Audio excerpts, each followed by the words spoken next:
Hey everybody, and welcome to Webinar Crucial Module 1, your 20-minute review product. And just to make sure we're all in the right place, this is where we're going to get you to run these things called live webinars, where you show your screen live, you hear your people hear your voice live, you can create products, you can create membership content, you can create pitch content, free content, and Lance and I want you to start doing this and continue doing webinars, because this is one of those things where I don't know about you, Lance, but before I started doing webinars, making a product was tough. Making a video was tough. I didn't finish things. But as soon as you and I started running these live online events, it was a heck of a lot easier to make sales, get noticed, get people to take action, make products, make bonus videos. And I mean, we want everyone just to get to that point as fast as possible. Yeah, I completely agree. And I mean, I'm with you on that. The turning point in my business I can really look at and say that it was when I started to do webinars. And I started to do webinars when I didn't have my own product, when I was just getting my list going, and I was able to, without a name, without people knowing who I was in the marketplace, sell 200, 300, $400 coaching programs like what we're going to be showing throughout the course of Webinar Crusher. But you know, the one thing that I noticed, Robert, right offhand is that and it's still true to this day, is that anybody that I know in the space, in any sort of niche, anywhere, that has a high-end product that actually makes their full-time living online, that actually does really well, the one consistent thing that I see from all of them is that they all do these live events. They all utilize GoToWebinar, and they all do webinars as part of their business. And you know, it's such a disconnect when I watch people that are struggling but have a good product or message. It's so funny when I watch people that say they're modeling what the people that are actually making it do, and it comes to this one thing where they're afraid to do these live webinars. And to be honest, it's the fastest, quickest, and really the only way to be able to leverage your time, turn your business into what we call this appointment-based business, and make real sales for high dollar, and to deliver that. And not only that, but you get to get paid to create products. You get paid to have that residual machine that everybody talks about online. Well, cool. So, can everyone go in the question box right now and type in about a sentence or less? Tell us what you want to get out of this class, and don't worry, we're not going to read them all off, or we're not going to, read off names or embarrass anyone. But honestly, the cool thing about these webinars is you can have a really cool two-way communication with your audience and with your list. And for those of you out there who maybe you have a product, you want more sales, this is a great way to do it. If you always wanted to make a product, but you end up spending months doing it and you want to just get it over with, this is a great way to do that. If you are a coach or a freelancer and you want a way to funnel new people into that sales process, this is a great way to do it too. And so there's lots of really cool possibilities. And my favorite is this thing we have called the 4-week class, where we can have an idea, charge $500 or $1,000 and make a bunch of money. But you kind of have to crawl before you run. So today, Lance and I are going to get you to run your first webinar, and you're going to make it a quick one. It's going to be 20 minutes. And you know what? If you get 100 people on, great. If you get 20, great. 5, great. If it's only you and your wife or your neighbor, then that's still okay. But we want you to get to the point where you use the same tools, the same software that we use, and you have everything at your disposal, where you can just start, go through this process, and then you're done and you have this ready to go. And you know, it's really important that you do. We're going to give you guys a challenge. We're going to go through every step of the way with you. And what we really want you to know about this course, and what we're going to show you in today specifically, is that these things called webinars, they're not as hard as people make them out to be. We're going to give you a step-by-step formula for the entire way. And not only are we going to do everything with you, I mean, when we ask you to do something, we're going to do it with you and let you see all of it, but we're going to take you through the entire process. And Robert and I have talked about this. We're actually going to, when we talk about how to do a pitch for a product you don't have yet, when we talk about how you plan a product, how you launch a product, all of these things that will get you to that next level, we're actually going to do it live with you. So along the way to this course, we're going to do a 20-minute review product with you today. We're going to show you the formula, the step-by-step, how to get it all in there. But throughout the entire course, we're actually going to plan out a 4-module course with you. We're actually going to pitch a 4 module course to the marketplace. So you'll be able to see what's happening behind the scenes, see us plan it, see the PowerPoints, see all of that. We're actually going to market it, sell it, and deliver it out in the marketplace. So the good thing is that you will know that if you follow along and keep up each and every week with the course, that well, by the end of it, you can have something launched. You can have something out there in the marketplace, and we're going to do that all with you real time throughout this course. Cool, I'm excited. Let's get to it. All right, so today we're going to get you, you know, caught up to speed. We're going to get you comfortable running your first webinar, and we're going to get you ready for the pitch, for the product, for all of that. And we do this through this thing called the 20-minute review product. So the first thing we want to do is make sure that you know all of the tools that you're going to need. You're familiar with everything that you're going to see us use. And so the first thing that you're going to see us use is this product called Free Mind. You can just go to Google, type in Free Mind. It's a free mind mapping software. And that's what we use to actually think up our PowerPoints, plan out our courses, do all of our stuff. And so you'll see us using that. And don't worry, it's not hard to use. It is actually free. And you will be able to, just as we're going through it, see how it works. So you can type that into Google, just FreeMind, download it, get it installed. So we're going to go through FreeMind, then we're going to go ahead and pick a product. So we're going to decide what we're going to use for that 20-minute review product. So this can be something that you already sell, something that you use, but basically something inside of your marketplace. And like I said, this is what I did when I got started before I had that product line out there, my own stuff, and this was a way that I could make money on my own already.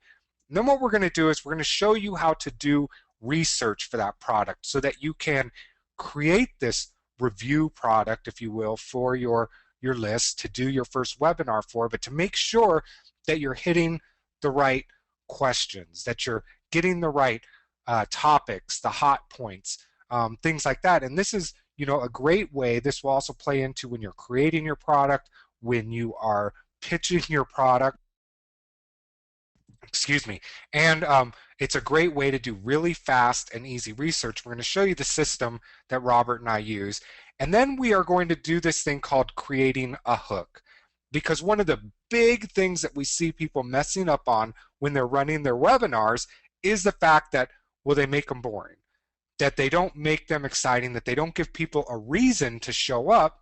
They just say, my webinar, or webinar on, or training on this, and then they wonder why they don't get people to actually come to their webinars. So we're going to actually show you how you can create what we call a hook, which will get more people there and make an exciting product name or webinar name for you. We're going to show you how to go through the setup process at GoToWebinar, scheduling your webinar, getting it working, and then we're going to show you our 4-part system that we use when we're doing these shorter review type webinars, creating these short types of products. We're going to show you how to record it, and then finally we're going to show you how to produce it. And everything that you're going to learn today will not only get you in position to make money, get you comfortable with starting your first products, with running your very first webinar, but all of these sort of skill sets that you'll learn in this first module are what you're going to scale into module 2, 3, and 4 in order to create that pitch, do that webinar, create that high ticket product.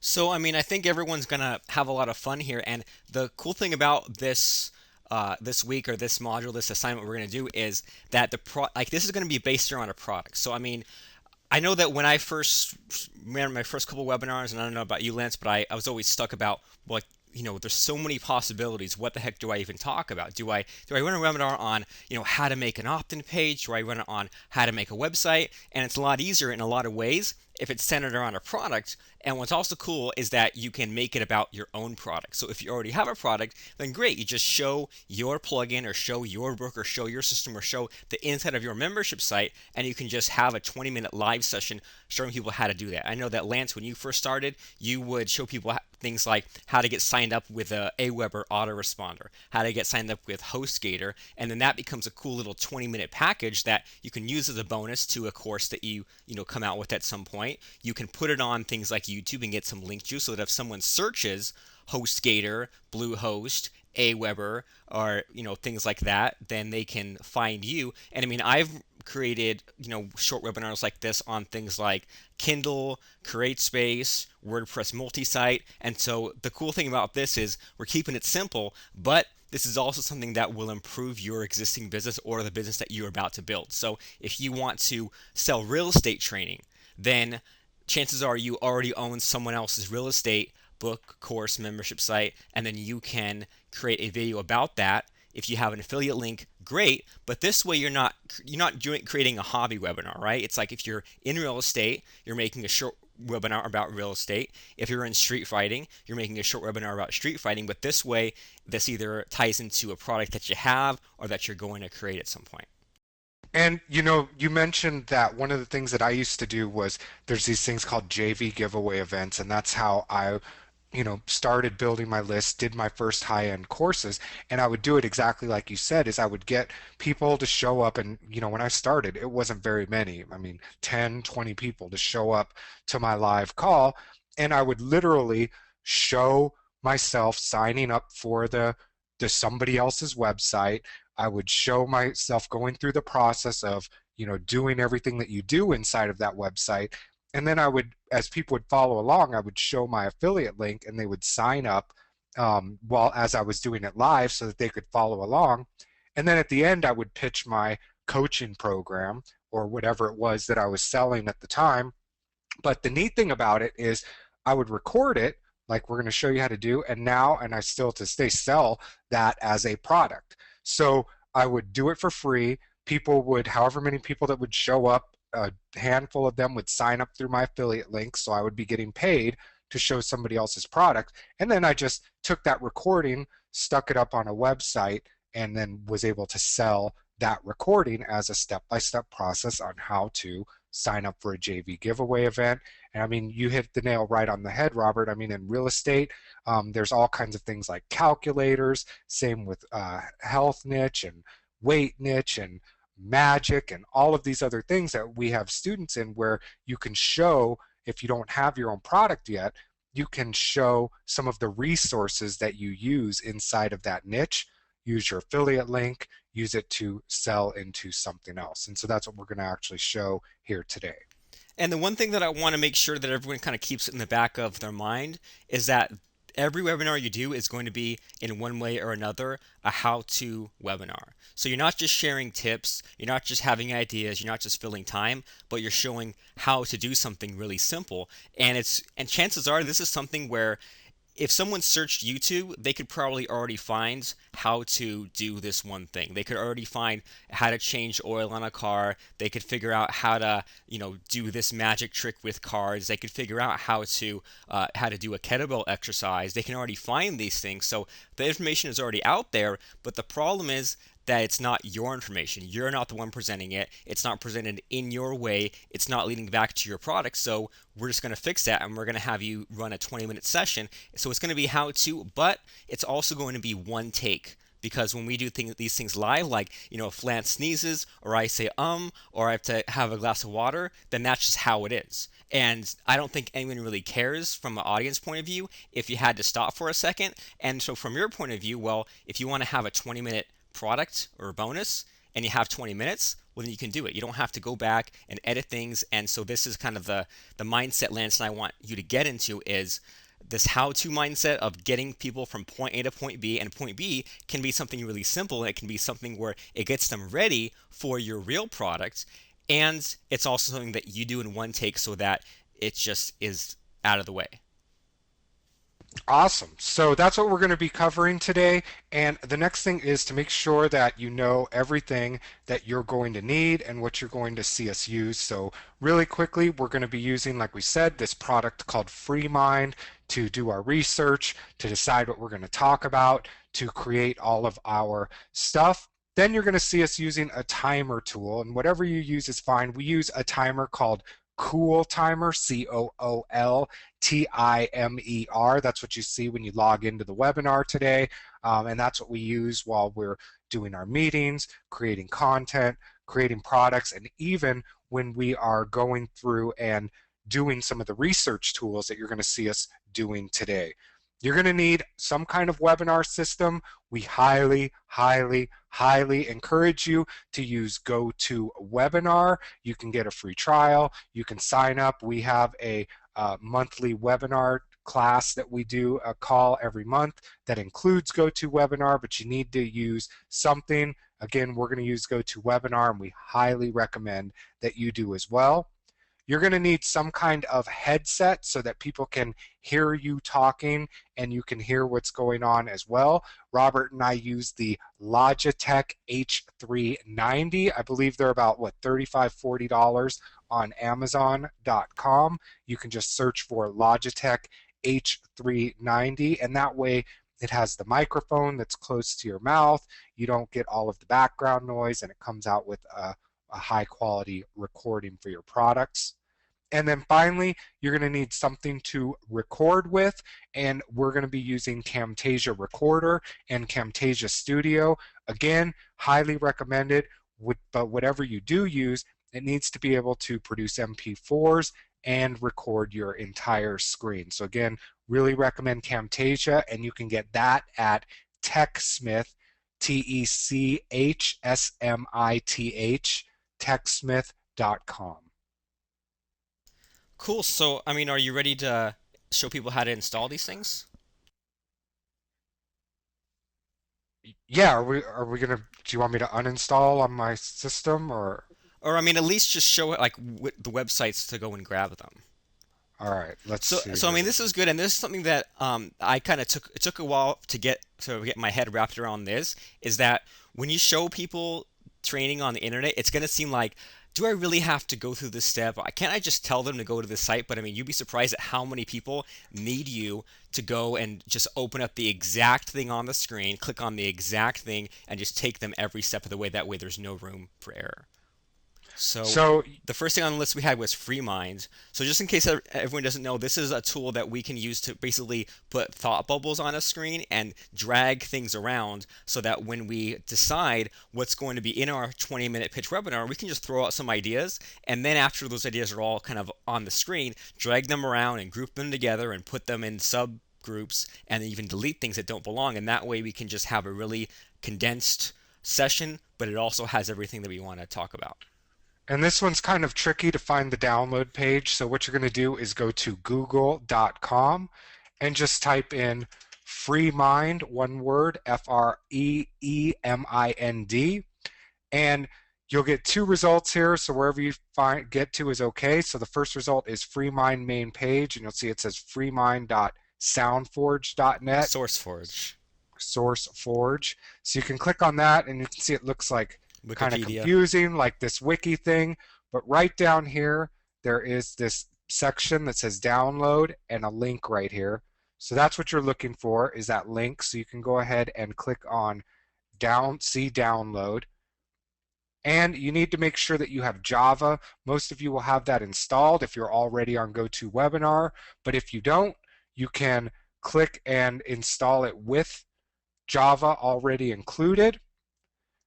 So you can click on that if you're unsure of it, and automatically it will start downloading for you. So you can see that it's started the download, and once you get that, you just open up that file, and it will install FreeMind and everything you need automatically for you. And the cool thing about everything that we're going to show you how to install today, from FreeMind, CoolTimer, GoToWebinar, Camtasia, or I guess not GoToWebinar, but with all of them, it's just you just leave everything as a default. You go download it, double click it, go next, next, next, finish, and whatever the default is, you don't have to do anything tricky when you install it. Just install it as is. Okay, so the second thing that you will need to install is a tool called CoolTimer. And again, a little bit difficult to find this one, so I just do this COOL timer. And then you know what? With this one, Lance, I don't know about you, but when I download it from download.com, there's all these like wrong links to Yes. click on. So when I go find this, I make sure to click on the Harmony Hollow one. This is like the the actual company that makes it. So search Cool Timer and go to the result that says it's from Harmony Hollow. Yep. And I mean, and that's very important because if you download it from these, there will be different types of spyware and stuff like that, advertisementware inside of it. So just find the one from Harmony Hollow, click on this,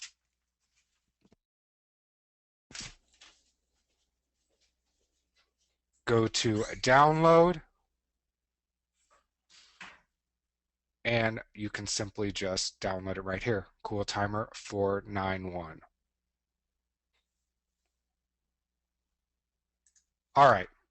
So the next thing is go to webinar. And again, important that you get the go to webinar piece. So if you go to And then, real go, quick, Lance, before yep, we move on to this, if people who have the Mac, if you don't, because the Kill Timer only runs on Windows, so if you happen to have a Mac, there's a tool, I think it's like online-stopwatch.com, and that will, it's not the greatest, but it'll work for if you happen to be on a Mac and you need to have a way to keep track of time.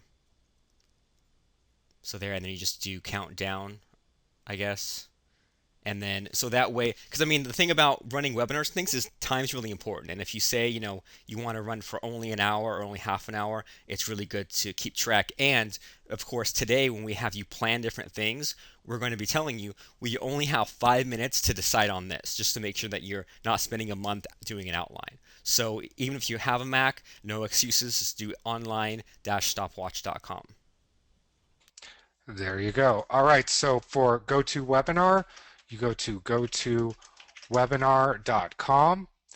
And they've got all of these tabs up here. The one that you're going to want to make sure you're at is go to webinar. You don't want go to meeting. You don't want go to training. You want this go to webinar highlighted. And then again, you can get a 30-day trial right here to get your stuff going.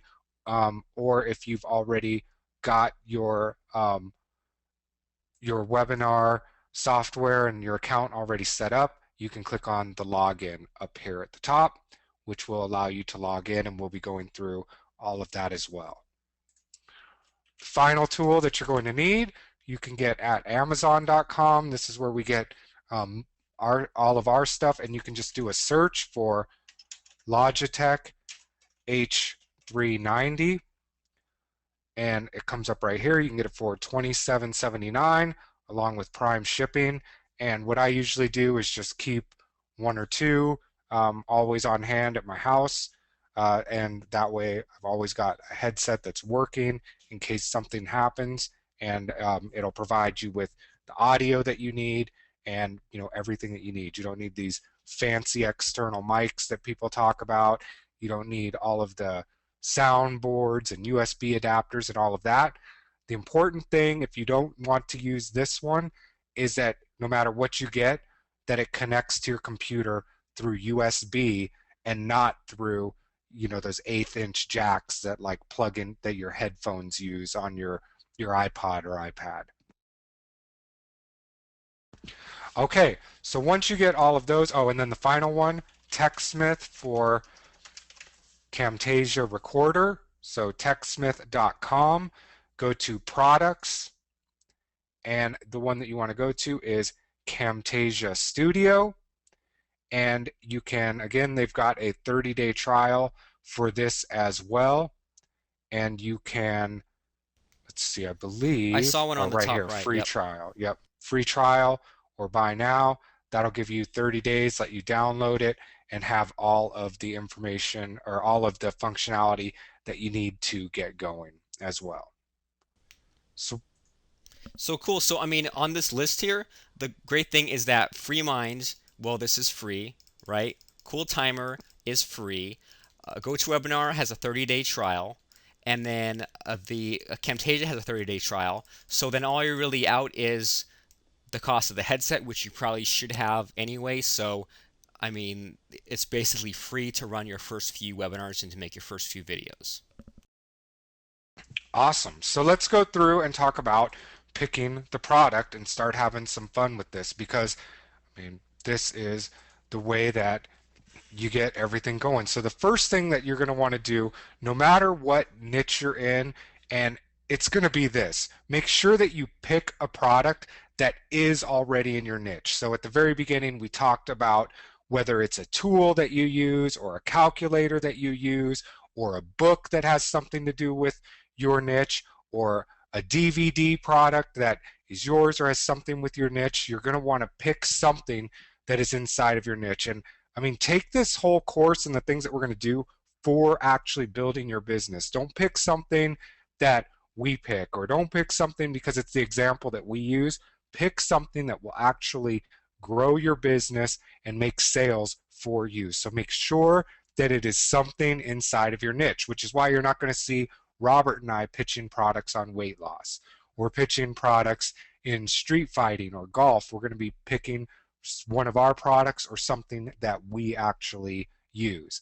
And a couple of things to keep in mind again is that things like software, really easy to demo, right? I mean, I used to do webinars for Action Pop-Up, which is one of Robert's WordPress plugins, where I would just get on, show people how to install it, show people how to configure it, show people different ways that I use it, and then obviously sell that at the end of it. But again, software is super easy to demonstrate. Services, also a great and easy thing to demonstrate. So if you're in the weight loss niche and you are an affiliate of Weight Watchers and you use that, I mean, maybe go in and show the calculators or the spreadsheets. If you are in real estate, same thing. There's lots of calculators, spreadsheets. We've done things like we mentioned at the beginning where I would show how to log in and use these JV giveaway events to list build. Robert mentioned things like showing people how to set up a list in Aweber. Any type of stuff where you can show somebody how you're using a product and basically taking them from not using the product to using the product. Well, again, great thing, right? And it's one of the things you're going to hear us stress a lot during this course is make sure that you're taking them from point A to point B, whether it's in your, introductory 20-minute product, whether it's in your pitch, whether it's in your actual product that you're delivering. You always want to make sure that you're taking people from what we call point A, where they're at right now, to point B. So something that somebody could use, maybe it's a website or a course that you use, same thing, something that you can show. And these are all if you don't have your own products. If you've got DVDs that you already have created, if you've got books that you've already got created, I mean, awesome. And you see Robert and I do this all of the time with our reports and transcripts, is you just take screenshots of different portions of those or take a technique out of them and take screenshots, stick them into your PowerPoint, and again, teach people how to do one technique. If it's in golf and you're showing the way that you might hold your hands in your DVD is 10 minutes of that. We'll take that information, take the screenshots where people can see how the hands are held, see what they might do right, see what they might do wrong, and put that into your PowerPoint. And instead of trying to show video during your product, during your webinar, which we'd really encourage you to stay away from because it lags, it doesn't show up well. Well, you just take a couple of screenshots and you can explain what's happening, what people do right, what people do wrong, and how to get to that next level. And it accomplishes two things that way. One, it gives you some really interesting talking points and slides to use, but it also sort of gets people that to imagine what your DVD might look like, especially if you're taking shots directly out of it. And then what you're going to do when you pick a product, and this is important if you don't already have one inside of your, already ready to go, is that just set a timer, cool timer, online stopwatch, whatever it is that you are looking at, and just list as many ideas as you can come up with for what you would want to be using for your review product. And I mean, so Robert and I have talked, we're going to be doing one of these along with you. So what we would do is, I would open up my FreeMind. So I'll do that.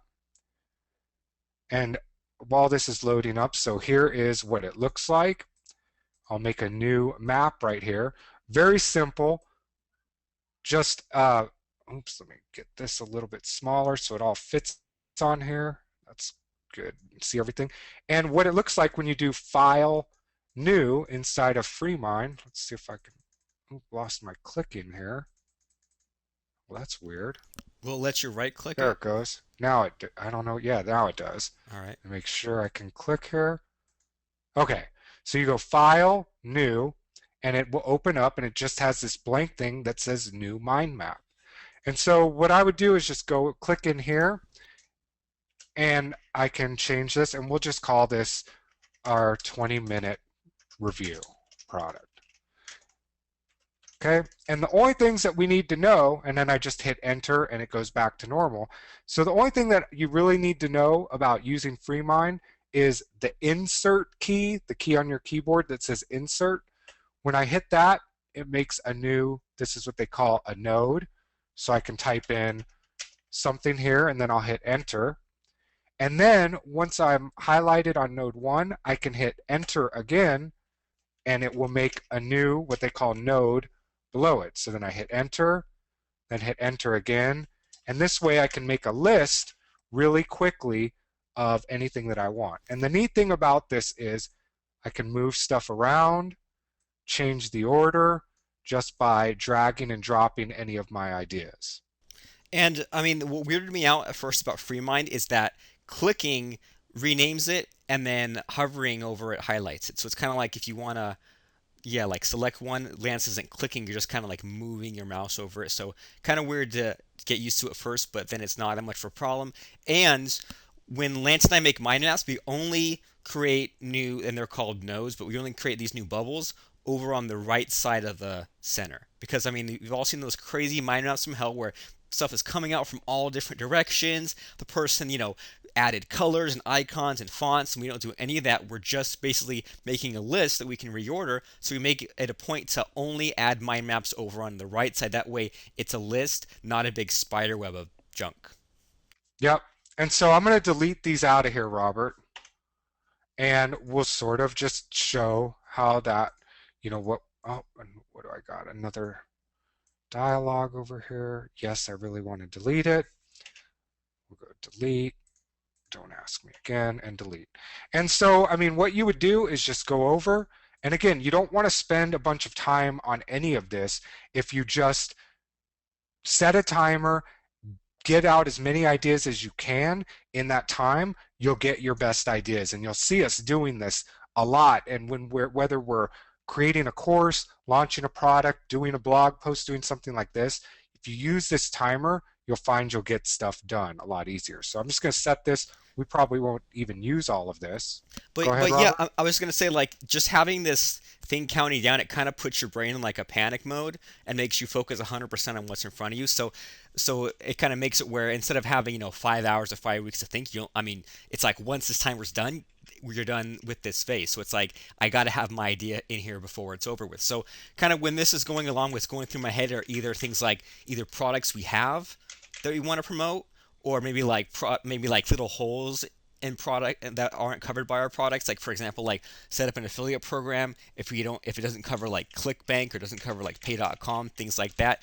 And also to get an idea for a lot of you, because I know that some people were saying that their niche has a lot of live action stuff like soccer. We have like a baseball coach, or one of our students is a storyboarder, and he would run webinars showing like still frames from his cartoons, showing frames from like new movie Pulp Fiction. He would say things like, well, here's like perspective. So even just looking at YouTube and looking at what your competitors are talking about and doing, or maybe even if you think about it, well, like what's like a quick YouTube video that you could have done for 3 or 5 minutes that would make a great 20-minute video. Even something simple like Lance here has like setting up WordPress. If we had like setting up a domain name, things like even like for us because Lance and I are more technical, so things like setting up RSS feeds, how to make your blog automatically post to Twitter and Facebook and LinkedIn would be kind of cool. So right now we're just kind of we don't want to dump in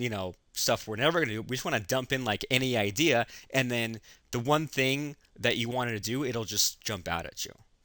So we have. A- And I think it's important too to remember like any tools that you use, anything that you know about. or your own products, like Robert said, that you can go out and create something for, pitch, show people how to use. And again, um, it doesn't matter what's coming up in your head, put it all down in this mind map for a couple of things. One, like Robert said, the one that you want is going to pop out with you. But the other thing is, well, now you've just created this list of ideas of things that, well, they're basically product ideas for you, right? So when you go back, whether you use it or not, well, now you've already got a list next time of all of the things that you could create or could do this sort of demonstration webinar for your audience. And you know what, Lance? One thing maybe to add to the list for me is I've always wanted to make a 20-minute webinar on how to get a DVD on CreateSpace. So then the cool thing about that is, I mean, it's fine to show all the steps, but then if they want the whole course on everything on CreateSpace, because maybe I'll just show them how to get it from DVD form and get it uploaded. But if they want to know, how to make the DVD, then at the end I would then pitch my product, which has everything in there. So one thing that what question we always hear is, how do I make sure that I'm not giving away my best stuff in a 20-minute product? And it's like, well, don't worry about that, because there's no way you're going to be able to fit all your best stuff in 20 minutes. And even if you share some really good stuff in 20 minutes, they're going to think, oh my gosh, if they shared this in 20 minutes, imagine what I'll get from their 4 module course. Exactly. And so, I mean, this is a pretty good list for us right now. Is there anything else? Maybe like how to hire someone on Odesk. Ooh, yes.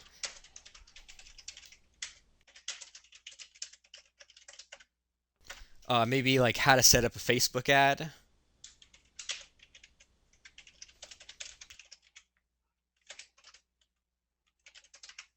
Facebook fan page. And it's always funny too, because like sometimes it's like these things that you think are common knowledge, but then if you go out and look at YouTube videos on this topic, and some of them get thousands of views. If you notice that you go to the forums in your niche and you see that people are asking this over and over, people ask you over and over, maybe it's time to make a product on this just to see what kind of response you'll get. So cool. So, I mean, you just go through and create this list. And, the one that we're going to do, Robert, is backup creator. Perfect. So like how to Um, back up and clone and restore a website. Yeah, well, or at least we know, I mean, it's going to be on that. So whether yours is a book, like we've been talking about, whether it's a product that you've got, no matter what it is, get that thing in mind. And since you know about it, what we're going to show you next is how you go out and figure out, what you should talk about for that. So, I mean, we know that what Backup Creator does. Backup restores and clones websites. It's a WordPress plugin.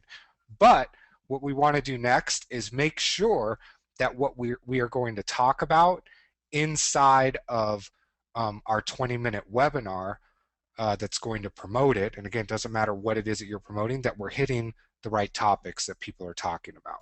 And so just to be clear once again is that so we've chosen to do this on Backup Creator, so you are choosing the topic that you're going to be presenting live and recording live on a webinar. So, scheduling this thing in advance that you're going to be talking about for 20 minutes, like, a week or so away, get a link out there, get a link where people can register, pass that link around, get people to sign up and be ready to attend your training session live, and then you just show up for 20 minutes, show it, and then you're done.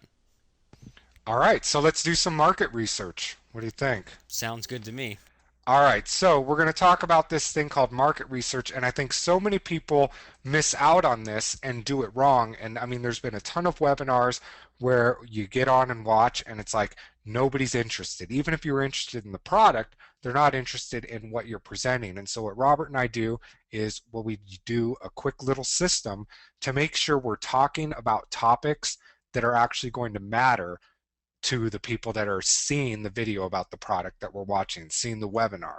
And so the first thing, the real easy way is to go to different forums in your niche that talk about things that you talk about, or talk about things that are in the topic that the product you're going to be promoting on your webinar is in, and see what it is that they're talking about. And so you can easily go to google.com and you just simply type in what your niche is and the word forum, and you'll come up with a big list. So weight loss forum, WordPress forums, uh, website backup forum, self-defense forum, magic forum, golf forum, and you just kind of go over there and you just browse through what people are talking about. Now, the big key to this is that you don't want to get bogged down at the forum. You don't want even need to actually open up any of the threads. You're just looking to see what people are talking about so that you can get an idea of what it is. So, I mean, really simple. I mean, something that you might want to do, and we'll go ahead and do this. And let's just start with uh, WordPress forum. And so let's see, go here, let's WordPress.com forums, see what they're talking about over here. And so I can look and see like uh, child page, that doesn't apply to us. My taglines disappeared, so I see like disappearing content. Embedding different stuff isn't functioning. Widget problems, removing information. So just kind of looking around and seeing what they're talking about. And you know what, too, off the Um, bat, just kind of seeing those kinds of topics makes me think that a good, at least part of the hook for that backup webinar would be the idea of saving a snapshot of your blog along the way. Because it looks like all those people on the forums, they're trying to tweak stuff around, right? They tweak something, and now this page won't show up. So if it was this idea of, okay, get your site just online, make a backup, then go change these things, make a backup, and that way if something went wrong, instead of them having to go to these forums, they could just roll back to their blog from an hour ago.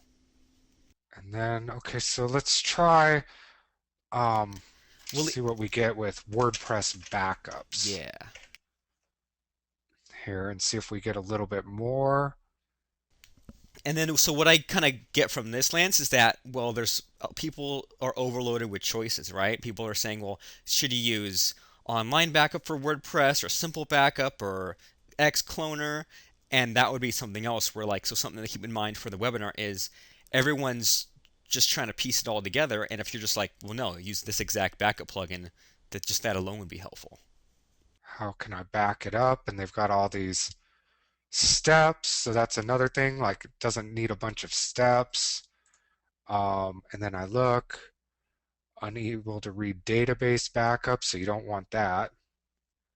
And what So, and I mean, one thing that I yep, think helps you and I, Lance, when we're creating a pitch webinar or a product webinar is, hey, look, there's us, second page.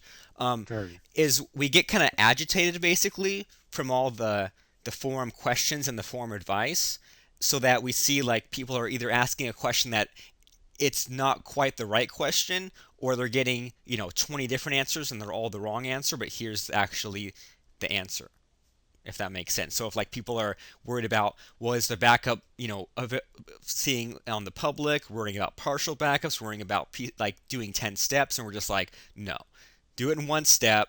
Don't worry about the security. I'll take you through, going from point A to point B. Yep. And I mean, just even looking through these, we're getting lots of ideas. And the point isn't to write a bunch of stuff down. You can kind of hear us talking about things that we're seeing. It's just to put a bunch of ideas in your head of things that you are seeing. And And so, I mean, a really cool way to use search engines to just see what it is people are talking about. How do I schedule? and and And just to see things that people are having issues with. I'm seeing a lot of people worried about like a file backup or a database backup or incremental backup, and it's like, well, that's something else to keep in mind, is that you're just saying just make a backup of the whole thing. It's way easier that way. Yep. So, I mean, you just look, and if you get a forum for yours, I mean, for ours, we didn't actually get a what we think of as a forum, but if you do, you just go through it. I mean, it's the same process. You're just looking at what people are talking about just to get some ideas in your head at this point. So once you do that, that's the first thing that we do with that, just to get some ideas, like I said, into our head. The other thing that you can do is go to Facebook and join groups that have your keyword in it and see what it is. Same process. See what they are talking about. Another great thing, especially if you're depending on the niche that you're in, is using Amazon.com and their books. Because what happens at Amazon, with their books is you can see what table of contents people have. And why can't I get this on my screen here? What table of contents people have so that you can see what type of information people are talking about within your niche. So, for example, you can head over to Amazon.com, and I mean, let's just check out WordPress in books. So we go here, and there's a couple of different books here. But the neat thing is it's got this little thing that says look inside. So whatever niche you're in, again, you can come here, click on what's inside, and when you click on that, it shows you a little bit about the book. And so I can scroll through the beginning and I can look at the table of contents. So just quickly, I'm seeing like, why should you build your own website? Getting the right domain, how to install WordPress, the dashboard, And you know what? um, So once again, just from steps to seeing a perfect site. I like that. just from seeing this, I'm thinking, well, if we were going to present on WordPress backup, maybe it'd be helpful to have a slide that's just go here for web hosting, go here for a domain name. And I didn't even think about that until we saw this table of contents where this person just assumed that people didn't even have a website. Setting it all up, getting all perfect. So, I mean, and again, just scanning through and getting some ideas of what other people what's selling, what information people actually need about their products. And again, this works in any niche, and you can just go through and look. So, what is WordPress? What's a theme, and how do you customize it? That's good stuff. Um,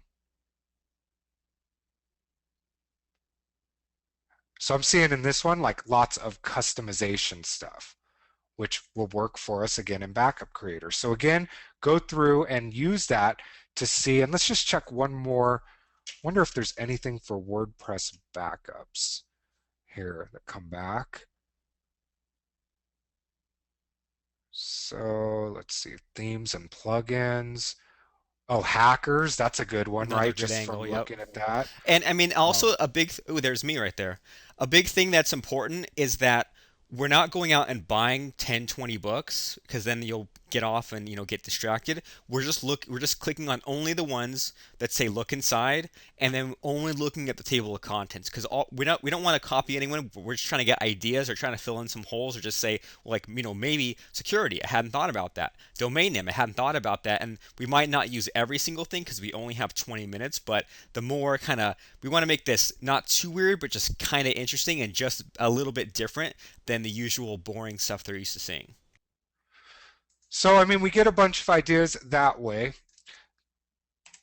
And what's important, again, and I can't stress this enough, is you just want to take it take note in your head mentally just to get ideas in your head. You just quickly want to browse and see what sticks out. I mean, you already know the product you're promoting, you know something about it, so you're just trying to get ideas in your head about what the marketplace is talking about, thinking about, and what your competitors are already educating your market about. And then again, you just want to set your timer for 15 minutes. If it takes less, great, but it's never going to take more. And just list the first big 7 topics that come out in your head inside of FreeMind. And then once we do that, what we're going to do is we're going to eliminate or combine the different topics in order to combine them down to just 4 simple topics. So I'm going to bring up our And I mean, mind map that we were working on. and while that's coming up, I mean, I can't stress this enough: is don't skip that second to last step. All right, whatever you do, don't skip the listing of 7 topics because however your brain works, it's one of those things where if you only listed 4, your brain might list 2 good ones or maybe 3 good ones and then one that sucked. But this way, you list 7, then maybe you'll list 4 or 5 good ones and 1 or 2 that suck just because you had to list 7. And then once you have those 7, then you can kind of it's easier to delete stuff you don't want than to try to grab for straws and add things, if that makes sense. Yeah, I mean it absolutely does. And so I mean I'm just going to assume we would be we spent probably about 10 minutes just looking through Google results, looking through books and stuff like that. So I mean, we'll just start and say that we have just a few minutes left here, Robert. But normally, I mean, that whole process of what we just went through with you guys, we'd set a timer for 15 minutes, do a quick Google search, look through any of the stuff that we're already in inside of Facebook, go over to Amazon, look through the table of contents, and then we would come over to do the next step, which would just be to add to our mind map. So again, we're going to use Backup Creator. I'm going to hit Insert, which will put another row of stuff here. And I'm just going to come up with 7 things that I saw and thought about. So, I mean, one of them that I thought about would be like just setting up your WordPress site in general. Might be something I Including want to hosting, have in right? there. Yeah, I don't know if I'm going to be able to do that here, but But I mean, let's type at it least down, like to including mention it, just mention hosting, like hostgator.com. I kind of like that. um, That's the security, the security angle. like the snapshot thing in case you mess up something. Um, let's see, customizations, right? They talked a lot about that. So we like talk the about saving like those. the theme stuff and the RSS customizations. Yep. Yeah. The affiliate stuff, and so like making new sites. Saw some of that. Um, oh, well, how about just protecting your stuff, right? Was that fit Protect. into security, or is Yeah, that okay, that would go there. So, like the automating, like automatically putting it on oh, S3? that's right. Yeah. Automating backups. Let's see. One, two, three, four, five. So the other thing that I saw in there, um, how about, let's see. So, okay, one thing that I saw was people like having problems with their sites, like what to do if you have a problem. Ooh, yeah. I mean, if you had it like if there's a problem, it's probably one of these four things, and it's like to troubleshoot your WordPress blog. Like change theme, deactivate plugins. Like that would be a cool little part Uh, of it. And let's see, the other kind of topics that I saw. Oh yeah, and somebody's saying this, so that everybody else has these like hard step-by-step stuff to do backups, but ours is like simpler, right? So Simple and part of the fast. solution, so like simple and fast, not all the steps. And let's see, one, two, three, four, five, six, seven. All right. So we've got those 7. So now I want to take these down to 4. So let's see. What to do if you, let's see, affiliate sites and making new sites. I can kind of, let's move this up here. Setting up a WordPress site. Okay, we'll keep that. Your security. So like to me, like the security snapshot customization, right? All the hard Cool. work that you went in. So I can put that up there and get rid of this one. And then maybe combine the automatic and the fast. Yeah, automation. And let's see. How about I'll move this one into security. Like what to do if you have a problem. I can just mention that, right? Perfect. So when things go wrong, and now, oh, one, And then, two, three. but you got to delete the automating backups Oh, because you all already right. I was combined like, that. I swear Oh, I'm but not no, going no, crazy. you deleted the wrong one. Can you undo that? You got to delete the automating. Yeah, that one. There we go. And now, just from there, I've got 4 topics that I know the marketplace is talking about because we saw it on Google. And I've got the start of, well, I know exactly what I'm going to talk about at this point, at least in a broad sense, for my 20-minute webinar. And the cool thing about this is when we see people start with webinars and we tell them to talk for even 20 minutes, they're like, there's no way I can fill 20 minutes of time. But then now that you listed all these things, you can press them down. I mean, you only have 5 minutes to show someone how to set up WordPress. You only have 5 minutes to show someone how to clone a site, 5 minutes to show how to fix a problem, 5 minutes to show how to automatically do it. Now you're going to be pressed for time. Now you're going to have to actually haul and rush to get this done in 20 minutes. And the other cool thing about this process is when you're in the process of compressing it and you're like, it's got to be down to four, five is too many, and you end up, throwing out a topic or combining it, and you almost feel bad. You almost feel like you're throwing out something good. Well, that's a really good problem to have because now you have the idea for your next webinar or your next video. And so it's one of these things where I know it's tempting to, list your seven things and say I'm going to keep all seven or only bring it down to five, but trust me, if you bring it down to these exact four, then it makes it easy in a lot of ways, especially because when you look at the clock, when you have your countdown timer or your count up timer going, then you can easily see, okay, well, I'm close to the 5 minute mark, time to wrap it up and move over to the next step. So this is the perfect way for you to have an action-packed webinar. And I mean, that's the problem that Lance and I always have now is you can't shut us up. We try to have a pitch webinar go for an hour, ends up being an hour and 10 minutes, and that's a really good thing to have because you're not trying to fill time, you're trying to pack it into this action-packed session.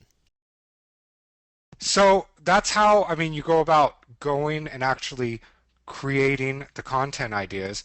And then the next thing that you got to do is, well, you got to come up with what we called a hook. So you've got your product, you've got your market research done.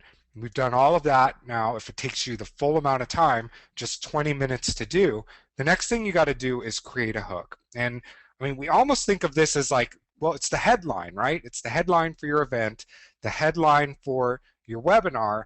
And again, don't worry about all the copywriting stuff. We're going to give you a quick formula. And what Robert and I do 9 times out of 10 when we're naming our webinars to create our hook is we start with how to blank, blank, and blank. And now remember, we've gone through this process. We know what we're going to be doing our webinar on. We've done the market research so we know what people are talking about. So now this becomes really easy because you already know what's inside of your webinar. So what you want to do now is just fill in the blanks with the outcome of your top 3 topic research topics. So like I said, for ours, we came up with the topics that we were going to talk about, which were, I can't remember now. Good thing I have them in free mind here somewhere.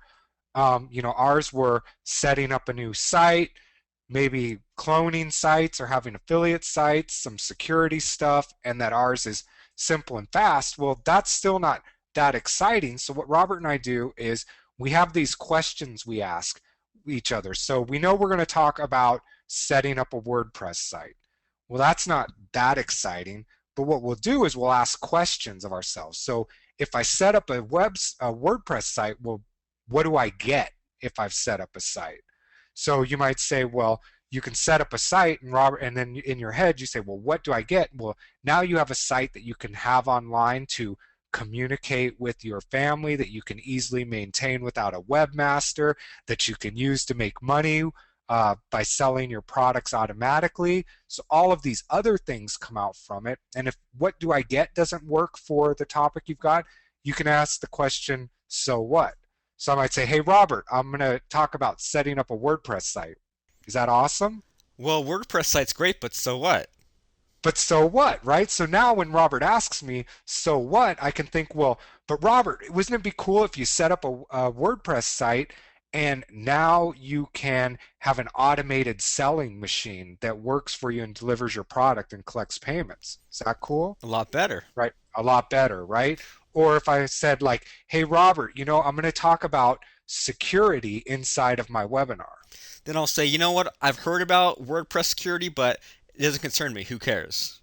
Who cares? Well, you know what? If you've spent a bunch of time working on your site, well, all of those customizations, did you know you could lose them in just a split second because your host did something wrong? Or did you know that if a hacker comes in and attacks your site, you could lose everything? Well, now you probably care, right? Right, and it's like, well, if I can just hop on your webinar and in 5 minutes figure this out to save myself, 2 years of lost work on a website, then fine, I'll put in that 5 minutes. So, I mean, what we would do is go through that process, and again, just in a couple of minutes, 5 minutes, and I'd just add to my mind map here. We'll put this up at the top, and we'll say how to, and so again, using well, let's we'll go blank, blank, and and blank. And one thing that I really liked here that Robert mentioned here was, what did you say? In if I can just go to your webinar in 20 minutes. Right. And So save 2 years of lost work. so we'll just say uh, in in just 20 minutes and save 2 years of lost time and work or something like that. We'll see how that looks. And then I'll go back and just fill in some blanks. So, And I mean, this is a step where it only takes a few minutes, but so few people do it. And even with the big list that Lance and I have, if we don't name a webinar correctly, then people either aren't going to care or they're just not going to know what it is and not show up. And so it's one of these weird things where if you made a webinar and you called it WordPress training, well, I don't really care. If you made a webinar and you called it how to add an image to your WordPress blog, well, I don't care. And if I mention even things like WordPress security, I think, well, I've heard of that. But if we say things like how to get your money site online today and making at least $100 per day on autopilot, and you can set up as many as you want, well, cool. I haven't heard of a money site, even though it's just like your own way of making it newsworthy and sexy and different. But it's just one of these things where you have to put your best foot forward, and this is something that you have to do now to stand up from the crowd compared to everyone else who runs webinars. let's see, use it to create um, traffic. Um, let's use it. Create your money mindset. Use it to create traffic and let's see, protect your hard work. So do you like protect or do you like safeguard or defend or Safeguard. okay, I'm just throwing How out about words I here. like defend Okay, cool. and defend your hard work in just 20 minutes and save. Let's see. Maybe do you want to make this bigger, the window Yeah, bigger, so we can so just see the whole thing at once? good thinking. There we go. So how to create your money site. Oops. Let's see. Create your money site. Today. Have your, yeah, today. That's what I'm missing. Use it to create traffic and defend your hard work in just 20 minutes. How about just that That could work. Um, for now? except for the use create twice. So maybe if it was like, I don't know, claim instant traffic or unlimited or evergreen. Evergreen. That's a good one. So go through this. And now we've got kind of a sentence that sort of sums up what we're going to be talking about inside of this webinar. You one But, one thing though is he'd like to yep, use it to evergreen traffic. If you want to have it be use get it to. evergreen traffic or generate evergreen traffic, perfect. And maybe what do you think about taking out use it to? Either way. And so it's cool. So it's not like we're just making a headline just for the point of making it crazy, but there are clearly three things that we're going to show people, and clearly three things that people are going to get out of this. And each of these three ties into one, except for which one is. So we're not covering the cloning, right? Well, I'm going to, actually, because of this, what I'm going to do in my head is um, use it to take one of our blogs and put it on a new domain so that we get more link juice. Okay, but I mean the point is that in the headline we don't want it to be too long because it's already pretty long. So we don't want to list like you get this, this, this. We don't want to have like all four things. So we just pick up the top out of these four, the top three. And so we're talking about the setup, the the affiliate stuff, and then the security, right? So it's like we're just out of all these four, the top three things that we can easily talk about, the outcomes are in this title.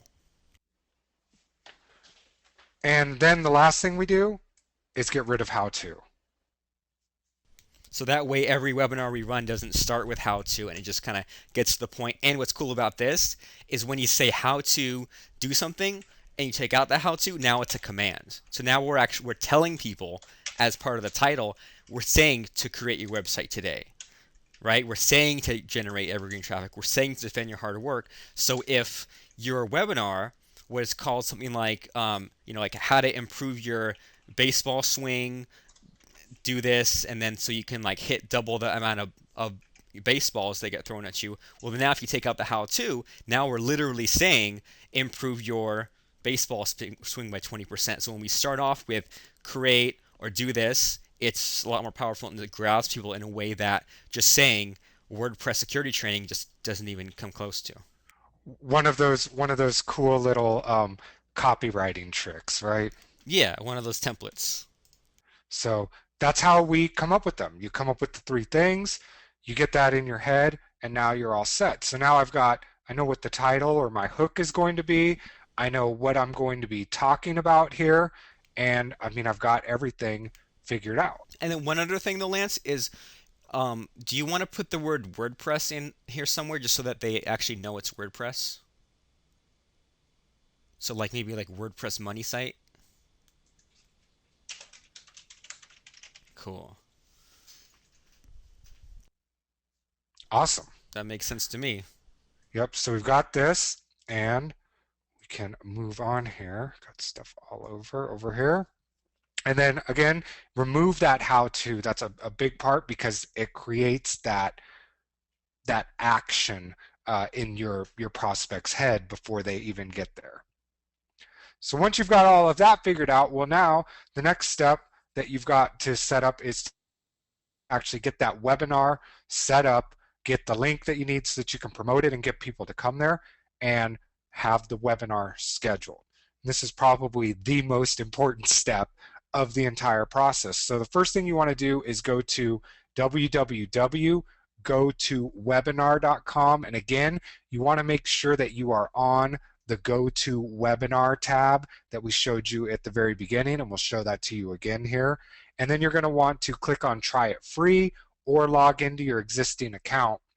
Once you're logged in, you're going to click on My Webinars, Not My Meetings. When you get the Go to Webinar account, you'll have both. Very important that you click on the My Webinars link on the left-hand side. And then you're just going to click on Schedule a Webinar. Once you do that, it's going to give you a bunch of different information that you need to fill in. And again, we're going to show you what that looks like. But what you're going to want to do is where it asks for the webinar name, pretty easy. We've already done all of that work. You don't need to think about it. You just go to your mind map and paste in the hook that you created.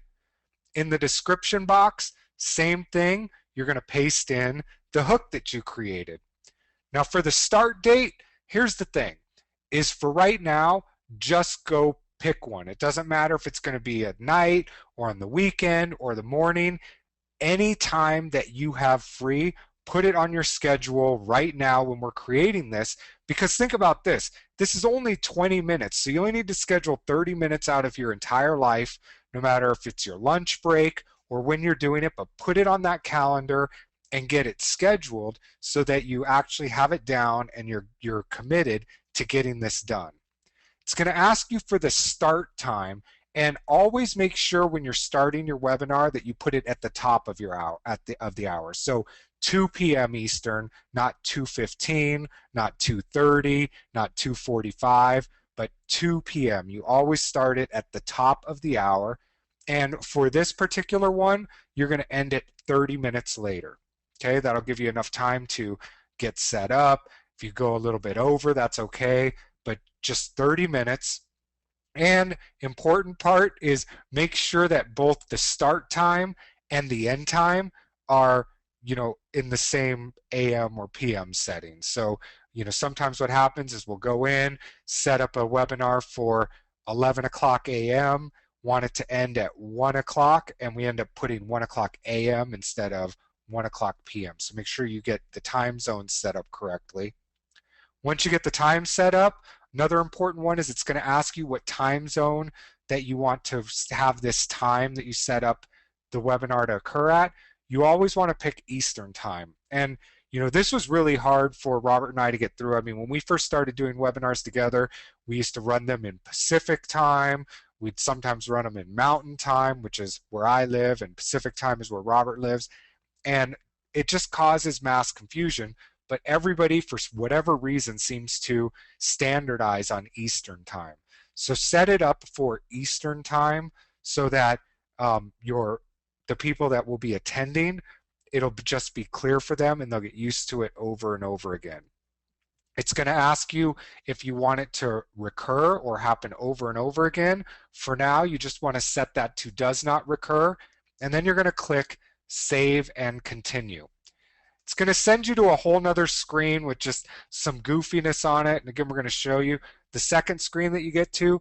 You're just going to scroll down to the very bottom of it, click save and continue, and then you're going to click a button that says clear all, and it's going to have a bunch of check boxes there. So you're going to clear them all to clear all of the check boxes out, and then click save and email me the invitation. And so I know that was a whole bunch of stuff, but we're going to walk you through that entire process so that you can see exactly what it looks like on inside of your GoToWebinar account.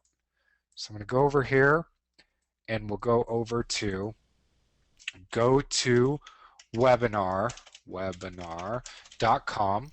And so, Again, you know what? One thing I just want to kind of chime in here with real quick, Lance, is that I know when I was getting started, I had this idea of, if I joined a course like this and they told me to sign up for a 30-day trial, I'm just going to wait until the final module. I'm going to watch all the training and then register for the trial real quick and then go ahead and do it. And in this course, it's just not going to work. So what Lance and I really want you to do is, even if you're not quite ready to run your webinar for a few more days or like even a week, still register for the trial today. That way you at least get that part out of the way, and at least that way you can follow along with us and get a webinar scheduled. And don't worry about how many people you're going to get on the call. Don't really worry about, are mornings better or evenings better. Right now, all we're trying to do is just get an account started and to get a webinar started. But please, please, please, if you don't yet have a GoToWebinar account, just click on this, go here, get the trial started. That way you can follow along with us, because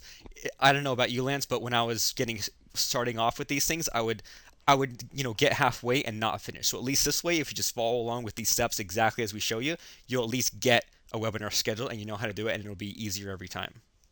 yeah, and I mean that's the big thing with all of this is it's broken down so that you can take action and build up to it. And I mean that's what we want you to do with this, and that's what you want to do to move your stuff forward. So you're at GoToMeeting, make sure GoToWebinar is clicked.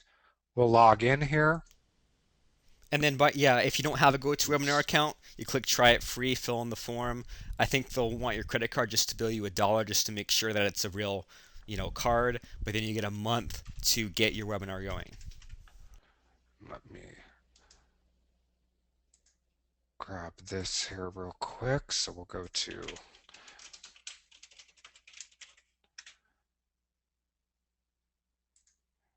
here.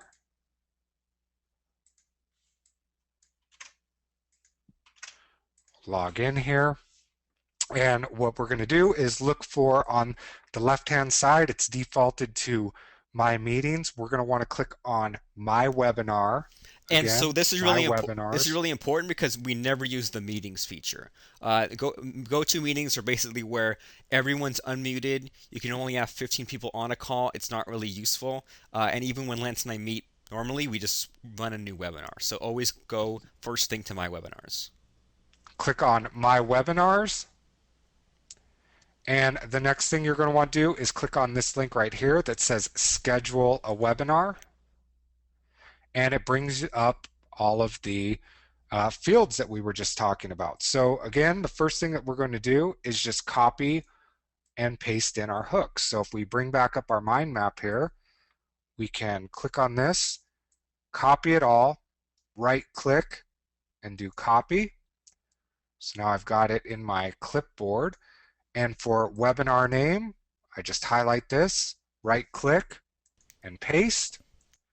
Go down to the description box, right click and paste. And so a good thing about this is that you can always change the title if you decide later on you want to tweak it a little bit or there's a typo, you can always change the time and date. Although once people start registering, I wouldn't really change it, but you can if you want to. And another thing that Lance and I always see is we see people, they'll spend like an hour making a fancy description, listing bullet points, but the fact is no one's really going to look at it. They're going to look at it based on the title, which is why we just say paste it in both places. And you know what? If they let me do an empty description, I would, but because they don't, I just paste the title in both places. But I mean, this is something where it should literally, once you get used to this, it should take you 30 seconds to get a new webinar set up. And I'm going to go down here. So the start date, we'll just pick one here and we'll do it for, let's just say April 5th. And we'll do start time. Let's go with 11 o'clock a.m. And so you want it to end 30 minutes later. So we'll go with 11:30. And again, it says p.m. So we want to switch that to a.m. So we've got 30 minutes. Our time zone defaulted to Eastern time. Recurs, does not recur. And you scroll down now and hit save and continue. Okay, and that'll send us to the second page where we told you there was just that stuff on it.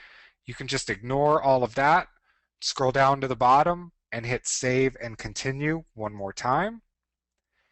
And now it's got this field of all these check boxes. And basically what this means is they're going to have to fill in all of this information in order to register for your webinar. And you don't really need any of that, and you just want to make it as easy as possible for your attendees to register. So you're going to click this link that says clear all, and it gets rid of all of the check boxes for you. And the other thing that we see is we see people like, get make this fancy and add a bunch of stuff. We never ever ever add extra fields to this because and even if they're not required, we just don't want to confuse people. We want people to just fill in as little as possible. And if I could get them to register without a last name, I would. But I mean, we just want this to be as fast as possible. And if you skip this very important step, then people will have to fill in everything. They have to say, "Oh, I live at 2817 West Shady Hall Lane, Lehigh, Utah, 84043, United States," and instead we want them just to opt in. So Oh, that's pretty good. I know off the top of my head, but I mean, but whatever you do, don't skip this. Clear all every single time. They make you do it every time, but I mean, you have to. Yep, and then you scroll down and click this button that says save and email me the invitation. And that's it. Once you do that, you've got your webinar set up, create and your WordPress money site and defend your hard work in just 20 minutes. And now you want to know, once it's set up, you've got an email, but what they don't give you is how to allow other people to sign up for your webinar. So they'll give you a special link in the email. You don't want to email that out because then everybody will be registering basically under your what they call organizer account or the person that's running the webinar. And so what you're going to want to do is log back into your account, and again you're going to go to My Webinars and you're going to find the webinar that you just set up. So you're going to find that, and then there'll be a yellow plus sign underneath the title of that webinar, and you're going to want to click on that, and what it'll do is open up a new field that says registration web link, and you're going to right click and copy that address. And then what you can do is, well, go out to Facebook, post it there, post it on your Twitter account, your LinkedIn account, send it to your email list, your affiliates, whoever is going to be helping you promote it, or wherever you can get some amount of traffic for people to come and see your webinar. And so grab this here. Again, you just come here and you find your webinar, click on the plus button, and that opens up all of this other information here. But what it does is opens up this link for me. So I can right click on this, do copy link address, and now when I use that address, I can go and show people whatever, give them this link, and they can now register for my event. So if I go in here and type in like Lance and register for it. Now I've got an email with the information just like you guys are used to seeing, but also when I come into my webinars, now you can see I've got a registrant. If I click on it, you can see that I am in fact registered, and so people will get registered and you can see who is coming to your event. So once you've got all of that set up, well, the next thing is you get out there and start promoting it however you can to get people to show up. But now you can get ready for your 4-part webinar. And so what you do is you start with those 4 topics that you did from the research. And what Robert and I like to do is we try to think of questions. So how when we were coming up with the title, Robert would ask me questions, or you have asked the question in your head, so what, why do I care, things like that. And so one of the things that when we're structuring our webinars that we like to think of is basically 4 questions. So we think of why do I need it, what is it, how do I do it, and what do I get? And then you basically are just going to want to spend about 5 minutes on each of these topics. And the neat thing is that if you use sort of this mind mapping stuff that we've been going with, well, a lot of it's already created for you, and you can kind of push the topics into these questions. So when it says like, what is it? Well, for this one, I mean, what is it? Well, what it is it's here's how you set up a website. Here's how you set up your hosting if you've never seen it before. So what it is getting a website online, showing how to do the security, right? What do I do with it? Well, what you do with it is you can make new sites really quickly. You can duplicate your sites really quickly. And then what do I do? Wow, I really messed up the spelling on these, huh? What Yeah. do I do to get it? Well, to get it is you actually use the product and walk through the product. So whatever niche you're in, all of this stuff will work the same. So what is it if you're in the health niche? Well, what this is a really cool way to, track your progress if you're trying to lose weight online. And how do I do it? Well, what you do is you go over to this site, you log in, you enter in your information, you follow along with it. How do I get it? Well, you get it by going through this link and using this information, and then you can track your progress to lose weight.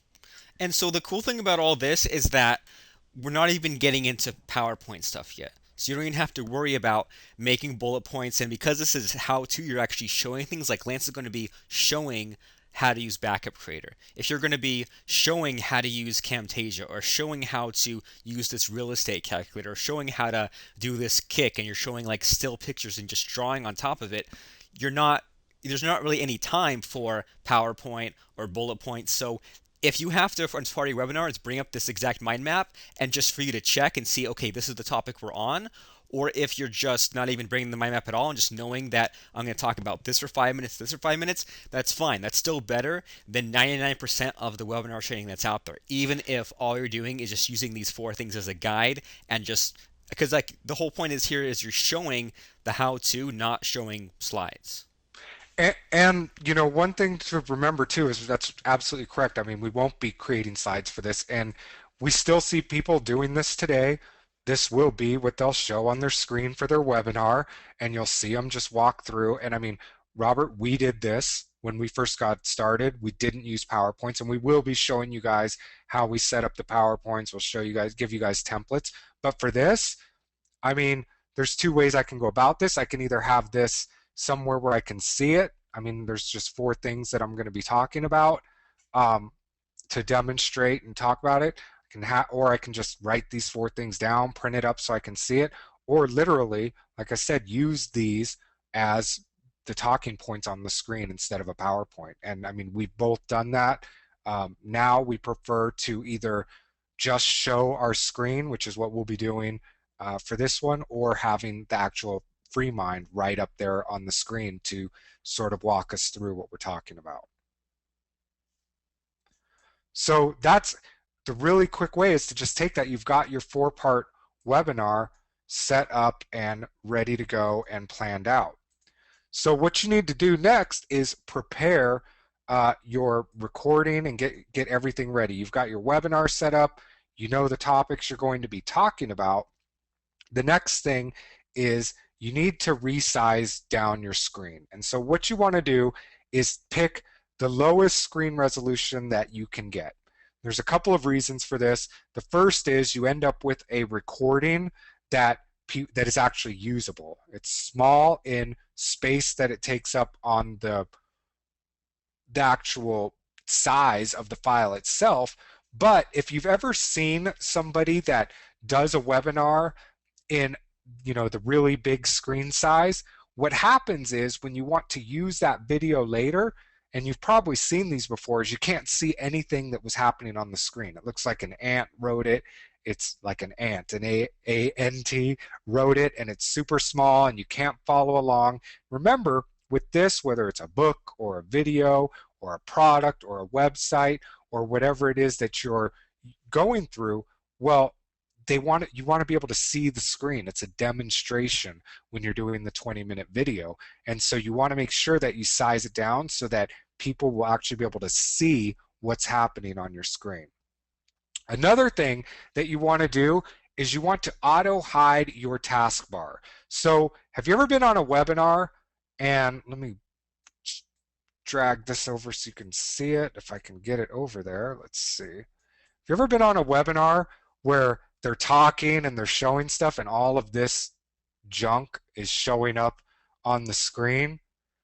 Well, that's the problem, right? Like, it looks ridiculous. There's all of this distracting stuff here. Whenever I see it, I'm like, ooh, I wonder why they've got that open. I wonder what that icon does. Or if you scroll over it, all of this stuff sort of pops up. You want to get rid of all of that. And well, there's a really easy way to do that. You go to your taskbar and right click, and then you go to properties. And when it comes up, you want to go to check auto hide the taskbar, hit apply, and that way it will not show up down there when you don't want it to and show a bunch of stuff that you don't need on your screen. After you do that, you're going to want to start up your Camtasia recorder and get your trial from TechSmith. Okay, so we're going to show this here. The first thing for your screen resolution, let me get rid of this here. And to get it back, it'll come back when you don't have something up on top of it. And then again, you right click on it, go to properties, and unauto hide. So basically, when you don't have something in the foreground or you don't have your mouse over it, it will auto hide that out for you. So to resize your screen, what you do is go to your desktop, you right click, and we'll show you that a little bit later. You right click, select screen resolution, and as you can see, I've got two screens on my computer. If you have one screen, you'll just have one of these. No big deal. So what you do is you make sure the screen that you want to show your demonstration on is selected, and then just scroll down and pick the smallest one, either 1024 by 600 if your computer has that, or 1024 by 768 if you've got that. And what that will do is create a really good recording that is reusable for you when you're ready for that. You hit apply and your screen will resize down for you. And by the way, Lance, just because I know that some Mac users going to ask, the Mac equivalent of hiding the taskbar to hide the dock, I guess it's called, is Command Option D, and then that will hide the dock and it'll hide all those extra icons on there, just so everyone So knows. Command Option D. And then what's the way to change the screen size in the Mac? Just off the I top of your head, believe do you it know? is settings and then screen resolution or display I'm settings. seeing system preferences System, displays. Yeah, is that, did I not say system? Yeah. Okay. System preferences, displays. Yep. Okay, cool. Just so that, because that's the thing is like, I don't want anyone to just get hung up just on the fact that they have a Mac. I mean, just go and find that menu, size it down to either 1024 by 600. It's great if you have that size, but if you don't, a lot of people don't. 1024 by 768 is still just fine, but we just, I mean, every single time we size it down for, I mean, for all those reasons. So things don't look like an ant, so that the webinar runs fast, the recording looks great. We can use it on a web page, we can use it on a DVD. So kind of a silly little, I cut a couple of silly things, right? Like, do I really have to hide my taskbar? Do I really have to size my screen down? Will you be glad you did once you have a usable recording? Yep. And I mean, like you said, there's so many things that you can use that recording for, from replays,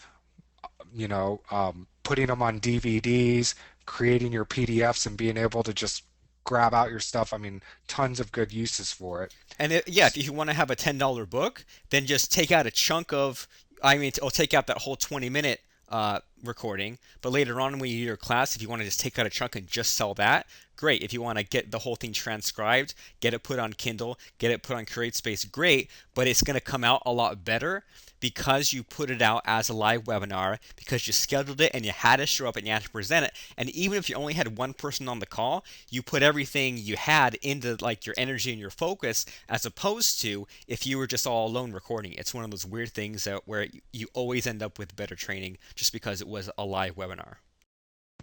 Cool. So then you get Camtasia Studio, which includes Camtasia Recorder from TechSmith.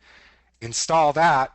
And then there's a couple of things with this. So the first thing is you want to record the full screen. So remember, you size down your screen and you want to make sure that you're recording this entire screen. We've had so many people go through and say, well, I'm going to leave my screen big and I'm going to just select this little area to record in. And what happens is we are making your whole life and job harder, because then you see them like moving stuff around, trying to fit it into this little box. And I'll actually like bring it up so you can see what I'm talking about here.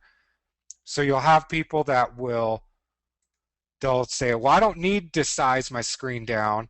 I'm going to use this small area right here. And then they'll be showing something and trying to move their their their web browser just into this little area. And it's like, no, record the entire screen, and then you don't have to worry about what's being shown, what's not. And it just comes out more natural on your recording because they can see everything that you can see. Let me get rid of this real quick. Then what you're going to want to do is go to your audio settings. And this is really, really important. You're going to go to your audio settings and make sure that you have the correct microphone or audio chosen. And you're going to want to make sure that you check record system audio. And then when you're finally ready to record, well, you'll just hit record. So here's what it looks like. Again, you've got this. The first thing you want to do is make sure you're recording at full screen. So you can see I'm recording everything here. And then what you want to do for the audio settings is right here where this audio stuff is, there's this little triangle. You're going to want to click on this and you can see, oops, like I'm picking up audio from this webcam. Sometimes it's set on do not record anything, which means I'll get nothing. So what you want is to make sure this this button right here is set next to your headset. This means the only audio that it will be recording besides the system audio is coming off of this headset. Very, very important in order to make sure that you get a good audio and that people can actually hear you. And for some reason, I don't know about you, Lance, but my Camtasia always keeps trying to switch back to the default one. And then the one time I forget to check this, well, then I make my recording. It sounds like I'm recording inside of a bathroom. So it's just one of those things where I make it a habit where before I hit that big red record button, I just check real quick just to make sure it's still doing the headset. And here's what's neat is you can see that what record system audio does. So back in the day, you couldn't record two people talking on a webinar or multiple people talking on a webinar. Well, now what you see happening is every time I talk, you can see it's picking me up here with the green levels indicators that I'm talking. But also, whenever Robert says something or if a video plays during my demonstration that I want people to have that audio, or if you're having multiple people, well, you can see that anything the computer hears now, it will also record when that button is clicked. So if I go do, see it shows up. But one thing I've noticed is that it's you got to look really carefully because it comes through slightly less loud Lower. than you do. So even though I'm saying ba ba ba ba ba, see it's only going about 3 bars, whereas when Lance talks it gets to all bars. But as long as you get some green, then it's all gonna work out. And so yeah, this is great for even if you have interviews or if you unmute someone or like yeah you play a video or I've done things like even recorded Skype calls and this is just the all-in-one tool. And so when you install Camtasia, there's two pieces, right? There's the Camtasia Studio, which is the editing, but then this is the Camtasia Recorder, which is just the recorder.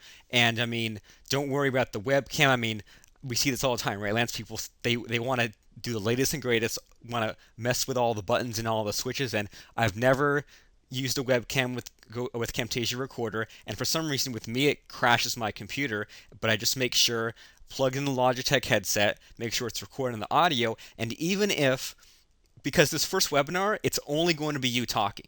But it's still a good habit to just always make sure that the system audio is checked because in the future, if you ever have someone introduce you, like how pretty much on every pitch webinar Lance and I do, one of us talks for about 2 or 3 minutes, introducing the other person as if we're like welcoming them to the stage. If you want to put any, if you want to play something in the recording, this will pick it up. And so it's always good to make sure first record your headset and also make sure system audio is recorded. And then once we get into the recording, this is also pretty slick because it'll put this on 2 audio tracks. So like when Lance has his video, it'll have Lance's side of the conversation on one track and me on the other track. So if he ever wants to, make me louder or quieter to match him or shut me up, well then it's really easy to adjust one of us without adjusting the other, if that makes sense.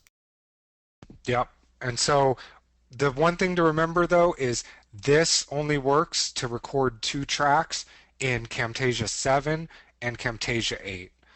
Robert and I both use Camtasia 8 at this point. And then do you have to do the same thing that I do where you mute the speaker? Or is that just for me? I think that's just on your setup. Okay. So once you do that, you'll have your recording. You can see that it will all work. And when you're ready to go, you've got your full screen. You just hit the record button and it will be recording you. And Makes it so pretty. the cool thing about this is, I mean, every version of Camtasia, I mean, I'm always the last person to upgrade anything. And every time a new version of Camtasia comes out, I always resist upgrading for about a year. But for some of the people in this class who have an older version of Camtasia, I would still upgrade. Just because every time they come out, it's always better. There are less bugs. And then I think they added in this record system audio in around version 7, and that just changed everything because before we'd have to like sync up both sides, we'd have to join from a third laptop. It was a big mess, but whatever the latest version of Camtasia, even if you already have it, I would get the upgrade. And I'm pretty sure that that free trial still counts, right? So if you happen to have like version 6 or 7, you can still install version 8 and have a 30 days free. Try it out. It's always awkward at first, but the recording's way better in the latest version. The editing's way better in the latest version. And I would get it just because I mean it's easy now. It used to be we have to mess with all these things, but now it's just we start the webinar, start the Camtasia recorder, and that's it. Nothing else to think about. And the one final thing about when you're recording or preparing to record or getting on a webinar is close everything else down. Close down your Skype, close down your email programs, close down everything except your PowerPoint, things that you're going to be using, your web browser, any demonstrations that you're going to have, because those all just create distractions and they also end up on your recording as well. And yes, if you Including use Outlook, close that down as well. and the sounds show up too. So if you happen to have like yeah, like people are talking about Outlook or even if you have Facebook open in another window and someone messages you and it goes boop, well, that's going to be in your recording. So it's good anyway just to not let anything derail you. If someone messaged you or they're trying to call you or email you, you know what? It can wait 20 minutes until you're done with this very focused recording session. Awesome. So that'll get you going with the recordings. So now, well, if you've got your what you're going to say, what you're going to pitch, your webinar's all set up, the last thing to do is we'll just start that webinar up. And so one thing that you'll notice that Robert and I always do is we get to the webinar a little bit early, sometimes an hour, sometimes 10 minutes, sometimes 15 minutes, but whatever it is, get there a little bit early and even just start up the webinar. But what you don't want to do is leave the webinar just at that screen where it's just the white screen and it says waiting for the organizer to come, because then people don't know if they're in the right place. So what we do is we start up the webinar and we put a live countdown timer on it.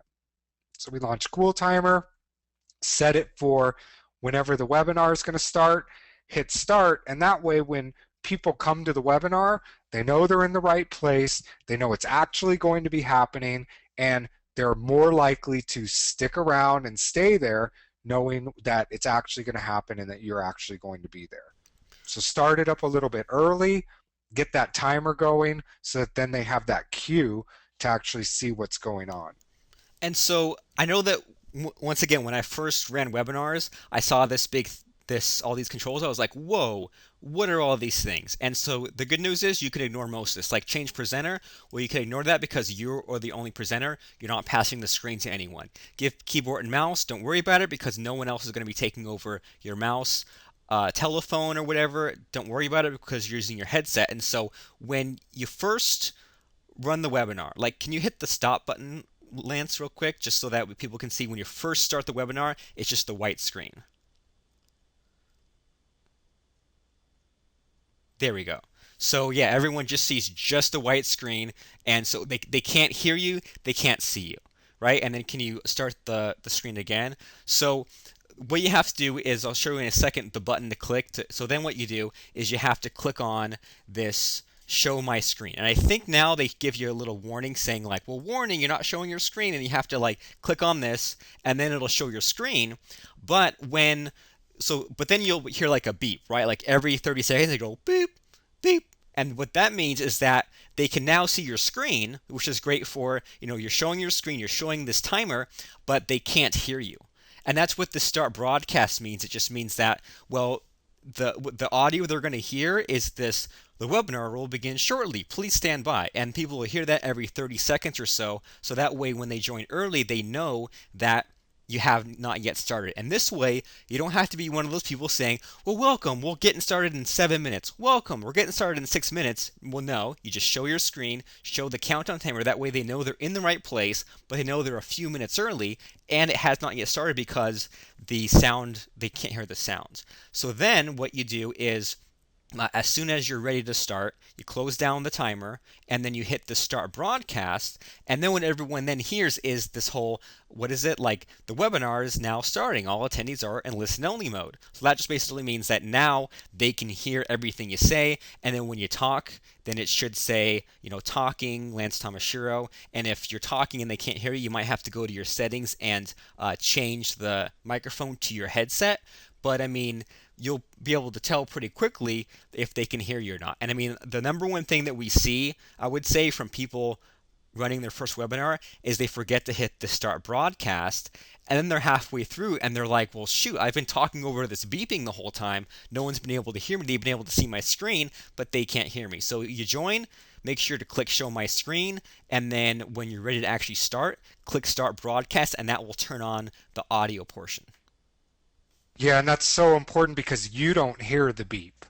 All you see is this big red thing that says attendees on hold. They can still see your screen because you've turned that on, but they can't hear you. And I mean, I think we've been on a couple webinars where we're like, how long are they going to go before they realize it? And I mean, you see them moving around the screen and doing all their stuff, but nobody's hearing them, so they don't make any sales. So, yep, you start that countdown timer, and then what you do is do the show my screen. So show your screen. So now they can see the timer going. They can see whatever it is on your screen.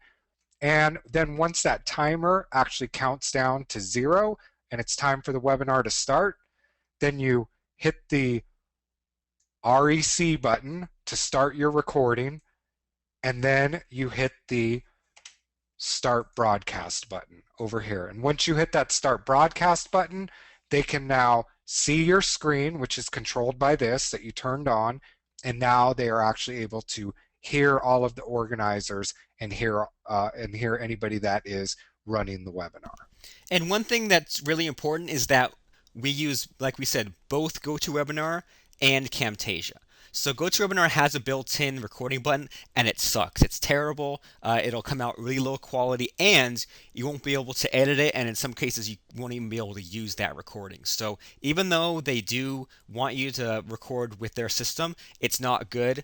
It's better to use Camtasia Recorder. It's good anyway for you to get used to just only using one tool. And on the off chance that you mess up and you forget the start broadcast button, well, it's still okay because at least Camtasia will still capture your end of the conversation. So even though we use GoToWebinar to broadcast it out live, we are recording it for later use using Camtasia. So really important there.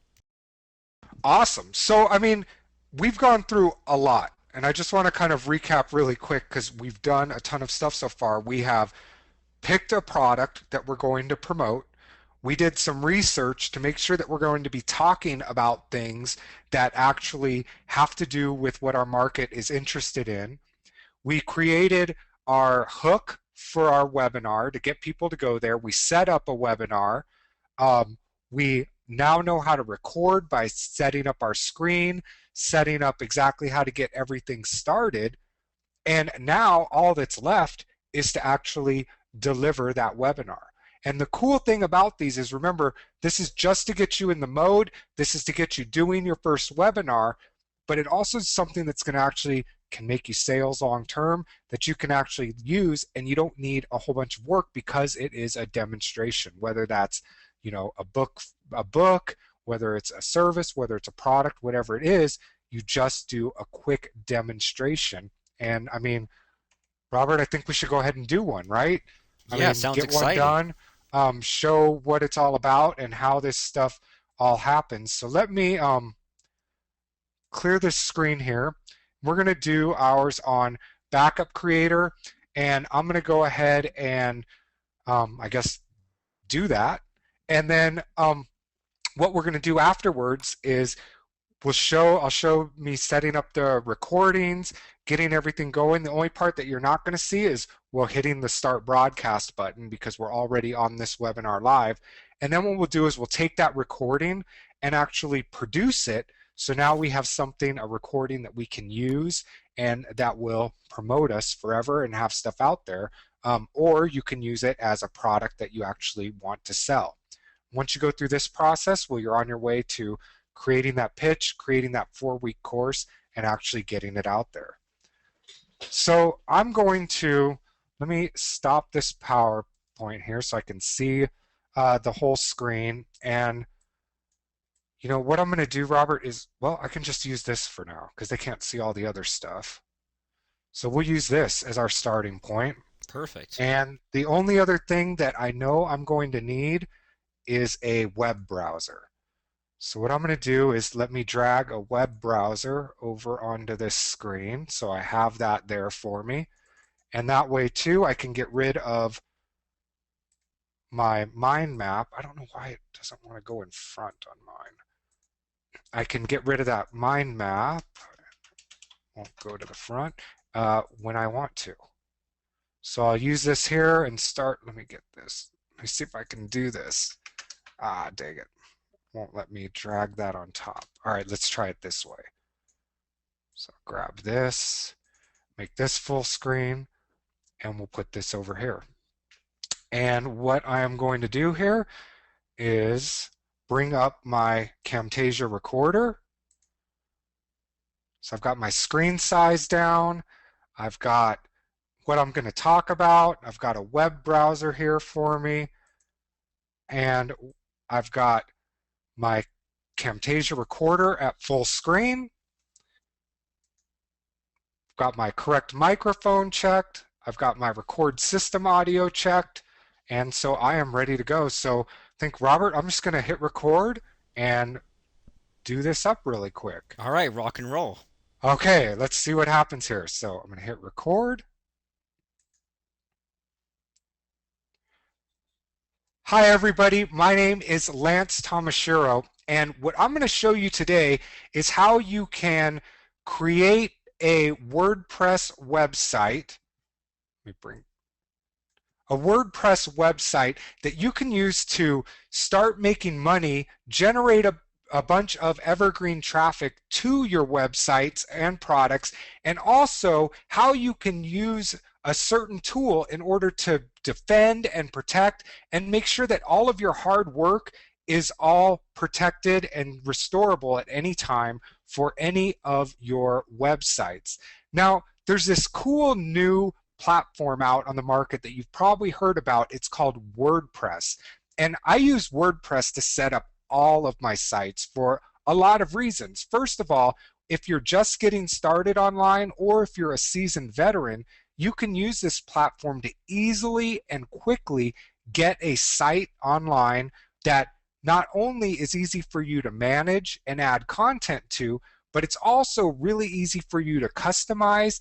And the best part is that search engines love it right out of the box. So if you're not familiar with these things called search engines, well, they're places like google.com where somebody can go and type in to find out something like, how can I back up my website?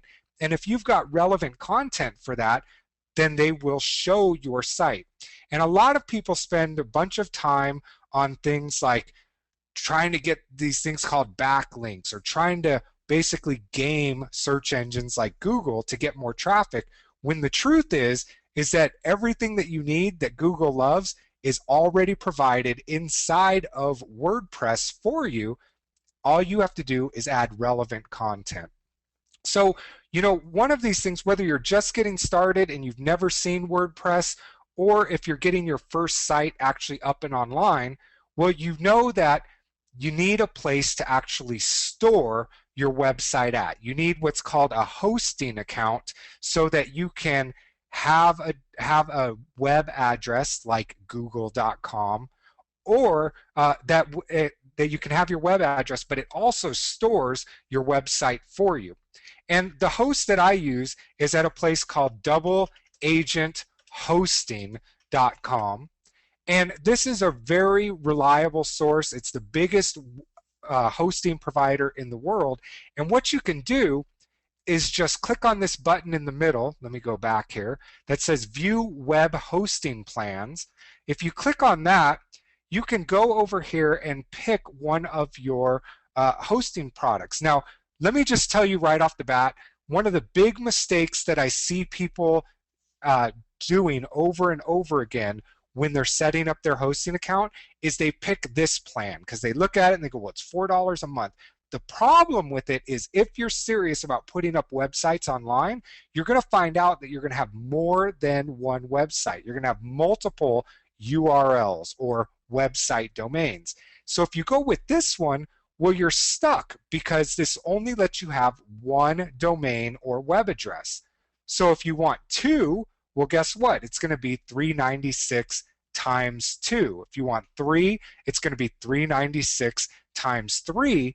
However, if you go to this plan, which is the one that I use and recommend, then it gives you an unlimited amount of domains for what, just $3 more, less than just a little bit more over $3 more. So all you can do is tell them you have a new web address and you can host all of them under this account. Now, you don't need this business plan because all it really provides is this toll-free number and what they call private SSL, which you really don't need unless you're doing some kind of a lot of banking transactions and different stuff like that, which none of you should be doing. So go with this baby plan. You click the Order Now button, and it lets you set up and what's called register a new address, and it will take you through the process of getting everything set up for your site. Now, I have a site set up here already at Double Agent Hosting, and it's called newbiecrusher.com. And if not Newbie Crusher, I apologize, it's called membershipnewbie.com. And if I go to that site, you can see there's absolutely nothing there. And that's what yours will look like when you first set up your brand new account.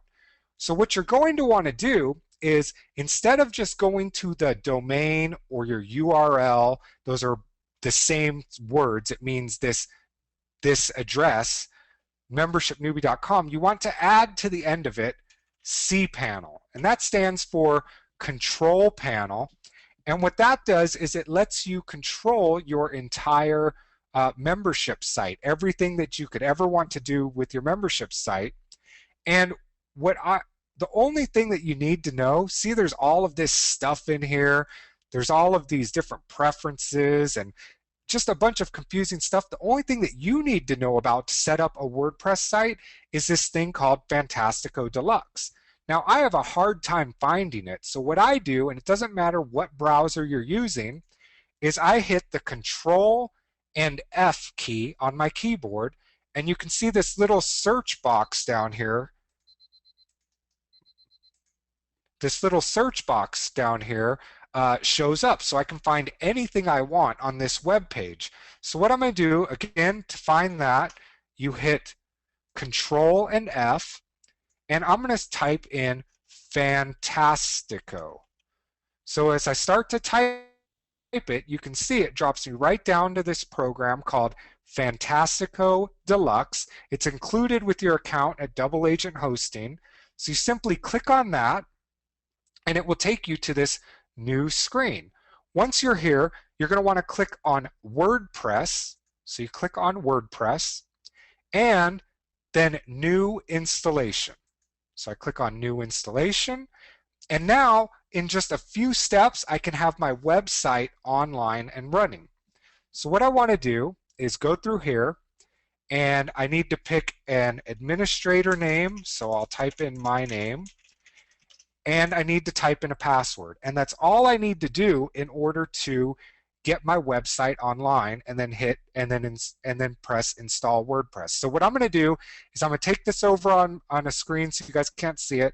I'm going to type in a password, hit install WordPress, and our site will be installed. So I'm over here where you guys can't see this, and I'm going to type in my password, hit install WordPress, and hit finish installation. And right now it's installing, and as soon as it is done, we'll be able to continue. So now it's installed, and it's giving me this message that says, we've installed your website at membershipnewbie.com/WP-admin.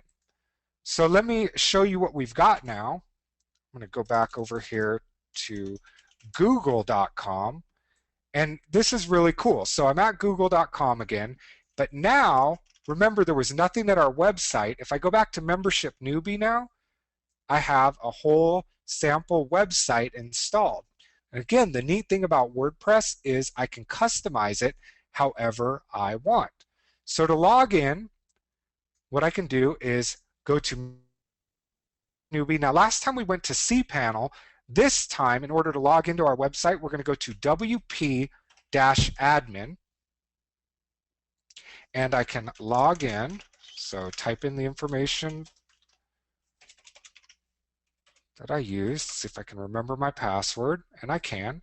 And this is what it looks like. So now if I want to add new content, well, I can go to Post, and I can add my new content here. So here is how to get rid of this. We'll just put how to back up your WordPress site, and I can type in here. So and I'll just grab a video. So what I can do is go over to YouTube. This is kind of cool. And I can do a search, so I actually have some good content for my readers. So and I'll put in, well, actually, let's see if we've got something here. We'll do backup creator. Let's see if anything comes up. Backup creator tutorial. Oops, that's Xbox. And all right, well, here's something, how to clone your WordPress blog using Backup Creator. I'll just grab this link here, and I'll just paste this in, and we'll go ahead and publish it. So now what happens is if I go to my website, I've got, oops, an actual link here that will show a video. And there's different plugins you can add, so it'll actually embed in here. And you can just go ahead and start adding content and setting up your website. Now, the cool thing about WordPress, like I was telling you, is I'm going to go to an existing site of mine, is that, well, you can get these things called, oops, called themes, and you can write a bunch of articles, and you can do cool things like have audio in here. This is a neat plugin called Action Opt-in that will allow my WordPress blog to create a mailing list for me. But you can see, and again, this is WordPress, it doesn't look like, well, this site that we set up already. So the neat thing about this is that in order to make my site look like this, well, I just did this thing called installed a new WordPress theme. And just by installing a new theme, you can change the way that your site looks with just a few clicks of the mouse. And all you have to do is go to Google, search WordPress themes, and you'll find a whole bunch, or directly within your WordPress site. So if we go here, back to our new site, and go to Appearance and Themes, we can go to Install Themes. And let's say I'm looking for one that is silver, that has, let's say, 2 columns, and it's flexible width, and I hit Find Themes. Well, it's going to show me a whole bunch of new ways I can make my blog look. So let's just pick this one right here since it's the first one. If I click Install, I can hit Install Now and then activate it. And now if I go to my site, well, check it out. Now it looks completely different. It's got all of this stuff already set up for me. And just like that, you can customize and make your site look different, even if you don't know anything about programming a computer. So here's the thing, is I showed you this site that we have made over here that gets us a bunch of stuff in Google because it's got all of these articles in it. It collects leads for us. And what we do is we set up these exact types of sites all over the internet. But the problem is I don't remember what theme this is. I don't know how I set all of this stuff up. And what I want to do is just copy it so that I can use it somewhere else. Or maybe you've got an affiliate site and you want to set up a new site to use somewhere else or for a different product. Or maybe you have been in the situation where you're making changes to your site and you broke something, or maybe you've had the unfortunate experience of a hacker or somebody malicious getting to your site and messing all of your hard work up. Well, that's why it's super important that you have a backup solution in place. And what we have is this cool plugin that allows you to do just that. So if you go to your dashboard, now again, this isn't the new site, this is the one I've got existing, and I've got this plugin installed. And if you look over here at my plugins, you'll actually see I have a lot of plugins installed on here. But there are also plugins that I use on every single site that I set up like this. So I don't want to lose all of this hard work, and I also want to be able to duplicate this site anytime I want. Well, we've got this neat plugin called Backup Creator on here, and let me show you what it does. If I go to Tools and then Backup Creator, you can see I've got this control panel here, and if I want to create a backup for my site, well, I simply click this button right here that says Backup Site, and I hit OK, and it goes through right now, and it backed up in just that fast. Those couple of seconds, it backed up all of my settings, all of my posts, all of the customization that I'm done. So at any time, I can restore this site here if something malicious happens. I can get back to exactly how it looked when I took this backup if I mess it up by installing something, if I accidentally delete something. And it keeps, as you can see, multiple backups here. Now, on top of all of that, what's really awesome is I've got this settings tab here where I can set this up to make an automatic backup for me. And I can set it up to backup every hour, every day, every week, whenever I want. And I can tell it how many backups to keep. But what I really love the most is I can back this up to another website, or I can even back it up to Amazon S3, and it does all of this for me automatically once I check the box that says automatic backup. So that's cool. That keeps you all safe. That makes sure that any changes that you make to your website, you can what we call roll back out of it. So if I was developing this website and I had it in a place that I liked it, well, I could come hit back up this site, and then I could go mess with it. Then I could go see what another plugin did. Then I could go see what another theme did.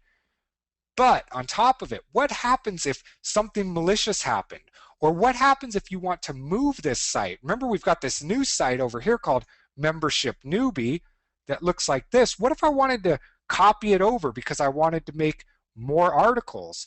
What if I wanted to make a new, what if I wanted to just didn't want to start from scratch and I wanted a site that looked the same? Or what if I had an affiliate product that I wanted to use the same structure for, and again, I didn't want to start over? Well, it's really simple, and this is what I love about Backup Creator, is that I can just simply, get rid of this here, I can just simply go through and back this up, which I already did, but I just have to do this download WordPress plugin right here. So I'm going to right click and do save link as. We'll put this on the desktop here and we will call this Backup Creator. So I know what it is. Hit the save button. So now I've downloaded this WordPress plugin right here from Membership Cube. And don't forget, this is what it looks like. So we've got, this blue thing. We've got these different tabs. We've got this audio on here, this opt-in box, all of these different articles on here. But here's what's cool. When I want to move this over, or if I just needed to restore it on the same site, it works the same way.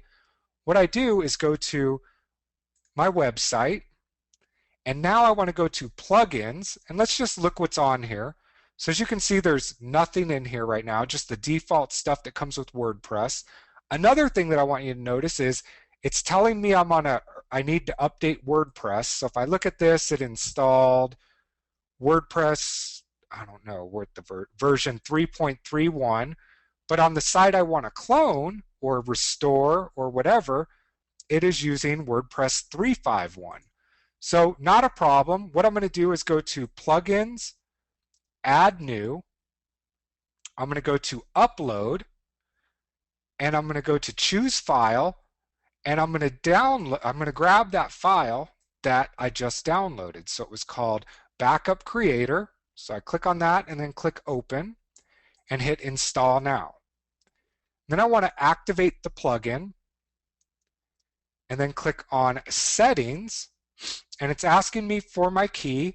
And so inside of when you purchase Backup Creator, you've got a license key and a license email. So I'm going to go ahead and license this. So I'm going to copy that key. We'll put that there, and we'll go to enter in the email address so that I can activate my plugin. Hit save key. And now it is activated. Now remember, we're still on this membership newbie site. And just to double check what it looks like, let's grab this. We'll go here. So again, it's this old looking site with no content on it. But check out what happens. Now it's got this backup already in it because I grabbed it from the site. So I'm going to click on restore from URL, and I'm going to hit restore from backup. And in just a few seconds, I didn't have to move any files, I didn't have to do anything.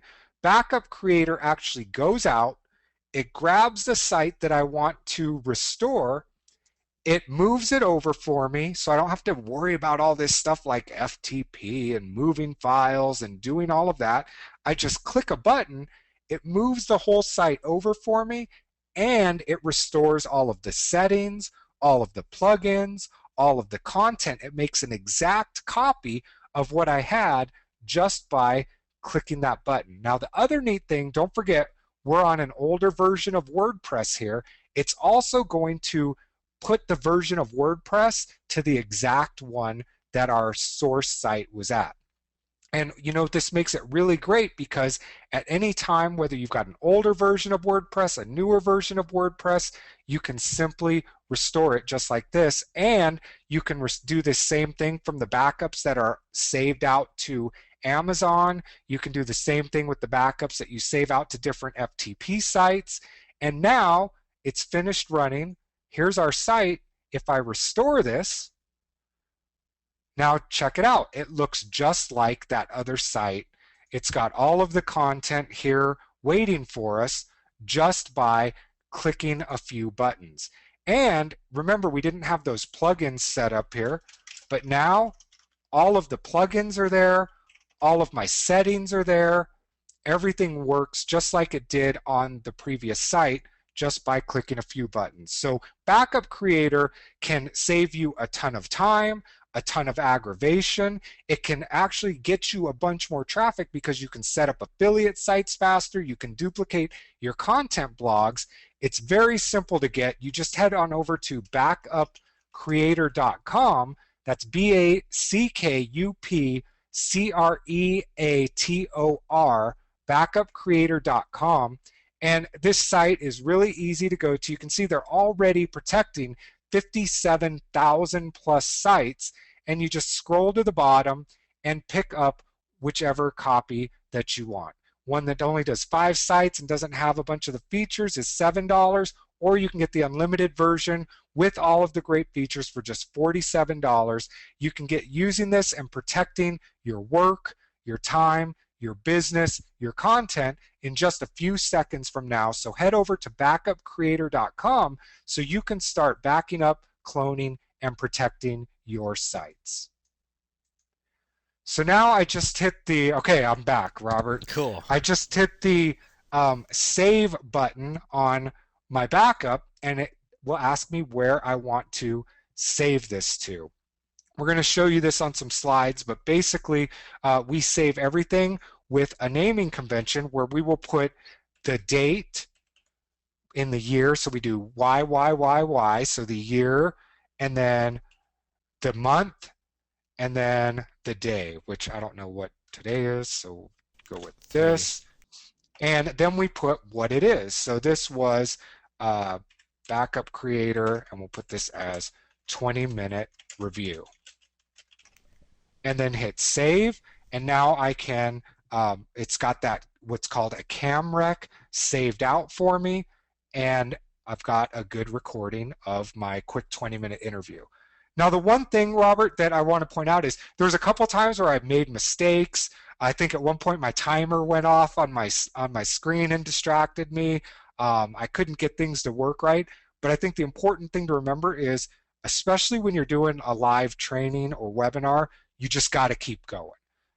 You either ignore it and move on, or what you do is stop and incorporate whatever mistake you made into the training. Because if you make the mistake and you're showing a site or you're showing how to navigate something and it doesn't work exactly that way and you did it, chances are your audience is going to do that as well. And I mean, even if you only run one webinar a month, eventually everything's going to go wrong. Eventually, you're going to have a webinar where something just craps out on you. And so I think it's better to kind of get used to that and get used to, like, a timer going off or a link not working, just little tiny things like that, and get in good practice of recovering from something like that, so that if something really big happens, like we've had situations where, like, one time our website just didn't load. And so we just kind of like had to keep going on and just made do with what we had and finish the webinar without doing that demonstration. And so it's something that it's inevitable, it's going to happen. So instead of hoping it won't happen, it's better just to roll with it and get good at recovering. Oh, are you still muted? Speaking of Yep, things going there wrong. you go. Cool. Yep, happens all the time. So once you've got that, again, you're finished with your webinar, you hit stop recording. Okay, first thing you do, make sure you hit stop recording, and then you save it. Make sure you save it when this comes up. And like I said, how our naming convention for saving everything is 4-digit year, 2-digit month, 2-digit date, dash title. And that way we can find anything we want really quickly. If we say, I did something, I know I did it in April, or I know I did it in November, or I know I did it in June, it's easy to find all of that. Plus, what happens is when you name it like this, your computer will automatically sort your webinars from the first one you did to the last one you did. So it'll put them in that order very quickly so you can see chronologically how you did them. It makes it really easy to find. And then if you do dash title, well, you can always find the one that you're looking for. And the cool thing with this is that, I mean, after a while, you might end up redoing a presentation. Like if, WordPress changes significantly, Backup Creator changes significantly, you'll redo it. And so this way you can easily find the old one, but if you record a new one, you'll have both the old and the new and you can just have them in the same folder. Yep. And once you've got that recorded, well, now that CamRec's not going to do you any good. So we need to open up Camtasia. And once we have Camtasia Studio opened up, we're going to need to click File and then Import Media. And we browse to our desktop or wherever we saved that particular CamRec or Camtasia recording. And we select the file that we want to produce. So in our case, it was 2013-0403 backup creator 20-minute review. And then once we have it in there, it's going to put it in what's called the clip bin inside of Camtasia. We need to take it and drag it from the clip bin down to what's called the timeline. And we'll show you what that looks like. And once you do that, it's going to ask you, and this is very important, it's going to ask you what size you want your video to be. Now, remember, we had you size down your screen at the very beginning of this, so it's already at this size that you need it and want it at. So we're going to choose the recording dimensions. The recording dimensions, and again, I was obviously on a good spelling day when we made this, and then you're going to click the OK button. Now, it's very important that you do this because it won't always position your video in the correct place on the timeline. So when you go to produce it, it'll have like maybe 30 seconds of nothing, and then it'll start your video. So you're going to want to take that video and slide it all the way to the left-hand side once you get it inside of that system. So let me show you what it looks like. I'm going to open up Camtasia Studio here. And so, yeah, And while that's opening, I hope everyone kind of got from watching your presentation, Lance, that, I mean, 20 minutes is nothing. 20 minutes just goes by like that. And even, you'll find yourself rushing just to cram everything into 20 minutes. And so, but that's good. But now in just 20 minutes flat, you'll have a video recorded. And then just to once again be clear, the recording that Camtasia creates right off the bat is called a CamRec, right? Camtasia recording. But it's a really huge file, and most people can't play a CamRec. I mean, have you ever seen a video that's a CamRec to play? Probably not.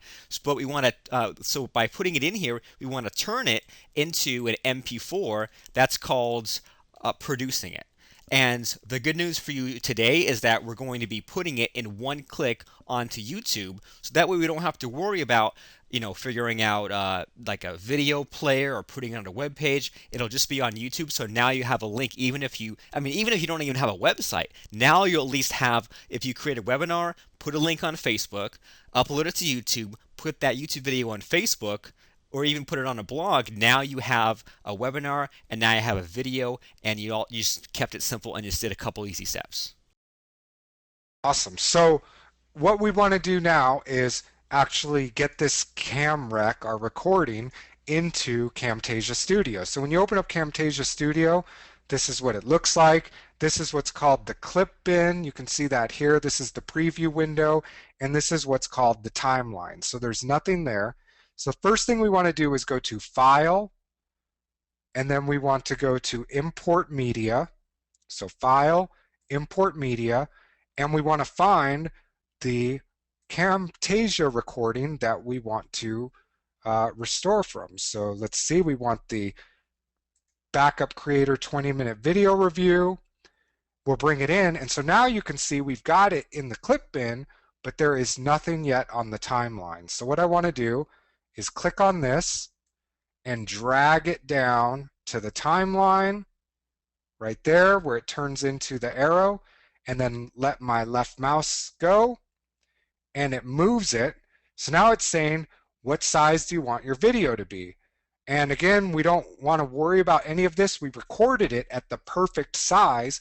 So what we want to do is click this down arrow and go to recording dimensions. Okay? Always go to recording dimensions and then hit the OK button. Now we've got our stuff ready to produce, but don't forget one more problem. Remember, we said it doesn't always put it in the right place at the timeline, so we'll have all this blank space. So what we want to do is hover over here, left mouse click, and drag it all the way as far as it will go to the left, let go, and now we've got everything set up in order to produce it to an MP4 file, which works on YouTube. You can directly put it up there. You can use it on your websites, wherever you want. And the really important thing with this is no editing, right? And if you even notice in that timeline, there's like a second or two where there's silence where Lance is getting ready. Leave it in there. We're not adding in music. We're not taking out ums. We can get to that fun stuff later. But for now, I mean, we just want to get this video recording online as fast as possible. We're not worrying about, well, is the video in track 2 or 3? It's just, it's on there. It's on the timeline. We're just going to put it on there as is. So we're all ready to go here. I'm going to close this down, and our next step is going to be to produce that webinar. So the first thing that we need to do is select the file, produce, and share. So click on file, and then we're going to select produce and share. Everything's already set up. The next thing you want to click is, well, it's already set up for us, so we want to click on share to YouTube and then click the next button. And it might tell you that the video is too long. Well, don't worry about it. You're just going to click the OK button, and it will ask you for your username and password. So this is your Gmail username and password, your YouTube username and password. You fill that in and click the next button. And you have to put in a title and description. Well, remember, we already have a title and description, so we're going to take our hook and put that in the title area. And then we're going to, for the description, we're going to put the URL, so our affiliate URL, our product URL, wherever we want to send them, and then put in the hook after it. And it's going to ask you to set up a tag. So what we do is we put in the hook and then 2 keywords that we want people to be able to find us under. For the privacy settings, we're going to set that to public, and then we click finish. And just by doing that, we now have taken our live webinar, taken the recording of it, and now produced it in a format that we can use anywhere on the internet, and in fact, already live one place on the internet, which is YouTube. So let's go ahead and do that. Just to walk through the steps, so we've got everything set up exactly how we had it. We're going to go to File, Produce and Share. So File, Produce and Share. And we're going to select Share to YouTube. Click the Next button. And there it is. The duration of the video exceeds. We're not going to worry about that. We're going to click on OK. And now it's asking for my username and password. So let me grab that over here. I know what my username is. We'll grab my password out of here.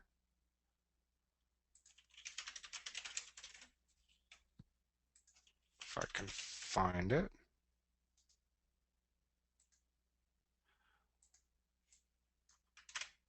Okay. And I'll click Remember Me and hit Next. Oh, you know what, Robert? I have the The two-phase extra on. security, right? Yep, so let me turn that off here real quick. Forgot about that. Let me see, it is in, if I can In even your find it Gmail now. accounts security, I think. I got General, oh, accounts, there we go. Change account settings, security, and I guess I need manage access.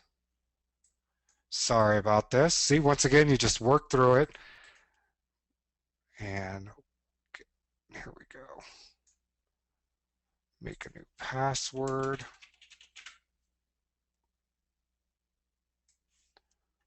Let's see what this does for us.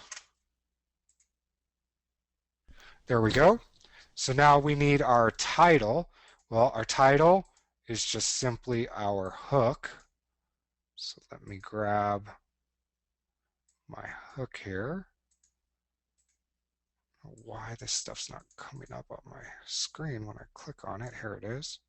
So for the hook, we're just going to click on this and we'll grab that. Hit OK. So my title is my hook. And we're a little bit long, so I'm just going to put it as defend your hard work. And for my description, I'll put in the link first. This is very important because this means this is the first thing they're going to see in the description, which is where I want them to go. And it will And then, hyperlink it too. and it will hyperlink it, which means they can click on it right from underneath the video. And I'll paste in my hook.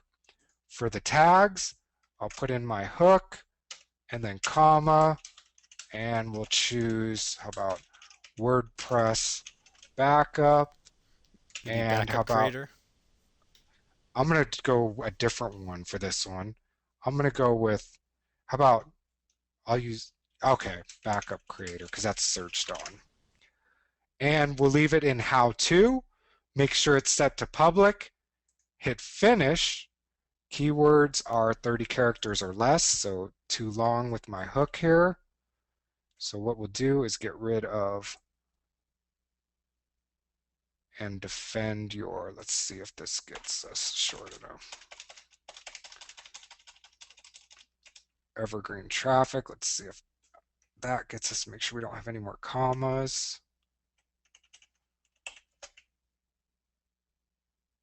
Let's see if that got us short enough, not yet. Maybe it So needed a comma because it's making a tag that's like super duper long. You know what I'm saying? yeah, let's see.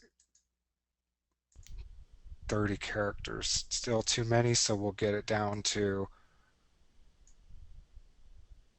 how about WordPress money? There we go, got it down. And now it's going to render it for me and put it right up in my YouTube account, and we'll have it live right off the bat. And so yeah, and this is a big reason why we record in Camtasia, not in GoToWebinar, because with the GoToWebinar we'd have to save it, process it, go to YouTube, upload it. But this way, once you have your YouTube password figured out, it'll save that every time. So now, from now on, whenever you record anything in Camtasia, you can just click the button again, and then you can just walk away, go do something, or leave this in the background. And once this is done, it'll do all the work for you, process it, save it, upload it to YouTube, and now it'll be live, ready for pasting. Awesome. So that's going. That'll finish here in a couple of minutes when we're done. But that's the entire process. I mean, we covered a ton of stuff today. We covered picking a product, choosing your niche, doing research in it, creating a short presentation, how to record, set up your screen, produce a video, and actually run and start your own webinar. And I mean, the most important thing is that you just go through this process and get this done, get comfortable with doing this, and that's why Robert and I want you to go ahead and create your very own 20-minute review product. And it's really simple. You've got all of the steps set up here, and what you're going to do is go into the members area and just tell us what product it is you're going to be reviewing, what the title of your webinar is going to be, or your hook, where you're going to be posting your recording, i.e. YouTube, and finally what time and date your webinar will be at so that we can check that out. And if you head on over to the members area right now at www.webinarcrusher.com/members, you'll find the 20-minute review product challenge post.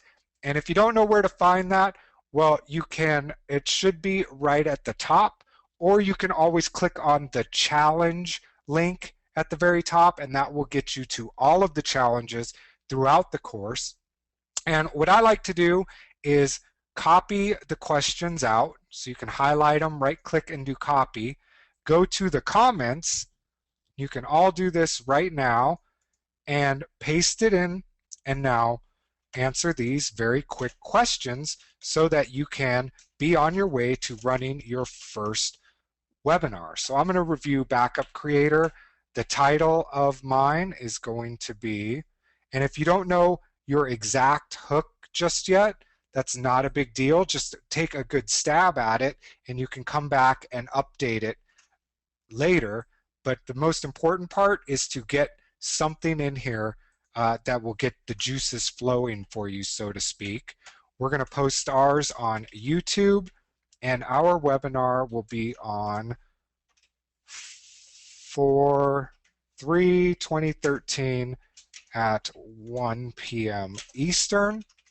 And once you have that filled out, that's all you need to do to be on your way to getting that first webinar out there and done. So go ahead, head on over to the members area, post your comment, and then the most important part about when you're finished, make sure you come back and type in, "I am done." So everybody can see what you've done and everybody can root you on and know that you are making progress towards your very first 20-minute review product. So And head on and the over to cool the members thing, area and fill that out right now. I just want to say that the cool thing about uh, you guys filling this challenge in right now is that right now, while you're in webinar mode, while it's still fresh on your mind, you just saw Lance run a webinar.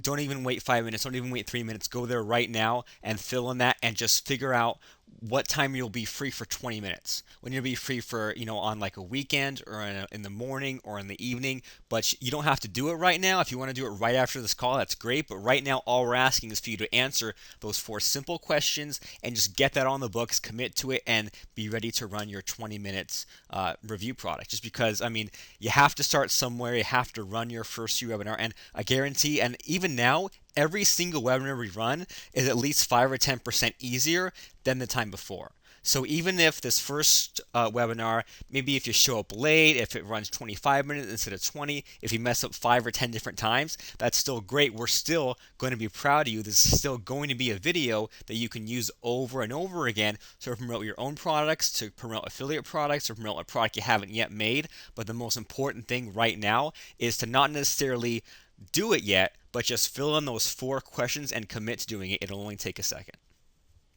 And once you have that done, we're on our way for module 2, which is where a lot of the fun, we take these skills that we've got and really get it fun, because we're going to talk about how you create that 60-minute pitch webinar that can make you money, make you sales over and over again once you have that recording, and how we're going to plan it out. We're going to put together that pitch. We're going to actually schedule a pitch, and we're going to sell a product. Robert and I are going to do one along with you. We're going to sell a product that we have not even created yet, so that you can follow along, see exactly how we do it.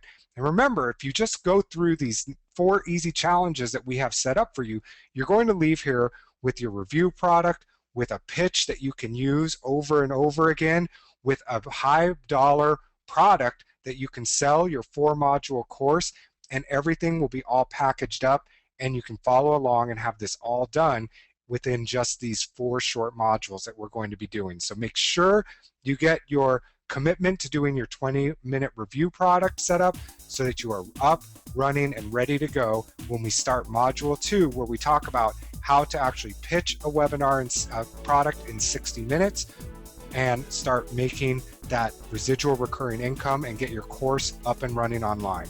So thank you all very much for being here. We look forward to seeing you in Module 2 of Webinar Crusher. Go to the members area right now, fill out your challenge. Robert and I look forward to seeing you inside of Module 2. And I am excited about today's module because really this is years in the making, what we're going to show today. And we've got this whole system distilled down to basically fill in the blank type of stuff. And I agree with you 100%. This one module, what we're going to talk about today, basically changed my life completely. And when I came online, the hardest thing for me was to build that audience. I was lucky enough that I was able to build a decent sized list pretty fast. The problem was is that I wasn't able to create that know, like, and trust factor. And I know we talk about that a lot. I know it's a huge cliche inside of internet marketing and sales in general, but the fact is it's the truth. And there used to be a time, and I think a lot of the, I guess we'll call them the old timers of internet marketing, when they got online, it was really easy for them because buying stuff on the internet was new. There was no competition. And basically, they could just put up a page and have somebody buy with them without anybody knowing them, knowing anything about them, researching them, finding out if it was true, what they were claiming they could teach, and if they really walked the walk. And in the last couple of years, I mean, even since I got started, the whole landscape has changed. I mean, everybody's competing for space on the internet. The good thing is they're still doing it how they were 10 years ago, even though it's changed. And you have to build that know, like, and trust factor. And I mean, this pitch webinar thing, when I first got started, and this, Robert, we've talked about this a lot, I used to run these, and because I didn't know how to write copy at the time, this was how I got around having to write sales copy, having to have sales letters. And I would do these, what we did in module 1, and then what we're going to show here today. And at the end of my webinars would literally send them to a web page with just a PayPal button on them. And so this is great if you don't yet know how to write copy. This is great if you are just getting started because we get to kill 2, 3, 4 birds with one stone. And the cool thing about what we're going to present to you today is we have this very well systematized where, we tried a bunch of things, tried 20 or 30 things, and it turns out, well, most of those things don't work or don't really have as much of a boost as a lot of people think, so that there are a handful of things that you need to know. And we're going to give this to you in a step-by-step sequence in a checklist to the point where there's a couple of parts in your webinar where we're just going to tell you exactly what to say word for word. I know that for me personally, I was very afraid at first of getting up on a webinar and selling something live, but once I had those words, I was doing things like reading off my slide. I knew how to easily begin a webinar and end a webinar. That took away a lot of the stress factor because I was just pretty much going through the steps, following the rules. And so that's a lot of what Lance and I have for you today are these templates that we want you to make your own to apply, your own products, your own niche, your own expertise, and make it where it's you presenting the webinar, but it's in like a Robert and Lance style webinar where you say these things, you go through these steps, and it's just a proven technique so that once you get these people on the call, so many more of them are going to convert and buy, whether you're a good speaker or not. Awesome. So we have a ton to cover. And again, there's going to be a lot of information here. Take as many notes as you need to as we go along, but also remember that we're going to be giving you guys some templates, some checklists, some step-by-step stuff through here. So it's all going to kind of wrap together. And again, there's going to be a lot of stuff, a lot of formulas, but we've got that all sort of distilled down for you. So if we're going kind of fast and you feel like you're falling behind, don't worry. We're going to actually go through. We're going to show you how to use everything. And again, we're going to give you exactly what it is you need to say. And what we saw is even just getting started is like half of the battle. So we're going to make sure that you are able to do all of that. So today, if you remember what we did last week was we had you guys do all of the 20-minute webinars just to get started, just to get familiar with recording, being able to talk about things, using GoToWebinar, all of that stuff. And so what we're going to do today is move into selling higher priced coaching, live classes, things that you can reuse, resell, and be able to have a product line that actually makes sales and has testimonials and has results. So, it's kind of funny, Robert, where this module is your 60-minute product launch. And the first thing that comes to my head is, well, I don't have a product to launch yet.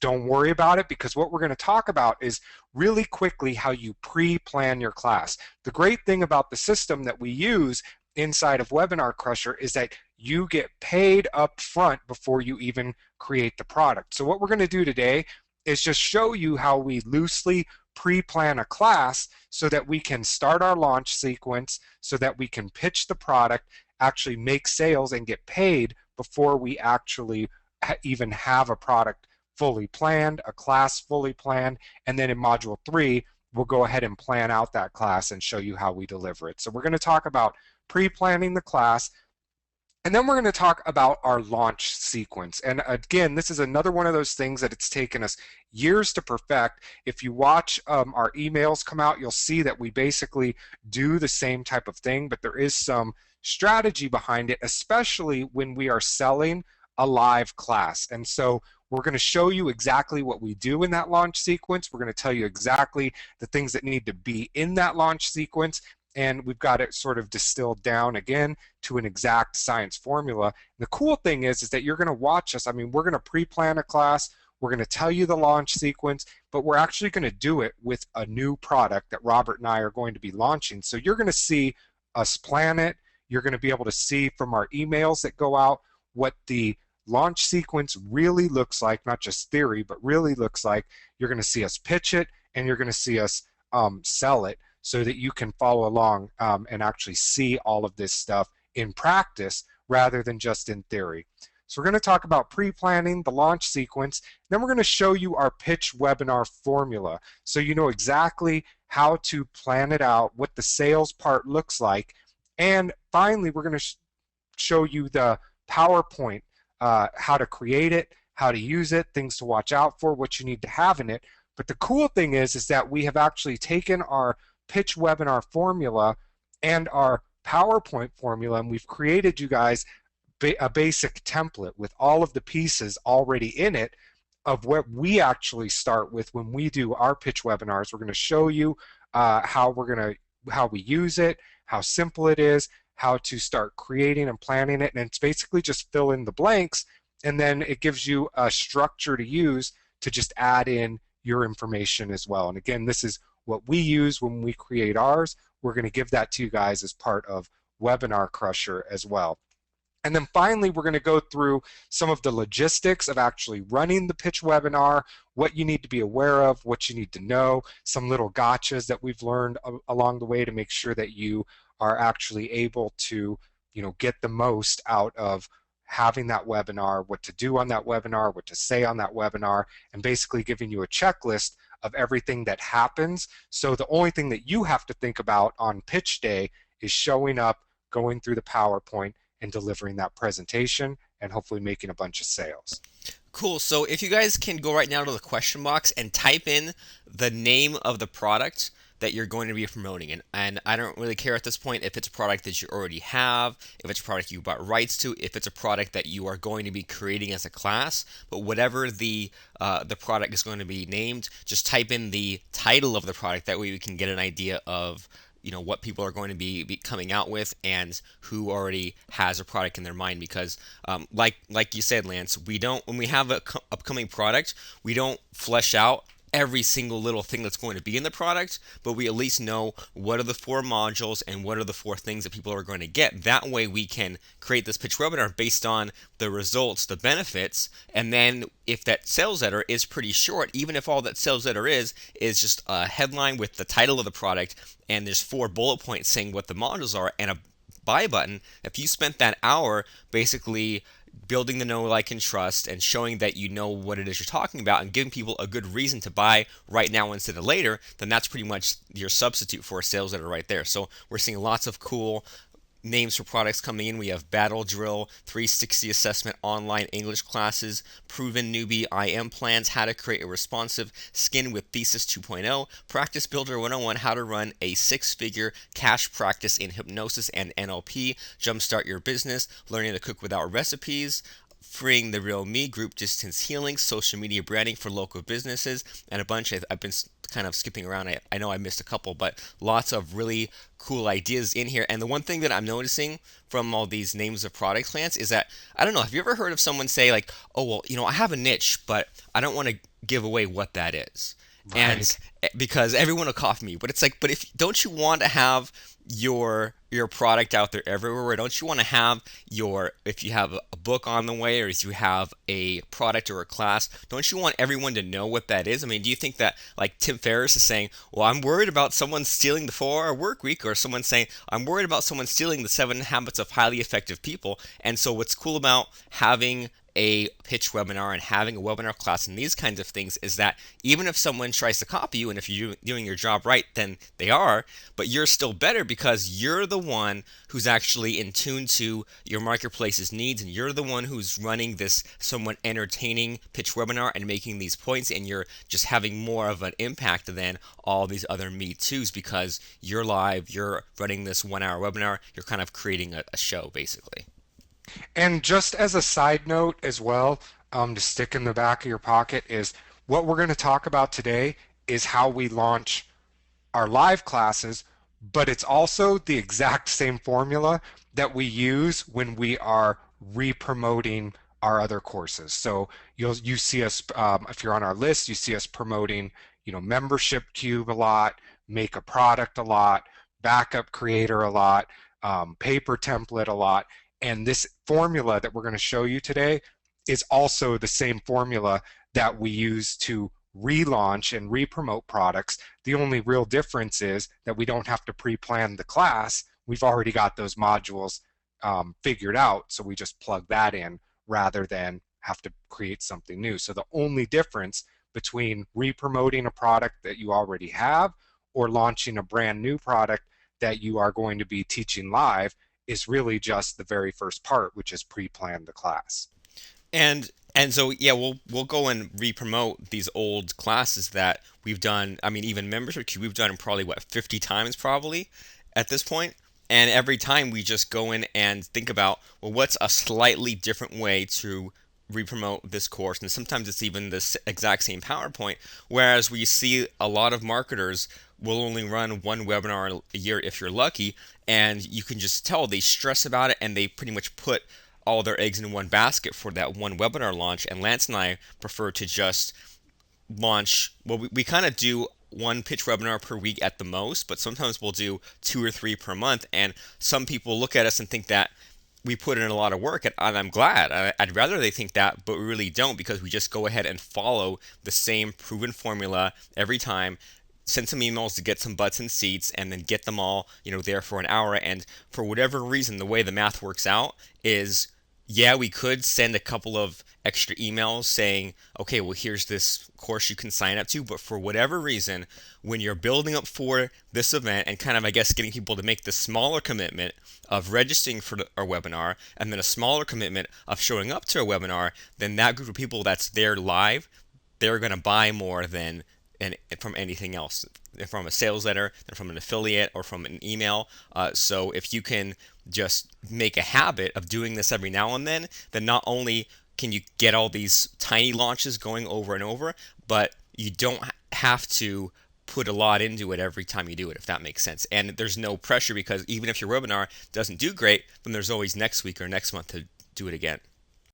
Yep, perfect. So this is what we're going to be covering. There is a lot, so let's just jump right into it and talk about pre-planning that class and what all goes into that. So the big thing that we want you to know about your class and where we're at this point, where we're at right now today to get ready for this pitch webinar that we're all going to be doing is, first of all, just get your modules together. You don't have to worry about the details yet. You don't have to worry about exactly what's in there, but you just want to get an idea of what those modules are going to be.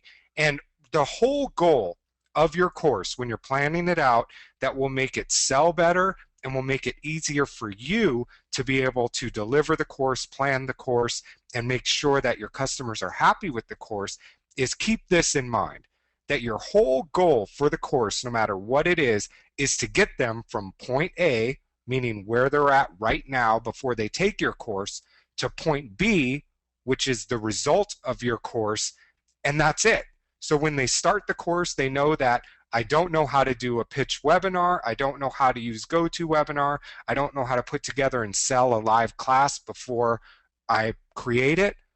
That's point A. Point B is, well, now I have done a pitch webinar. I know all of the tools. I know how to make a product. So they can very easily look at where they're at and decide, do I want to know how to sell and make more money on a webinar? Well, great. Now they know where they're at the end. And I mean, Robert, this is probably one of the things that we see over and over again where people don't understand why their product isn't selling. And you and I mean, we talk a lot about products we see on the markets. We watch a lot of things that happen. And one of the biggest mistakes that people make when they're promoting or selling a course or a product is it's like you don't know what you get. I mean, you know what you get in terms of it's for videos, it's for modules, it's for this or that, it's transcripts, it's reports, but you don't know what you get when you finish it. Meaning, do I get a full membership site up running and online? Do I get to be able to back up and protect my WordPress blog and I don't know how to yet? Do I know how to write copy and I don't know how? And I mean, that's what you want to focus on, is what is the result that they're going to get at the end of the class. And if you can focus on that, and if you can really get that point across for your prospective customers, your sales and conversion go up drastically just from this one bullet point that we're talking about. Oh yeah.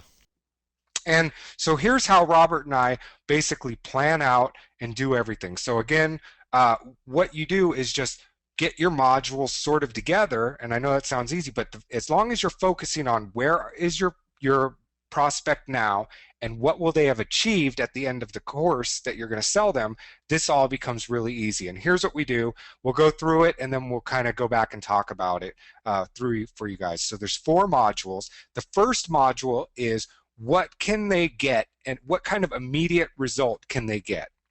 And so where just something to get them started. And I mean, there's so many courses and we have friends that do this all the time. And when we watch it, we tell them where they do the first module and it's like, I don't know, it almost seems like a history class or something you could get off of Wikipedia. And you finish the first class, you've been on there for an hour or 2 hours or whatever, and I mean, you've got some additional knowledge, but you're not any closer to anything that you would have been. So it's just filler. So what Robert and I like to do is make sure that you get an immediate result in the very first module. So for Webinar Crusher, I mean, think about it. What did you get? Well, after the first course, you knew how to use GoToWebinar, you knew how to use Camtasia, you knew how to produce a video, you knew how to do a 20-minute pitch. You got an immediate result. And many of you guys actually took the challenge, filled it out, posted that you were done, ran your first thing. And, you know, in a lot of ways, that's more results than most webinar classes can get most people just in that first module. So your goal in module 1 is to get them an immediate result that sets them up for module 2. And what we think about in module 2 is what do the people taking the class really want?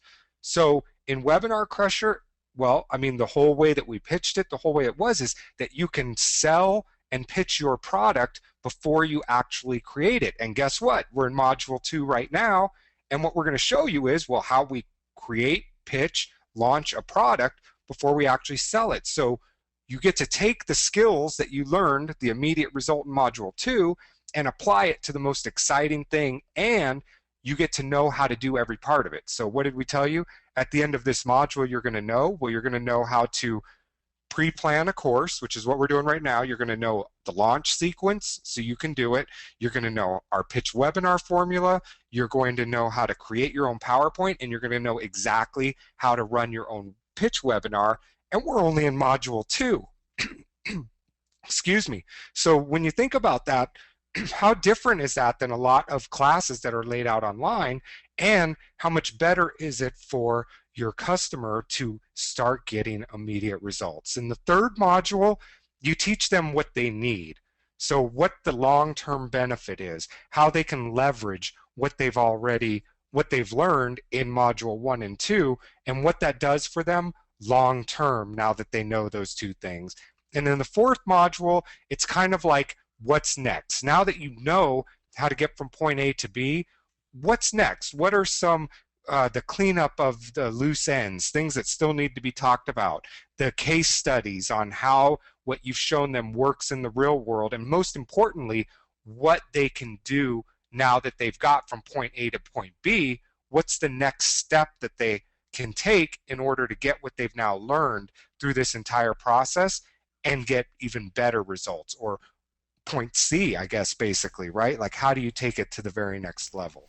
Right, and I mean, and Lance and I have tried. I mean, we tried, six module classes, eight module classes. We've tried every which way of doing this, and this is the way to get this set up. And I mean, what we see a lot of are people, they are only thinking about what people need. Do you know what I'm saying? And so, like for example, with this class you use, Lance, where when our module 3 is how to create a webinar class, basically how to create a product, which is really helpful, which is really really useful, but it's not very exciting and sexy. It's, well, making a product. Like, okay, well that's great, but how many courses are there on how to make a product? And so we couldn't just get away with only saying, well, here's our course on running a webinar class. But what people really want is, well, they want to make a bunch of money from a webinar. So this is why we've put the pitch webinar on module 2.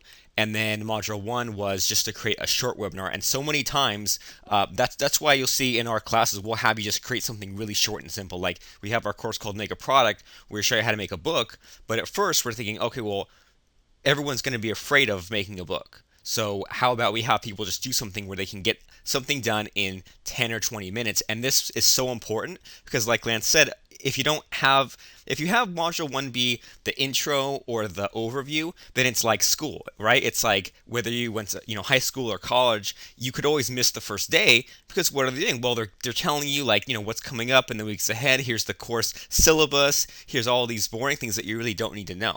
And so by having this immediate result, you can also promise a lot of cool things in the pitch webinar and later on in the sales letter. Because if we have our course on membership sites and we say that you can have a membership site online tonight, whereas most of our competition says you can have your membership site online by the end of the second month, well, then now that's a really good reason to buy now instead of later, because you can position it in lots of cool ways. Like, well, for example, a week from now. So like either you can buy this right now or you can wait. And what if you look back a week from now and you say, well, I could have had a membership site online for the past weeks. And so this is the exact way we position every single course. Don't make it 5 modules. Don't make it 3 modules. Just put your things in here. Immediate result, the sexy topic, what they really want, the thing where you can promise the biggest benefit, like, in our case, a bunch of money from a pitch webinar. And this is where you almost kind of sneak in what they really need. Like, we couldn't have a webinar course without teaching the classes, things like that. So this is where you sneak in what they really need. And then along the way, there are parts that don't really fit in, or, we just like need something where telling people about the next steps is really great because we have other courses, we have other things that once people get done with this, they're not just left stranded. It's like, okay, well, now that you have your class, your pitch webinar, your traffic, you know how to do this. Well, now that you have that, well, now it's time to go ahead and get more traffic, or go back and repeat webinars or things you need to know about that. So that's why we structure this in this way. This isn't just something we made up. This is based off every single webinar course we've created. And so, I mean, Robert, for ours, I mean, we're going to be launching a new course along with this, using this formula so they can see us doing it all. And so, I mean, the course that we're going to be launching is going to be a course about using Facebook to uh, advertise, to get basically build a list on top of on Facebook. Right? And so we're going to be launching a course called Set Up a Fan Page 2.0, and it basically is going to take people and show them how they can build a fan page with a following, but more importantly, how they advertise to get to build that list cheaply, and then once they build that list, what they can do with it. So there's a lot of ways that we advertise on Facebook. There's a lot of ways that people don't even know you can advertise on Facebook, and so we're going to be launching a class using this formula called Set Up a Fan Page. And so our first so that's basically the idea that we have behind the class. And so the first module that we're going to be launching is going to basically be, well, the immediate result, right? So in the first module, we're basically going to show them how to create a fan page, right? How to get it set up, how to walk them through the entire process of just getting that page set up, getting it working, getting it running, and that's it. So, I mean, versus a lot of courses that we've seen on Facebook where you get in there and they basically talk about what Facebook is. They basically talk about what's on the timeline, what all the different parts are. We don't care.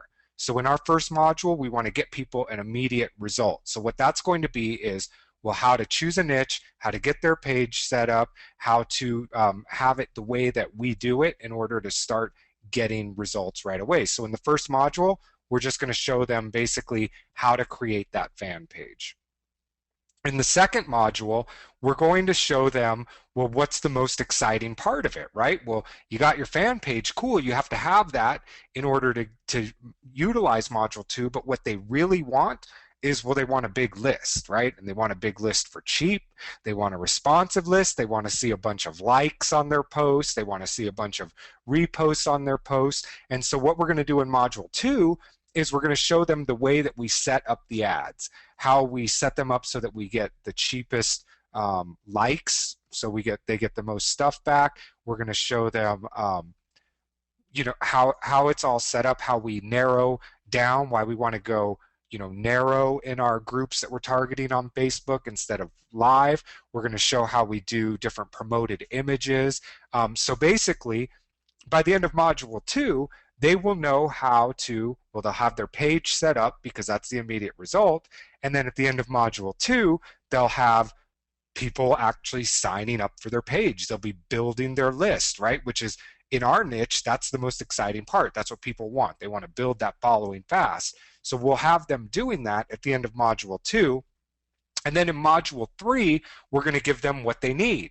So now that they've started building that list for cheap, they've got their immediate result, well, we're going to give them the long-term benefit, which is, well, what are the advanced advertising techniques that we do to drive your costs down even further? What are how we monetize it, how we reach that audience again. I mean, Facebook has done a lot of things. So module 2 is basically monetization and advanced advertising methods. And again, you can see how you go from that immediate result, what's most exciting, the most exciting result that they get in part 2, and now it's transitioning to, well, now what do you need now that you've got all of this? How does this last long term for you? And Robert, the more I think about it, module 3 is like so much of what most product creators leave out. Most of them, they'll sell you a 4 or 8 or however many module course, and at the end of it, you're lucky if you've got to what we teach by module 2. Right. And so now it's how to monetize it, how to do the advanced ads, and then in our module 4, we're going to talk about some case studies, which we'll be showing all the way through. But most importantly is, now that you know how to have your page set up, you've got ads running to it, you know how to monetize it, we're going to talk about split testing. We're going to talk about some more advanced techniques. But it's basically, now that you've got this set up, what do you do next? Well, same thing you do if you were talking about sales copy, same thing you do if you're talking about driving traffic. You do more of it in the advanced stage, which for this particular thing is split testing, finding ads that work, how to keep your ads running, how to split test them and make sure that they're running the most effective way. And so at the end of just these 4 modules, you'll see that, I mean, it's the complete package. So point A, you got no fans on Facebook, or maybe you do have fans on Facebook, but you're not building the audience, connecting with them, or advertising to them in all the most efficient ways possible and effective, by the end of it, well, you've got everything that you need to advertise, build that connection on Facebook, and actually monetize it as well. So a complete all-in-one, basically advertising course, list building course on Facebook in just 4 modules. And so And so that's what we're going to be building throughout today. And this structure works very well if you have some kind of software, but even if all you're selling is information, like if you're teaching, fitness or self-help or NLP or dieting, this still works. So for example, if this was some kind of like a weight loss 4 module course, well then it's the same exact thing. Well, module one, well, what are some immediate things someone can do to stop their weight gain or to lose 10 pounds within the next week? If there's some kind of, remove these 10 things in your diet or add these really easy exercise routines right there, or replace this one meal every day. Just what can someone do starting today, and even within the next couple of days, to just see an immediate result and be encouraged by those first things and keep going. And so, in our case, someone gets a fan page set up. Well, cool. They've already got something in motion. They've already got their first few likes. So now they're encouraged to keep going, instead of like with most products where they buy something, they read the overview, and then they say, well, I'll get to this later. Then 3 days later, they see some other product, and then yours goes in yours doesn't go in the trash, but it goes in that special folder that they never open up again. So by giving them an immediate result, they want to keep going. And so then, the next thing, as far as weight loss, well, what's some kind of maybe like a supplement or a pill that they can get, or something that they can use, or by drinking like this amount of water, or this kind of mind state technique in order to get to accelerate your weight loss, well then that'll be really cool, right? And maybe the thing they really need to do is some kind of exercise, but it's your job as a product creator to make it fun and not make it like, well, you need to go and exercise 3 hours a day at the gym. But if you knew of some really cool technique with like kettlebells, or some form of walking or running that doesn't tire you out, that you can do in a short amount of time, well then that's the real thing that you wanted to get to. But if you just had that, people would be afraid, and you've added these other cool helpful things along the way. And then by the time you get to module 4, then maybe their issue now is, well, like lasting weight loss. So maybe that this is some kind of like a program to lose 20 or 30 pounds. Well, you don't want them to be in the exact same spot they were in a couple of months, or to be even more heavy in a couple of months. So then module 4 are things to make sure that they can continue on with, something as simple as a couple of pounds per month from this point forward, or just easy ways to still maintain their weight without changing their lifestyle drastically. So even if you're just selling information, well then if you can almost treat it as if it was software, or kind of think of it as terms of building blocks, like, well, here's what I want them to have at the end, but I'm going to break it up into these different modules, and then it's just a matter of fitting each of those things into, well, which one is the fastest, which one is the most exciting, which one's long term, and then which one is more anecdotal, or more of like, good habits to have over the next 6 months, or lead into your next course. And then, so no matter what the niche is, you can still fit it into this system. And I was thinking as you were saying that we should make our weight loss for entrepreneurs product from the thing that we did about a year ago with our green smoothie diet and stuff. But I mean the same thing with the immediate results. For those of you who don't know, Robert and I did a juice fast for 10 days about a year ago. But the same thing, Robert, right? Like we both started and it was like, well, here's 2 drinks, and all we did was like start making these 2 drinks, and in a couple of days we replaced our diets with these 2 types of drinks that we knew how to make, and we both started losing weight immediately, right? So an immediate result by showing that in the weight loss. And then what we really wanted was to like be more healthy, get more stuff done. So we started adding in, learning other types of juices that we could drink, other types of mixtures that we could add into that system, started walking on our breaks to sort of incorporate it in. And that was exciting, right? Because we were getting healthier, we were accelerating the weight loss. And then it was what we need, which was how do we ingrain the things that we're doing into our lives long term, right? So for that, it's well, instead of being on a juice fast and only doing that for 10 days, now that you've been through that, why not just replace one meal a day with that juice thing and incorporate walking in during the day? I know that you take walks like in between each of your four daily tasks. So just getting that in there. And then the next steps are, like you said, how to make it lasting, how to incorporate more exercise, go to the gym, things like that. So you can do all this. And you know, I was thinking as you were saying it, the same exact thing.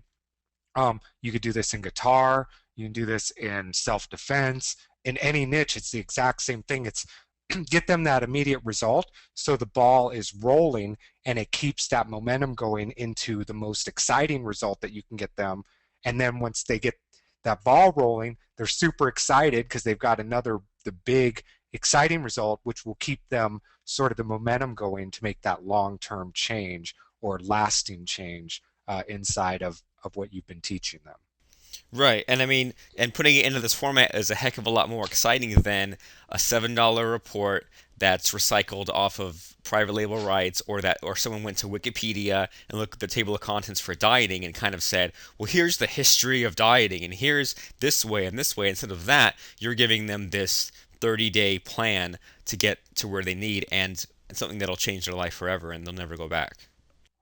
Perfect. So that's basically all that we do. And I mean, just as you've seen us do right here, that is the plan. I mean, the four modules that we're going to have for our course. So basically, setting up the page, setting up the ads, uh, monetizing those ads in that page, and then split testing and what to do next. And I mean, I think we spent about 10 minutes just now talking through that and planning it, which in our when we're doing this private on our webinar meetings together, that's about how long we would spend doing it as well. This is the actual way that we go through and do this. So it's all planned out. We don't know the details yet, but we know what it is that we're going to be teaching. So let me get rid of this here. And once you have that plan out, the very next thing that you do is go in and set up your webinar. Okay, so you set it up, and you set it up the exact same way that we showed you inside of module one. So um, you log into your GoToWebinar account. And I mean, Robert, I guess we should just do this right now because there's sort of a method to the way that we're going to do this.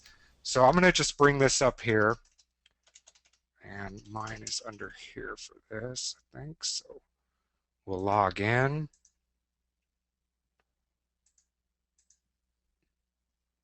And again, once you're logged into your GoToWebinar account, not my meetings, my webinars, click on that. And we go to schedule a webinar, and we've got the webinar name and stuff. So how do we come up with the webinar name? Well, it's the same formula that we used inside of module one, right? We create a hook. So how to blank, blank, and blank. So let's see, Robert, I'm trying to think here. I'm thinking something like, I'll just bring this up here and we can do this. And we can just start. I'll do it down here in the description so we have a little more room for now. But let's say how to, um, let's say something like what? Um, Leverage, I don't know, Facebook, start here. What's another thing? Build a massive targeted list. And let's see. Um, uh, Well, I mean, so, can you, yep. do you want to mention or promise like a certain number of fans, or like a time How about period? or like less than 5 cents of, or yeah, let's say in less than 24 hours, right? Okay. Um, Massive targeted list. Massive targeted list, and then I mean, I know that we can do 1,000 no problem in Okay. less than 24 hours. So like targeted list. like where does that fit here? Master Um, target list of 1,000 of or more in 24 1,000 hour. or more, and just go with two. Let's see how to. I want to say start here. Find access over 1 billion targeted prospects. Laser targeted. All right, over a And billion. then my only question about this is there any way that I don't know? Is there any way we can make this feel more like it's brand new? Like, what about set up a fan page 2 didn't exist a year ago, or that no one was doing a year ago? I think it's got to be that's the module 3 stuff, right? Like the monetization piece, the advanced advertising methods, the getting the massive likes once you have the list.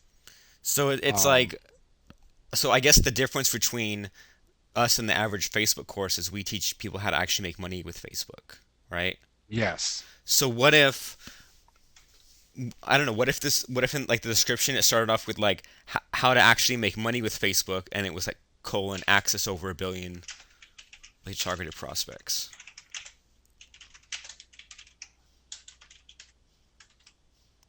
Does that sound good? Yep. Access over and build right here, because then we've got our three things. Yeah, and then you have One the wording at the end is kind of weird. A list of 1,000 and or build a more in targeted list or more um, in 24 hours or within 24 hours. That could be more concise.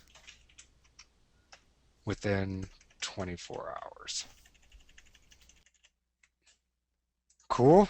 Yeah, I like it. And then the next thing that we do, so I mean, and just do this in your notepad. Next thing that you would do is, well, we remove the how to, and then we add um, create the new webinar, which we've already been doing, and add the time and date to it. So what we're going to do is grab this, and let me see if I drop this into Edit Plus, I should be able to clean this up a little bit Yeah. here, right? So I'm going to copy this and paste it into here. And let's see, I can do edit, right? Format. And is that not it? I want to make this You all have cap. to select all first Okay, so select all of and then this. edit change case. Capitalize. Perfect. So that makes it a headline. We'll remove the how to. We'll copy all of this. And what we do next, same thing we always do. We're going to put this as the webinar name. We're going to put this as the description. And let's see, we are going to be launching this. And I mean, we always pick a date right now, so we have to do this. And this one is going to be on May 2nd. Let's do this on May 2nd, which is next Thursday. And we'll do this at 12 o'clock p.m. And it's going to be 1 hour. Again, make sure that you fix this on this side over here, PM, and it's going to be in Eastern time. So I need to make this actually 2 o'clock p.m. to 3 o'clock p.m. Oh, thank you for the catch there. Somebody had this. So yes, we're actually going to do this on April 18th. Does it sound a little better to you, Robert? Yeah. April 18th, um, GMT time. Let's see, so we want this to be Eastern. So make this Eastern, does not recur. Let me make this bigger here, does not recur. And if you're going to have a panelist, I don't think we showed this last week. Sometimes there is a couple of us working this. Usually it's Robert and I, where Robert will just introduce me, I guess, in this case. So I'm going to hit edit there. And what I can do is put in his name and his email address, and this will actually send him a special link so that when he clicks on it and joins, he is a panelist. You can add as many of those types of people as you want. Go ahead and click Save and Continue, and go down to the second page. You ignore all of it. Again, hit Save and Continue. Now, important on this third screen that you select Clear All, so they just have to enter in their name and email address. Scroll down to the bottom, save and email me the invitation, and now we have our title of our webinar, and we have our webinar set up and ready to go. And again, when you're ready to promote this, you click on this yellow plus sign right here, and that is the link that you will use to promote your webinar. So what we've accomplished is actually kind of cool because, well, it's on the schedule now. We have to do it. We know what time and date it is. So now all that's left is to figure out what it is we're going to pitch and get some people to show up. And yes, all of the people that are panelists can be heard through the webinar. So like right now, Robert is a panelist on this webinar. Whenever he talks, all of you guys can hear him as well. So be careful who you put as your panelist, because you can't shut them up really once they start talking. And the thing that's really important too, with a pitch webinar is someone needs to be the boss of the pitch webinar. And that's why if you notice the pitch webinars that Lance and I run, usually one of us will talk for 99% of the time. So like if Lance is the one pitching that week, then I will start off the webinar and I will talk him up for a couple of minutes and then say like, here's why this person is important. Here's why you need to listen to him. Here's why you need to shut everything down right now. Just because for whatever reason, if someone's there saying I'm so great, then you start thinking, well, you're just bragging. But if someone else says how someone's great, well, now that's something I need to listen to. And once I pass the webinar over to Lance, I completely mute out. And there's times where I've wanted to come in there and put in my 2 cents, but on a pitch webinar, you don't want to mess up the presenter, and vice versa. You don't want to be on a roll and someone to just jump in and say something and totally mess you up. And we've seen so many times where when someone gets to the end of a pitch webinar, they'll be all ready to sell, all done, and then someone else will jump in and say a bunch of things that'll kill the sale. And so with these panelists, they're good if you want to unmute someone for an introduction, or if you want to have a little section where someone like a certain expert in a certain field explains something or do a little bit of an endorsement, but then mute them and shut them up. And there's also a sales process reason why you don't want that as well, is the person speaking has spent 45, 50 minutes building up rapport, building up trust, building up this relationship with the audience. And then if you have somebody who hasn't talked for 45, 50, 55 minutes, all of a sudden jump in at the close, it derails everything. And so, and I mean, Robert, we used to, way back in the day, on pitch webinars, we would both teach like we do in a course. We would both go in there. In fact, we would both do separate closes. We would do all kinds of things, and our conversion rates were way lower because, well, because one of us on the pitch would spend more of the time teaching, getting everything set up, and then when the other person jumps in, it just changes the whole dynamic. In a sales pitch, during the course, you can have your two people teaching, going back and forth, but for the sales process, you just want one person so the message is consistent. So when they get to the close, they're buying from the person that they've just been listening to for the last 50, 55 minutes, and you keep everything consistent throughout that entire sales process. So once you have your webinar set up, the next thing that you're going to be doing is, well, some easy ways to get people on that webinar right off the bat. And the first thing, and so many people overlook this, is to leverage any existing contacts that you might have. So we talked about in the last module, forum owners that you might have, people that you might know with lists, people that you might have that are already following you on Facebook, Twitter, whatever, but any sort of thing that you can leverage, any person that you can leverage, any existing relationship that you have that you can leverage, use that right off the bat. And you just give them the link, let them be able to set it up. The second thing is that you can approach affiliates, you can approach your friends, anybody that you know. Now, If you don't have an affiliate system set up and you know some people that would like to help you promote this or would like to be an affiliate for your product, very easy solution for this.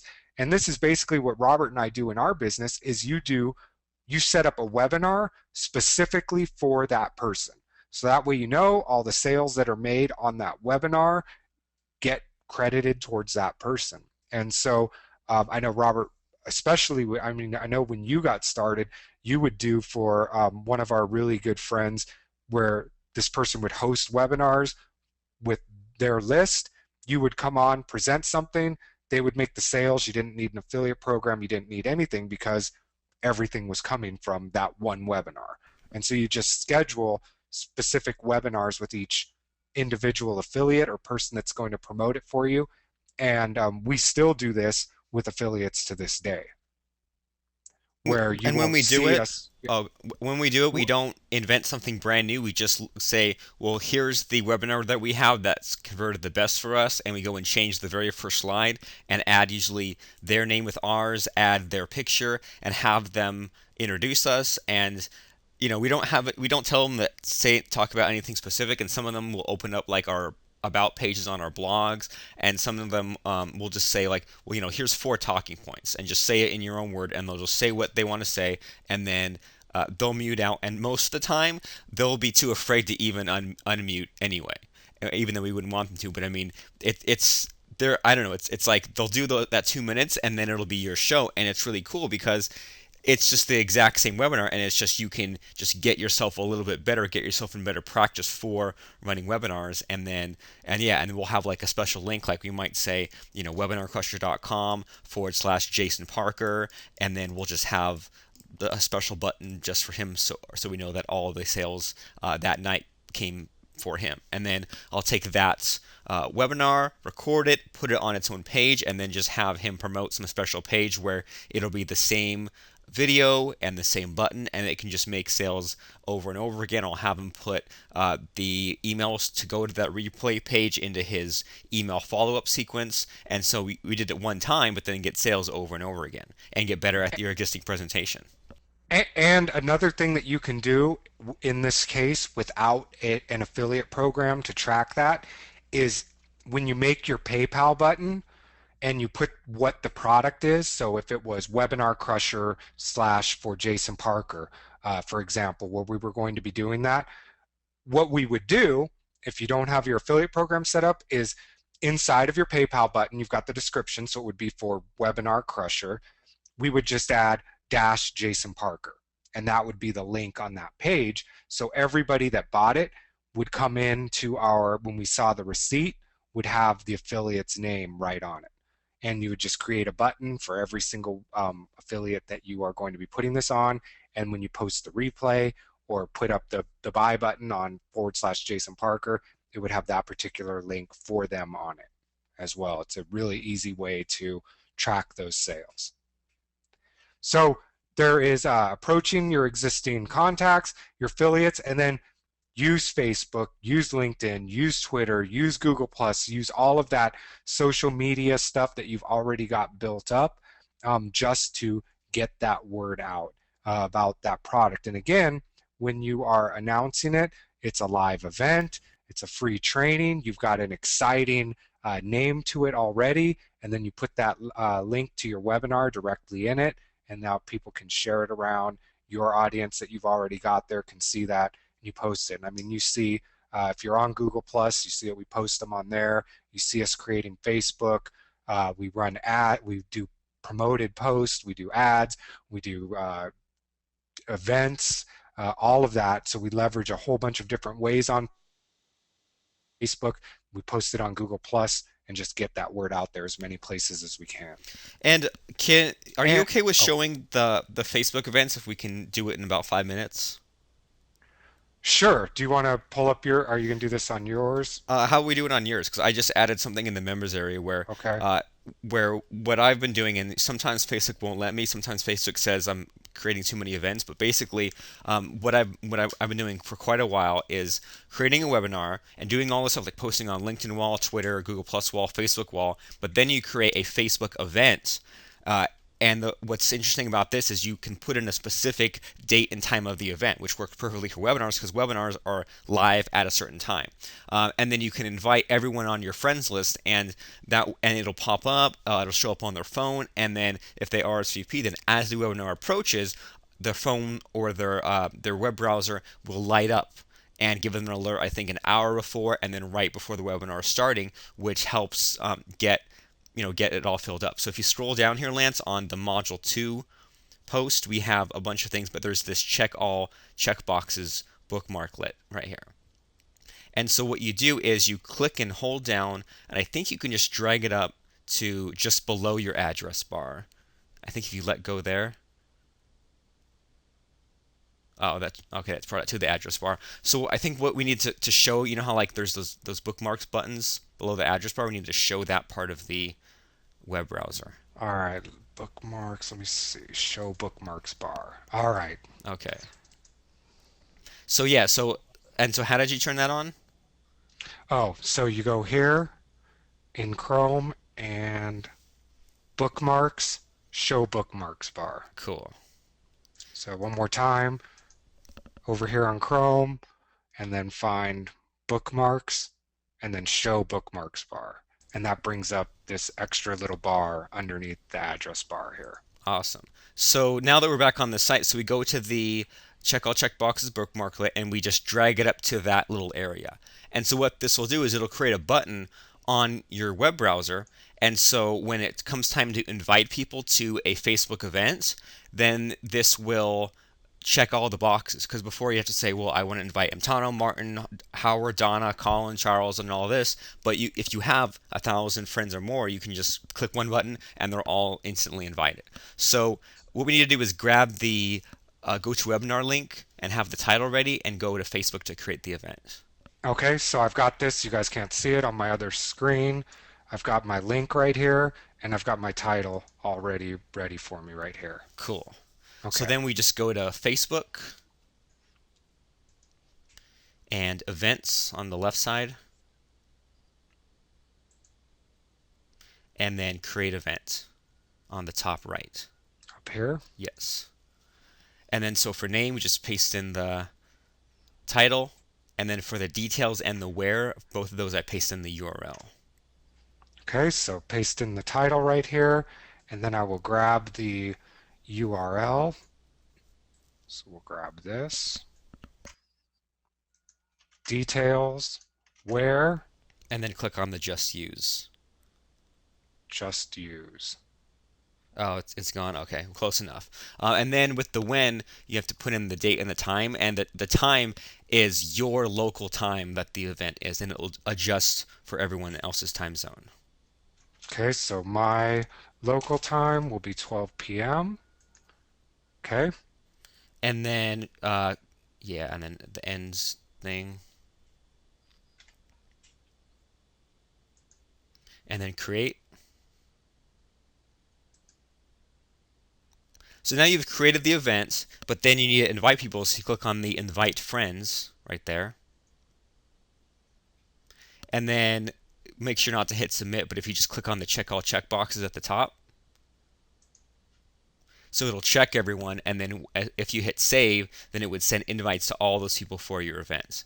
And because I mean technically you're not supposed to. Facebook doesn't like this. You might have to do this a couple of times. Like I noticed from when I do it, I do this and it invites about 100 people. I click it again, it invites about 500 people. I click it again, and it invites the rest. So sometimes you have to do this 2 or 3 times, but the end result is that thousands and thousands of people are now invited to your events.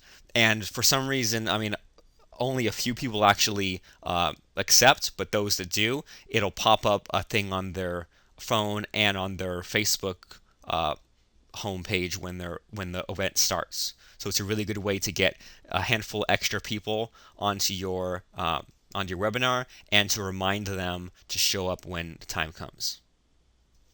perfect. Awesome stuff.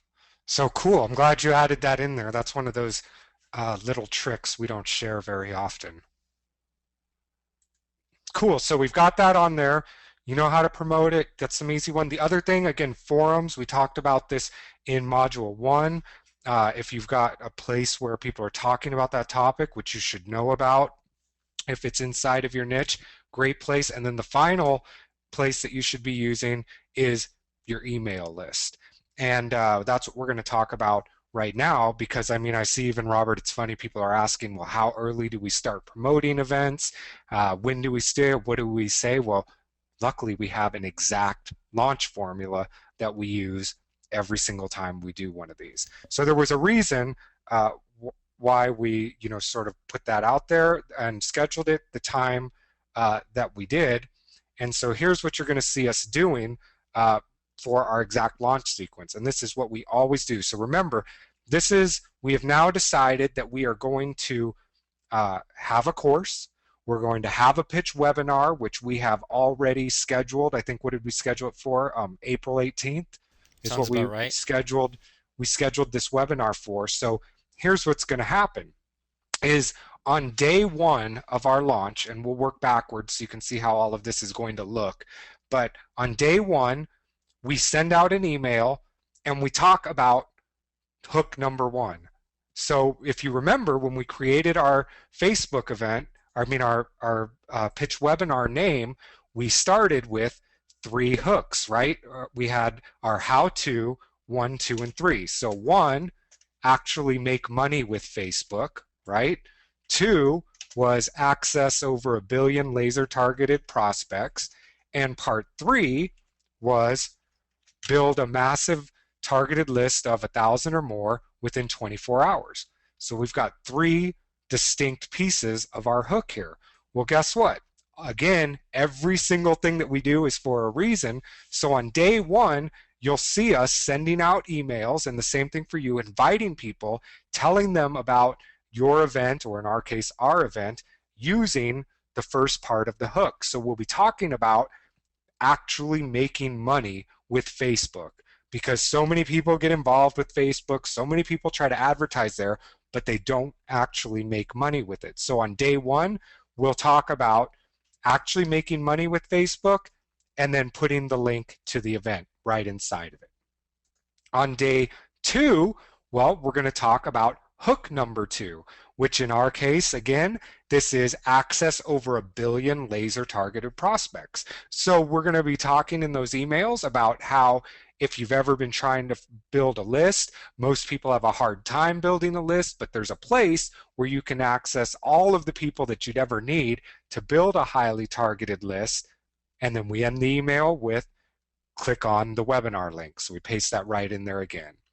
On day three, we'll be using the third piece of our hook. So in our case, it will be build a massive targeted list of 1,000 people or more within 24 hours and end with the link to the GoToWebinar. And then on day four, it'll just be a reminder message. Hey, the pitch webinar, we won't call it a pitch webinar, but we'll call it the training event, the event about the things that we've been talking over the last 3 days is coming up tomorrow. And then on day five, well, you'll see us mail out a reminder that the webinar is getting ready to start, and we'll actually be delivering our pitch webinar. So we have 4 days leading up to the actual webinar itself. And then on the day of the webinar, we send out a reminder that it's happening today. And then we actually do the webinar itself. But we don't stop there. We've done too much work. We've got a webinar that actually converts. We continue on with that, right? Where we have day 6, we take a highlight out of the webinar that we want to talk about. So we might say something like, did you see Lance set up that ad and get 1,000 likes, or however many we can get in an hour? And maybe that's something that I'll do in this webinar now that I say it, Robert, is maybe at the beginning, maybe I'll post something to that page and we can see how many views and likes we can get within that 45 minutes or whatever. That sounds cool. And that will give us a highlight to talk about. So, we might send out an email that says like, did I really get 200 likes in 30 minutes? Well, click here to find out. Day 7 will be a second highlight that was in that replay. And then again, a link to the replay event. Day 8 will be, this is your last chance to get in on the course that our webinar is presenting, right? Because remember, the pitch webinar, selling our course. So that will get them there. And then on day 9, we send out an email that says, this offer is now closing for the live class, and we start the class on that day. And so if we work backwards, we know that on day 5, that's going to be, in this case, April 18th. That'll be the day of the webinar, which is a Thursday. So day 4 will be Wednesday. Day 3 will be Tuesday. Day 2 will be Monday. We'll start promoting this on a Sunday. Email for 5 days leading up to the actual event. Day 6 will be that Friday. Day 7 will be Saturday. Day 8 will be Sunday. And we will start the course on a Monday. Okay? And what this does is it keeps the momentum going for the launch. It gives you something different, a different point of your class to sell every single day, and it keeps that message consistent in there. Now, the one thing that is interesting about doing a launch this way is you'll see a large number of sales on day 5, obviously, because you're doing the pitch. Day 6, 7, and 8, you might see a trickle. You might see a handful. And then on day 9, and I mean, Robert, we have a large handful of people on this call right now that even for this course didn't purchase until day 9, the day that the class was actually starting. Right. And this is a pattern that you'll see over and over again. And what's happening is people are making a decision on day 6 and day 7. They're rewatching the replays. They're hearing your arguments. They're rewatching that pitch setup. And then that scarcity timeline kicks in where it's going to be taken away from them for the live class. And then they end up buying on that day. And where we see so many of our friends mess up is they start this launch the correct way. We'll watch them. They do their pitch webinar. They make a bunch of sales. They mail on day 6, and they don't get as many sales as they got on day 5, and so they stop. And they don't mail anymore at all, and then they just do the class. And we're watching them, and we're going, oh, you're crazy, you're crazy, you're crazy. What they don't realize is day 9, the day that the class is starting, is your next big day by far. I mean, day 5 should be your biggest day. Day 9 is close behind. Day 5, 6, 7, and 8, you just get a trickle here and there. But you can't give up on that launch right there. You're committed at this point, and everything's on the schedule for when that class is going to start and when you're going to deliver it. And then, so speaking of the class starting, one thing that, I mean, we tried it every which way and finally realized the best way to do it was on this day 9 when the class starts, you really do close it down. There's no way to buy and get into the class at that point. And for several classes, we would just keep the button open. We'd think, well, maybe someone would want to, wander in on week 2 or 3, but no one ever does. And so by leaving that button on there, we had the problem that people would delay, and this wasn't a real deadline because they could still join whenever. And so it's very important that on day 9, and usually we just do it where, right a couple of minutes before we actually kick off module 1, we just remove the button off of that sales letter. And a couple of people, even every single time, including this course, at least 2 people emailed me saying, hey, I just barely missed it. I just now saw it. And we just say, well, sorry, like we promised that it was going to close at this time, and we're going to stick to that. And it might open later on in the future, not once we have like the recordings and the transcripts. But for now, the class is closed.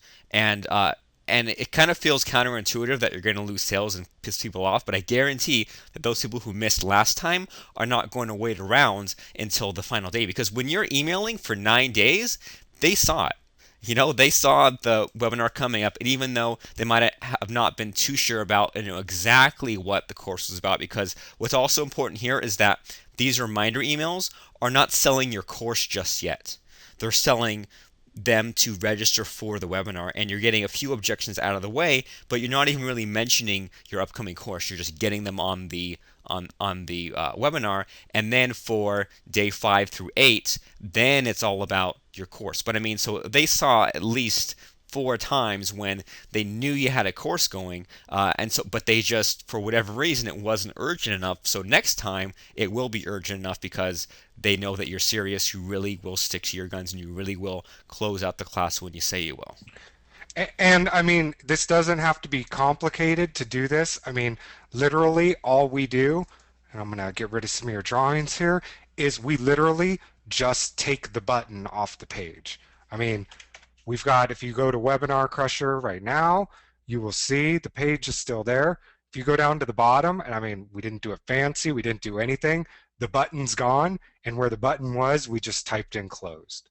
I And you mean, know what too? I've seen people take down the whole page, and I'm afraid to do that just because of search engines. Because I know that because there's so much content on these sales letters that we do rank pretty highly for a lot of keywords. And so I see people, they'll take things down or they'll redirect to this and that. And so what I'd rather do is just keep it simple. Once again, change the one thing, and then in a few weeks after the live course is done, then we'll just go in here and create a new button and then do a quick sweep and remove any dates so that, it's not referencing the live class. And then now we're ready to promote it on another pitch webinar.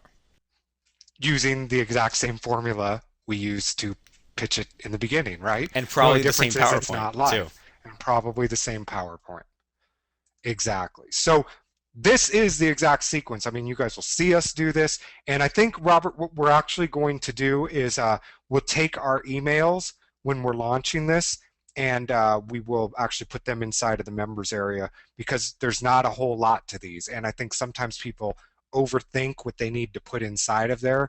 And that way, uh, you will be able to go back, reference how we planned it, reference what the hook was, and see like how simple it is, and literally just replace your stuff with whatever you're teaching in with this, and then have this sequence exactly down. Yeah, and I mean, I don't know about your process, Lance, but for me, I mean, like for each of these first couple hooks, even, I mean, I'm looking for half a page, maybe 10 sentences or so. Usually, you mentioned like the weight loss earlier. I go out and take a walk for about half an hour, just thinking about, okay, well, if the first hook is about making money on Facebook, then what's kind of a cool way to bring that up? And so things like, well, and for me, I don't know, off the top of my head, I would look up how like addictive Facebook is. I would look up. I'm sure there are all kinds of articles out there about how the average person spends twice a day or X number of hours per day or more time than watching TV. Or I'm just looking for like some kind of a news article where I can reference that and I can just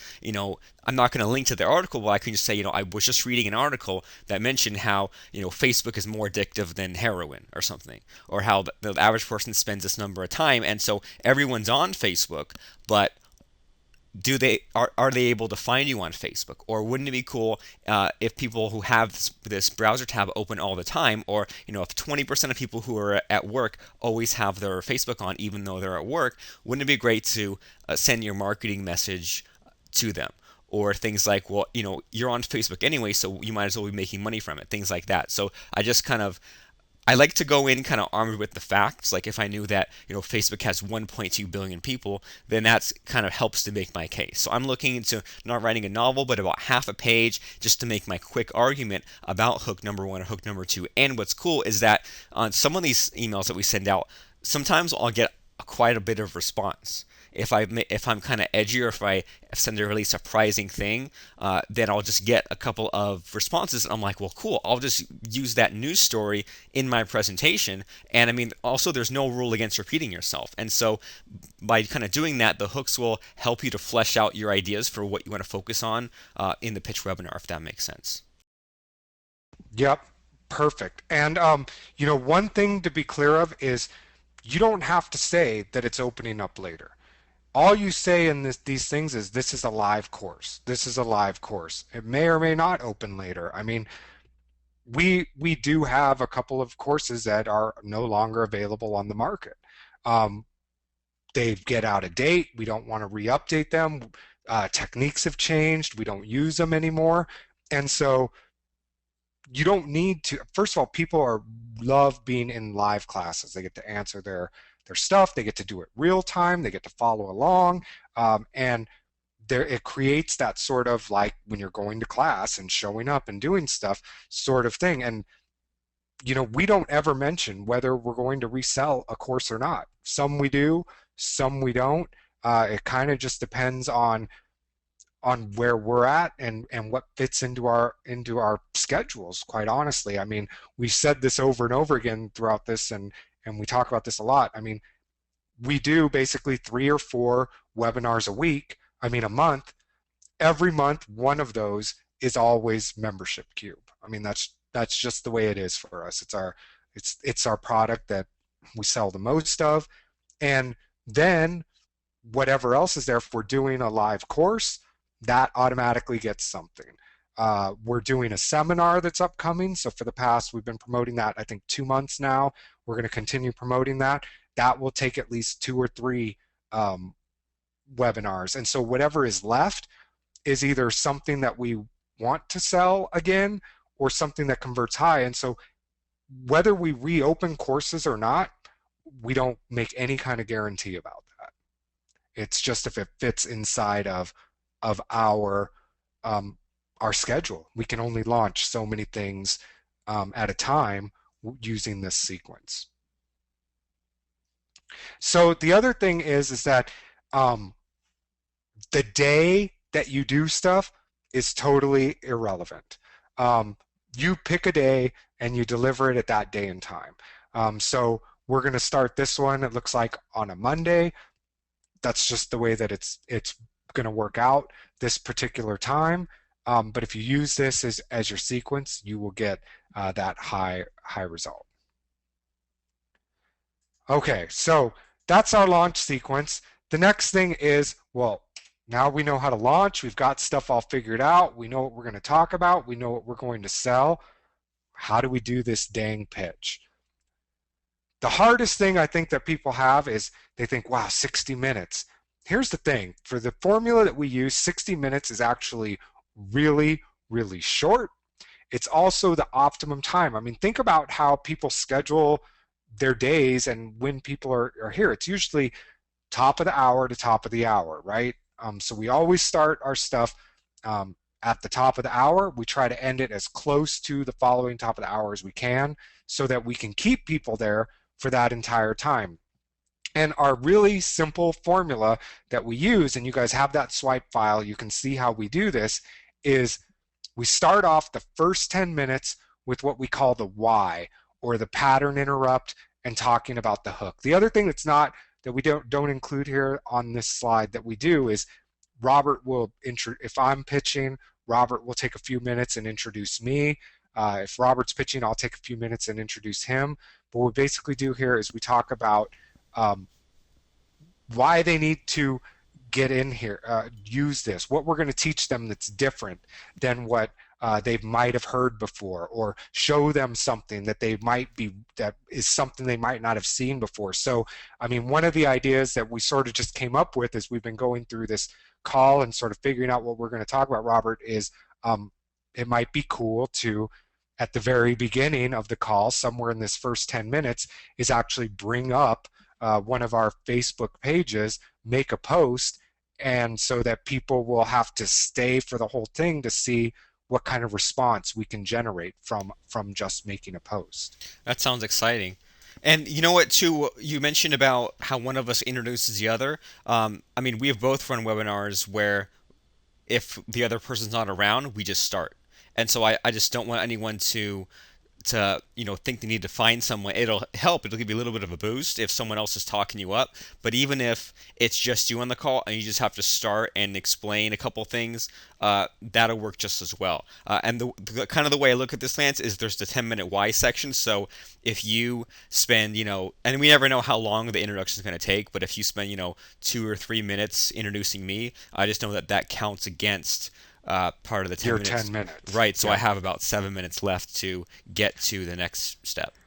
And we're going to give you an exact thing of what we say here, but the other reason you say, the pattern interrupt and the hook is when they're in there, you want to sort of talk through. Remember, you've got 3 points that are in your title of your webinar, and it kind of gives you a few minutes to just talk about each of those points and how it's going to be different for them and how It's going to be something they haven't seen or something they haven't utilized or something that's going to get them a different result than they're used to getting. And so, again, that hook that we create with the three pieces to it helps you all the way through and gives you something to sort of cue you and get started. And again, we've got sort of a, if you listen to our webinars a lot, the pitch webinar specifically, we pretty much always start them out saying the exact same things. And the reason for that is once you just sort of get yourself talking, everything else just sort of flows out of that. And so we have a stock sort of setup that we're going to share with you guys in a few minutes of exactly what we say at the very beginning, just to get you talking, get you in the groove, get you warmed up for the meat of your webinar. And I mean, yeah, we're gonna give you examples, but we've had so much fun with just putting in just like a shocker or like some kind of like almost for lack of a better term, like a self-help kind of statement for the pattern interrupt. So we might have like sometimes I took like a news article that'll just be something just weird. Like there was one and it was like that the the computer on the space shuttle is dumber than a 486 computer, stuff like that. And then it's like, well, the point of that is that simple things still work. My favorite so far was when we did a couple weeks ago, Lance, where we said, what if I told you I have a 1% sales letter and a 50% converting sales letter, which is better? And then the Web page. web page, right? And then people type in the question box and guess. We didn't run a poll. We didn't wait for the answers. We just said, okay, put in your thing. And then once the answers came in, we kind of saw them and said, just kind of eyeballed it and said, well, most people are saying 50% is better. But what we didn't tell you was that this was an email opt-in page and that this over here was a sales letter. And then we said, oh, and so like the point of that was that, well, if one little piece of information is left out, it changes the whole thing. And then we said, okay, like enough tricks. What if there's a 1% converting sales letter and a 2% converting sales letter, which is better? And then most people said 2%, but then we said, well, aha, the difference is one is for a $7 product, one is for a $1,000 product. And it's just one of those fun things where I don't know about you, Lance, but when someone like when that happened in like school or if someone presents something and if they kind of like ask a question, I just get like that rush or whatever. Like I'm afraid of being wrong, but on the off chance I'm right, I'm gonna feel really proud of myself. So it just kind of makes it different than okay, we're gonna share these 7 tips just by starting off with this pattern interrupt, just by asking a question, making them thinking, just sharing just some kind of weird fact just to tie it into something later, just makes it start off with a bang. For me, the reason why I love the way that we do this, and another thing that I'll do a lot for my pattern interrupts or starting is I'll use a picture of my daughter doing something. Or if I'm out somewhere and I see something interesting, I'll take a picture of that and I'll sort of tell a story around that. And what I love about the way that we do this, the news story, some sort of little like somebody saying gotcha moment where we give them part of the information, get them involved, or a picture of something, is that I don't know about you, Robert, but when I first got started or heard people talking about doing a toast or doing public speaking, they were always like, you got to start with a joke. You got to start with a joke. And I mean, for me, that just doesn't work because it's really risky. I mean, if you're not a good joke teller, like I'm not, then you lose the audience. But if you do one of these things, like have a picture of something personal, do one of these little tests, have a news story right at the beginning, it grabs your audience's attention right off the bat, and it's no risk. Plus, it engages them to now listen. You've done something different. You've sort of pulled them into the presentation by giving them sort of that newsworthy information, the test, the picture that grabs their attention and now pulls them in so they want to listen to you for what you've got coming up next. And Well, it almost really hides that transition into when you've actually started the teaching part of the webinar. and it makes them realize that like this is not the usual webinar also. Right, it's a totally different sales thing or webinar or training than they're used to seeing. I totally agree. So I mean, that's how we get started every single time. And again, you guys have that swipe file that you can look through and see how we do that. And I mean, just watch the first couple of minutes of those different webinars and you'll sort of see the patterns that we have in those. Once we go through that why section, the pattern, interrupt, and the hook, the next thing that we do is we spend the next 15 minutes or so telling them the what. What is it that we're going to show them that's different? And we like to call this the 100,000 foot view. And so, I mean, a lot of times, I mean, I think the one that I know I use the most, I know you use it a lot, is I like to tell people like, you haven't been taught the right thing about online business. Online business is really only three pieces, right? It's the traffic, it's the list building part, the lead capture, and your offers, and that's it. And I go through this explanation of, if you understand these three things about online business, then now you've got basically these compartments to put everything that you're seeing in. And I give them examples about how they can build their business, know where their problems are in their business if they look at their business basically as a CEO and cut it into three different sections. So you just give them this high overview of what it is that they need to know. A lot of times we'll do self-development type stuff, right? Like little tricks to change your mindset, ways that successful entrepreneurs think that maybe a lot of people are getting held up on, and just give them basically high level overview of what it is that you're going to be showing them, or that something that can help them move themselves forward. After that, we go into every single time, the majority of the section is the how. So if they know that they need to use Facebook because there is a billion people, and that they're gonna see the results live in this hour, and that it's more addicting than, would you say, television or whatever at the beginning, and then we show them basically how it all fits together and how you can build this page and drive traffic to it so that you have a list and utilize that in the long term. Then we spend the big majority of the part on some kind of demonstration. And what this just basically is how they can use what it is that you're teaching them, how it applies to them in real life. And it doesn't have to be um, all of it. It just needs to be a portion of it. And basically, it's showing them without a doubt how something is going to work for them, a result that they can get. So if in our case, where we're going to be doing um, Facebook stuff, I mean, if I show them some of my ads and how they actually convert, if I show them some of my pages and how simple they are and the response that I get, well, then they've gotten a lot out of it, right? They got the pattern interrupt that was things like, we're going to show you this live. Nobody else does that. It's more addictive than this. There's a billion people there. Give them the overview of how it all fits together and works, and then actually show it to them live. That's a totally different presentation than most webinars actually show. And this works whether it is, showing them somebody else's website, showing a different system online, showing results that you've gotten through a book that you've read, whatever it is that you're promoting. You show them that demonstration. Another one that we do a lot, we sell some software, right? So for Backup Creator or Paper Template, when we get into the demonstration part, we show them one thing that it can do. We show them how we can set up an opt-in page in a couple of clicks of a button. We show them how they can restore any site and make it look exactly the same in just a click of a button.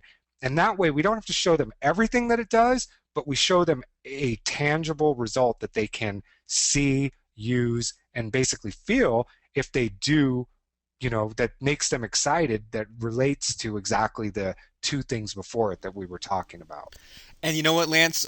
Just because I know that there's going to be someone out there who, once again, doesn't have software or just only has the information, getting hung up on this whole idea of the how to. And the good thing about this is that even if you just have training and it's not software and it's not something where it's like this click and that click, you still can demonstrate a system. And so, like going back to the weight loss idea, how maybe there's like the meal component, there's the exercise component, things like that, or like the supplement component. What if you made like a hypothetical case study and you said, okay, well if you have like a male who's 48 years old and who's 235 pounds, well then I'm going to go and plug this all into this calculator and figure out what's like their daily calorie uh, burn off or whatever that's called. And then based on that, then we can go ahead and say, okay, well this person could eat, this person probably eating this, and this, and the reason why they're 20 pounds overweight and they're gaining that by 2 pounds every year is because their number is this when it's two things above that. So if we just have this person, based on this system, remove this little piece and this little piece, and then add it in like 30 minutes of walking and added in 2 glasses of water, then boom, now that we ran the calculator again, now the number's below that, but that's still a way to kind of present a problem. And even if you have to create like a hypothetical case there, you say, well, now we've come to the root of the problem, and now we're going to solve this problem. And it's still, I mean, pretty much any problem you have, you can simplify it somehow into some kind of a numeric or like a step by step, or it's, here's the cause, and then I'm going to, as my how to, get you to this solution, if that makes sense. Even if it's NLP training, or even if it's something like weight loss or fighting or hypnosis, there's always some kind of a way to do it. I mean, I've even seen webinars where the hypnotists, if they're good, they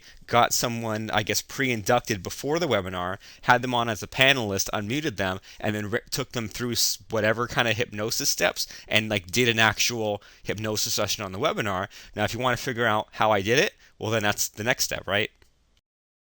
Yeah, and I mean that's the important part, and I love the example that you gave too, is because you use the word calculator, but it doesn't have to be like an online calculator or a thing like that. I mean, the point is that you walk through that case study, and what happens is that people start thinking, they think, okay, well, like I'm a male, I'm 38, I don't weigh 235, I weigh this, and they can follow along. And since they're watching you do these calculations as they go, they're getting this real value and they're starting to see. And the thing is you don't have to be afraid of, I guess, what do people say? I'm going to give away too much information. You can't give away too much information. You got 30 minutes to show them how to get a result. They can't get all of the information. It's just a piece of it. You don't have time to give them all of your information. Literally impossible. And but you can give them something tangible that they can see, that they can feel, and that they can actually use. And I mean, one of the things too, Robert, another example that I was thinking of as you were going through this is the guitar thing, right? Like where somebody could say, if you know these, did you know you could play a whole song with like one finger shape on your guitar, which totally is possible. And you could show a slide showing a person's hand on the guitar so everybody could put their hand in that place and show the different places you're going to move using that exact same thing, and actually play a song using exactly that and show people that. And then that way, again, you're making a demonstration by like, most people think that guitar is hard. I can show you how to play a whole song just by, if you can position your hand, show a picture in this one place and move it up and down the guitar, and then actually do that. It blows people away. Did you give everything away? Well, no, of course not. You showed them one way to hold their hand, one set of things that they can play in order to actually get an immediate result, right? And then that way now they're like, wow, I got that was really cool. I know that I can do that. I want to go ahead and learn more about it.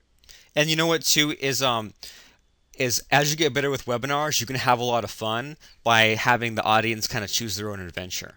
So what I mean by that is not by running a poll or anything like that, but if you're doing the weight loss example, you could say, well, can you go in the question box and type in your sex and your age? So you can type in, okay, I'm a female who's 30 or I'm a male who's 50, and as you don't have to read them as they come in, but you can just once again eyeball it and say, well, I'm seeing, more males than females here, and I'm seeing most people are around in like their late 50s, early 60s, so that's what we're going to use for our person. Or like if you were doing guitar, you could say, well, I could either teach you how to play like I don't know, like how to play Devil Went Down to Georgia versus Mary Had Little Lamb. So if you want Mary Had Little Lamb, type in one. If you want Devil Went Down to Georgia, type in two, and then just eyeball it. And then it's like, okay, so your audience kind of helped to decide what demonstration that you were going to provide. And at least for me, from a confidence point of view, I kind of like that because it kind of reinforces that, okay, well, what I'm showing people, that's what they actually want to know, if that makes sense. Yeah, and it keeps them more engaged. Again, it's another one of those engagement tools to keep them involved. And I know, like, we did a webinar a while back where I think we tried to get, what was it, like 10,000 visitors to a website in like less than an hour or something. And we would ask those kind of questions like, um, do you think that this can be done? Would this be good? Why would this be good? And I mean, the funny thing about that one is we started off the webinar by saying, it's really easy. Most people think it's hard. It's actually really easy to get 10,000 people to your webinar or to your web page in this amount of time. And then we sort of went through the what about visitors. The demonstration part was, which was the aha for everybody was, well, not all traffic is good traffic. Can we get people to the page? Yeah, doesn't mean that it's good. And that's something that so many people, when they come online, get caught up in. Now, here's what you really want to do with that. And so, again, a bunch of different things where you can incorporate that pattern interrupt into the beginning. Then, when you get to the demonstration, it's the opposite of what they thought was going to happen. So, yep, you're 10 minutes on the why, 15 minutes on the what, 30 minutes on the how, and then all that's left is, well, just a really easy part. The best part about it is the what if or the call to action. And a lot of times we call this the close. And it's basically, well, now that you know why, you know what, you know how part of it works. Well, what if you had it and you had this complete system? And we've got a complete system we're going to give to you guys on how you present that and basically do the close. So many people mess up the close. They do a great 50, 55 minutes of a setup, and then they get to the close and it falls apart. And I think the biggest thing that I see, Robert, is that people do not put everything that somebody is going to get on one slide. I So agree. they'll be like one slide for part one, or one slide for module two, one slide for bonus one slide for bonus two. And as you as the viewer, or me as the viewer, is watching this happen, I can't remember what the heck I was getting, right? I remember pieces of it, I remember parts of it, but what you basically want to create, we call it a stack. I mean, it's also like, another thing we should call, Robert, is like a receipt, right? It's like, Yeah. here's everything you're going to get on one page, on one slide, with a price value on it so that people can see what it is and what the value that they're going to pay for it is. And if you do just that one thing, if you put your entire offer on one receipt, one stack, one slide, your conversion will go up because their confusion is gone. They know exactly what they're going to get. They know exactly what it's worth. The only thing left for them to decide is, do I want that result or not? And is that value of getting that result worth more than what you're going to charge them for? If they can answer those two questions with a yes, you have a sale. And I mean, our pitches, looking at the early ones, used to be 20, 30 minutes, and we still sit through some that are over an hour. And the reason is because they say, oh, but wait, surprise, here's bonus number 8, here's bonus number 9. And I mean, it doesn't have to be that long. And I feel like our pitches used to be super long because we kept having to recap. Okay, here's all the stuff over and over again. But if you have every component to your offer on one slide, even though the text might be kind of tiny, but even if, as long as they can see it's got this, and this, it's this price, they just feel more safe and secure buying it. That cuts down on so much of the time for your pitch. So I mean, we gave you these, these numbers here, and it's okay if you don't hit these exactly, but the point is that the what if, the pitch, the call to action is going to be the shortest part of it. The longest part of it is going to be the how to.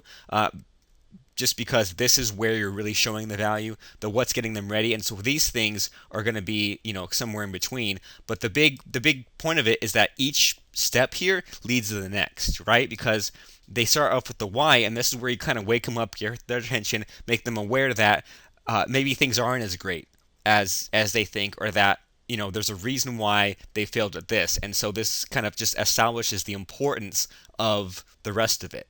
And then, but instead of just jumping into what it is, well, you're explaining to them what it is that they're about to see. Here are the steps I'm about to walk you through. Here's where you walk them through it. And then now that we've shown you this, well, then the next step to go through is now the pitch. And so this kind of helps you build momentum because I don't know about you, Lance, but my biggest obstacle when doing these pitch webinars was transitioning from the teaching to the dreaded pitch, right? I'd be like, well, I'm helping people. Oh no, now I'm asking for money. Now I don't feel right. Well, and even, I mean, and we talked about this a lot when we were first getting started was, and if there's, I know they're still in there from way back in that pitch swipe file, is you can actually hear us like everything changes. Like we're on a roll, we're on a roll, we're on a roll, everything sounds good. And literally the way that we talk, like shifted, like all of a sudden it sounds scared. It sounds different. And it's because we never had figured out how to go from these first three things to now I'm into the close, how to make that transition. And now it's a lot more natural. And in fact, a lot of times, like people don't notice, and a lot of times we're full blown into the close before people even know about it. Yeah, and I mean, and it's you're still like more excited at the close every time, but now it's excited, not scared, excited. And it's kind of like Yes. I'm kind of like as before I was unsure and conflicted and almost trying to hide that I was pitching. Now I'm owning it. Now I'm saying, well, yeah, there is a thing to sale. Here's what it is, and I'm so passionate about it that I believe that everyone needs to have this. That you need to have this. That if you don't have this, then there's these problems. And so $47, $497, $997 is a drop in the bucket compared to what you're missing without it and what you'll get with it. Yep. And I think the other thing too is that when we switched to this formula, I mean, you owe it to them to tell them what to do next, right? You owe it to them that you have shown them a result. I mean, if you don't sell them something, they it's like how we talked about in setting up your class. It's like how to get them from point A to point B. If you follow this structure and show them something, well, sure, now they can do the calculator. Now they could hold their hands a certain way and play a part of a song, but they don't know what to do next. You owe it to them to sell them or give them the next step at that point because well, otherwise you just dropped them off a cliff, right? You got them all excited. You showed them how they could play part of a song or figure out where they were going wrong with their weight loss or how they could defend themselves using this one move. Okay, thanks, bye. No, you owe it to them to take them to the next level. And when you start thinking about it like that and you've given them this amount of value, you've earned the right to sell them your product.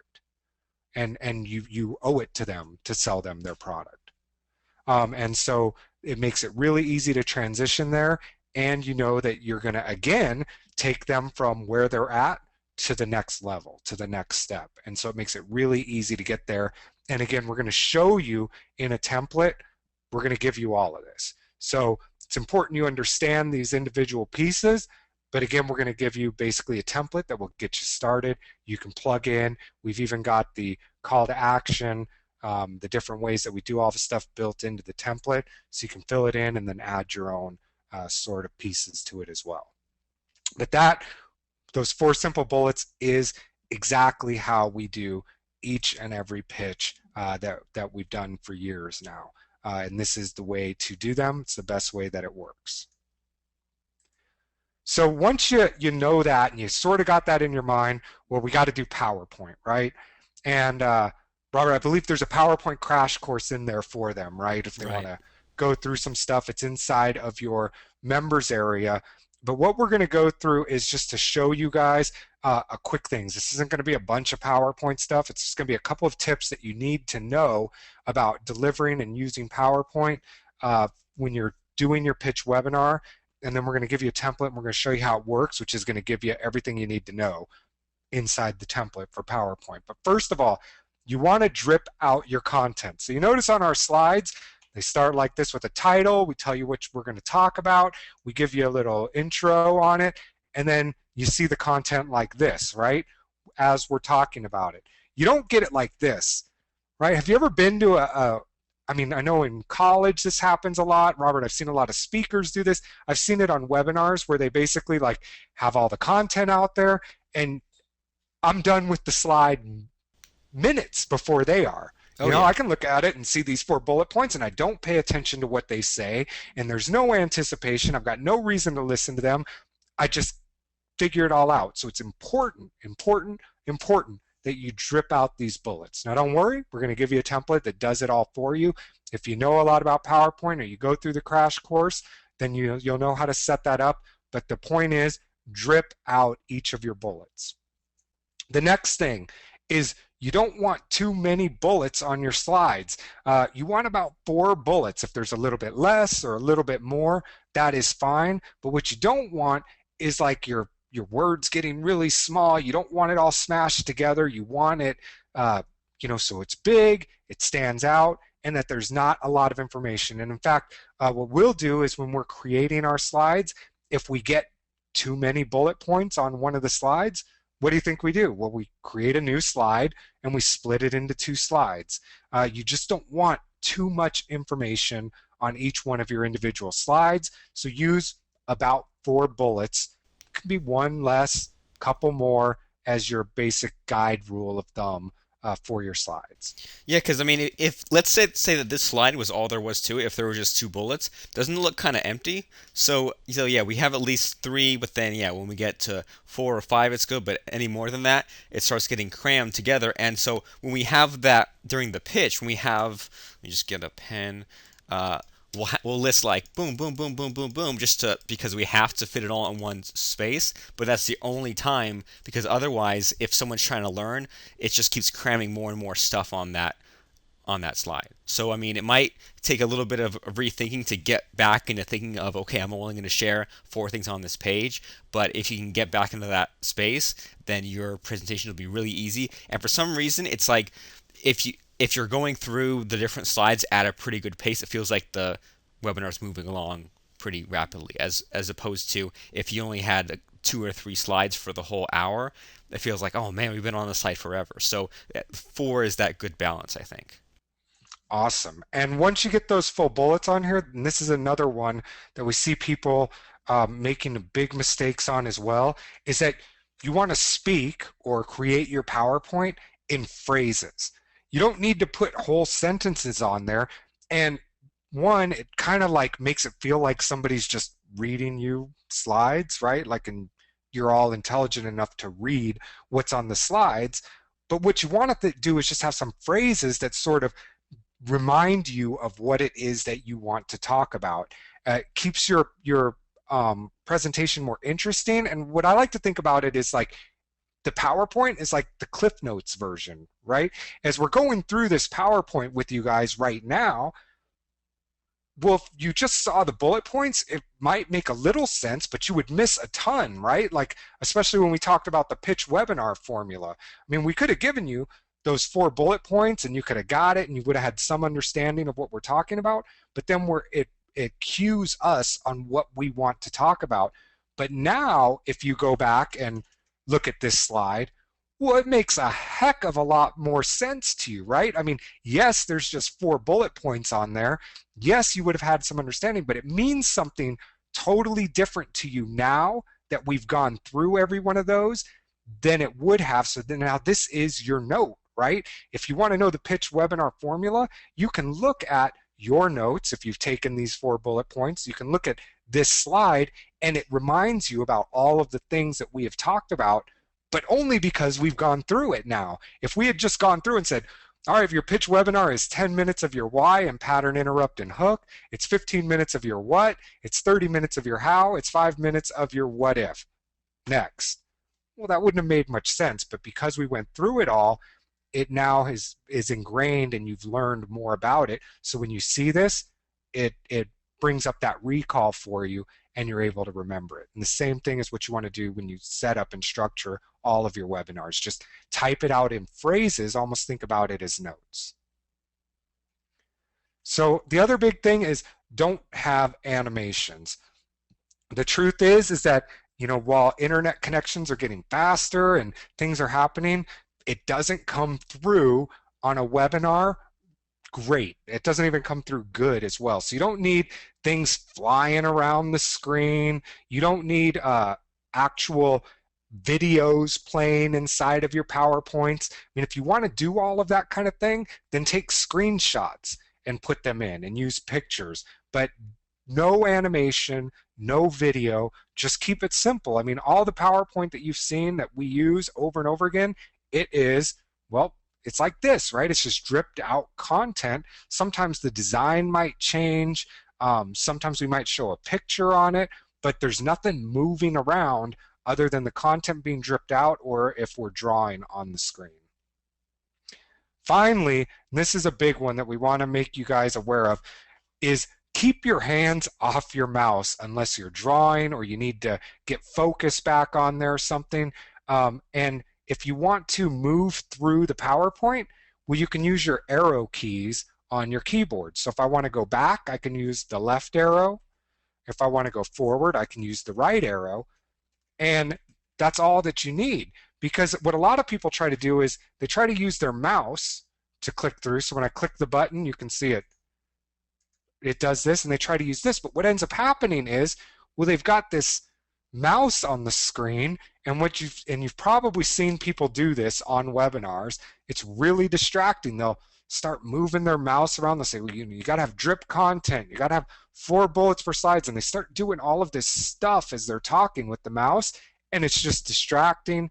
It doesn't look good on your recording. It doesn't look good as you're trying to pitch something, teach something, sell something. So keep that hand off the mouse, put it in the corner, put it on your other screen if you've got 2 screens, but keep it off of there so that you're not moving stuff around. Now, if you're demonstrating something, if you're showing a web page, that's fine, but keep the movement of the mouse to a minimum. And you'll see us, like when we're doing things on screen, like here when we did this, I'll make a point to move it over here and show you what it is, show you where to go, show you what to do, but that's the only time you don't see us like reading through stuff, moving the mouse back and forth. And the other thing to remember, especially when you're doing a live demo, is the screen is lagged a little bit for your audience. So when we do stuff like we want you to click on the right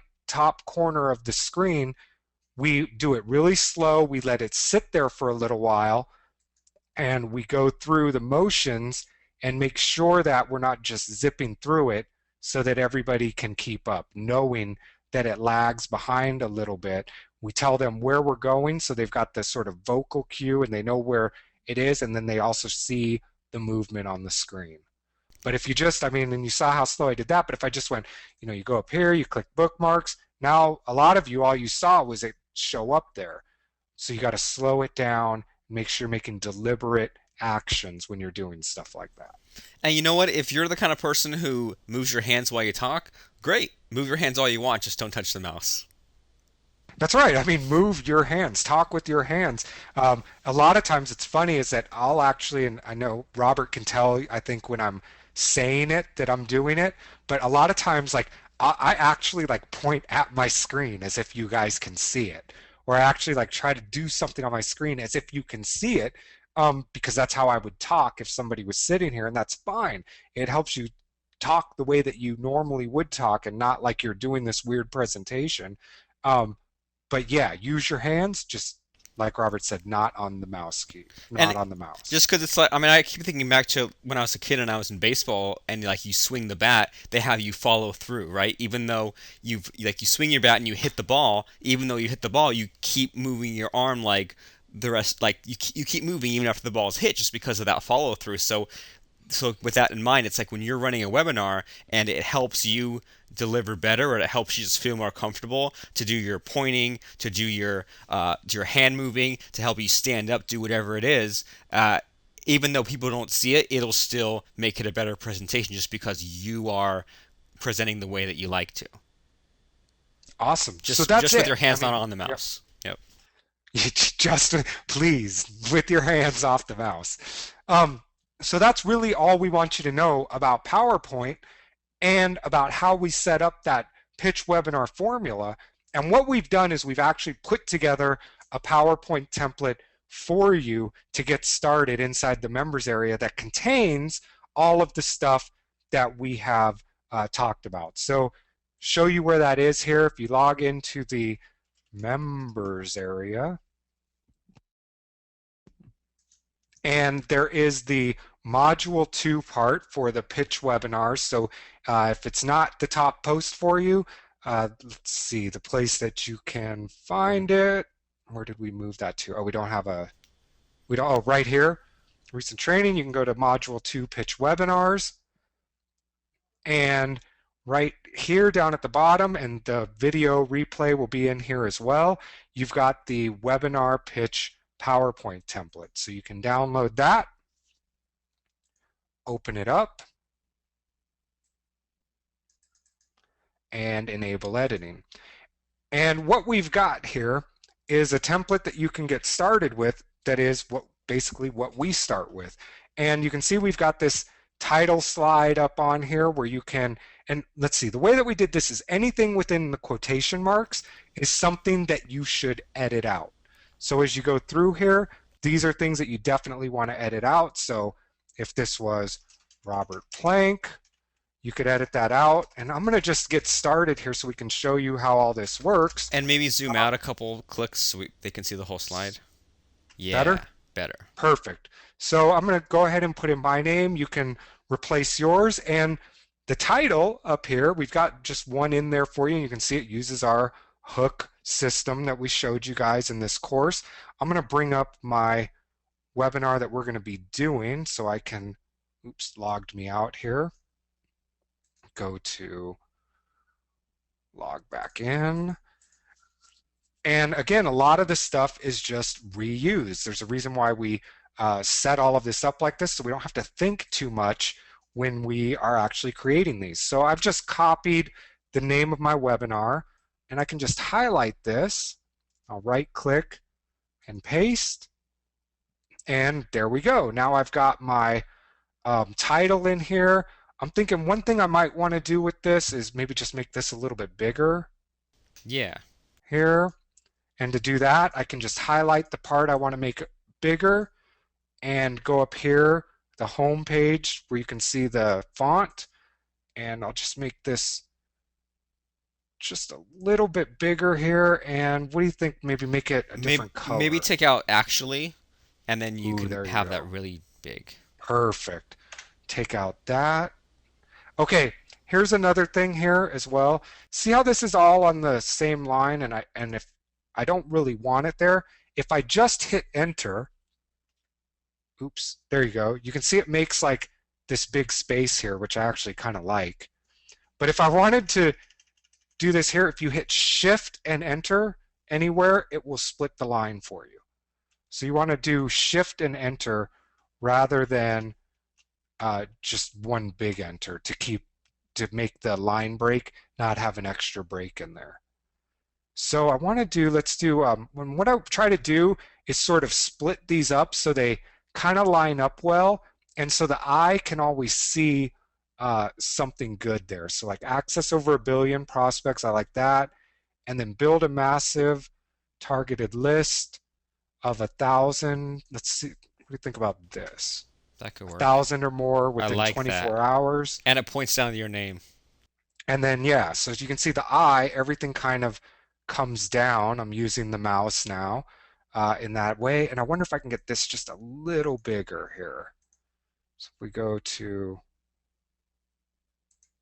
there, there you go. And so, I mean, you can just put yours in there, move that around a little bit, and get your title slide up and running. We're going to talk about this in a little bit, but one of the things that we always do at the beginning is we have them type ready in the question box, or money in the question box, or excited in the question box, or welcome in the question box, but have them type something. And this accomplishes a couple of things. First of all, it lets us know that they can hear us. It lets us know that they know where the question box is, and it also engages them in the entire process. So we always, always, always have the audience type something in when we're getting started for our webinars. And again, that slide is there for you. So we do the introduction. We're going to show you this again. We've got exactly what you need to say here, but we do the introduction. We talk about the hook and the stuff that we're going to be doing. And then before we get started, we have them actually type something inside of the question box for us. And then remember, we talked about that whole thing of have them like do the pattern interrupt, right? And so we talked about ask them a question. We talked about, you might want to show them a picture, but one way that you could really do this is we'll just have this slide here, and it's already built in your pattern interrupt slide.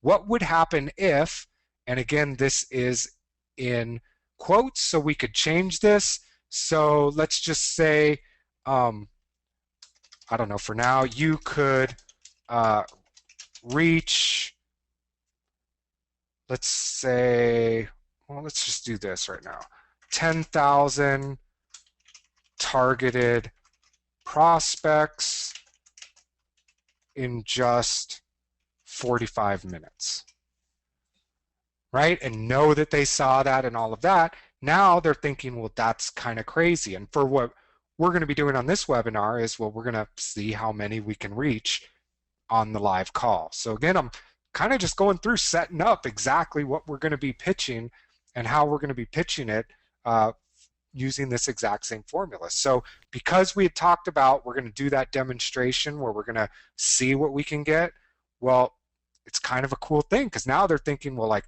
yeah, right. What I'll probably do is bring up my Facebook and actually show me getting it started so that I can check in at the demonstration and see how well we've done. Am I going to get 10,000? I don't know. I mean, that's the great thing about it is I don't know if we're going to reach 10,000. I might make this a little bit lower and we still might not reach it. But the point is that it keeps that sort of choose your own adventure thing going, keeps things there. And no matter what number I end up getting, because I know it's going to be pretty big, it's going to be bigger than they've probably thought that I could reach or that they've seen anybody reach before. And the cool thing about this, and just to be clear, is once again, the parts of this PowerPoint that have quotes around it, that means that that's something that you should change. The rest is fine. So on this slide, we left the what would happen if alone, but then we had you change this bottom part. So this would be, what would happen if this time next month you were 20 pounds lighter? What would happen if you could play the five top songs in whatever list on guitar? And so this is a really cool question because, well, first of all, it forces you to ask them a question, and it's kind of an obvious question because like now it kind of sets the stage for what you're going to be talking about, and it's not asking what if, it's asking what would happen if. So it's now like, well, now that you had that, well, then what? Like, what if you, and it kind of like makes them think in their own mind of, if they have access to 10,000 prospects, well, now what would happen? Well, they would repeat that, or now they could promote to this offer and make these sales, or build the list up to this size. But it's not just what if, but it's what would happen if. Awesome. Yeah. And I mean, it also sets up the what if close, right? So they've got it in their mind, well, what would happen if they're making their own conclusion about what kind of result they would get or what it would mean to them if whatever this question happened, but it sets up and ties together what's going to happen in the close as well. So then, I mean, it's all set up for you as well. We go into the why section.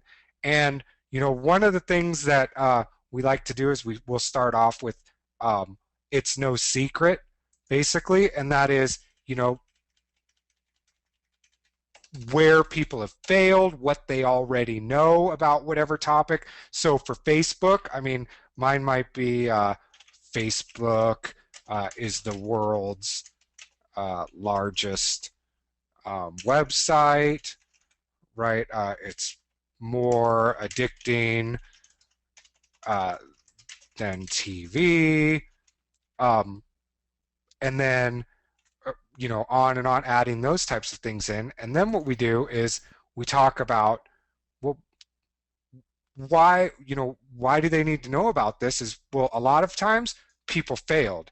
And not only have other people failed, but I mean, I've failed at this as well. We failed at these same types of things. So you might say like, Well, here's what I've tried in the past. I I tried creating pages on my own, but let's just say I didn't know the secret to advertising, and I ended up spending uh, tons of cash with no results, right? Just what they've already been through, so that, maybe a lot of you guys have tried Facebook and heard all the claims and didn't end up getting back a list or getting any new sales or connecting with your audience better or whatever you're trying.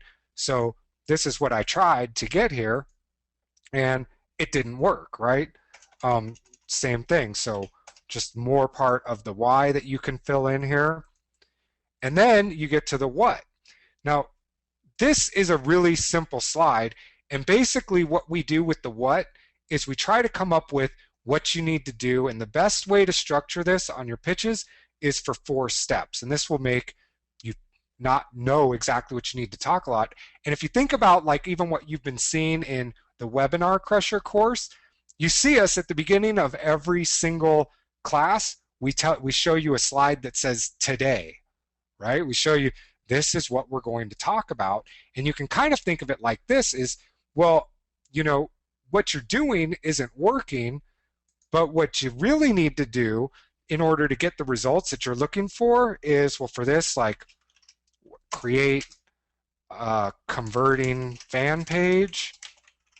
Um, let's see, like build a targeted list, pay the least amount for advertising, And send them the offers. and and then yeah, monetize it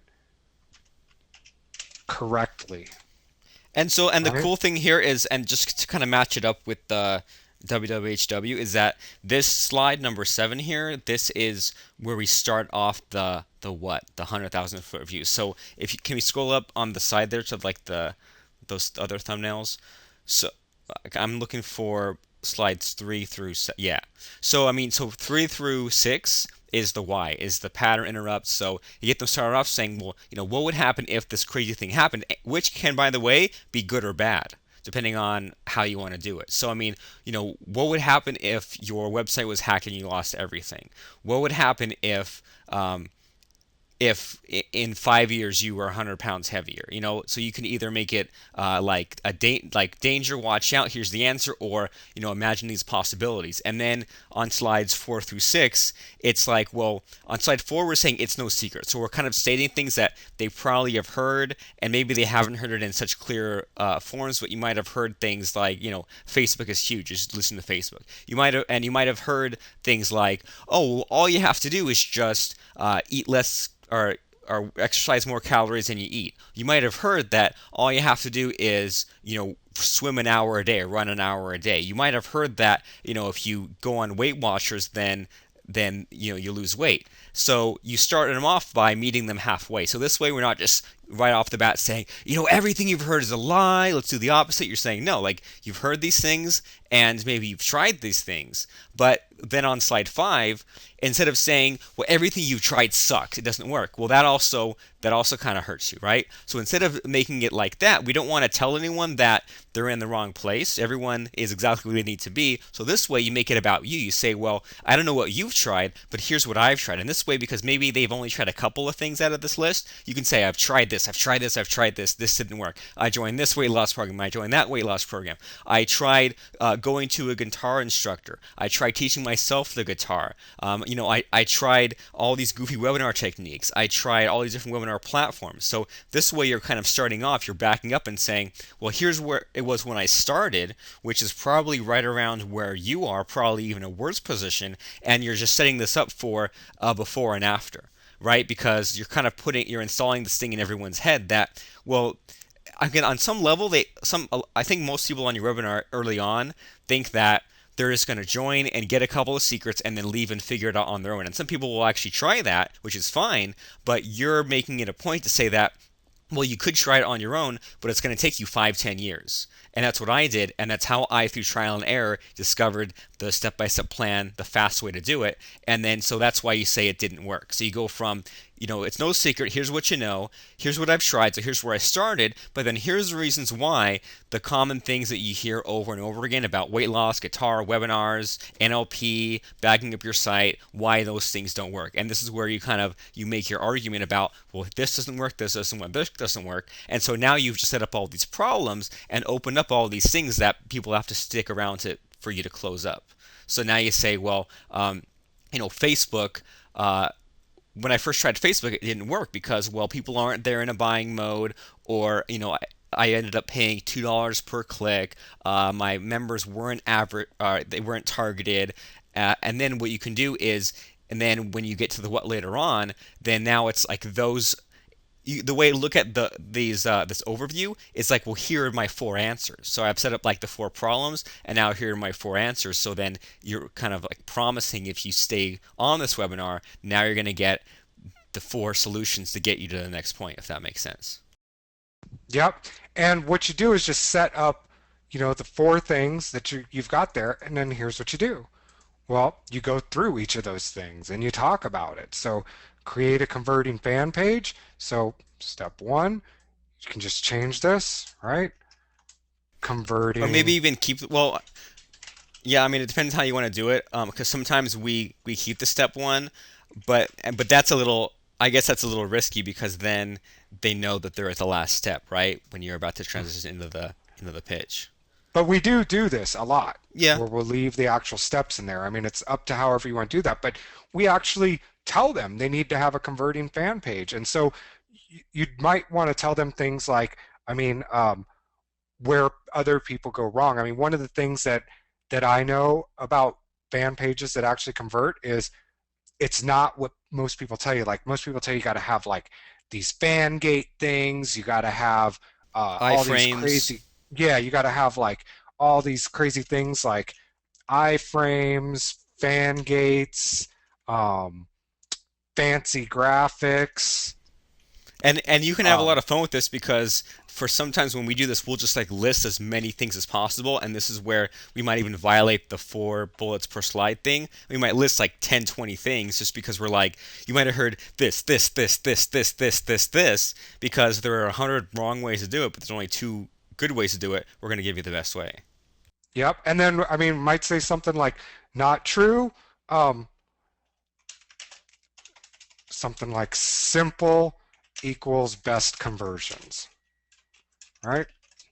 And I mean, that's it. That tells them a lot, right? Because a lot of people have bought and messed around with all of these things and messed around. And the whole point is, well, no, if you want a page that converts, keep it as simple as possible. And then you go through and you do the same thing for all of your steps. And again, this is your sort of outline. So, like I said, if there's more that you want to talk about here, it's pretty easy to add a new slide. You just put this cursor right here. You can see it blinking there, wherever you want to add a new slide. And then you right click and you put new slide, and you've got a new slide here. And then there's a couple of different layouts, what are called basically the patterns here that you can choose from. So if you right click, you go up to layout, and you can see the different types of slides that you can put in there. We've got like the title slides, subtitle slides, 2-column slides if you want to have comparisons. We've got these are what we use for our closes over here, and a blank slide, which is what we use if we're going to put a picture on the screen. So you can choose whichever you want just by switching it around here, and you can add in more information and add in your slides. So we're going to switch down, and then we always have a recap slide as well. So what you might want to do is, well, you notice that that was the exact same. What you need to do in 4 steps is, what I like to do is just grab this slide, I right click and go to copy, and then go down to where this other slide is, and then right click and paste. Then you can just delete this slide, and that way now you've got, here's your solution. you create a converting fan page, you build a targeted list, you pay the least amount for advertising, you monetize correctly, you go through those steps with them so that they can see it, and then you say, here's what we've just talked about, and here's what you've already got. You've got how to create the best page, how to create your list, how to pay the least amount, and how to monetize. And that's where we'll go into our demonstration. So we'll say, let's do it. And then we'll take them and we'll do an actual demonstration part, which is the what, and show them, if you do all of these things the correct way, look at how awesome it is. Look what it's going to be like when you post and people actually pay attention to you. Look what it would be like if you were getting additional likes every couple of seconds, which actually, Robert, that might be a cool demonstration too. Yeah. To start at the very beginning and say, or even at the beginning of this demonstration part, maybe what we'll do here, Robert, is I'll turn on an ad and we'll say, look, there are X number of people on this page. I'll turn on the actual ad and then see how many there are at the end of that, right? Yeah.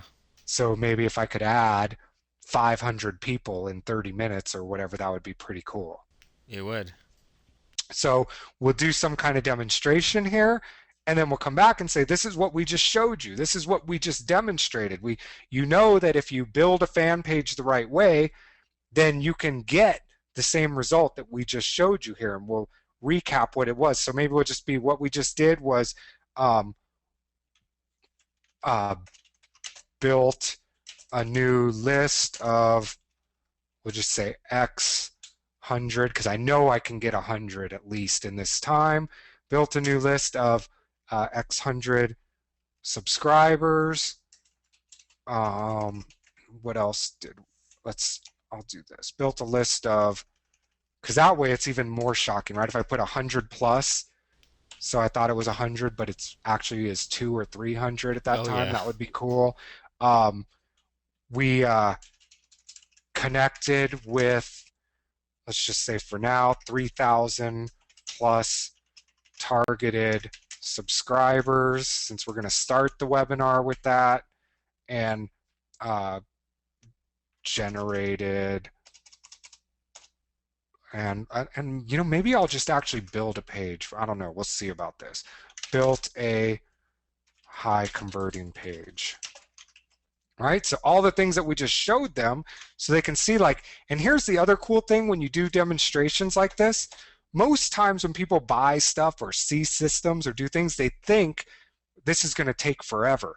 But when you do a demonstration, like if I show myself getting even if I get 50 or 100 new subscribers during this webinar, that's going to blow people away, right? Because most people can't get 100 subscribers in a day or a week or anything like that. And if I actually show it, here's what they know. They know that whatever I did happened live right in front of them. They also know it's not going to take them weeks to get results. It's not going to take them years to get results. They saw me get these results within the time frame that they've been on this webinar up until this point. That's really, really powerful for when you're making your pitch or your close at the end of your pitch webinar.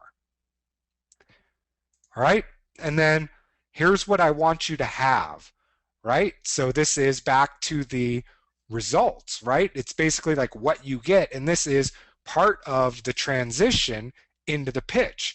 So you just saw me make a high converting page, get new subscribers, had a whole bunch of people see my offer.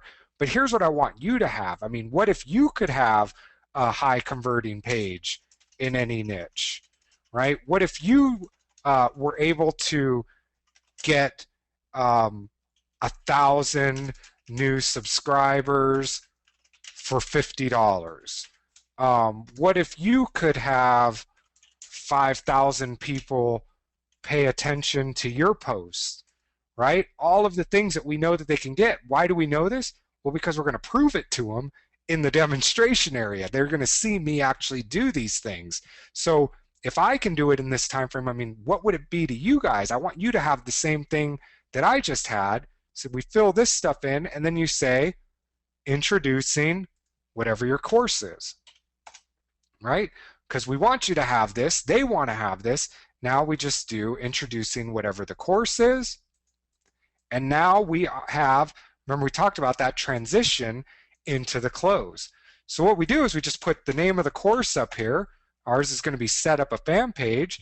And then you just kind of fill in the blanks here. So I believe this is the best course on, and I'm going to say something like monetizing Facebook. Right? Here's why it's different than anything else you have seen. So like um,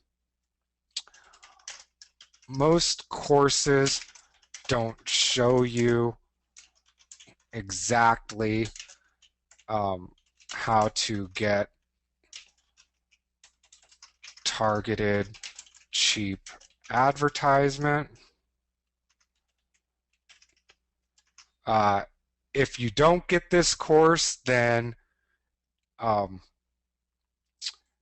let's see, you won't have um, thousands of eyeballs on your offers, and you can get started in a certain amount of time from now, a certain amount per week, whatever it is, but some kind of how long it will get started. One of the things that I like to have, well, on this one, it'll be like, let's say you can get, how about you will have, I'm going to change this a little bit, like you will have your site or your page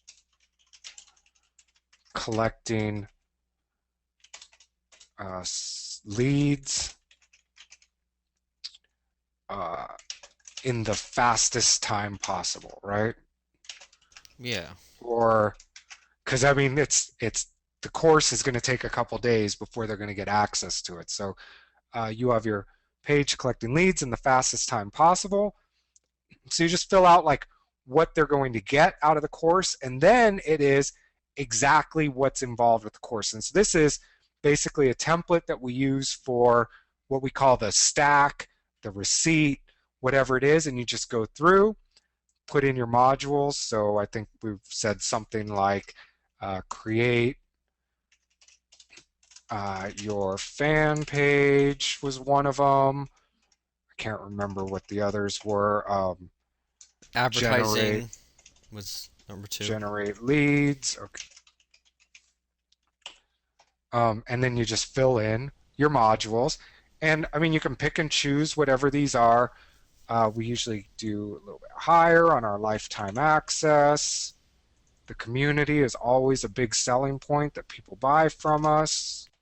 And yeah, And and so with the pricing, I mean, we'll see people put, and I guess we at first would put like priceless next to community, and it's like, but why wouldn't you just put a bigger number there? If it's priceless, then make it 500 bucks, make it $1,000. That way, your total can be bigger. And we've seen a lot of people. I think what I see happen is they'll list that their modules are worth 397, and they'll say recordings $7, community $7. And I think a better way to do it is to make the intangibles, whatever you want to call them, make them a lot higher. And at first, the first time you do this, it seems kind of tedious to list these prices out and total them up. But after a second or third time, it's so much fun because you're like you're making the total this super high number. You're getting it to $1,000 to $10,000 just to make it a lot more dramatic. Also, don't forget about this dot zero zero on the prices that you want to seem high, and no dot zero zero on the prices you want to seem low. So leave these in. So when you're pricing these, make them 497.00. Make this total whatever it is dot zero zero, so that when it comes later to cross it out and drop down, when you go from this huge looking number to like 97, it's going to look really cool because it looks even like more of a drop than it is. Just kind of a little touch there. yeah, it's one of those psychological things that like, man, when we first picked up on this, this was like huge because it is just that dot zero zero. I mean, 397 with two zeros or this, like in your head, there's something about this that just looks way bigger than just the 397. And so when you're doing this stack or receipt or whatever it is you want to call it, you want everything to look huge. You want the values to look as big as possible, and psychologically, the .00 makes it look a lot bigger.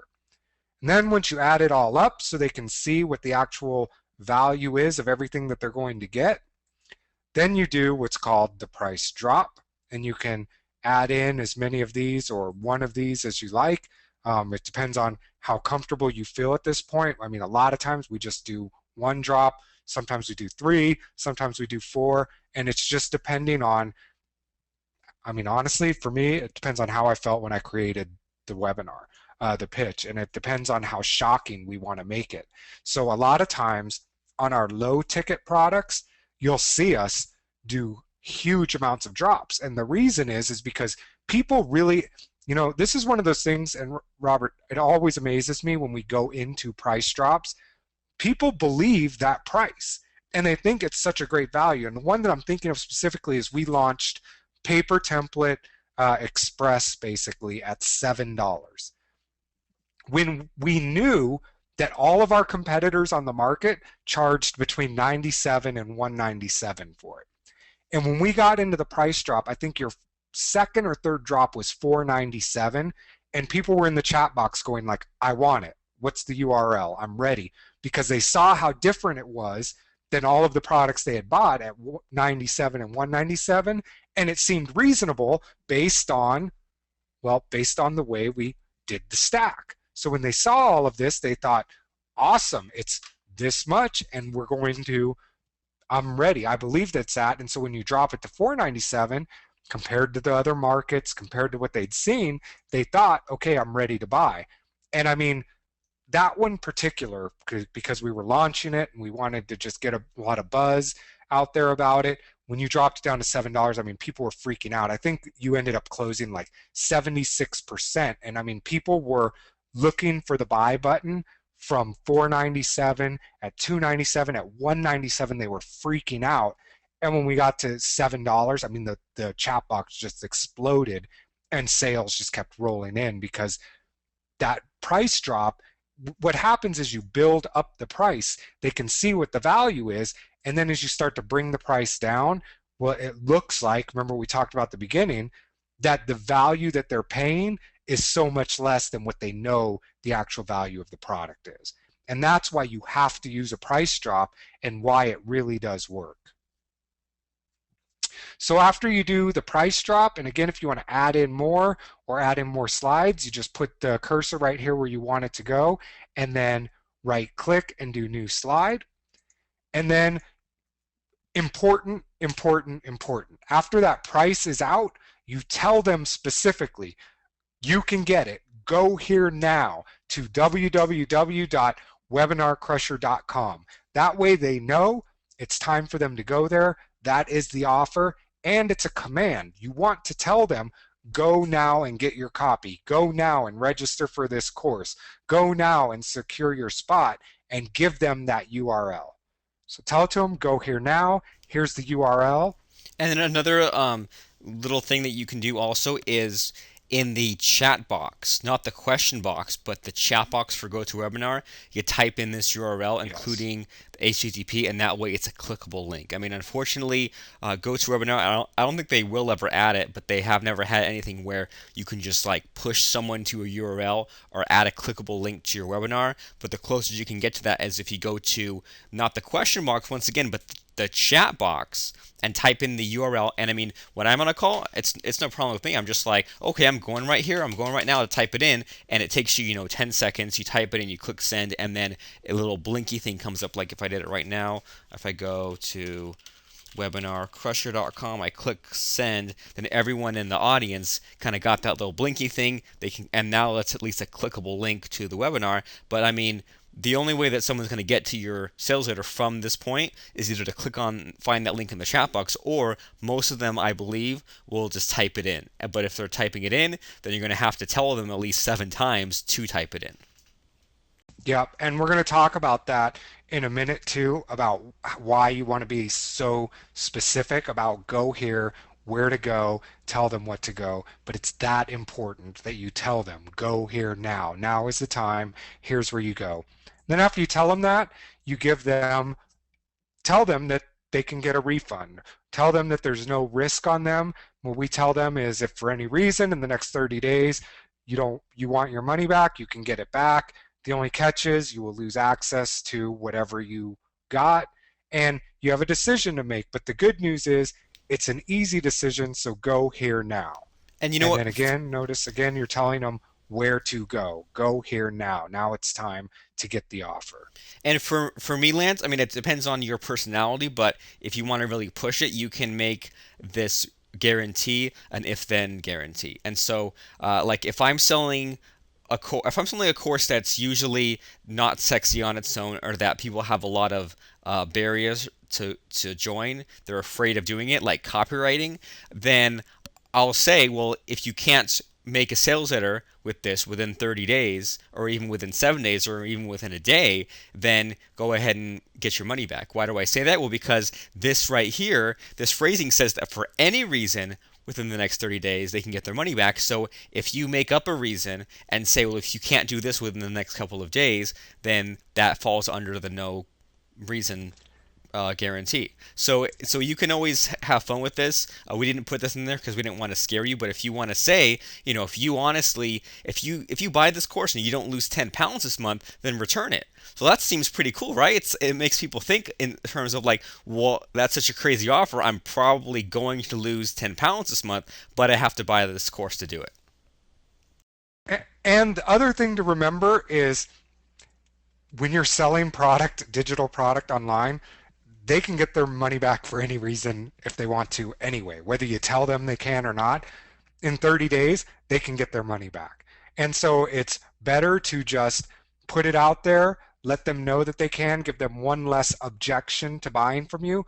But here's the thing is that I know that, and I know this is true because we talk to people, is that a lot of people that sell online training and stuff like this, they have really, really high refund rates. Um, we have an almost non-existent refund rate for our courses. And the reason is because of the structure that we just told you.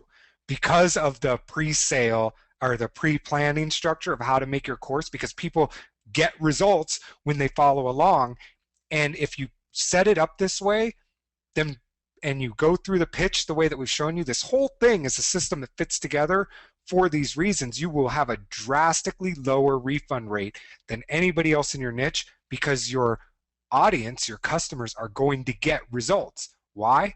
Well, because the course is set up for them to get results. And if you watch, I mean, every time we do a course like this, we follow along with you, right? It's not like we're giving you a bunch of theory, telling you what to say. We give you a real live case study where we implement exactly what it is. And if you set up your course the way that we're going to, or the way that we've shown you, then you know they're going to get results. And they know that if they just did what they saw you do, they get the result too. There's no reason for a refund. And you know what, too, Lance? The best thing I like about all this is that it it makes you not rely on a lot of these crutches, because I know that when we first started out, we tried these things like, well, there's only 20 copies available here, and then the problem there is, well, what happens if you get 21 copies? Either you've now capped your income, or you're a liar and you're selling more than 20 copies. Or we see things like people say, well, for only the first 50 people, they get this bonus, and then the bonus goes away, and there's 50 more, and there's this bonus. And first of all, it's really complicated. But then if I look there and I say, well, I'm not sure I want to buy it because I'm not sure I'll get this bonus. But then if I go to the webpage, it says this bonus is still available. Then I say, well, this product must suck because they haven't even sold 50 copies. So it really gets into a really kind of risky area, and it gets more complicated than it needs to be when people are limiting number of copies, or announcing this sale on that sale. Instead, just make a compelling argument for, you get all, like, you have this problem, you need this problem solved, this course will do it, I've proven that to you, it has all these things, here's what the value is, the value versus what you actually pay is this, and now there's no other reason not to get it. So now you're making a argument based on marketing, based on logic, and not just these little gimmicks that work once and that's it. And I mean, here's the other thing about those gimmicks is if you ever buy the course of those gimmick ones where they claim they've made all the sales on the call or whatever it is, and then you buy in a couple days later, I always get the bonuses. So, I mean, it makes me lose that trust. And that's why keep it as simple as possible. That's why we tell you, we gave you that launch sequence. All you have to do is cut off the access and you start building in that trust with your audience. And remember, we're teaching you short-term results with a long-term business strategy. And what so many people come online and do is, well, they lose their credibility with their buyers right off the bat. They do things like it's only available for first 50, and they either look bad because they didn't sell 50, or they give the bonus to everybody and then nobody believes them again, or they say it's going to shut down and it doesn't shut down and then nobody believes them again. And so it might work the first time to have that, what Robert and I like to call fake scarcity, but then it doesn't work the second time and you've just shot yourself in the foot for a long-term business. So best thing to do, keep it simple, and you can start once you get this system down. If you want to try one of those other things, then you can add it in and try different things, but the most important thing is to keep that credibility.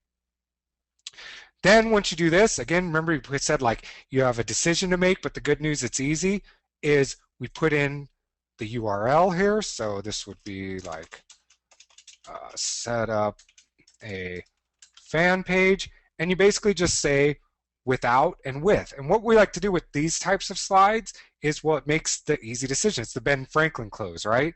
Where we told him it was going to be an easy decision. Well, let's just make it easier. So like without, we could put like, you don't know. I would keep the without though. Oh, yeah, yes, you're right. So without, and then we can go, uh, what converts, um, expensive ads, no monetization, right? And then with, it's pretty easy. You just do the opposites, right? Um, high conversions, uh, cheapest possible ads, and monetized.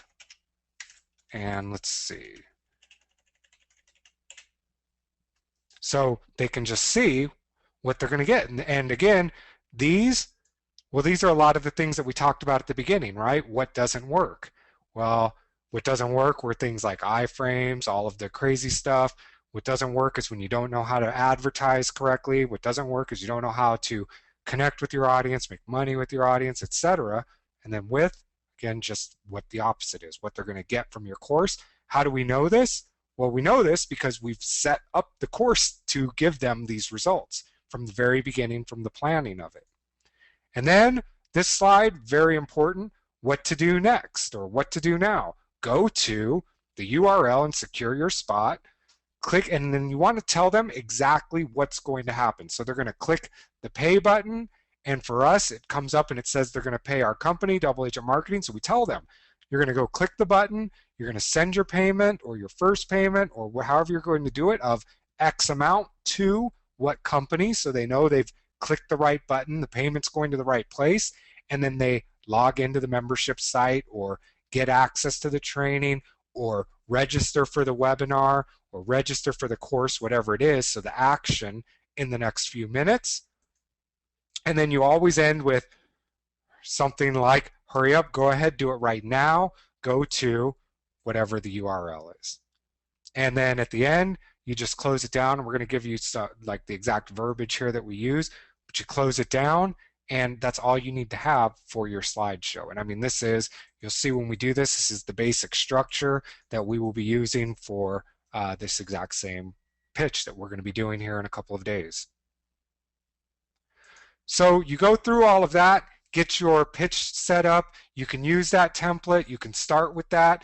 You know, the things to remember: drip your content, 4 bullet points, speak in phrases, don't use animation, keep your hand off that mouse. And once you have that PowerPoint slide ready, your webinar set up, you know what your launch sequence is going to be, well, now you're ready for the webinar, the pitch to actually happen. And there's a couple of things that we want you to remember on webinar day. So once it's all set up, the day has come, you're ready to do your pre-webinar, you're going through your launch sequence. Remember, there's a couple of important things. First, resize your screen. Remember, this is the stuff that we talked about inside of Module 1. You want to make sure that your screen is at that lowest resolution setting so that your recording comes out usable so that you can leverage that into the future. So you resize your screen, and then what you do is you start the webinar. So you go to webinar, you click on, I'll bring it up. You click on, and I might have to re-log in here. Nope. You click on this start button, which actually starts the webinar, makes it turn on so that when people come in, they're brought into the webinar. So you start that webinar, which brings up this type of box, your control box, which nobody can see. And you want to do show my screen, but very important. So you show your screen here, but you don't start the broadcast yet. So what that means is that anybody that now logs into your webinar, they can see your screen, but they can't hear what's going on. So you start the webinar, you show your screen, but you don't start the broadcast yet. And it's very important that you do it in this order. If you don't resize your screen before you start the webinar, then it won't look correctly to your audience on GoToWebinar. You must resize your screen before you start the webinar. So resize your screen, start your webinar, show the screen, and then you want to start your PowerPoint slideshow, which in order to do that, I'll just bring this up here. When you've got your PowerPoint, let me clear that out here. You click this button right here down at the bottom. You can see I've got my mouse over it that says slideshow. You click on that, which starts the slideshow and brings up your title slide. So you start your PowerPoint presentation. You start your timer. Remember, we talked about this in the first module as well. Bring up your timer, start that countdown timer so that if people join the webinar, they can see that they're in the right place, they see your title slide, and they can see exactly how long until it's going to start. And when that timer goes off, you start the webinar. You don't start the webinar and go, we're going to wait like 5 minutes because everybody's coming here. You told people you're going to start at a certain time. Start at that time. So when the timer goes off, you start the webinar. If people are still coming in, guess what? They'll show up on time next time. So you get in there, you start that webinar, and then what you want to do is set up your recording. So very important, I'm going to bring up my recorder here. You want to make sure that you're recording at full screen. So not this custom thing here. You don't want to do like setting it up here or entering in your own numbers here and changing the box around by dragging around here like this. You don't want to do any of that. You go mess it up. I mean, I do this all the time when I try to mess with these. All you want to do is hit full screen. Make sure you can see the green box here that you're recording at full screen. Very, very important. Then you make sure that your audio is set up correctly. Again, we talked about this in Module 1. You go to the audio settings here, click the down arrow.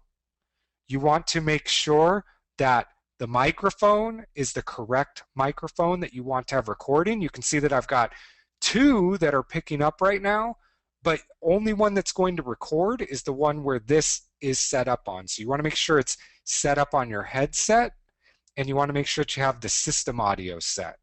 So the correct microphone, the system audio. It's a must that you set those 2 things up. And then we really encourage you to do a really quick test recording just to make sure that your audio's right, just to make sure that you've got the right screen part right. And what you do is you just bring this up, hit the record button, and you can see it minimizes it down so it's not going to show up there. I've got a little bit here left over. There you go. And you just start recording. So just talk a little bit, move your mouse around, make sure that you're on the right screen.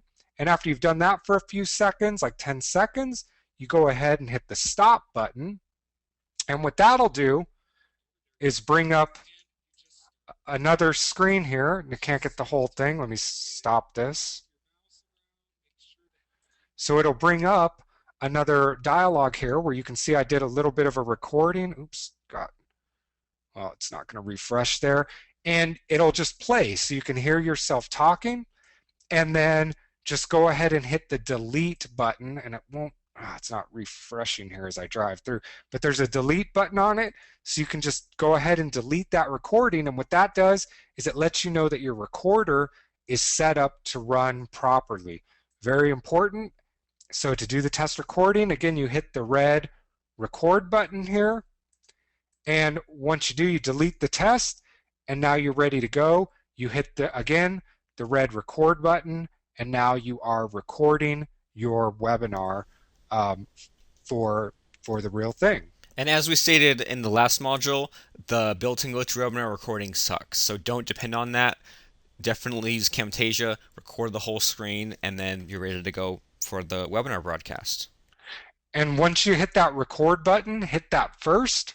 And then when your timer expires, well, now what you do is hit the start broadcast button, and that will allow everybody to hear you, and you can start your webinar. And what I like to do is you hit that start broadcast button, it'll say something like, what does it say? Like, the webinar is now starting, or All something like attendees that. are in listen-only mode. Yep. All attendees are in listen only mode. And I like to wait like 2-3 seconds, just maybe one or two big breaths, and then start so that it separates out that sound from when the webinar actually happens. So just to kind of be clear, so what happens is you go to the GoToWebinar, you click start, and then what that will do is when people join, they'll see like this just plain white screen with like the title of your webinar, nothing else. Then you click on show my screen, and then this will now show your screen, and so you can put a countdown timer, but it will do this like every 30 seconds. It'll go beep beep, and like it's like the webinar has not yet started. Please stand by every 30 seconds, just so people know that they're here early. They'll be able to get their sound going, but this way you don't have to be one of those people who say, "Hey, welcome. We're starting in 6 minutes. Hey, welcome. We're starting in 5 minutes." That's too much work and it's kind of cheesy. So I'd rather it just say, "Okay, whatever." You're basically on hold. So you start the webinar, it shows the white screen. You click show my screen, it shows your screen. Click start broadcast, and then now people can hear you. And this is where you just start talking. And you want to make sure you show your screen, because like I know I've been on webinars where that white screen is up there and I have no idea if it's going to start on time. I have no idea if the guy's actually going to show up. I have no idea what's going to happen. And that's why we want you to show your screen, have your PowerPoint up, put that timer there so that when people get in there, they don't get that white screen. They get an actual screen. They know you're there. They know it's actually going to happen. They know they're not wasting their time. And that will get people to stay for your actual webinar. It's pretty amazing. So do that, run through those, get your recorder set up. And yeah, to bring up the recorder, there's two things when you have Camtasia in. One is called Camtasia Studio. One is called Camtasia Recorder. So you click the one that says Camtasia Recorder, and that brings up your recorder for you. So once you have that and you get started, there's just a couple of things that we want to make sure you have, and that is this webinar intro. We talked about at the very beginning. Lance, by the way, make sure to close Yep. Camtasia Recorder because you got your dotted line Oh, still. thank you very much. So we want to give you, I mean, we told you that we kind of say the same thing at the beginning of all of our webinars that kind of gets your mind going, gets over that sort of awkward, what do I say to start type phase. And we do basically the same thing every single time. And again, I think we put this inside of a Word document for you in the members area under the module 2 stuff, but basically they all start the same, right? If you've been on our webinars, they say something like, hello everybody, my name is Lance Tomashiro. I hope you are having an awesome week, and today is going to be a great training because we are going to discover hook, hook, hook, right? Or read the title of your webinar or tell them what they're going to learn on the call. Most people have these problems. They can't leverage Facebook correctly. They spend too much on ads. And if they do figure out how to build a web page, a fan page, and get a good subscriber list to it, they can't figure out how to monetize it correctly. So today we're going to make sure that's all taken care of for you. But the one thing that I hope you take away from this session is how easy and fast it is in order to build a true following on Facebook if you do it the right way. So, what I want you to do right now is close down all of your other windows, turn off your cell phone, get a notepad ready because you're going to want to pay extra close attention to today's training. And if you're ready to get started and you can hear me okay, then I'd love for you to type ready inside of the question box and we'll promptly get started, right? That's one of your slides right there. And then you ask a question. Again, built into your slides, that's slide number 3. So what if you were able to get thousands of people to view your offer in just the next minute or next few minutes? Well, now you're all warmed up and you're ready to go. And that gets you through those first 3 slides and it gets you through that sort of awkward period of how do I say that. And again, this is available for you inside of the members area. You can just print that out, fill it all in, and then you've got that whole piece just ready to go to move you, sort of transition you into the teaching part of your webinar. So then, one important thing that we want you to know about the close, this will increase your conversion. So Robert and I, we actually, while we're doing pitch webinars, we track who is on our web pages. We use a program called Provide Support. It's available at providesupport.com. And it actually shows us who's on our web pages and when. And we started like watching while Robert's closing, I watch. When he closes, I watch. And we actually started tracking this and built this down to a science. And when we do these things at the close, you see tons and tons of people, more people than when you don't do this. And when you're telling them these things, they actually do come. And that's why the close is built the way that it is. This is science. This is stuff that we've actually tracked. That's why it happens every time. At the end of all of our webinars, you will see us do this. We open up a web browser. We type in the URL. As we're typing in the URL, we spell out the URL. We scroll down to the bottom of our sales page. We show the actual button. You see this is, and if you do this, this will let people know it's actually really time and they're going to want to follow along with you. So, I mean, you've seen us do this on calls. We'll actually go here. We bring up our web browser and we say, right now, go to webinarcrusher.com. Go ahead. I'll do this with you. Go to www.webinarcrusher.com. That's webinarcrusher.com.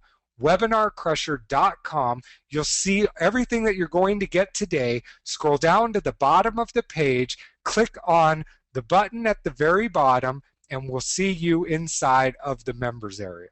Every single time you want to do that at the end of your PowerPoint. And then we say, my name is Lance Tomashiro. Thank you very much for being here and have a great day. That's it. As soon as you say that, the webinar is over. You click that X in the top right-hand corner of GoToWebinar. It looks just like, let me see if we can bring this up here. Can't get over to that particular one, but it looks just like this red X over here. You click that, and then once you click that, it's going to ask you, do you want to end the webinar for all or just have you quit the webinar? You want to select end webinar for all so that it ends the webinar and it closes it down. And then all you have to do is hit the stop recording button, produce your webinar exactly how we showed you to do it inside of module 1, and you are done and good to go. The important part is you do this. This will get people to your web page at the end. You tell them thank you for being there, and then you close down the webinar. You don't leave it open. You don't answer questions. You don't talk anymore. You hit that X, you close the webinar down, and you're all done. And yeah, and so I know that our first several webinars, I mean, we made all the mistakes because you kind of, in a way, you kind of feel like, oh, well, I have to have multiple attendees. Oh, I have to stay in and wait for questions. I have to do this and that. And you can if you want, but I guarantee it's going to hurt your sales. I guarantee that if you do these things, like if you don't go open up the web browser and type it in and spell it out and scroll to the bottom of the page with them, if you don't leave in all the mentions of the URL in those other slides, I guarantee you're going to miss out on sales just because it's just there's human nature. Some people need to just hear it so many times over and over, and some people just need to see it before they go ahead and do it. And I mean, the whole webinar is leading into buy this.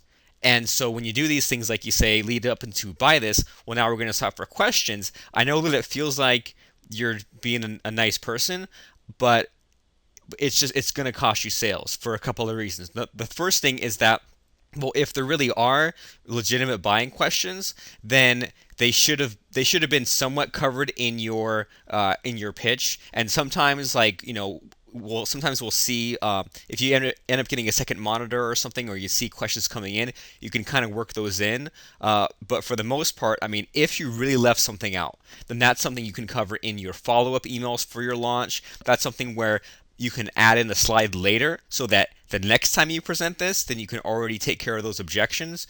And what I see though is like so many when questions like that come in, either they're really like non-relevant questions, like they're like, well, does this plugin work with WordPress 3.6 on a Windows XP machine? It's a really, really specific question that is not really going to get any extra sales.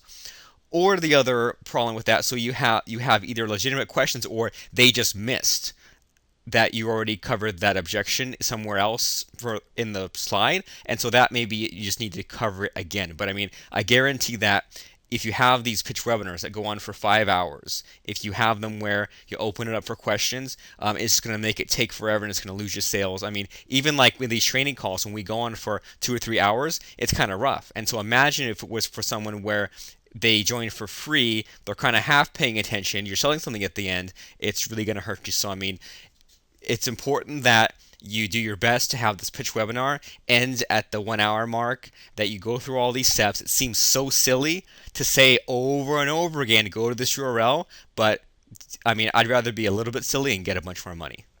And don't forget too that if there is a legitimate question that comes in, well, we gave you a launch sequence where you send emails out after the webinar for the replay that include highlights from the webinar.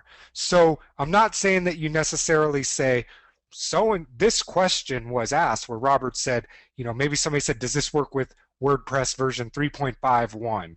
You don't want to answer that, but maybe it was a legitimate question, or maybe you saw that like everybody was asking that question. Well, now that's a highlight, right? But I wouldn't say so and so asked. I would say inside of one of your follow-up emails on the highlights is make sure you go and watch this replay. And what's great about paper template is it works for version 3.5 of WordPress and higher. You can work in the answer to that question, and again, it gives you a reason to mail back again. And you always have that webinar log. If you go into GoToWebinar and get the attendee report, they will actually give you a list of every single thing someone asked in the question box. So if you need that list of what to cover for your highlights, or even send someone a quick email answering their question, I think that's a lot better than doing a Q&A session. And be sure, like we said, we weren't joking around, end the webinar for everyone. They say, my name is Lance Tamashiro, and thank you. You close the webinar off. That way, the webinar screen is gone for them, and the only thing to do left is to go ahead and type it in and go and buy. Because, I mean, you might have heard someone tell you, well, keep the webinar open, leave your web page up there on the screen, but it doesn't work as well as people feel booted off the webinar, right? When the whole thing closes down and they got that URL, hopefully they already have open in their web browser. If not, you send an email later that day, you send your additional launch emails, but you just need to kick everyone out and get them to go to that web page and buy. And that And web page doesn't have to be a big sales there, like we said at the beginning. It can just be the name of the course, the parts in the course, the buy button, and that's it, because you explained it as part of your pitch webinar. And we talked about at the beginning, when you're planning your course, you don't want to drop, or when you're doing your pitch, you have to ask for the sale. You don't want to just drop them off a cliff. At this point, you do want to drop them off a cliff, right? You want that webinar to close, and you want them in their head to think, I got to get there right now. They told me to get there right now. I'm not going to remember where it is. I need to get there right now. And so when it all shuts down, the only logical thing that they need to do, if they're even halfway remotely interested in your offer, is to go to that page and buy it.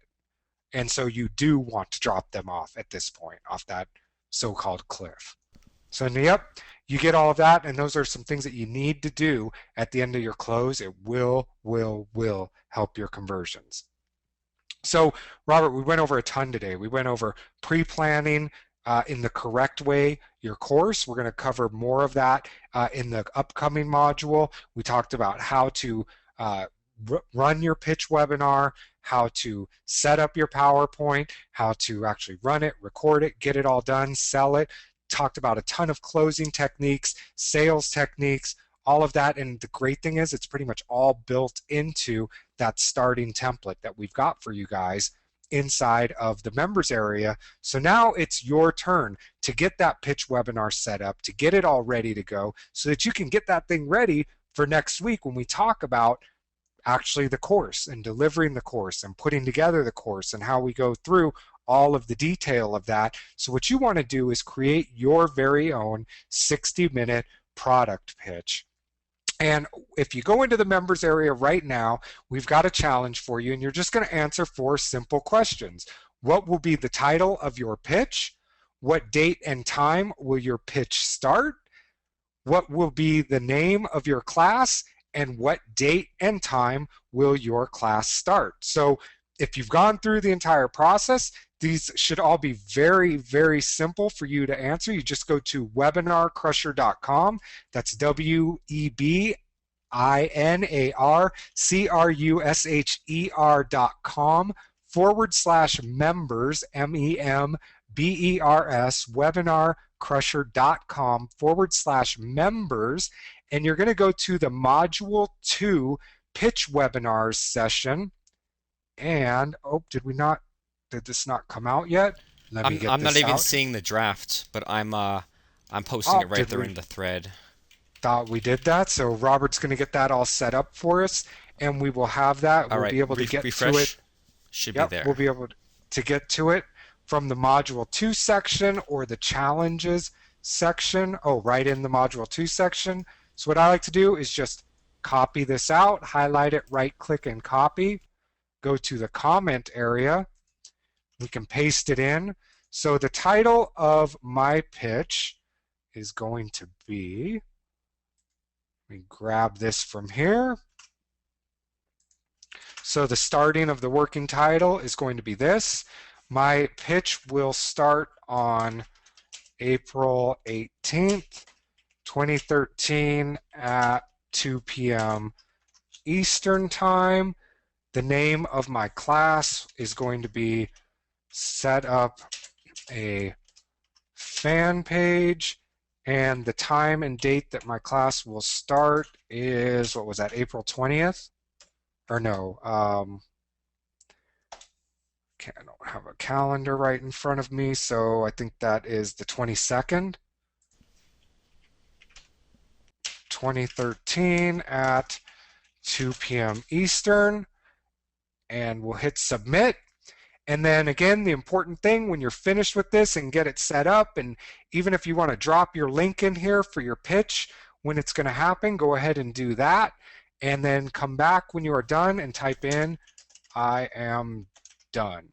Okay, so I'll be coming back after my pitch, typing that in, and go ahead, fill that in right now. And that will keep you on track for the next module where we're going to talk about your course, delivering your course, planning your course, and making sure it is set up so that you deliver those results we talked about just briefly at the beginning of today's module. And you know what? I know that we crammed a lot of stuff into this one module, but the point of all this is that you don't have to have it all set up right away. So I mean right now if all you had was the idea for your webinar and you knew the time and date, then get that scheduled. And then maybe in a couple of days you can set up a web page with just the buy button on it and you have that. And then a few days later as the pitch webinar is coming up, you send in your one email to your list just to get them ready. And you don't have to plan out a big long sequence ahead of time. Just every day is to sit down and figure out, okay, out of the 3 things here, I'm going to write a quick, half a page, like 2, 3 paragraph email at the most, message about why you need to make money with Facebook instead of just goofing around on it. The next day, an email about how you can access all these laser targeted prospects and why Facebook is better than any other site as far as advertising. Then on the next day, the next hook and all that kind of stuff. But you don't have to have it all set up. And actually, I think it's better to have this launch sequence in motion. That way, you just have to get it done. That way, if you have to make your PowerPoint by Thursday and you just fill in our template, well, is it going to be the best possible PowerPoint? Is it going to be something where it looks like everyone can tell you spent a whole year on it? Well, no, but it'll actually get the job done. It'll actually say what needs to be said to make your sales. And then what's really great about this is that you can make your sales first and kind of have a rough idea of what your class will be about. But then because right now all you have to worry about are your sales. And then once you have those sales, all you have to worry about are delivering on the class. And I don't know about you guys, but it really helps me to only be worried about one problem at a time. Problem number one, getting people to register for the webinar. Problem number two, getting people to, I should say, milestone two, problems aren't fun, right? Milestone one, getting them registered. Milestone two, presenting and making sales. And then milestone three, delivering on the class. And that is going to be the next module there, like Lance said, is actually delivering on your class. So it's important right now that you get this webinar underway. I know that a pitch is scary at first, but you just follow our sequence, and I think that takes a lot of the scariness out of it. Awesome. So we look forward to seeing your pitches up there. Again, put in that link. We'd love to know when it's happening so we can stop by, see how it's going. If you have any questions, anything, inside the members area is a great place for those, and we will see you on the very next module, which is setting up, planning, and delivering your course. So thank you all very much. We hope you have a great day. We will talk to you very soon. Bye-bye, everybody.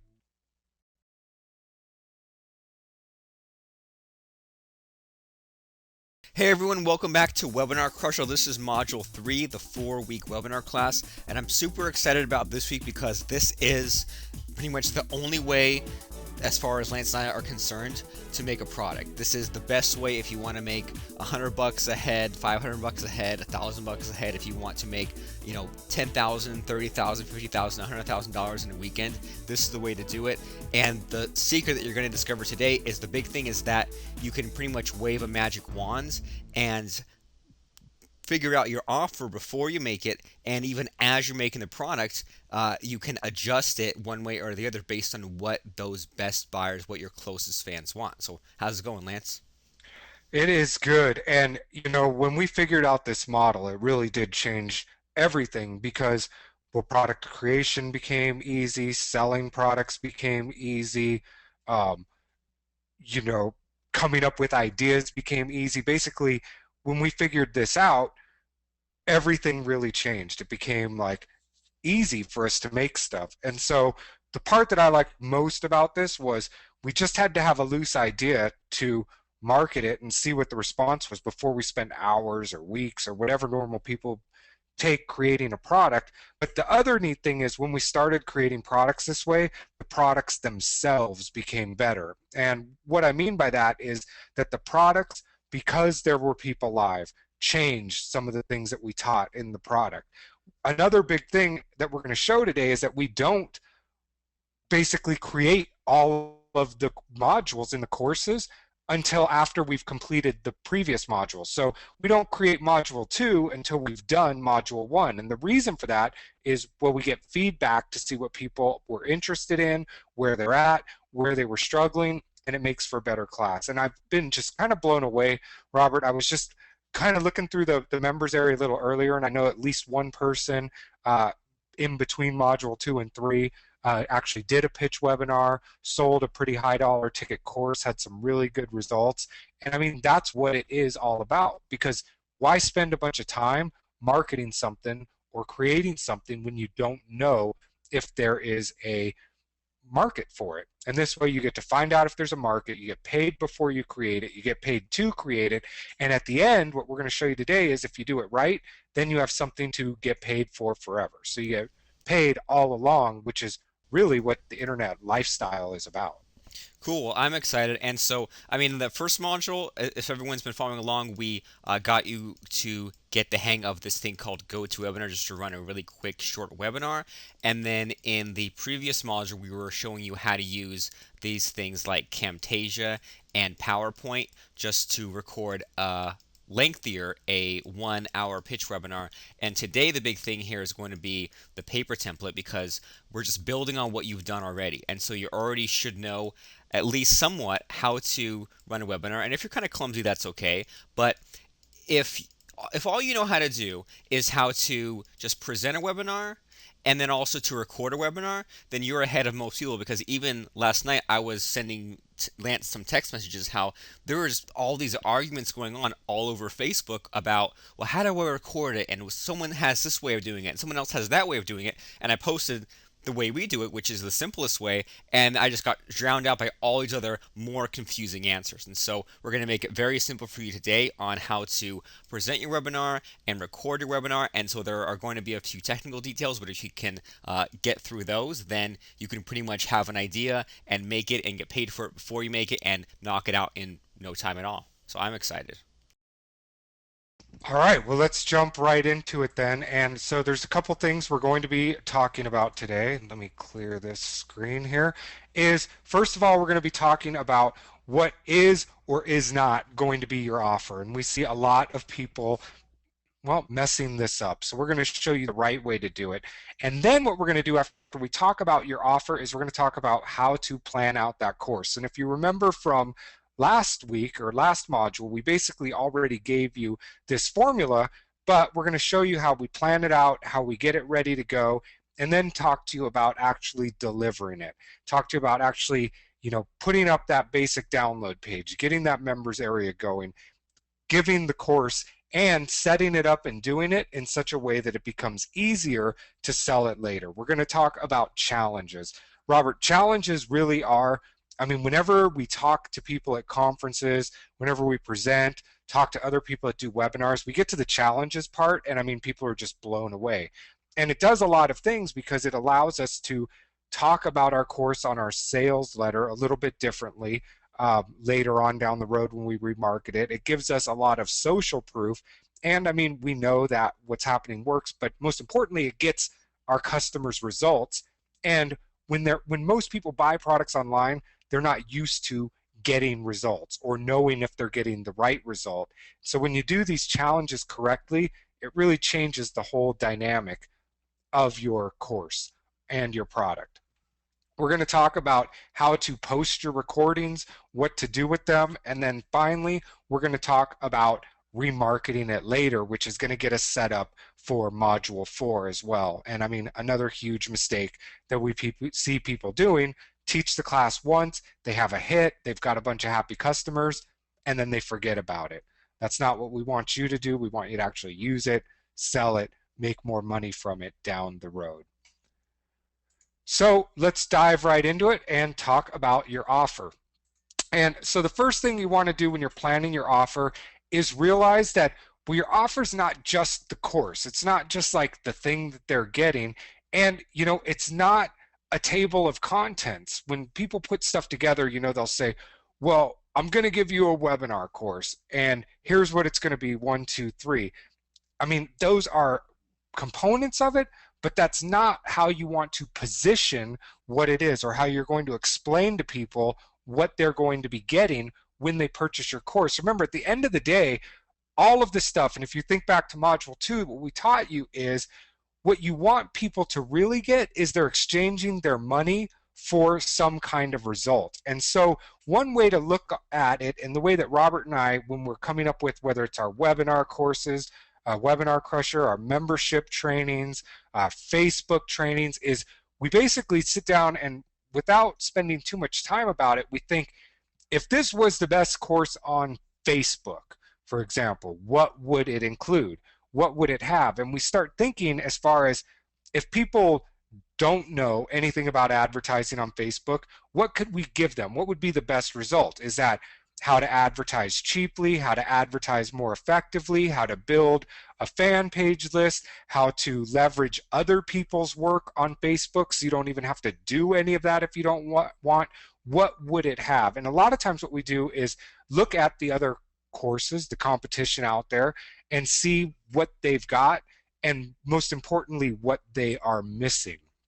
And that's how we're able to structure our offers a little bit different. I mean, Robert, with Webinar Crusher, I mean, it's one thing to say, like, okay, we're going to teach you how to do a webinar, which is what most people do.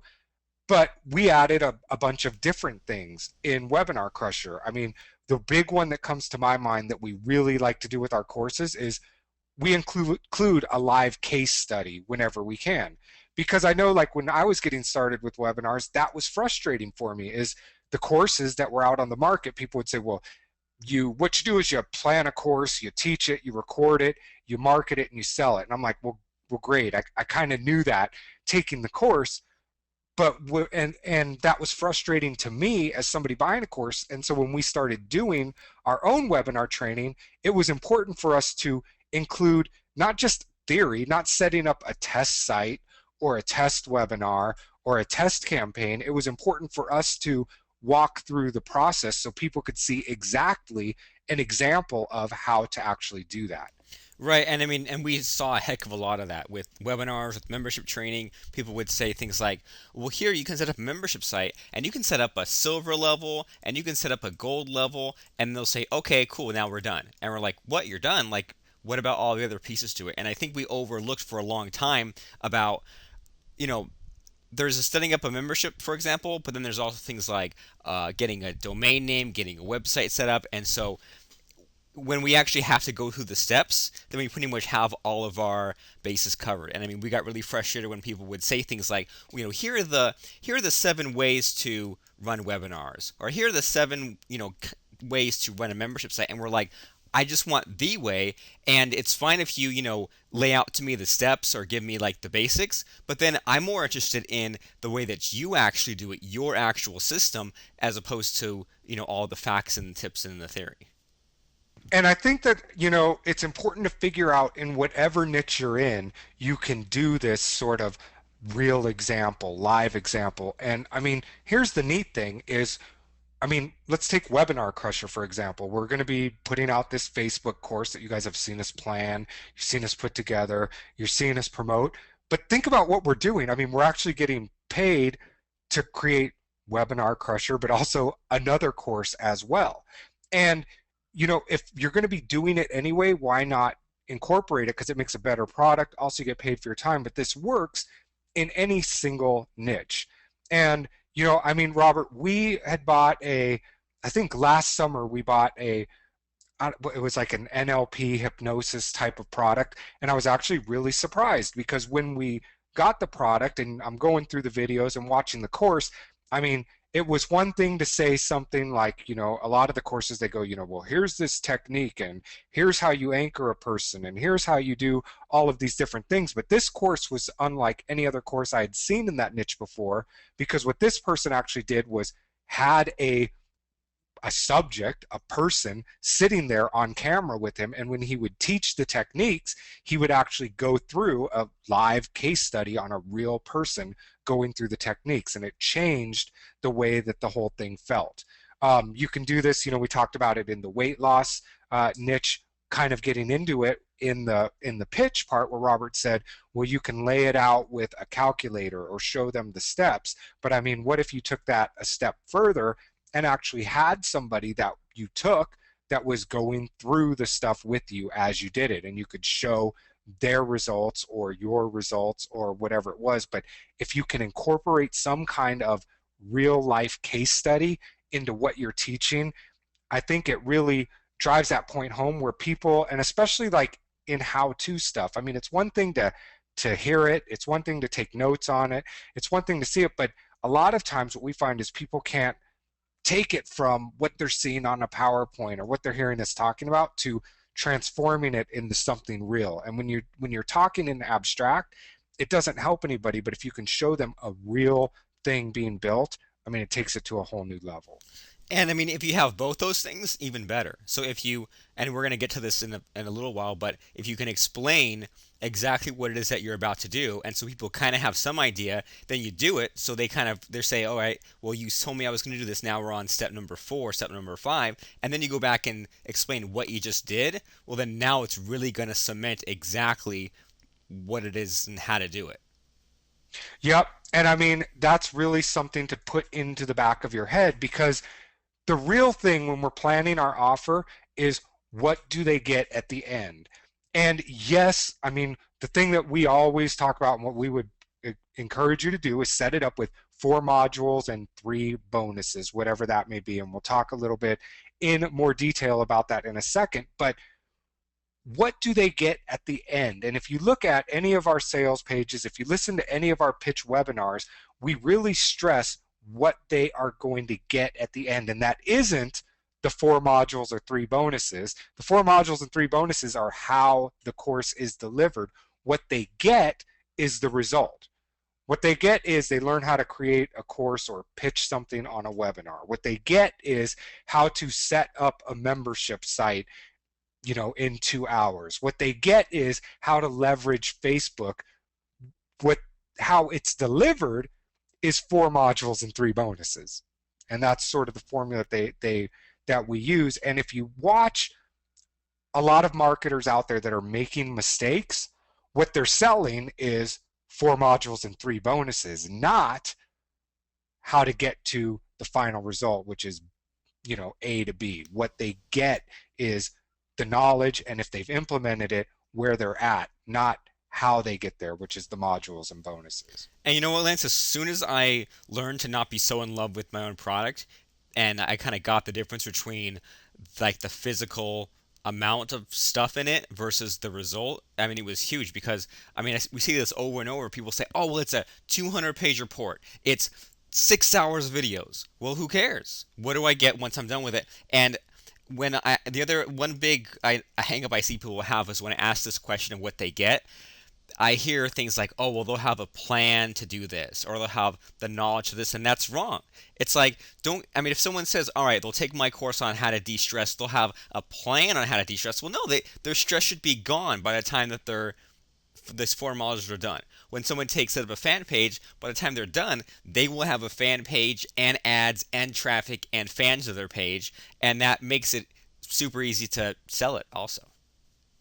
Yep, and I mean one of the best um, sales pitches I've seen on this A to B type thing and not focusing on is it 4 modules or whatever is the infomercial for P90X or any really of that company's products, the Beachbody products, because what they sell you is, well, right now you're out of shape, and in 30 days or 90 days or whichever plan or product of theirs that you buy, you will be in the best shape of your life. They don't tell you you're going to be ripped or cut. They kind of imply that with, the people that they use, but what they really sell is you're going to be in better shape in 90 days or 30 days than you are today.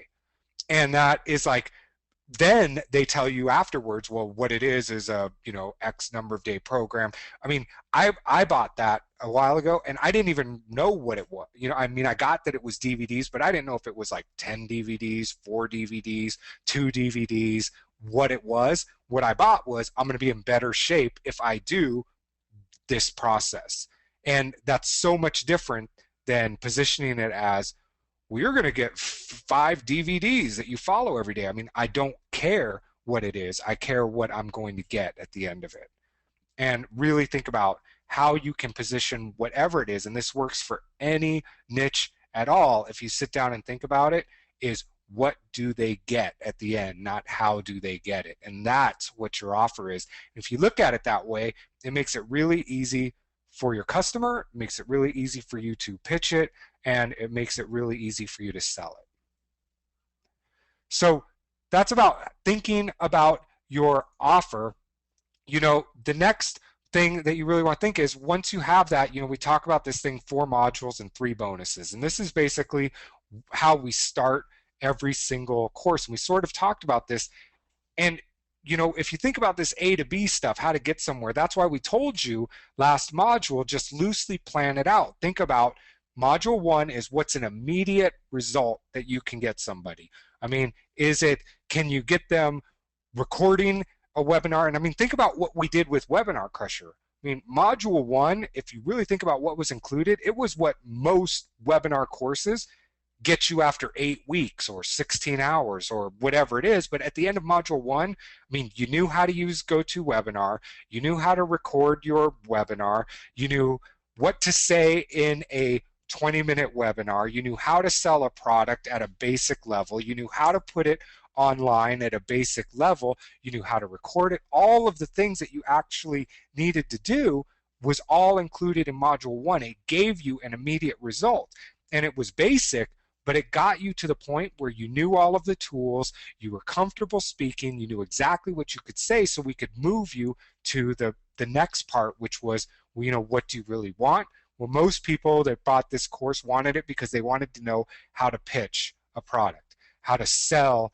things online, how to use webinars in order to do that. So then once we got to module two, well, we were able to focus on that most exciting part, which built on that immediate result. And, a lot of you that took this, you felt good. You finally did a webinar. You finally did some selling. You got that recording up there. You had some confidence. And then we just built on it right on top of that inside of module two, which gave you the biggest result right out of the gate, which was, I mean, for some of you, went out and actually sold high dollar products without knowing what was coming next, just following the system. That's pretty exciting if you've never sold a class online that you hadn't created before. And now module three, you give them what they need. What's that long-term benefit? How does it stick with them? So in this one, it is, well, how do you create the course? How do you deliver the course? How do you repackage the course? And module four, it's the next steps. It's now that you know how to get to point B, well, now what do you do with it next? And this is where, if you're not incorporating a live case study like we're doing, where you talk about case studies, you walk people through how other people have used your process. And most importantly, in module four, you give them what it is that they can do next. I mean, now that they know how to do hypnosis, now that they know how to do basic self-defense, where do they take that from there? What's the next thing that they can do? Where do they go from it? And that might be another course, it might be advanced topics, it might be whatever you have lined up for them. But it's, now that you've got this information, how can you utilize it best to take your business, your health, your practice, your counseling, whatever it is that you're selling, to that next level with the information that they have. And some of the bonuses that work really well is, you'll see us do this a lot, where we'll add live Q&A calls where people can ask us whatever. We'll sit there and answer any type of question. People love these types of bonuses, and they're easy for you to actually deliver. We use some PLR occasionally, Private where, label rights. yes, thank you, private label rights, or it's basically stuff that we've bought from other people that they create, that we're allowed to put our logos on or whatever else and just have in there.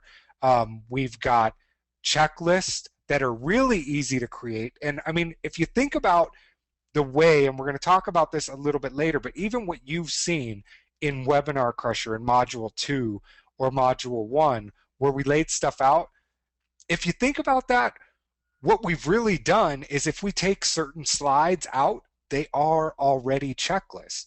You take those out, you stick them in a Word document and have them on 1 page or 2 page, you've got a really quick checklist that somebody can follow. And I mean, those are huge to just be able to have that, because like we said, people will, now that you've seen this stuff, if we went back and just gave you a slide from module 2, you remember all of this stuff, and a checklist works the same way. And then of course we like to add in just quick start videos. So I mean, in Membership Cube is a great example where there's the course, but also right when somebody logs in, there's the Wishlist Member Quick Start, which is like, here's everything you need to know about Wishlist Member. Now you're ready for the course. And I think, what did we have in this one? We had Camtasia Quick Start, PowerPoint quick PowerPoint Quick start. Start, And there's a just webinar one things. coming too. and perfect, a webinar one coming as well, where just people can, they get basically, we can teach you everything we need to know about PowerPoint. We do a lot of it within the course, but we may not go as in depth as some people like. And that way, I mean, just an hour long video really adds a lot to it.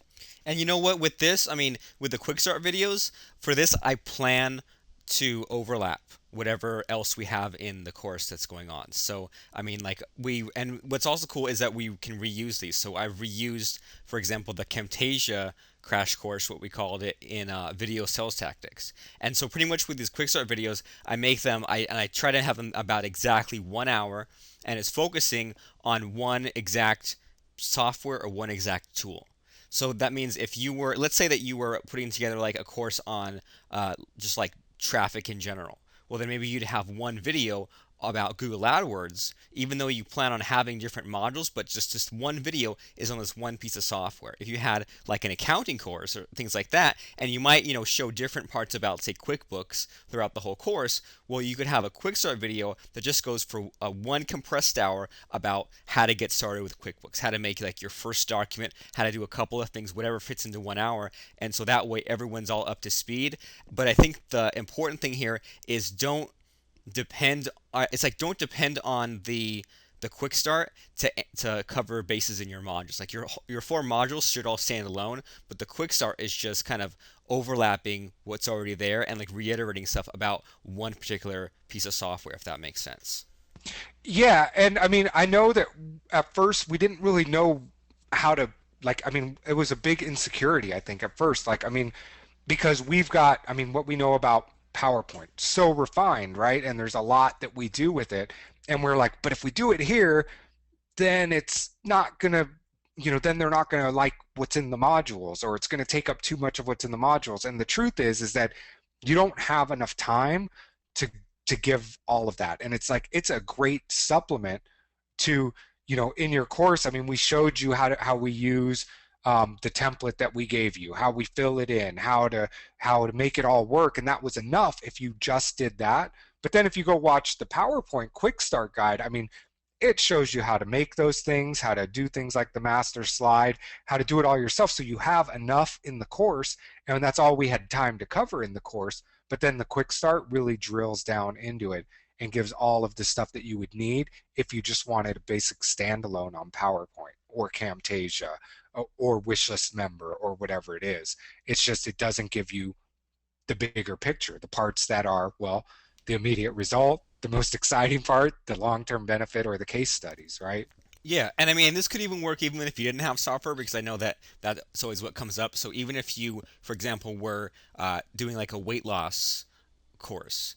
Well, there are things even that, I mean, I didn't even know a couple years ago about like things like, well, like how to measure calories, or how much, how many calories are a lot, how much is a little, when you see the things on like restaurants or on the food labels, or even like, how to go to the gym, where to find the gym. When you go to the gym, even have like some pictures and like, all right, use this machine for this, use this machine for that. Here are the muscle groups, here are different exercises, things that, don't really fit in one module or the other, but it's good to have going into if you're talking about, dieting or exercising or things like that. And you bring up a huge point. This was something that took us forever to pound into our heads. Was most people, your material so well that you assume everybody else understands the basic stuff as much as you do. And these quick start videos are awesome for giving the basic part. And what's great about them is if you have these sort of, I mean, think of them as the beginningest thing ever about whatever your niche is. It's a good way to make sure that everybody is, if they watch that at a certain point before they get to the course. I mean, you can think of it as the 101 class from college or whatever. It's if everybody watches that, and you can assume that everybody will, then you know that everybody's at an equal playing ground when you start to deliver that course. And I mean, a lot of times, I mean, it's hard. Robert and I, when we're putting together even like this one, where it's like, I don't want to show people how to install WordPress again. I don't want to show people how to do PayPal again. Everybody knows that is what goes through my head. And turns out no matter how many times we show it, no matter how high level of stuff we're talking about in the course itself, people, not everybody knows those skills. And so the quick start is a great place to have all of that beginner stuff so you don't have to go into it in as much detail in the course itself. So those are your modules and the bonuses. But here's the thing that you need to remember is that transcripts, audios, lifetime access, the recordings, the community, the challenges, all of the stuff that you see us highlighting inside of the pitch, which we showed you guys in the stack and gave you guys inside of the PowerPoint template, those are not, those are just things that you include. And where we see so many people, I mean, it's almost, I don't know, it's kind of comical to watch is that they'll go, here's my 4 modules and the bonuses, which you should include them as part of your bonuses, as part of your stack, and point out that they're in there. They'll say it's like transcripts or audios or access or whatever. But here's the thing, it's good to put that on your offer to increase the value of it, but nobody really thinks that that's a real bonus, right? Like it doesn't take you or cost you anything to produce audios from the recording. It doesn't cost you or give you any time to put recordings up of the live course or to have the community or do the challenges.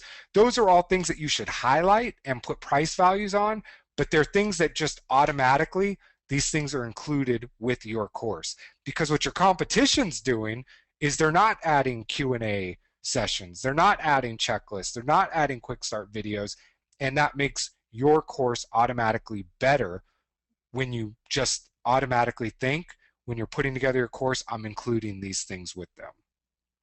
And one of the things too, like Robert, I mean, transcripts for us, it was something that we didn't use for a long, long time. And quite frankly, the reason we didn't do it was they were just way too expensive to get any kind of half decent quality product back from a transcript, which is why we came up with the make a product thing, is because so many people were asking for the transcripts that we eventually had to create a system to make it cost effective for us to produce those. And that's why now we do include them. And I mean, literally, it would cost so much for us to do them when we got started that, I mean, we couldn't build it in without eating up too much of our profits. And the thing too is that I mean transcripts are nice to have, not a must have. And another thing about that is, I mean, you can't let that hold you back. So if you're worried that people aren't going to buy just because you don't have transcripts, well then explain to them why that's not important right now. And transcripts are nice once your course is done. You can have these nice little, put it in a Word document, add screenshots, and then when you remarket it, then that's a great little thing to mention. But this isn't something that needs to hold you back. There are all kinds of DVDs, video courses without transcripts, and all these other things like audios. So don't get carried away on the geek stuff. Just put out your course as is. Transcripts can always come later. Yeah, and I think one of the biggest things that we have learned that really does change the experience is when somebody purchases something, a course from you, never, when they, after they purchase, never have nothing for them. Because, I mean, have you guys ever bought something where it's like, you've seen a pitch webinar or you read a sales page, you're excited to take the course, you're looking forward to learning about webinars or whatever it is, you pay your money, and then there's nothing. And there's not going to be anything for a week or for 10 days. I mean, it sucks, right? Like you've got all this excitement, you want to do something, so make sure that there is something in there for them as soon as they buy. That's one of the reasons why we have the quick start videos. That's why a lot of times we'll include stuff so that right when they buy, there is something for them to learn, something for them to do, something to basically hold them over until the live course starts. So always have something in there, even if it's, I mean, a lot of times if we don't have something, we will buy private label rights reports or private label rights videos, or we'll reuse some of our quick start videos from other courses that apply just to give people something to do before the course starts. And can you open up, set up a fan page real quick, just so people can see this? So I mean, we followed the same module, and I know that some people are, thinking like, well, I really can't make a course, and I really can't, promise all these things, but I don't know what to do. I mean, on the sales letter. But that's what we're doing. So I came up with this sales letter. I've spent almost an hour yesterday and almost an hour today just to whip this thing up. And there's a lot of like story and stuff. But the big thing that's important on here is on the bottom there we have our offer stack. And so kind of like leading up to it, we had the story about how like we need traffic and this doesn't work, doesn't work, this doesn't work. But then here's the real solution: set up a fan page, explain the modules. Here we go. But none of this has been created yet. And so a big thing about these live courses is, I mean, if all you had, if your sales letter just started here, great. Then have your pitch webinar, and then at the end of it, just bring up this web page and show them the different modules. And the big thing about this is, well, we mentioned the dates of the modules coming up, so people are absolutely clear that this is live class, this is coming up. And then as far as the bonuses, I'm going to be creating the 1 hour crash course tomorrow. And if I hadn't had that, we would have just gone to a site called master-resale-rights.com and done a search for Facebook, and there are all kinds of Facebook video courses, Facebook reports. I wouldn't have bought them all, but I would have looked at the one that looks best for me and spent 10-20 bucks just to have something in there just to keep people. I don't want to say keep them busy, but I guess that's what it is. Just people, like you said, Lance, people are excited. They're ready for the upcoming course. We give them a little bit of a task just to kind of get their feet wet with Facebook. And so I'm going to record this Facebook crash course. And I'm going to be showing people how to get a Facebook account, how to set up a simple fan page, how to use groups, events, how to post updates and pictures. Just that's those simple things that even if someone knows Facebook, they probably don't know every single little nook and cranny. And if they're a beginner, even better, because now we're getting them ready for the exciting stuff like setting up fan pages. And it sets the whole, I mean, even some of the words that you use, like, I mean, I'm not a big Facebook user other than for advertising. And like, I didn't know the difference between groups and pages until we started doing a lot of this stuff. And so, I mean, if we didn't know it when we're getting started in all this, there's a good chance a lot of other people don't. And I mean, I even saw somebody the other day, like, explaining the difference between a fan page and a group, and they were totally wrong.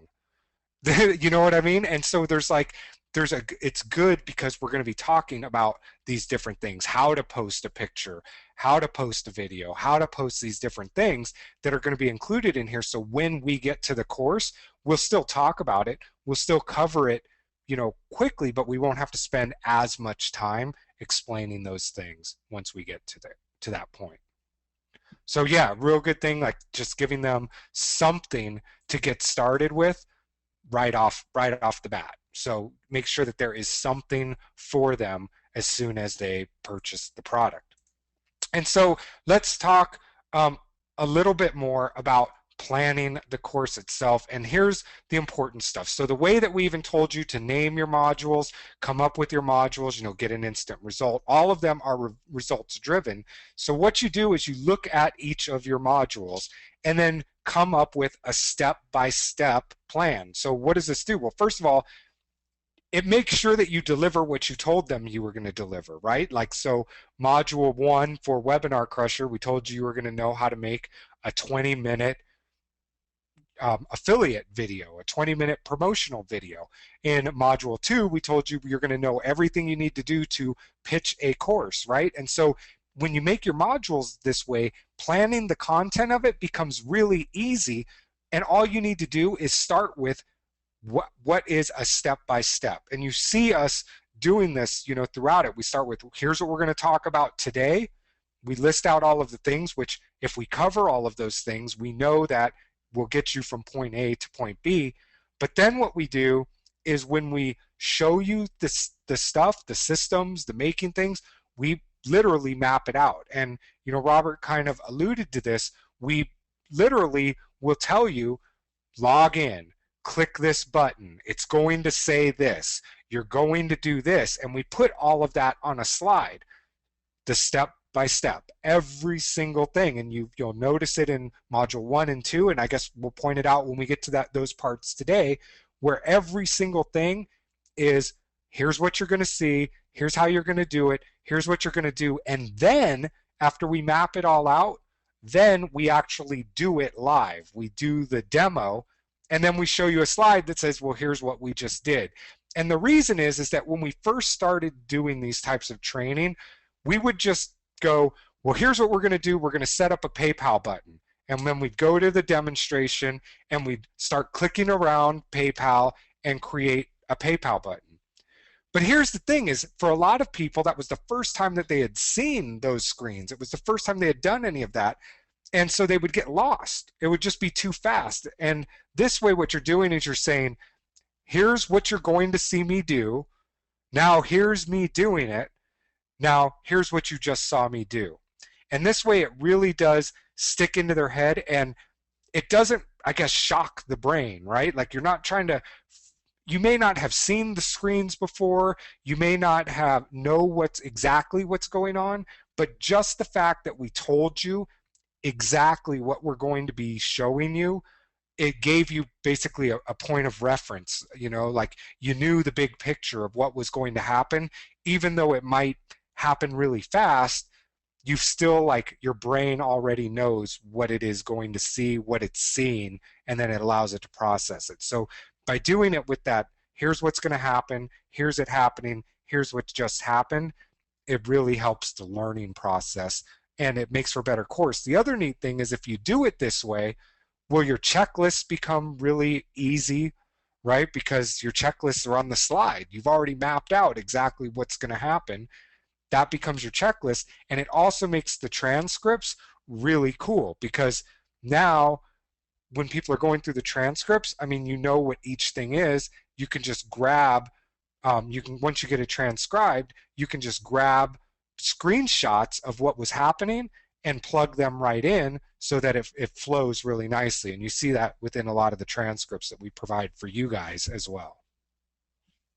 So do that, assume that they know nothing, and show every step as you go along. And then here's the thing is, when you're doing those demos, or you're doing your course, or you're doing whatever, is do the process for real.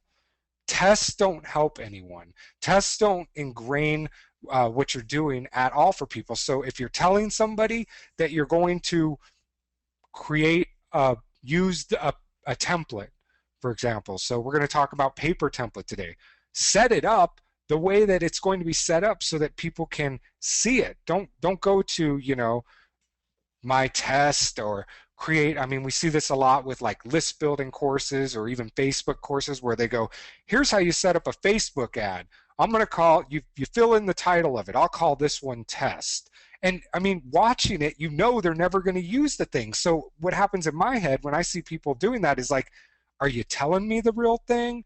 Does it really work that way? If it's so easy and fast for you to set up a Facebook ad, why wouldn't you set up a real ad and then show me the results of it? I mean, you almost think like it creates that basically doubt that what you're showing them isn't the whole story. So don't do tests, do things and set it up for real. If you're going to make a PayPal button, make a real PayPal button. Don't make a test button with a fake product. Make a real one. And this is a big thing, is create your course one module at a time. You will get better results that way. And here's what I mean, is that it used to, when Robert and I first got started doing 4-module courses like this, is we would come up with the idea, we'd do the pitch, and then we would spend 2 days just making PowerPoints, getting all the PowerPoints ready for all 4 of the modules. And what ended up happening was, well, we'd deliver the first course, that PowerPoint was fine, but from the feedback we got, from the things that happened in that, we'd end up throwing out all of the other PowerPoints, because we got feedback, from that first course about what we needed to talk about in the second course. Or if we found that people didn't get a certain idea in the first module, we needed to cover it a little bit again in the second module. And so what we do now is we create the first PowerPoint for the first module, and then we don't create the next PowerPoint until right after that module has been delivered. And so what we'll do is after module one's done for this course, then we looked at the feedback, we looked at what came into the question box, we looked at what went well and what didn't, where we might have missed stuff, and then we created the PowerPoint for module two. But here's the important part, is that make sure your PowerPoint, that you're not doing it the morning before or right before you're delivering that module. Make sure that the whole PowerPoint is finished 24 hours minimum. It's better if there's a little bit more before you actually deliver the module. Because, well, first of all, you don't have to panic. There's no stress about delivering it. And, you get some time to think about what's in there and kind of run over it in your mind a little bit. And it just really makes it so you're not putting a bunch of workload on yourself. You're not stressed out, and you're just creating the course as you go. And if you do it this way, and you trust yourself, and if you set up your modules the way that we've shown you, where there's a result in all of them, it basically, and I mean, it really does write itself. And just to be clear, the modules are already planned out. So we already have, that was in the sales letter. We know that module 1 and 2 and 3 and 4 will be ending with these goals. We'll be having these things before the little talking points. That's why we make the PowerPoints, a few days before each time, just so that, all little gaps that have to be filled in or what to focus on within that module gets adjusted based on what we feel in the course. But the actual modules themselves are already decided. It's just a matter of what we will be teaching inside of those modules, if that makes sense. Yeah, and that goes right back to just like what you said. It goes right back to basically the step by step, right? So we know what's going to be there. We just need to fill in the gaps based on what's been happening. So let's talk about delivering the course. So this is exactly what you're going to be doing to get from you've now sold a course to now what do you do? How do you deliver it? Well, the first thing that we're going to be doing is setting up a recurring webinar. So the difference between a recurring webinar and what we did the first one we set up, it was just a webinar that happened at a day and time. People signed up. We did our pitch. That's it. It goes away. What we're going to be doing for our course is setting it up recurring. So somebody signs up for it once, and then now it's set up for all 4 modules for them. So they don't need a new webinar link. GoToWebinar will notify them every single time. And basically it holds that they sign up once, and then that one webinar sign up for them works for all 4 of the modules. We're going to set up a simple sales page. And I mean, like Robert said, I think you spent an hour today and an hour yesterday, and that's it on that sales letter that we're going to be using. But if you don't have that hour, you're not there yet. I mean, and this is a lot more than I used to do when I got started, and we still sometimes will do this depending on how much pressure we're under to get something released, is at the very least on your simple sales page, you need a title, you need to list your modules and your bonuses, and you need to have a buy button. And that's it. That's all you need to do. And what's cool is there's a template for doing this where you just fill in the blanks, and it's inside the paper template, which you guys have as part of this course. And if you just do these along with your pitch webinar, you have enough to sell your high-end product. Then what we're going to do is set up a download page. Basically, this is going to have a link to the webinar with the dates of each session and the bonuses listed on it, and it will also become your long-term download page as well. And one thing that you want to remember while you're delivering your course is to be sending email reminders to your students throughout the entire course. So send them emails letting them know the course is today, letting them know the course is the module starting, letting them know that they are supposed to be doing their challenges, but send them those email reminders throughout the course, because 4 weeks, people get busy, they forget what day it is, they forget that they need to show up or do their challenge or whatever it is. So send out those email reminders throughout the entire part of the course. And especially the day of, an hour or two before the actual meeting is, even though people are meeting every week, they still need a reminder. And especially also the day before, because I know that Lance and I have been in classes where they were presented with live webinars, and we got those GoToWebinar emails, but sometimes I don't always pay attention because GoToWebinar sends so many. And so sometimes I've been in a class and I get an email saying, surprise, there's a session today. And I'm like, well, whoa, now I have to like cancel things or miss the class just because you told me at the last minute. So, I mean, really important. And, also, Lance and I at one point ran a class where, due to scheduling, we had to keep changing the day and the time of each session, which was really bad. So, it seems kind of bleak, but it takes a lot to get people to show up to a live, 1 or 2 hour session. So, in addition to the recurring webinar, send them emails just about every day, especially when it's the day of, day before, even the day before that, reminding them to complete last module's assignment and to show up live. Because if someone shows up live to your call, the chances of them taking action and doing the challenge increase dramatically, as opposed to if someone just happened to catch the replay or the recording. So, it might even seem like you're sending too many emails, but send all kinds of emails, especially day before, day of, day before, the day before, just to get them to show up. And I mean, not only does it get them to show up, it gets them used to getting emails from you. I mean, that can never hurt, right?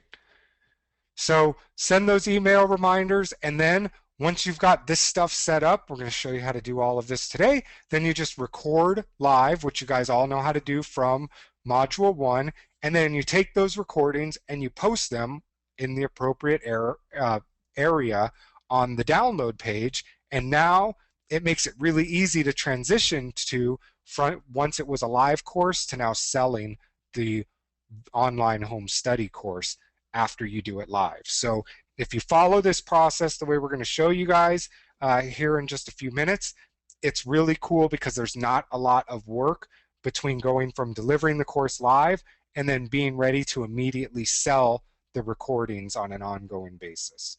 So we talked about we're going to be setting up this recurring webinar, and here's the steps that we're going to take. So you guys should all have your GoToWebinar accounts. What you're going to want to do is log into your GoToWebinar account. Again, make sure that you're at GoToWebinar portion of the website when you log in. You're going to click on My Webinars and then schedule a webinar, just like we did inside of Module 1 and I guess Module 2 as well. We're going to give the webinar name the name of our course dash all sessions, so that when people sign up and they get the emails from GoToWebinar, they'll know it's for, well, set up a fan page, all sessions. They won't think, because what most people do is they make you sign up every single time, right? And so this way they know that it's for each of the sessions. In the description area, you're going to list your modules, including the date and time. And when we say time, always know that we also mean the time zone as well. So you're going to list all of your modules, and you know what those are. So for example, you would have Module 1, 20-minute review product, happens Wednesday, April 3rd, 2013 at 2 p.m. Eastern, a space, then Module 2, your pitch webinar or 60-minute launch, whatever we called that, the date, the time zone as well. So they have all 4 of your modules listed right there, so that when they get the notification, when they get any of the information from GoToWebinar, they'll know exactly what and when it is. We're going to fill out the start date, which is the date and time of the first module, and that's AM or PM. Make sure you set those up, and the time zone. And then you're going to go to the part where it says recurs. Now this is different than before. So where it says recurs, you're going to change that to weekly, okay, because we're going to deliver our course 1 module a week. And then where it says recur, we want to change it to, again, every 1 week. That means that every week on a certain day it will recur.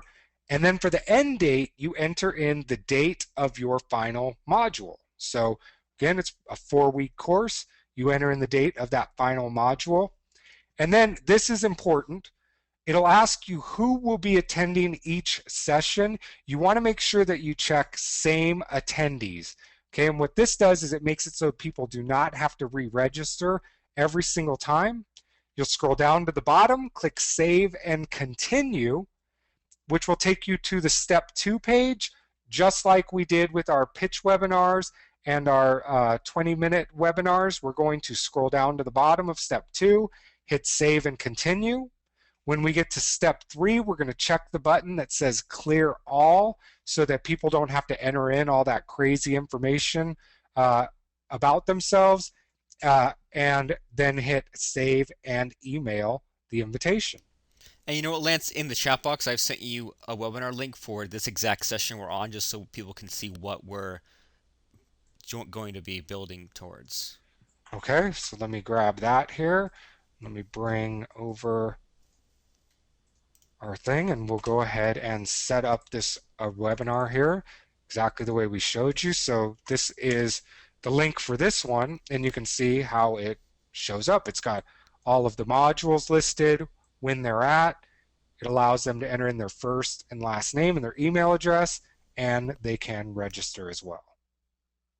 So that's what it will look like versus what you're used to seeing for where it'll just be one module and you have to register each and every time. So let's go ahead and go over to our GoToMeeting side.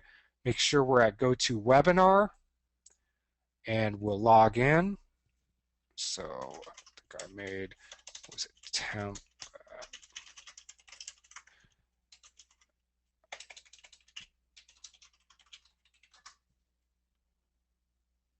Log in here. And so again, first thing that we want to do here is click on My Webinars. Otherwise, you'll be making a meeting, which is not what you want to do. So we'll be clicking on My Webinars, and then we'll click on Schedule a Webinar. Okay, and for the webinar name, we will call ours Set Up a Fan Page dash all sessions. And for the description, we're going to be using, well, the module names and where they're at. So we can grab this wherever you have this already planned out. I know Robert's got this all set up for us over here, so I'll see if I can connect to it and we'll grab it. I think I've got it in, oh, here we go. Oh, there we are. So we can just grab the names and the times and dates of all of our modules here. Paste those in. So get rid of these. So we've got module 1, create your fan page with the time, date, and important is the time zone. Module 2. Let's see if I can make this a little bigger so I don't have to click around. So we've got module 2. We've got module 3. And we've got module 4. So we've got those pasted in there with spaces in between so that they show up well. We'll scroll down and we'll go, the start date and time is the start date of the first module. So we'll go to April 24th. That's June. April 24th and 12 o'clock p.m. Eastern. And we will end by 1:30 p.m. Eastern. Time zone, always Eastern. And yeah, and so for the length of teaching webinars, I mean, for pitch webinars, we do our best to end at an hour, and we put a lot into, even an hour and 15 minutes is kind of too long for a pitch webinar. But for a training webinar, an hour is just barely too short for what we want to do. So the way Lance and I do it is we plan on 90 minutes, sometimes go 2 hours, sometimes go a little bit past 2 hours, but 90 minutes is just about right for a paid module in a class. Yep. So yeah, give yourself about an hour and a half, 2 hours, time zone Eastern. Now right here recurs, this is very important. You're going to want to drop this down, select weekly, And now you'll see we've got recur every 1 week. And so this part's very important because I know that when I first did this, Lance first did this, everyone that we see doing this for the first time, they in their head they think, okay, I want to do this weekly, I want to do this for 4 weeks, and they go, oh, change this to four. But that's wrong because what this will do is schedule a webinar only once every 4 weeks. So it'll schedule one in April 24th and then, May 15th or so and then June 10th or so, but it'll space them 4 weeks apart. We don't want that. We want to recur every 1 week, if that makes And sense. yeah, because you think like, well, I already put I want it to recur weekly, right? But then they want to know, well, how many weeks in between to recur. So, yep, make sure it's every 1 week on the same day. So, Wednesday and Wednesday. And then our end date will be May 15th. So, we'll change this to May 15th. Okay. Next one, who will be attending each session? Same attendees. This means that they have to register once and they will get they'll be registered for all 4 sessions, and you can see now it recurs every week on Wednesday until May 15th, 2013 with the same attendees. And so, very important here because I know that we see people miss this as well. And so, if you selected different attendees, then the webinar link would be different every single module. And so it would basically create, in this case, we would create 4 separate webinars. But in this case, we want to present 4 times, but we want, if they just register once, now they are ready for all 4 sessions. And so you can just Yeah. start that, and everyone sign up for the same. Whether we're starting week 1, week 2, week 3, week 4. It's the same exact one, just rolled forward. And you think, or at least I did when I first started doing this, that because I had my name of my webinar and I said I wanted to recur weekly and had all this set up, that this would automatically happen. But what you want is, because it's a course, you want the same people to show up every single time. Okay, and then you can leave audio alone. If you have another panelist, like we will for this, you can hit edit and I can enter in like Robert Plank and his email here. So what that'll do is it'll let him sign up as a panelist, gives him a special link where he can see the controls and all of that. If you don't have one, don't worry about it, and then go to save and continue. Right, this is your step 2 page. Again, we just scroll down to the bottom, hit save and continue. And this is our step 3 page. Very important that you click clear all so that they don't have to enter in all of this information. You just want them to enter their first name, last name, email address. That's the minimum.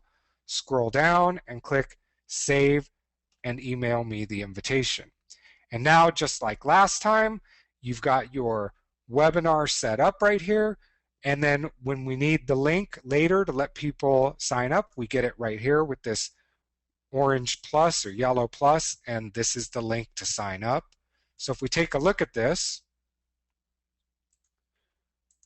we can see now when somebody signs up for this, they see what date and time each of the sessions are, what the name is, and they enter their name and email address, and now they are registered for the entire course. All right, so that's setting up your recurring webinar. Now let's talk about quick way to set up a sales page and that download page. So again, we just want you, if you don't know how to write copy, you don't want to do all that, we can let it look, we're going to give you a template that'll give you the bare minimum with your pitch webinar to actually still sell. So you just need a title, your modules, the bonuses, a buy link from PayPal, and all of it is going to be set up for you inside of the paper template by just filling in the blanks. We're going to set up our download page, which for now is just going to have a link to the webinar training along with the dates of each of the sessions and any bonuses that you've got available for them. Works really easy inside of the paper template, and how we're going to show you to do this.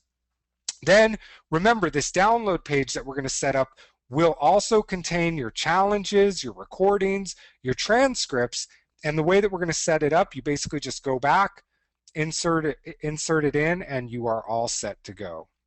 So we're going to use WordPress and the paper template in order to do this.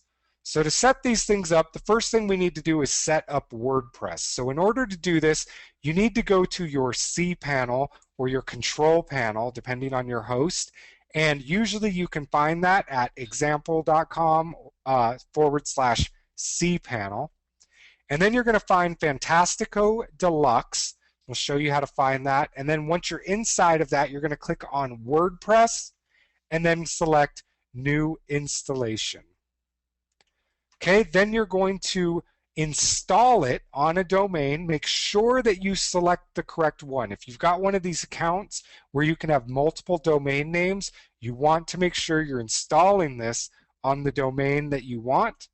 And for where it asks you what directory you're going to install this on, you want to leave it blank. Okay, leave it blank so that it goes inside of your root directory. You're going to fill out your first and last name as the administrator name, enter in a password, and then leave everything else blank. Okay, once you do that, you're going to click the button that says Install WordPress, where it'll take you to a step 2. All you need to do on step 2 is click Finish Installation, where it will send you to a page that says step 3, where you will get your link to log in, which every single time it sets it up for you, WordPress, your login will always be your URL /WP admin. Okay, so let's go ahead and set up our WordPress installation here so we can all do this. So let me go here, we'll log out real quick, and we're going to set this one up just because we've got our sales letter on this one already.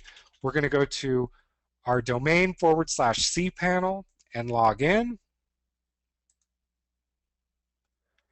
And we're looking for Fantastico Deluxe. So a lot of times I have a problem finding it. There's all this stuff in here. So what I like to do in my web browser is I press Control and F at the same time and start typing in Fantastico, and it'll take me right to it.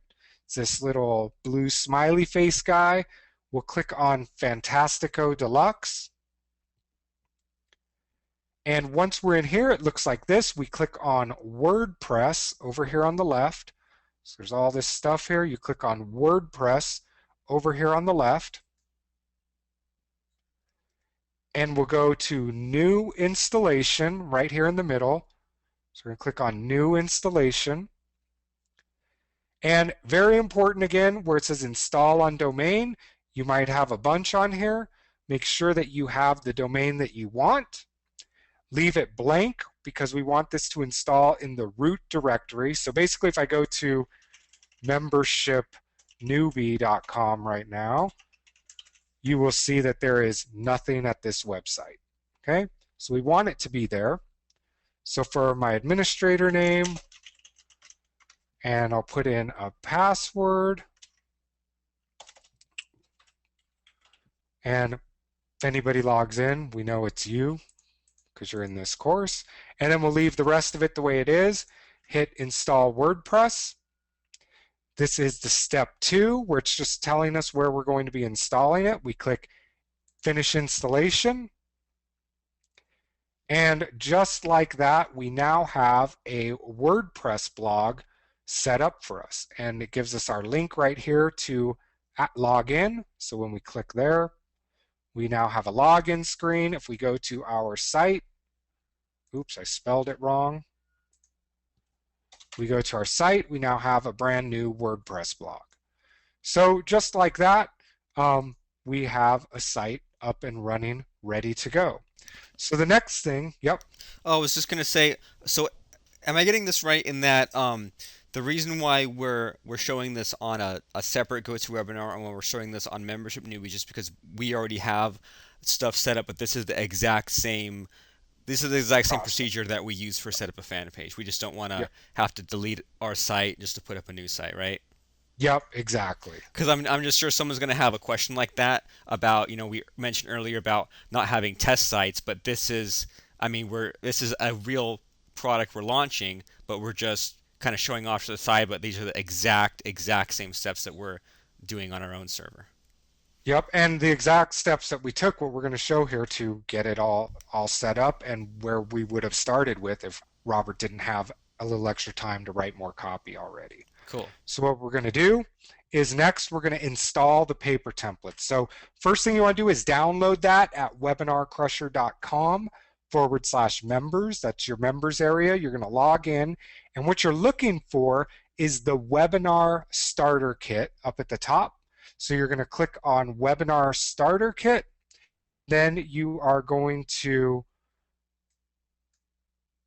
right, is that right? It's in the, or no, now it's just in paper template at the top, right? Or webinar starter kit. There's two places. Yeah. So it'll show up at the top or it's inside of the webinar starter kit. You're going to go to the product download area and then download the full zip file by right-clicking it and saving it to your desktop. Make sure you know where you saved this. And then what we're going to do is we're going to go back and log into our WordPress installation, go to plugins. Very important you go to plugins, not themes, plugins, and then add new.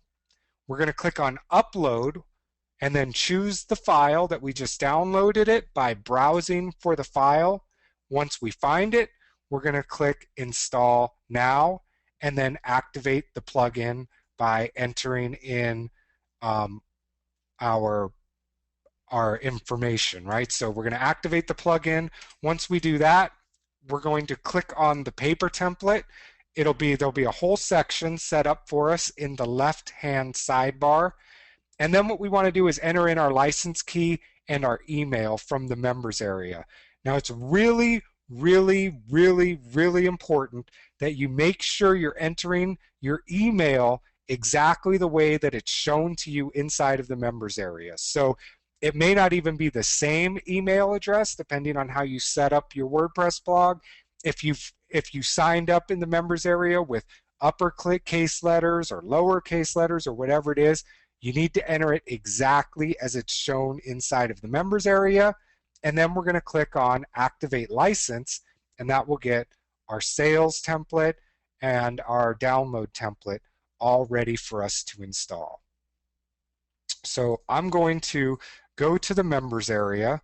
And Robert, did you see this? I think this is our reseller messing this up here for the Webinar Crusher 5 level. All right, I'm on it. So I'm logged in. So again, there is two places that you can download this from. The first is up here at the top where it says paper template, right under the logo. That'll be there in a second.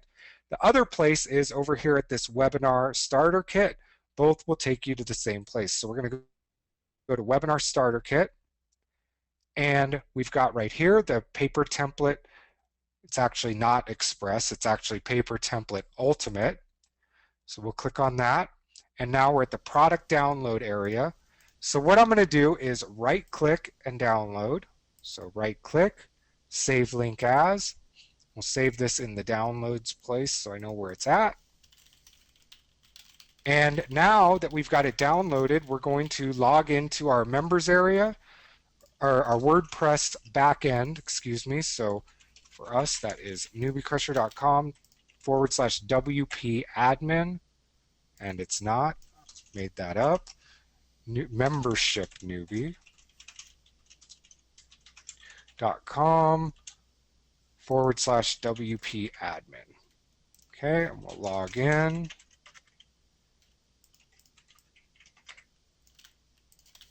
All right. First thing is there's a new version of WordPress. I'm going to go ahead and update this. So update now. Just click this that says update now. Really quickly, this will get us to the newest version of WordPress. Then we're going to go to plugins and add new. So on the left-hand side, you want plugins, add new. We're going to go to upload up here at the top, upload, choose file, and we're going to browse to wherever that's at. So for mine, it's opened up to the right place. Mine's in the downloads, not on the desktop. So I'm going to select that, hit open, and hit install now. Okay, so it says it's installed successfully. Next thing I want to do is hit activate plugin,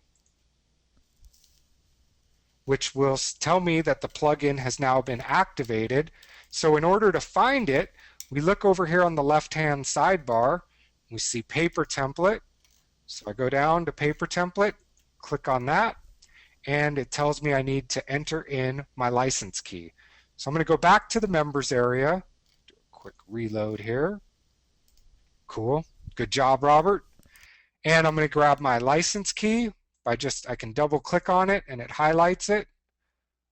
Right click, copy. Go back to my page here. Right click, paste. And I want to make sure that the email is correct. Otherwise, if I do this, it's not going to activate. So you can see incorrect license key. So I've got my key, my email's wrong. So I want to come here, make sure that I get the exact email address. Right click, copy. Go into here, right click, paste. All right, save the key. And now we have our paper template installed and ready to go on our site.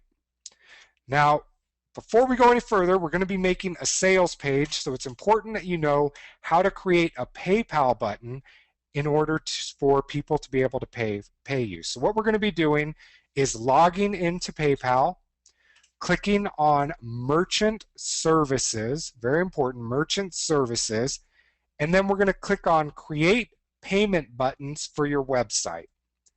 The type of button that we're going to be creating is a Buy Now button.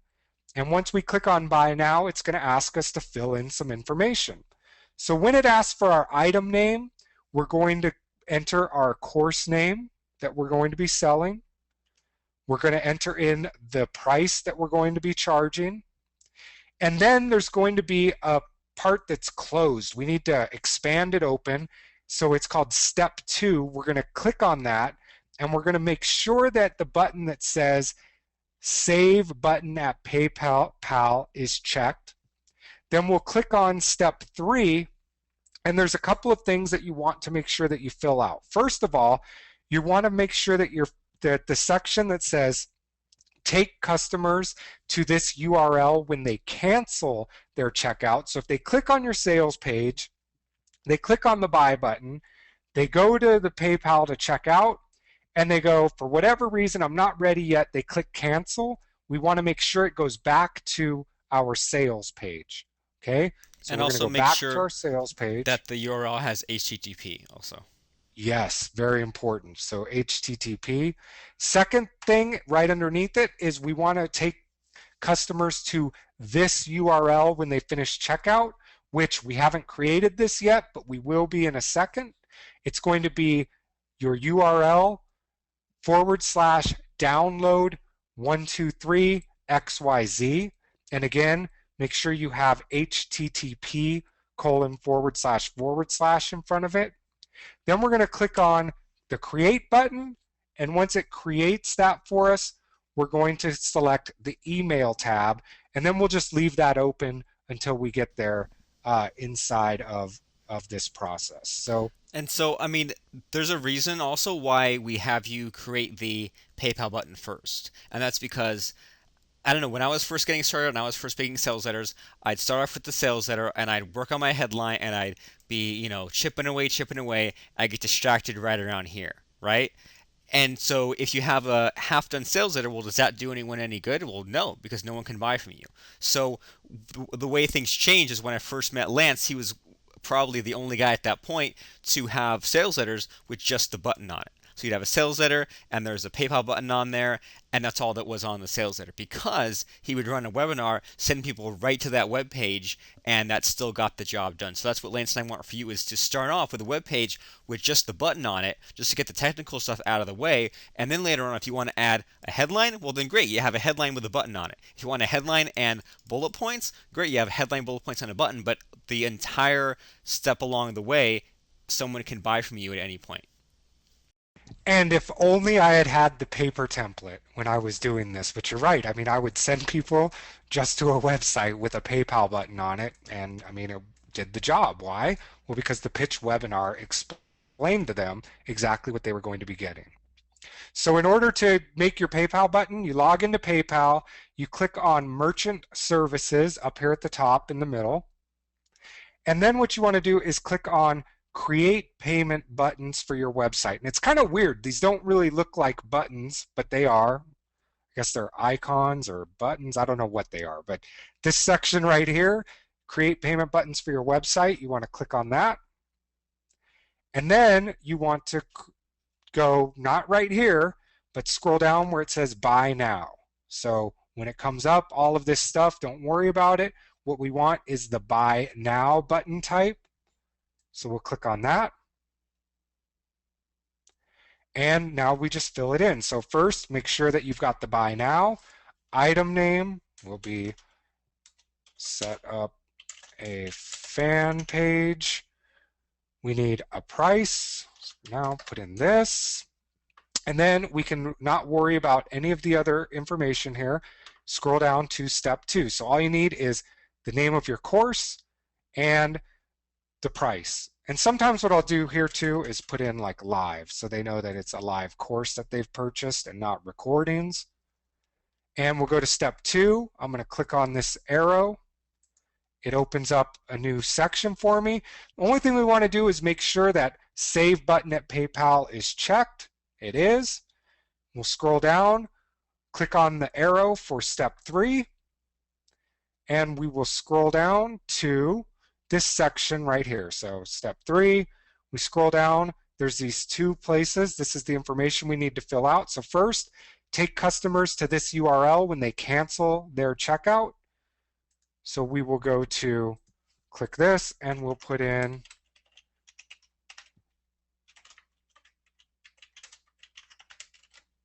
and then where it says take customers to this URL when they finish checkout, we'll click on this and we'll go set up a fanpage.com download 123 XYZ. So this way what it means is once they pay, they will be redirected to our download page. And what Lance and I are telling you is when you set up your button like this, type it in exactly like this with download 123XYZ. We're not saying type in whatever you want, type in exactly download 123XYZ. And why? Well, because that way it just makes it simple when you set up the button and you can always go back and change it later and you probably won't have to. Awesome. So then scroll down, hit create button. And now you're at this page that says add your button code to your web page. You've got this thing that says website. You want to click on email. And for now, we're done. Just leave this up here in another browser or in another tab or wherever you're at, and we will revisit that. We'll be needing that here shortly when we set up our page. So that's what we're going to do right now. We've got paper template installed. We've got a button where people can actually pay us. Now we want to create a sales page. And like I said, I wish paper template existed when I was just putting a button on a page, because I'm sure it would have helped my conversions, but this is very easy to do. We're going to log back into our WordPress site, and we're going to go to paper template on the left-hand side, and we're going to select new landing page. Okay? Then when it asks for the title, we're just going to put in sales letter. Literally type in sales letter. And then what we're going to do is there's going to be a drop-down box that says pre-written. We're going to click on that and we're going to select sales page. And what that's going to do is it's going to give us a pretty awesome, well, exactly the sales letter template that Robert and I use for all of our stuff. And all we need to do at that point is fill in the blanks and we have our sales page ready to go. We're going to scroll underneath our post in WordPress and we're going to find the paper template area, and under step 1 we're going to choose the paper template for that particular page. Then where it says step 2 call to action, we're simply going to paste in our PayPal link. And then where it says step 3 page settings, we want to click the button, the checkbox next to the sentence that says make this the front page of your entire site. That way, when somebody comes to our site, this is what they see every single time. Where it says custom title to display, we're going to put in the name of our course, and then we're going to click publish. And literally that quick, that easy, we're going to have a great looking sales page that is going to be what we're going to use. So let's go to our paper template back in. So again, if we go to the site, we'll see that there is nothing there right now. Okay, just normal WordPress. And what we're going to do is go to paper template, new landing page. So paper template, new landing page. And now it's asking for enter title here. We will put sales page, so we know this is our We sales we had page. sales letter, right? In the Oops, instructions. sorry about that. Sales letter. So we know it's our sales letter. And then what paper template's given you is some drop downs here. We want to go to the one that says pre-written. Click this down triangle, and we're going to select sales page. So click select sales page. When it asks if what it's basically saying is it's going to delete anything in the post. We want it to. We'll hit OK. And now we've got a sales template here all set up for us. Okay, so now what we want to do is you can go through and fill it in. I mean, if nothing else, if you don't know what this is, you can use whatever headline, but notice it's the exact same formula that we've already taught you guys. If nothing else, you can just put in um, what the name of the course is. Yeah, and I mean, what a lot of people do with this is they'll get the whole sales that are like this generated and then just delete most of this and only edit and change what they have time for. And you know what, Lance? In the spirit of not having demo sites and things like that, if you want, I've pasted you a link in the chat box with the code for the sales editor. So if you just want to put this in the HTML tab, I don't know if it'll look okay, but worth a shot, right?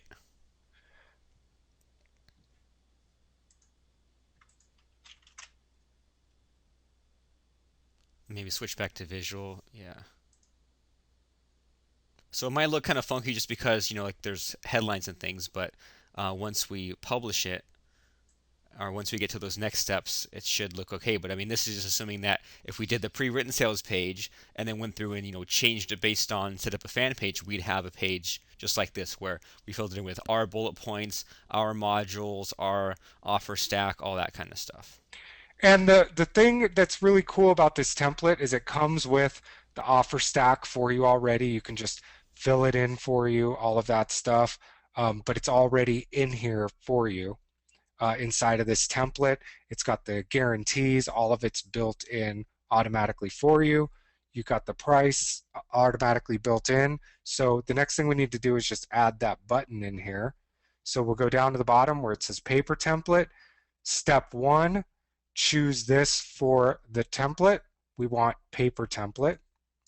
And in the call to action, well, we just need to paste our link here. So we'll grab this, the email link,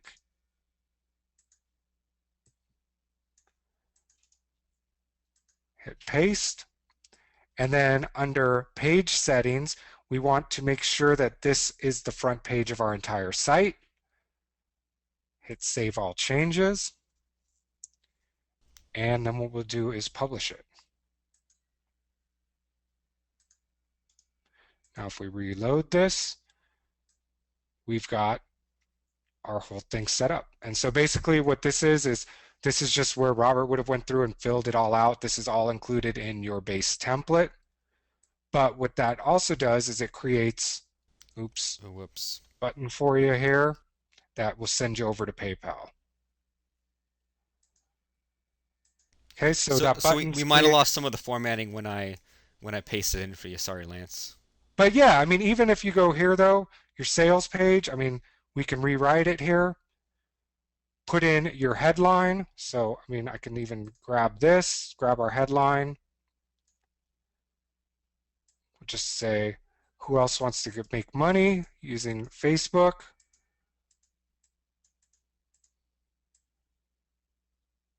And we can just paste this in here. Oops. Maybe paste it in the text tab because you selected it with formatting already. You know what I'm saying?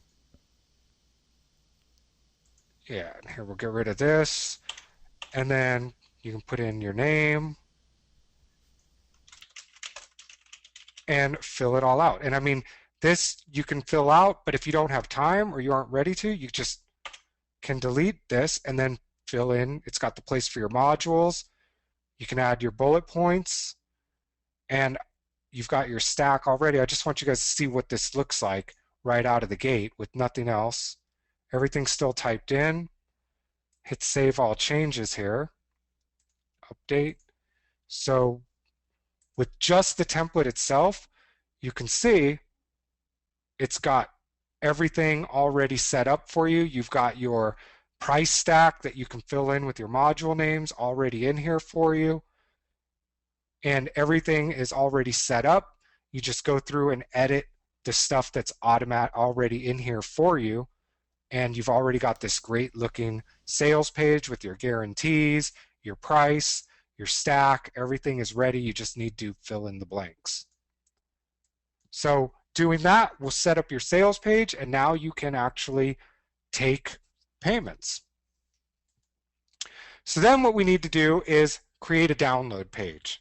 Okay, remember we want something for people once they buy, and we set up our PayPal button to do that.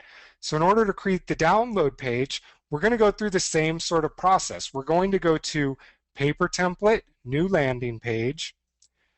In the title, we're going to type download page. And then what we're going to do is we're basically going to put in the same things that we put in into when we created our webinar. At the very top, we're going to put welcome to, the name of the course, and this will make sense. We're going to make this a heading 1 inside of WordPress. Then what we're going to do is have the words register for the course here. And then we're going to go to components and select order button, and we're going to type in register for all sessions. Okay? Then what we're going to do is we're going to type in sessions. We're going to make that a heading 3. And then for each module, we're going to put the title, the date and time, just like we did inside of our webinar when we created that. We'll make a section called bonuses, make that heading 3. And then this time what we're going to do is we're going to paste the webinar registration link in the call to action section for the course. We're going to uncheck include this page in your site's navigation, and then click publish. And we'll be ready to go. So now when people buy, they'll be redirected over. They'll be able to sign up for the course. You'll be able to add in your bonuses, your quick start, the thing that they've already got, and they'll see exactly when each course is going to happen. But also, it's set up in such a way so that now when your recordings are done and you post them up on YouTube, then they'll be right there and you can just put them right in each of the section headings along with your challenges. So what we're going to do, go back to our site over here. We're going to go to paper template, new landing page. So paper template, new landing page. And we are going to type in download page. Okay, very simple. Now what we're going to type in is welcome to, and this one will be called set up a fan page. And we want to make this a heading 1. So what we're going to do is highlight this. And did it get rid of these? Kitchen sink. Gotta hit the Oh, button. There you go. okay, very important. So if you don't see the things that you need, there is this button right here on the end. And you can see it's called Show Hide Kitchen Sink. We want to click on it. And now we've got a whole nother row of things here. I want to select where it says paragraph, down arrow, and we're going to make this a heading 1. Okay. And then we'll go to a new line. And we want to put in register for the course here. Go to a new line. And now this time what we want to do is go to components and then order button. So components, order button. And what do we want the text to be on our order button? We're going to call it register for all sessions and then hit OK. It's going to put in some code here. Not worried about what it does or means right now. Go to a new line. and we're going to type in sessions, and we'll make this a heading 3 again. So I'll highlight this, go where it says paragraph, hit the down arrow, scroll down to heading 3. Okay, so we're all set, got that at heading 3, and click again. And now this time we want to put in each of the modules. So module 1, the title, the date and time, but we already did that with our webinar sign up. So I'm going to go over here to our webinar, and so I can find it again, I'll just click on my registration link, which I'm going to need anyway, and I've already got all of the information I need right here. So I'll go grab each of my modules here, copy those out, go back to our site where it says sessions, and we'll paste that in. Okay, so we've got these pasted in, so now they know when they're at. We will go down to the bottom, new line, and now we will type in bonuses. We want to make this a heading 3, so we highlight it, click the down arrow next to paragraph, select heading 3, and now we scroll down to the paper template part, make sure it's using paper template and not disabled paper template. And in the call to action this time, we want to put in our webinar registration URL. So again, in order to find that, you log into your GoToWebinar account, find the webinar, so all sessions webinar, left click on this plus, yellow plus, select this link right here, right click, copy, and then go back to the call to action, right click, paste. Okay, so put that in there, scroll down. Now, very important, uncheck where it says include this page in your site's navigation. This means that people won't know where it is or how to find it from your page. So we uncheck that and hit save all changes and then click publish. Okay, and what that does is it now made our download page for us. But if you look here, well, it's got this weird name here. So what we need to do is we need to set something up called And permalinks. real quick, Yes. before we get into this, can we see what the download page looks like out of Oh, curiosity? yes, we can. I did not. Very good point here. So let's see what we've actually got at this point. So if I click on View Page, open link in new tab, we've got our download page where we've got the name. They can register for the course by entering in, oops, I guess we need to fix that there in the template. What's But if they wrong with click it? on, I see. They enter in there, but they need to have their first and last, right? Or does it, What it will do is it will just put a dash as their last name. ah, So, I mean, this is all they have to fill out. enter in your name, email address, hit register for all sessions. Now I am registered. Pretty cool. And it tells them when each of the sessions are and whatever bonuses we've got. And you know what? You noticed something that's really important too is that if you're testing this yourself and you don't fill in the form, like how earlier you just put in just Lance and then put an email address, GoToWebinar gives you this weird error. And that error is only there because you just didn't fill in the form all the way. So don't, if you see that, don't worry. It just means you need to fill the whole thing in. Fill in the form, you get registered, and I mean, now we've got a cool download page to go along with our sales page. But the problem is well, it's not right. We need it to be download 123XYZ. So what we need to do is do something called permalinks inside of WordPress. So what we do is we go into our WordPress again and we click settings in this is actually the left sidebar, not the right. Click on settings in the left sidebar. We're going to select permalinks. And once we get to that screen, we're going to select post name. Thank you for the help over there, Robert. And then we're going to click Save Changes. And what this allows us to do is now we can change the URL of our download page. So we want to go back to our download page and do just that. We do that by going to Paper Template.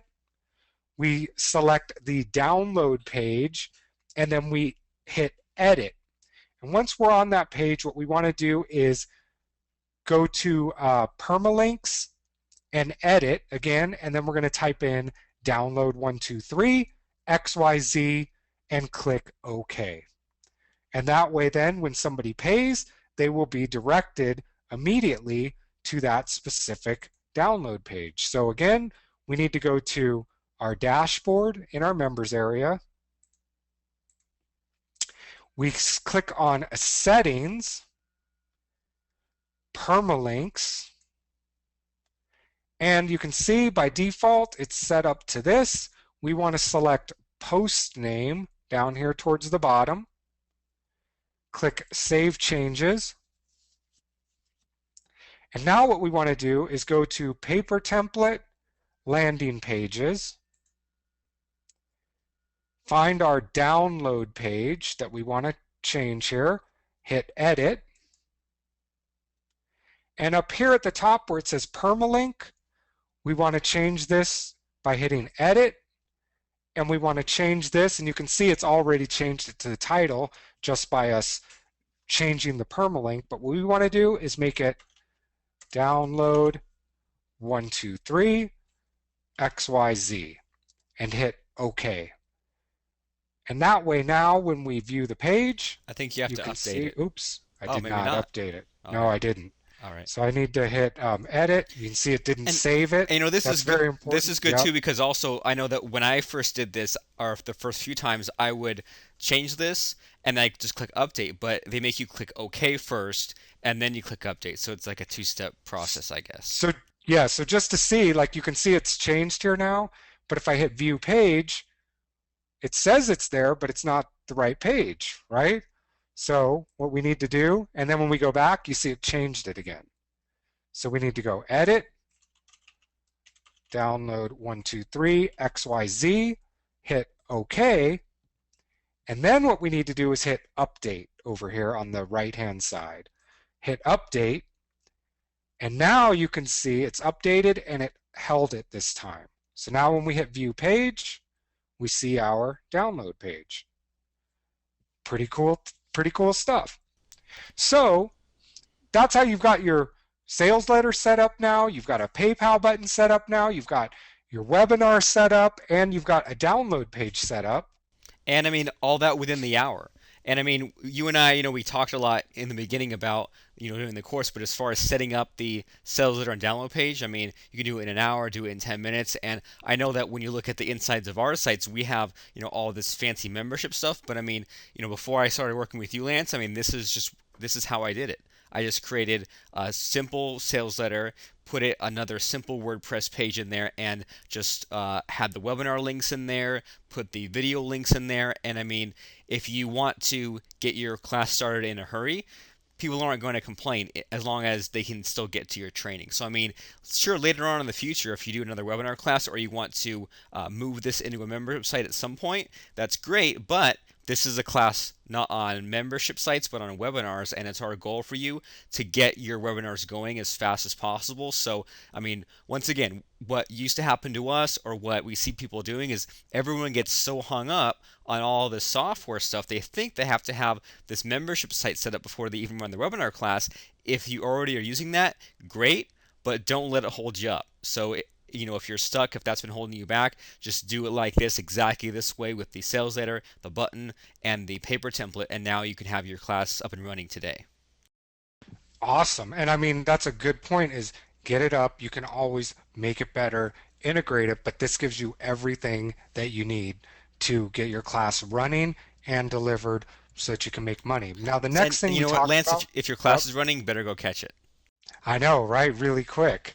And the next thing is you want to make sure, and we talked about this, and you guys see it in all of our courses, is you want to make sure that you have challenges because this, first of all, it enforces. So we're really big, even when we set up our courses, right? We said in module 4, let people know what the next steps are.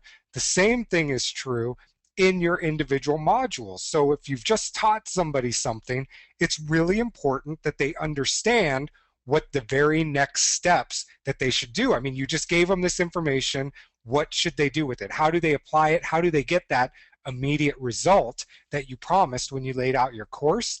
And that is done through these things called challenges. So what you want to do is make each of your challenges correspond with the outcome of the module. So think about it. Even within Webinar Crusher, module one was your 20-minute webinar, right? And what was the challenge? Well, you went through the 2.5 hours or 2 hours of training, and then at the end of it, we're like, here's the 4 steps you need to take in order for you to know that you got all of the information, and more importantly, to get the outcome that was promised to you.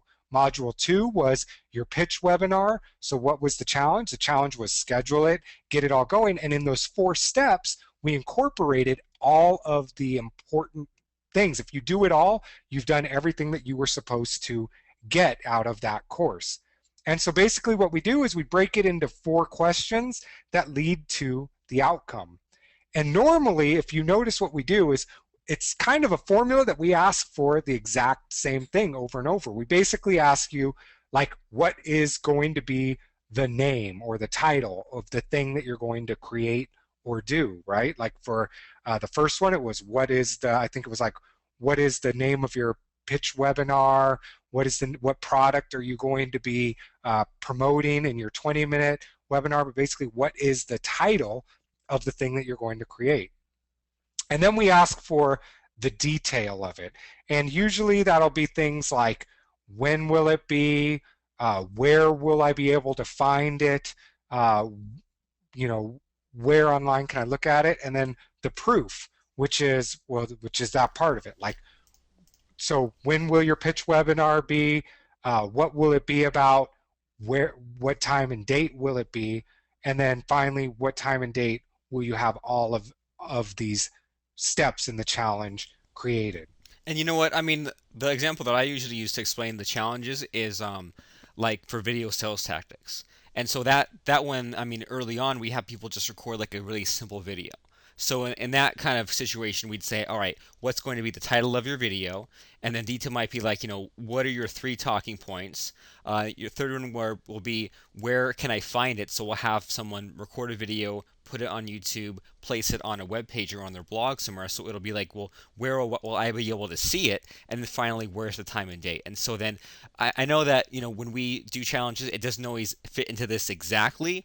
We might, flip a couple of things, but we always ask 4 questions. That's just because, I mean, the time and the date and the title are pretty much gimmies. We're just really asking for the detail about it and for the proof of it. And I mean, running a challenge is a heck of a lot better than the alternatives, because I know that, especially with membership sites and courses and things, people always ask, well, can I put a test at the end? Can I put multiple choice? And I don't know about you, Lance, but when I've taken a few courses like that, and when there's multiple choice, I just keep taking the test until I get all the answers right. You know what I'm saying? Or I just Yeah, exactly. or I don't have a real reason to take the test. And at least this way, if someone goes through the challenges, well, then they'll have it done. And for those of you right now, like if this is your first webinar class, then you might not have a lot of people in it, and so you wouldn't really want people to respond anyway. But later on, if you know how to set up a simple WordPress blog, just have them answer in this blog, and this ends up being really great, because even if you only get 5 or 10 or 20 people to commit to the challenge, now you have all kinds of social proof. Now it's like people kind of scramble to get there because they want to be first or one of the early ones. You have them on a live webinar, and then once you have 5 or 10 people who've responded, well, now there's a social proof aspect of it where, well, now this works. Now people are taking action, and now people feel left out if they too are not finishing the challenge. And what's also really great about this challenge, just to be very clear, is that we're not asking people to go ahead and do it right now. We're not asking people to go ahead and record the webinar right now, or put their video online right now, or to um, or to plan their next 7 days of meals in their diet plan right now, or to or to play a simple guitar song right now. We're just saying, tell me what you're going to do within the next week. So all we're asking is for about 2 minutes for them to answer four simple questions, and then they go ahead and do it. And they have to do, or they pretty much have committed to doing it by a certain time and date. And the time part is very important because if someone says, oh, yeah, I'll do it by Friday, that's one thing. But if they say I'll do it by this exact Friday by 6 o'clock p.m., well, then now it's kind of actually connected to a real point in time, right? Not just some idea of it'll happen on Friday. So we have them commit to these four things. We get them to go out and do it, and then we tell them to go back in and write "I am done." And I mean, this is something where we do it every now and then. And it just depends on how we're feeling with a class, but many times we'll have people come back and say I am done, but we don't always do it because I mean some people just they go do it and they just don't come back and say they're done. So I mean that's another little booster there is to have people go out and do it and then say I'm done, and then you can go back and check on what it is they've done. But I think what's really important is that to have this, because I mean it takes you 2 seconds, but then also to not, I don't know, it's kind of like a safe place for them to do it where nothing really bad happens if they don't do it, but if they do it, then they have this proof URL they can be proud of, if that makes sense. Yeah, and I mean, this was another one of those things that when we started incorporating this, and I mean, a lot of people have now started to incorporate this after we told them is, I mean, you get a ton of just good social proof. And I mean, the most important part, whether you get social proof or not, is your students get results. And I mean, at the end of the day, that's what you want is to give them a very easy way to know exactly what they're supposed to do next and get some results. And I mean, they'll get the results. Plus, if you're outlining the courses the way that we're showing you and doing them, you're doing all the things you're asking them to do along with them. So makes it really easy. They've seen it all. They've seen the slide. They've seen the demo. Make doing the challenge is really easy. And all you have to do once you come up with that is put it on the download page under each module. And again, this is one of those things that we come up with after we make the PowerPoint. So just like we don't make all our PowerPoints up front, we make the PowerPoint, we decide on what the challenge is going to be, and then we post it. And so to put this on the download page, I mean, very easily you can, go back here and we'll go to our site. And because of the way we've got this set up, it makes it really easy. So we can go back to our download page that we created. And all you have to do is when module 1, when you're ready to do it, go under here, type in challenge, and just 4 things, right? So for set up a fan page, we might do something like what niche will your fan page be about? What else?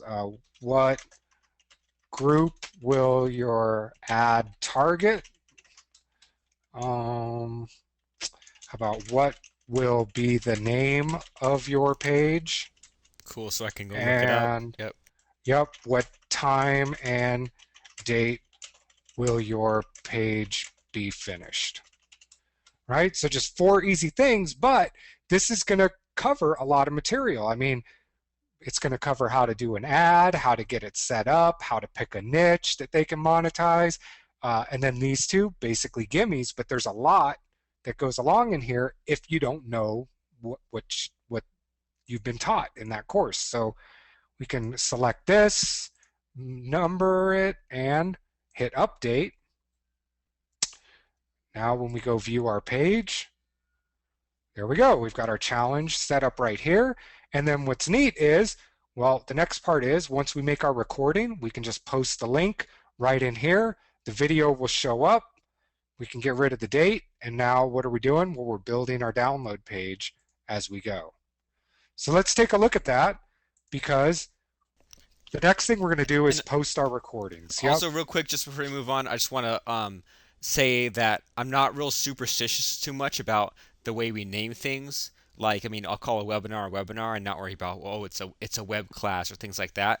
But with the challenges, I mean, we don't call it homework because that sounds like school. We don't call it assignment because it sounds like work. challenge sounds a lot more fun, kind of like almost a reality show. So, and we see a lot of people who we have them add challenges into their site, but then they call it homework. And personally, I think that kind of hurts them because it doesn't sound exciting. But if it's like if it's a challenge, I'm challenging you to do it, then it makes it a lot more fun. So that's one of those rare instances where I'm a little more careful about the words that I use. And so one thing I just want to put out there is if it fits your personality, and it should, to call these things challenges in your class, then please call it challenges, not homework.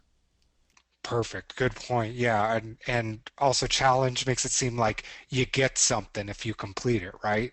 And you do. Which you do. You get the outcome that you promised in the module. So I And then mean, homework just sound I mean, when I think of homework, I think of busy work.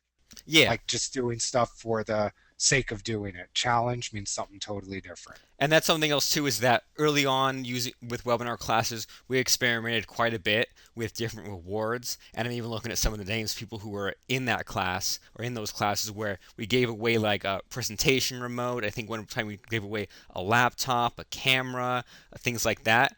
And the only problem with giving away prizes for challenges is, well, what if you give a prize to first place and I'm second place, or I'm third or fourth or fifth place? So the rewards don't really work that well, just because, well, only one person can usually win it. And so this way, by just having, okay, well, here's the assignment and that's it, and get a few people to do it, well, now the reward is the thing that you get. So now here in this case, the reward is, hey, you get a fan page because you just set it up, if that makes sense. Total sense. And I mean, yeah, call it a challenge, right? So what's cool now is that you also are building a place to post your recordings, post your bonus quick start videos, post all of your stuff. And the cool thing is you already know how to produce and record and do all of that and record it inside of Camtasia. So what you want to do is record your webinar when you deliver it and then bring it up in Camtasia. We'll do this. And then do produce and share, share to YouTube, upload as private, and then you want to log into your YouTube after you've uploaded it and switch it to unlisted so that people can't find it out there. And in order to do that, you click on your picture and then select Video Manager.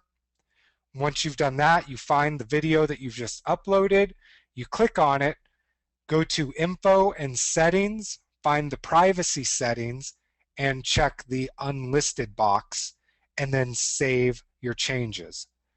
And then what you do is you grab that video URL that they'll give you by copying it to your clipboard. You log into your WordPress site or go to your download page. And to find that download page, in case you don't know by now, you go to Paper Template, Landing Pages, and then select your download page and edit. Okay, so to find it, Paper Template, Landing Pages, find the download page, click Edit, and then you want to make sure you go to the Text tab. So click on the Text tab and then simply paste the URL of your video where you want the video to show up, and then you click on Update. It is as simple as that to get that on there. And so, Robert, I've got a cam rec here of one of our previous pitch webinars. We'll use that for now just to show what it is. So I'm bringing up Camtasia Studio here. Okay, so when you bring it up, you've got your, and I know this looks a little bit compressed down here, you've got your cam rec file up here in what's called the clip bin. So you drag it down to track 1 and let it load up here. Oh, And again, whoops, you yep. didn't resize it. Oh, all right. So if you ever make that mistake, two ways you can do it. First of all, you can come over here and see it's not the right size. So I'm going to click on this and then select recording dimensions. Okay. The other thing that you can do is click on the tracks down here, right click and select delete, and that'll delete the track for you. And then re-drag it back down. And oh, didn't do it for me again, probably because I already had it set. So I'll go up here and I'll Click here, editing dimensions, and you want to make sure it always says up here, recording dimensions. Okay, so recording dimensions are set. Now again, we don't want to produce it here because well, we've got all this area. So we left click, drag it all the way over. And what I'm going to do is just, so we don't upload the whole thing, what you're going to do at this point is just go to produce and share. I just want, so we have enough time to get this done, I'm going to just do this part of it right here, about, what is that, a minute of it. We'll do produce and share, and we will share to YouTube. Hit next, hit OK, next, and then for title, we'll just call this Module 1, set up a fan page, Module 1, And and they make you fill select in tags private. also. Oh, And switch. then so yeah, so just to explain the public, private, unlisted. So if you put a video on YouTube and it's public, then everyone can see it, right? If you put a video on YouTube and it's private, then only you can see it. And then there's a third setting that's unlisted, which means that as long as you have the link, you can see it. And so that's what we want. We want unlisted where it'll be on there, but it'll pretty much be invisible. We have the link, we'll put it in our WordPress in our membership or our download page, and it'll be there. But the only thing is that in this setting or in this program, you can't choose that. So what we're going to have to do is upload this as private, and then once that's done, then we can log into YouTube and then switch it from their web interface, and then we'll be good to go. So switch it to private, hit finish, and it'll go ahead and upload it. It'll take you guys a little bit longer. I just did it so it did that one little bit for us. And once this is done, then we need to go over to our YouTube account. So let me go to YouTube. Okay, so we'll go to our YouTube account and go to sign in. Okay, and now that I'm signed in, we want to do some editing on that. So what we want to do is click on your picture up here, and we want to select Video Manager. And you can see it's still processing, which is just fine. So we want to click on Edit.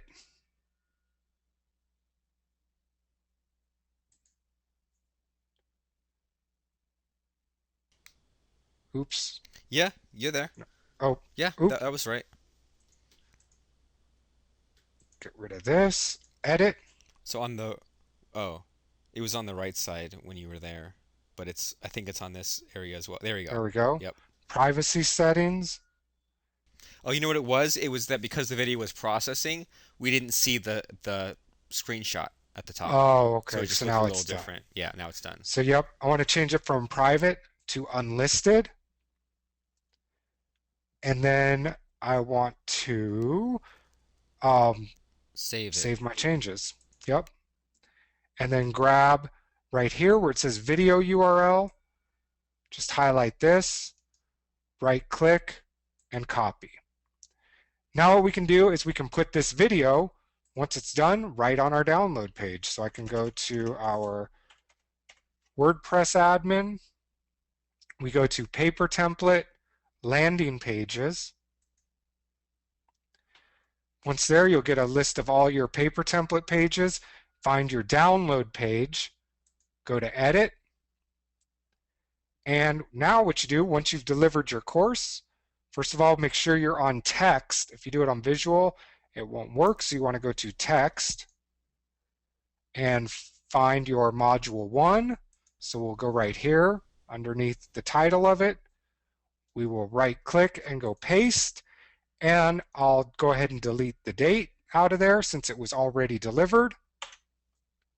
Let's put a space there and select update.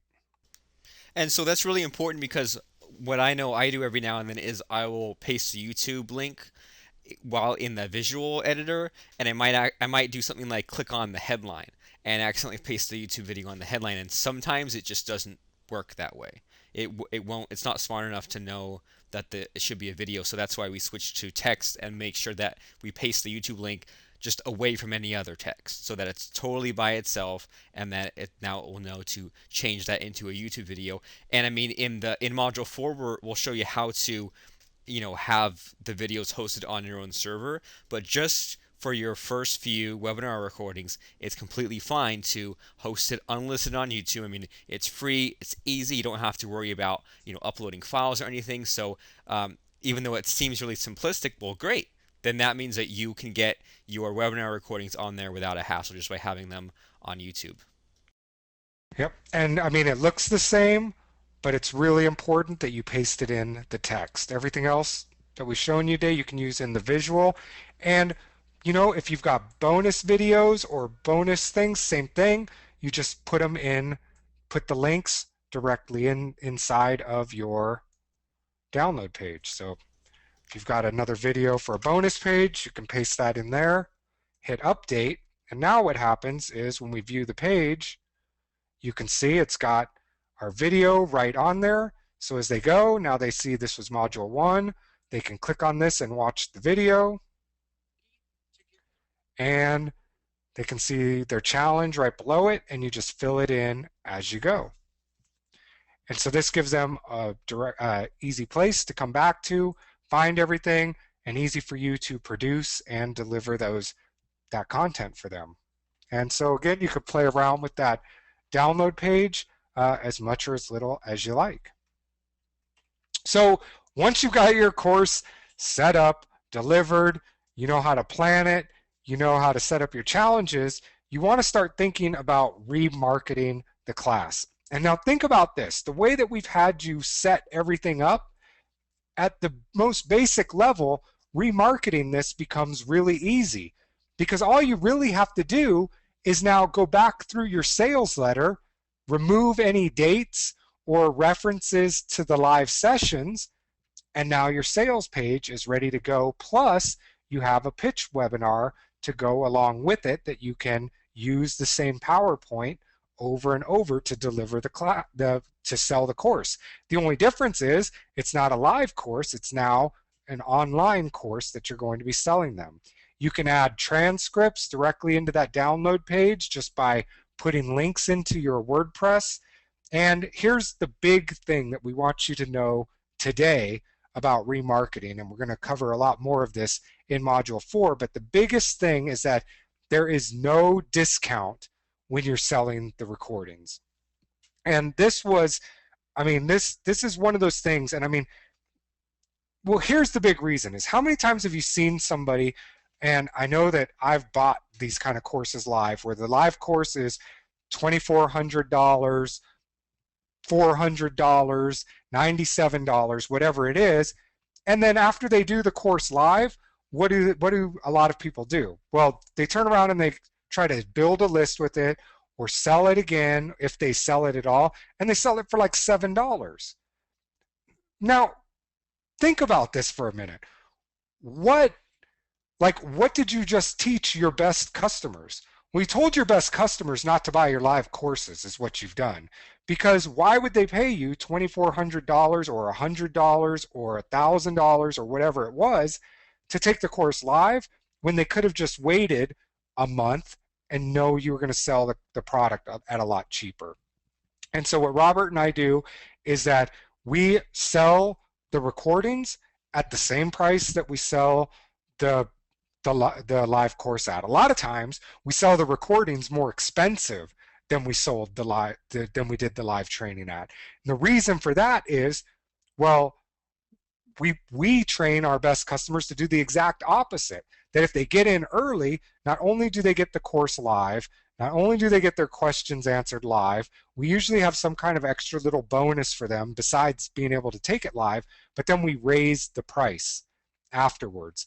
And so what that does is the exact opposite. Rather than teaching people to wait to buy your course till later, we teach people to take action, and then we reward them for it as well. So big thing, there's no discount when you resell your recordings.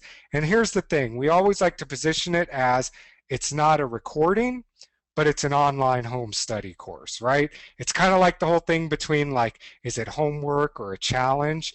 I mean, if it's a recording, people think, well, I don't know, I don't really want a recording, but if it's a online home study course, well, that's for whatever reason something completely different. It's the exact same things, but I mean, totally different, right? So Yeah. it's an And online home study course. And you know, along those lines, I think that it was very helpful for us to realize that the class was going to be resold. Because I think for probably about a year, we'd run a live class, run a live class, run a live class, and then the year after that, we pretty much lived off of just reselling those so-called recordings. And so, and but then once we kind of got that figured out, then every time we ran a live class, we were very careful about. I mean, sometimes you can't help mentioning dates. Like, for example, when you were scheduling that webinar, we couldn't really help to not show the calendar. But anytime, I just want you to be aware, you guys, of mentioning the year especially, or mentioning a holiday or like current events, just because I think that a lot of people, they don't really think that far ahead, and then when it comes time to resell a course, they get hung up thinking, well, shoot, well, did I mention things about the course being live, or did I mention things about bonuses the live people get that recorded people didn't? And so, I mean, you can't always help it, but if you're at least aware of whenever you mention anything that's non-evergreen, then that'll help you just to think, okay, well, those videos, it's not perfect. I do mention a few dates, but it's good enough to resell later. And I want to address this because I know that we used to get hung up on this. I know that we've had students that it absolutely paralyzes them with selling it. Just when you're doing it, think about it being evergreen. I mean, that's all. Just think about it. And it's never going to be perfect. And if it's not, that's fine. Just learn as you go ahead. So it doesn't mean you got to go back and edit things. It doesn't mean you got to blur things out. I mean, for the first part, what we do is, for the most part, we just try to make our PowerPoint evergreen. And what that means is we don't talk about too many dates, too many things like that. And if the PowerPoint is, that's good enough. If we happen to say something or show something while we're doing a demonstration, it is what it is. I mean, we go, you know what? Next time, let's work on that and not try to make it better. But we don't obsess about this evergreen thing. It's just something to put in the back of your head and do your best. But if your best is you say a bunch of dates, great. Now you got a reason to redo the class live in a year. And that was one of those things for us where it's just we keep it in mind, but we don't obsess about it. If something does show up or something happens, not a big deal. It doesn't change the content. And you know what, Lance? I mean, I could have saved at least 6 months if someone had just told us when we were first doing these webinar classes that, okay, when you're going to be redoing the course, don't worry about dripping it. Just let's deliver the whole thing at once. As far as the price, make the price the same. And I know that we went back and forth all kinds of ways thinking about, well, are we like we're presenting these one a week, are we going to make them one a month later, or are we going to make this some kind of a monthly ongoing thing, and we're stressing out so much. And I mean, we'll get more into it in the next module, but you're presenting this course live, and so wouldn't it make the most sense for people to buy it later and have like a similar experience or close enough where, okay, well, if people are getting one module a week and that's not too fast, not too slow, then great. Now they get it all at once and they can go through it at their own pace. Yep, I completely agree. And that was one of those things that, I mean, we spent months trying to like figure out the perfect solution. Turns out the perfect solution is deliver the course, right?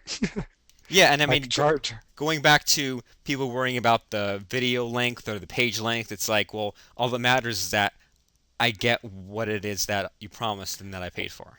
You get from point A to point B, right? Fact, I mean, that's what matters and that's what sells. And I know we'll talk about this in the next module, but I mean, now we've even got fixed term sites that go on for 4, 5, 6 months where they get everything after the first payment. And our experience has been they make all the payments. All right. Why? Because they get the results. And people are willing to pay for the results that are promised if they get the results that are promised. Just kind of works out that way, right? Oh So, yeah. yep, It's not a recording, it's an online home study course. And once you're done and you've got it all set up, you've changed the sales letter by deleting, removing dates, well, then you just schedule another pitch webinar. And guess what? You're back to module two again, and you just do that cycle over and over. The neat thing is, though, is once you have the course delivered, you don't have to teach anymore. You don't have to do another live class unless you want to.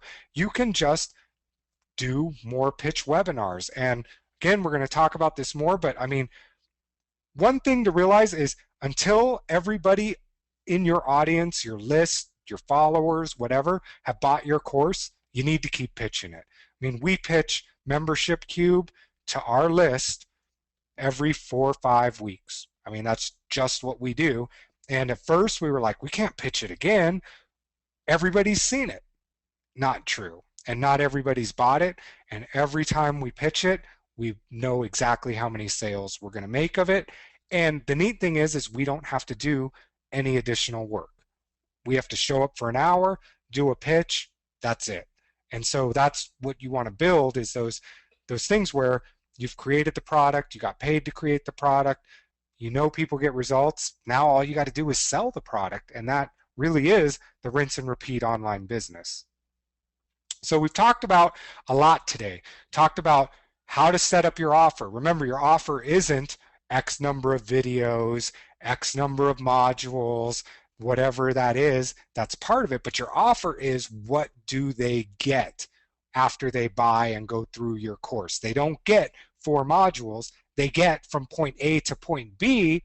The vehicle to get there is your 4 modules.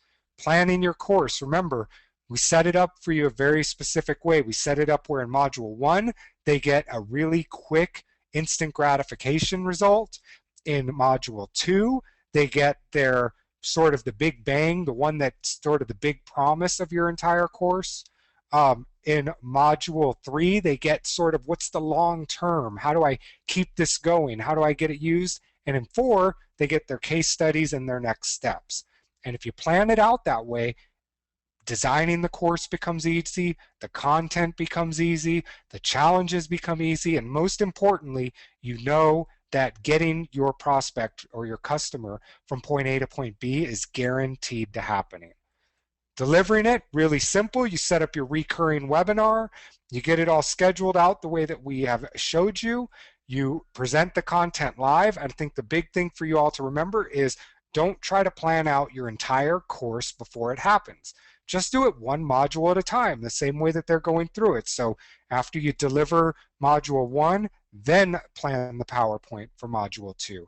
Then plan the challenges for module 2. But don't get so far ahead of yourself, because it won't be fresh in your mind, it won't be as good, and you won't be able to adjust to how your students are progressing and what needs to be have more time spent on it. Use challenges, use challenges, use challenges. You can basically, the challenge writes itself. You know what the promise of the module is. You know that what you taught in the module gets them that outcome that you promised them. Now, just to enforce it, give them a challenge so that they can do that. And I mean, we use just 4 questions, usually like, what is it? What are you going to do? Prove to me that it's done, and tell me when it's done. Make it that challenge so that your customers get the results that they want. Post the recordings, very simple. You put it on YouTube, you grab that link, you stick it inside of your download page, all of a sudden it shows up for you and it's all ready to go. And then think about this remarketing, think about keeping things as evergreen as possible, and think about what the system we've just showed you is. I mean, now you are in a position where you can make products on demand, you have products that you can sell long term, and we're going to go a lot more into depth on that, but put it in your head that these are going to be things that you sell over and over again. Don't be one of these marketers that, well, Robert and I were for a long time, where in order to get paid, we had to do a new course. It's much nicer to create a course and then get paid to sell it over and over and over again. A big thing to remember also is, you're not going to lower your price ever. Your price is your price. There's no reason to believe that just because it was live that it's somehow worth less because they're recordings. It's not true. If anything, it's worth more because those early adopters that took it live got results, and you know for a fact that your next customers will get results. They were your guinea pigs or beta testers, for lack of a better analogy. So now your course is worth actually more because you know people are going to get results. Robert, anything to add here? Nope, just everyone should create their own course right now. Awesome. And speaking of everybody should do it right now, well, you know we're going to end with a challenge since we just taught you that. So what we want you to do is to plan out your 4 module course. And this is going to be inside of the members area for you at webinarcrusher.com/members. And what we want you to answer are just 4 simple questions.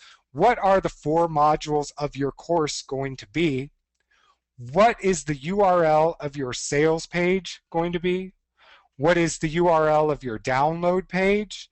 And what time and date will your course start? So, I mean, like we talked about with the whole setting up of these things, I mean, very simple questions, but there's a lot that goes into it, but very simple modules for you to put in. So I'm going to go to webinarcrusher.com/members. And I need to log out so we don't lose this member.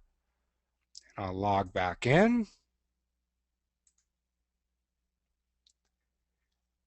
Okay, and to find your challenges will be right at the top, module 3, the 4-week webinar class. So I'm going to go ahead and copy this out. Go to the comments section. We'll paste it in. So the 4 modules, well, I already know what those are going to be. Let's go to our sales page here. Grab this. I can just paste in what those are going to be. Rid of this, this, and this. And the URL of the sales page will be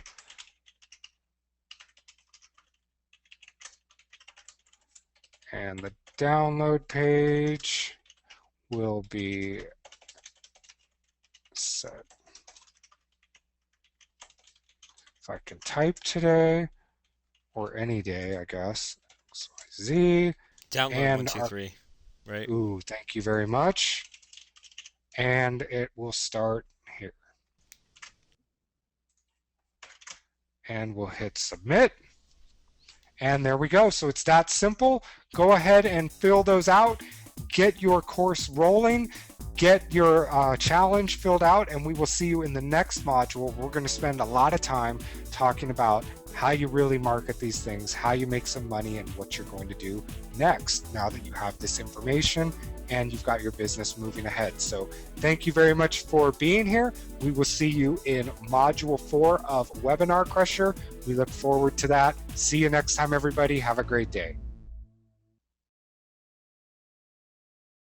Hey everyone, and welcome to the 4th and final module of Webinar Crusher. We're going to be making sure that you guys get the webinars you created, your pitch webinars, your classes, and making money from them over and over again. And you know what, Lance? I was just thinking a few minutes ago about when you and I first started running these webinar classes. And by the way, can I have the marker?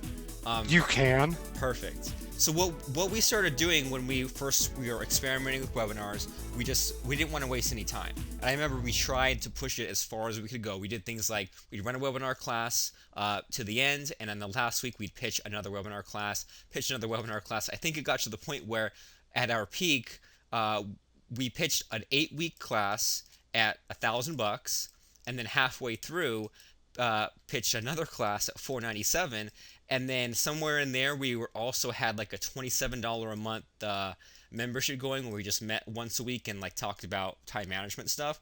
And I think we scheduled them all on the same day. So for the whole week, we weren't really doing much. But on one day, we came in for 3 webinars, and I think at one point we got kind of tired, got kind of burned out. I mean, big surprise there. But for that year that we ran all those back-to-back webinars, we lived off a mid-6-figure income just doing webinars back to back to back.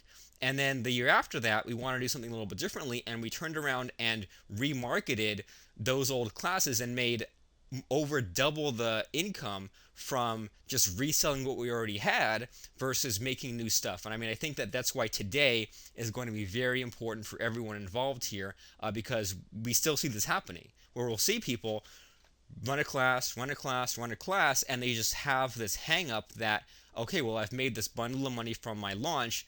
Now, on the next thing, and we're thinking, well, no, no, no, go back to what it's already working for you, reuse your old stuff, and make a lot more money in the process. And, it's so funny too because you see people hire these high dollar copywriters and spend all this time like getting a sales page that converts, and then they make X number of dollars off it off one launch and never go back to it again. I mean, it's crazy, right? Like you spend all this time marketing stuff, you spend all this time getting a sales letter, you spend all this time creating a product only to never sell it again. And so, I totally agree with you. This was huge for us when we realized, well, it's a great way to get paid to create content. But now, I mean, and like you said, we spent a year just re-promoting old stuff and then doing new stuff when we wanted to, made way more money, worked a lot less because now we had this library of courses that we could sell. And so what we would do is just show up once a week, do a pitch, and then that was about it, and then the rest of the week was spent on the back end part of the business rather than creating content all the time. And I think so many people get caught up in this product creation mentality with no end game in mind. And I know we love creating products. We think everybody should create products, but have an end game for that product, which doesn't involve, well, it's the 30th. I never have to look at that product again. It's like, why did you spend all that time working on that product to just never sell it again? That defeats the whole purpose of everything you're trying to do online. And someone mentioned in the question box the case study we're doing, the class we're running as part of this course, which is called Set Up a Fan Page. And so that's yet another course where, I mean, if we just kind of had it out there, then it would have sold a certain amount. But because we created this urgency, this excitement about the upcoming live class, we got a bunch of people to buy in during the live class. And because we're presenting this live, it becomes a lot more fun because we have a real case study going and we can see other people's, input, and they kind of steer the direction of the course. But then once that's over with, then we're going to be meeting again and fixing up the sales letter and maybe tweaking the original pitch webinar and figuring out what really worked well in the course. Maybe add a little more emphasis on what's already in the course, because at this point we will have recorded videos, transcripts, we will have these plugins and tools, and then also we can have a little bit of fun with things like the payment plan. So like, not to get too much into this, but Set Up a Fan Page right now is, what was it, 197, I think? 97. 97. All right, so 97, so $100. And so I'm planning on having a lot of fun with that.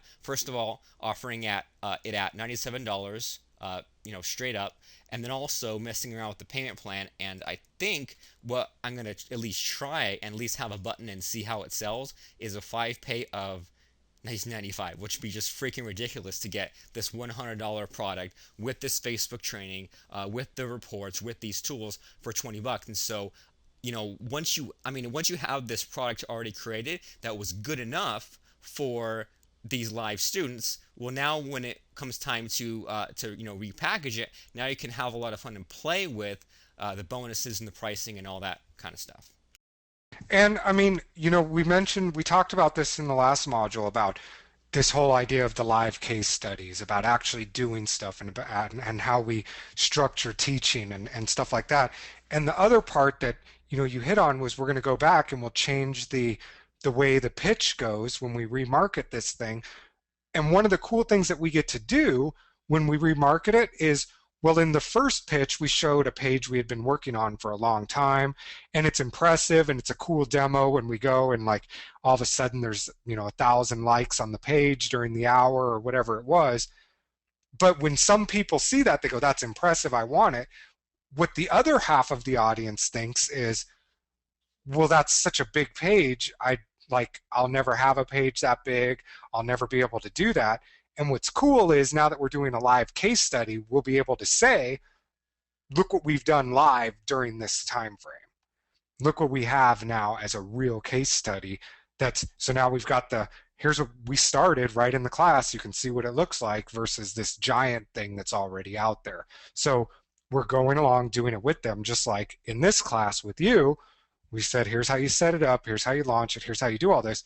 And then you guys got to see us actually do that and watch it come to fruition. And there's just such a way more powerful impact for students when they see it actually being done than just seeing a bunch of slides telling you how to do it.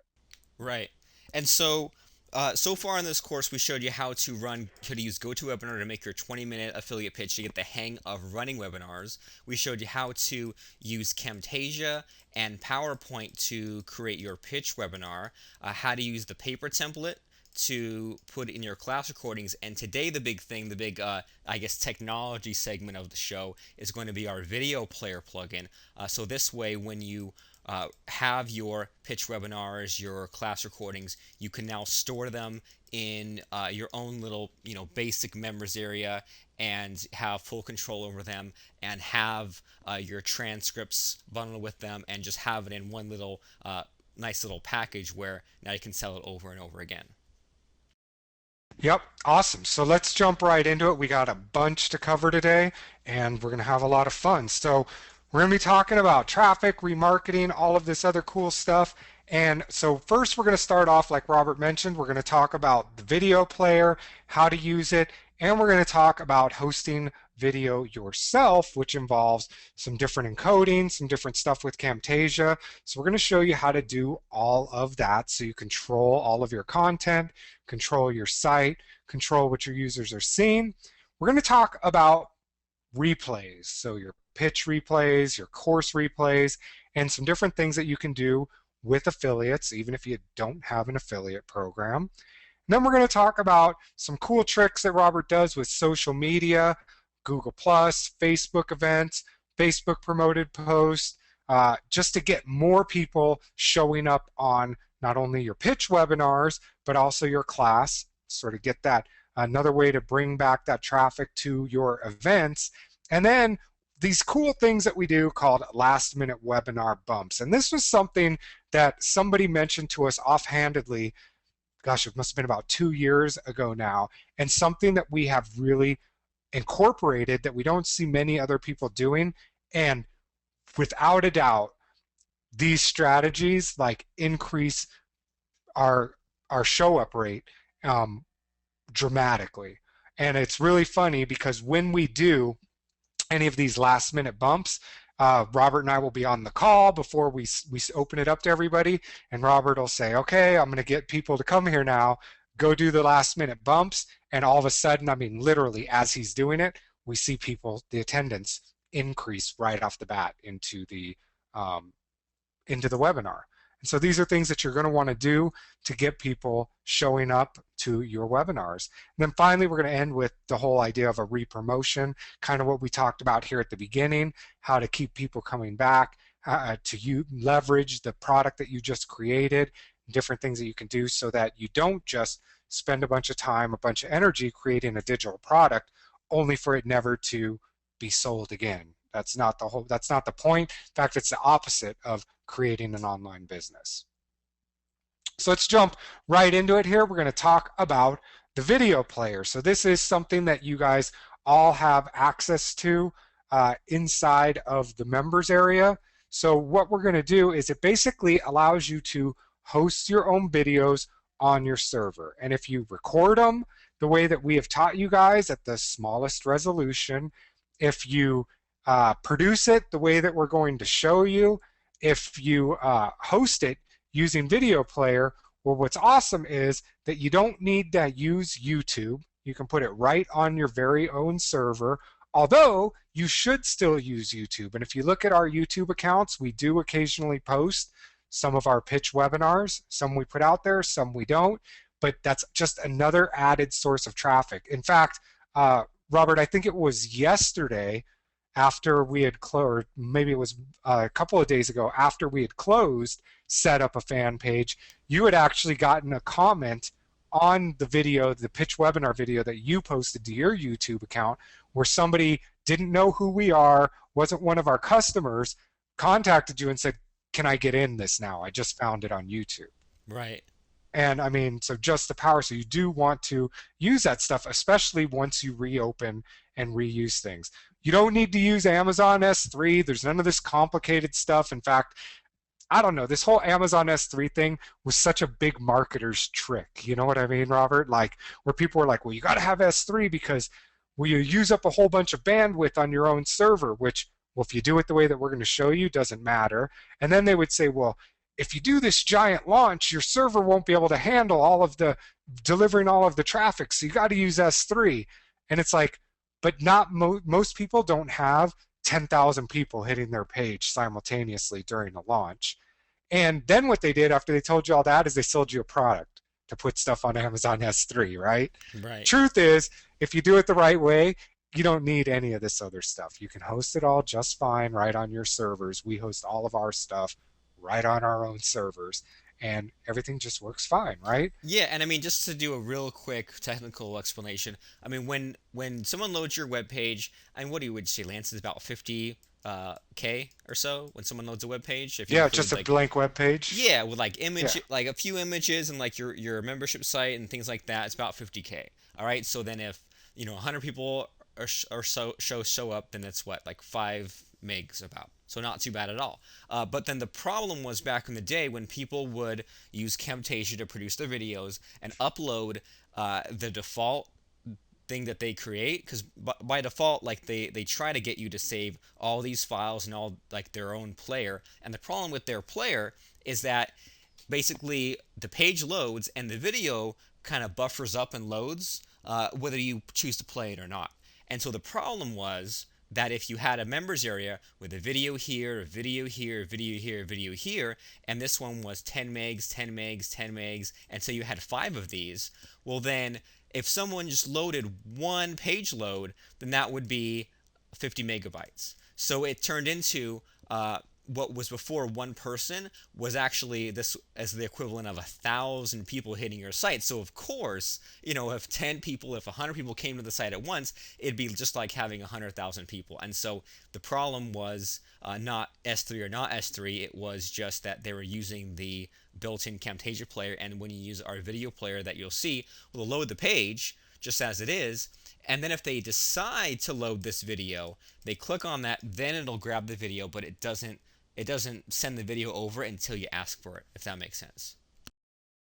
Total sense. And it makes it so, well, you don't have to buy all that fanciness, right? It's all included right for you. Yep. And so, yep, the point of all of this is that if you encode the video the way that we're going to show you, and then you can deliver it from your site. No problem. And that's what we do with all of our stuff. And we think that this is a great option for you guys as well. So let's talk about it. I mean, how you encode that video in the correct way and get it into a format that you can use with video player. And so remember, one of the most important things, and I mean, Robert, I still see this, I still think we're one of the only ones that ever do it, and I hate seeing other people's replays because of this, is you need to record at the smallest resolution. So if yours goes down to 800 by 600, great.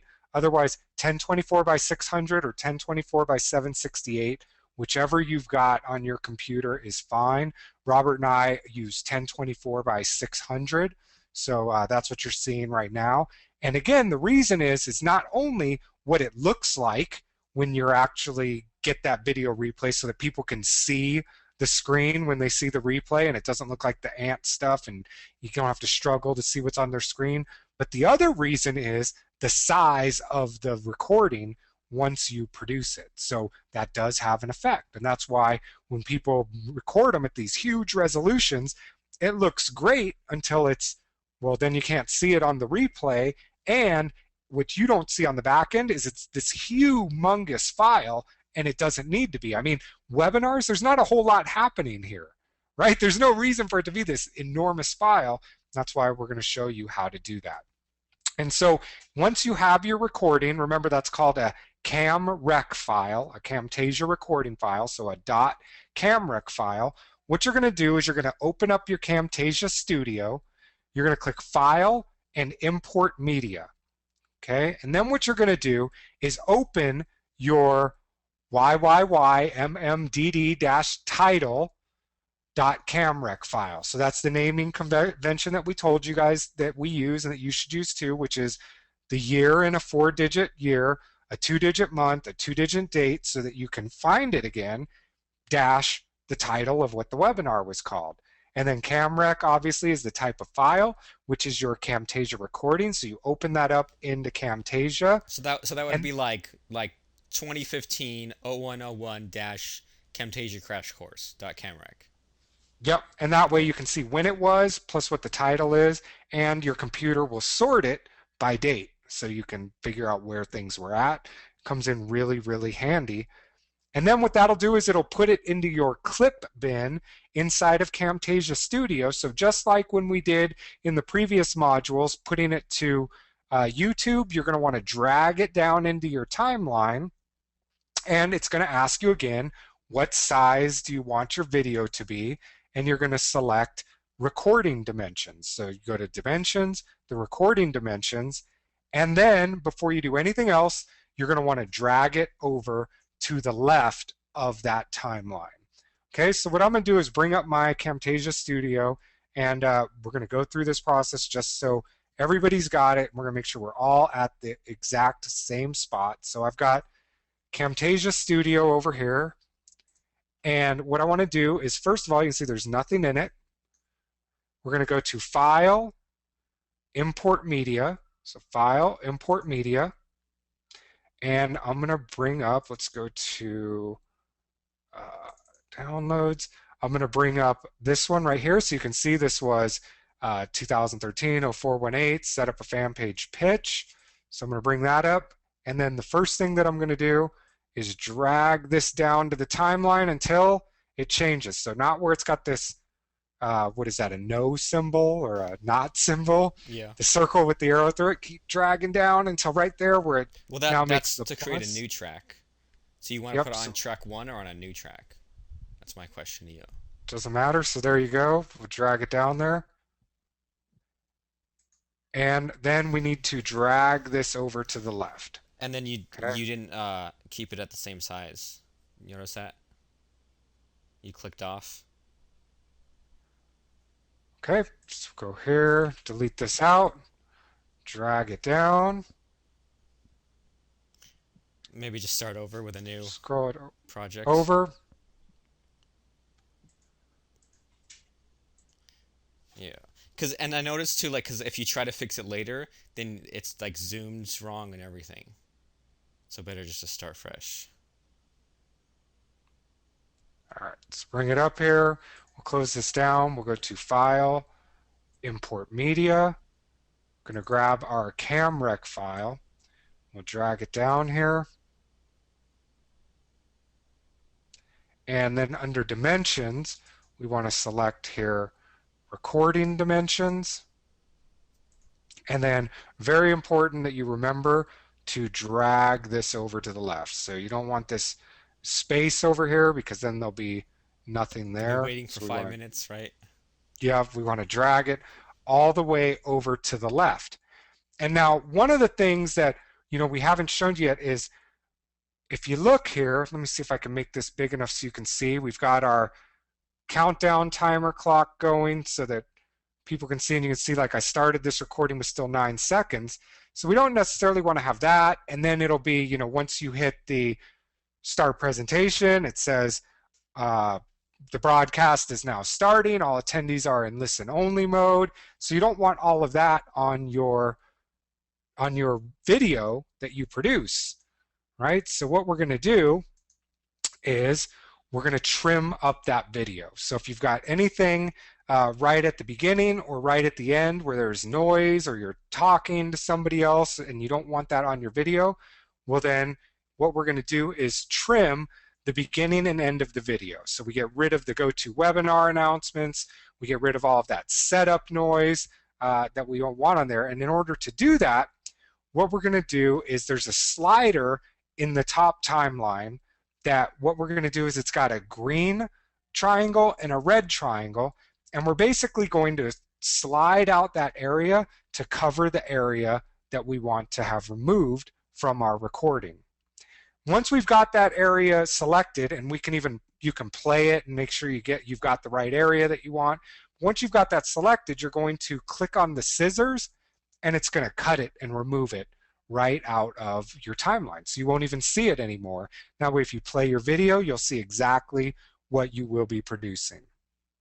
And now once you get your video trimmed up and the way that you want it, we are going to click File, Save Project As, and what we're going to do is we're going to save it the exact same way. So the year, month, date, and the title, the exact same, but this time it's going to save as a Cam Proj, which means Camtasia project.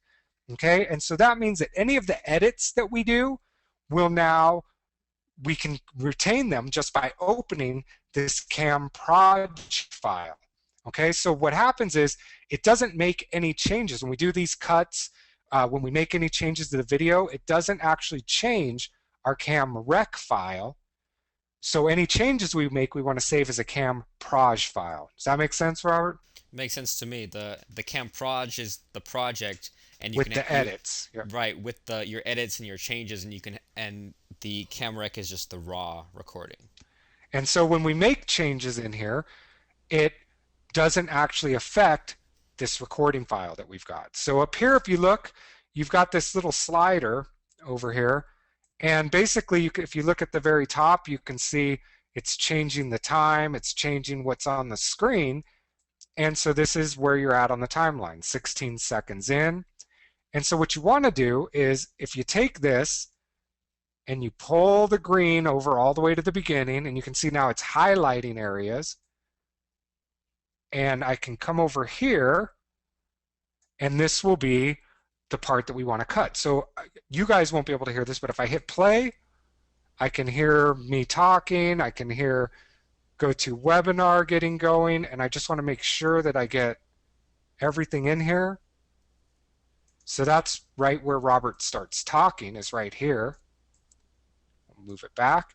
And so I want to get rid of all of this. So this is me talking to Robert in the background. This is Camtasia saying they're getting started. So I select the area I don't want, and then I hit these scissors up here. And if you watch, what'll happen is it'll get rid of all of that. So I hit cut, and now it's all gone. Okay, so now we've got the beginning, and we can look at the end and see if there was anything we don't want. So basically you can see this is where I'm talking and ending the close, and if I click here, my thing comes over.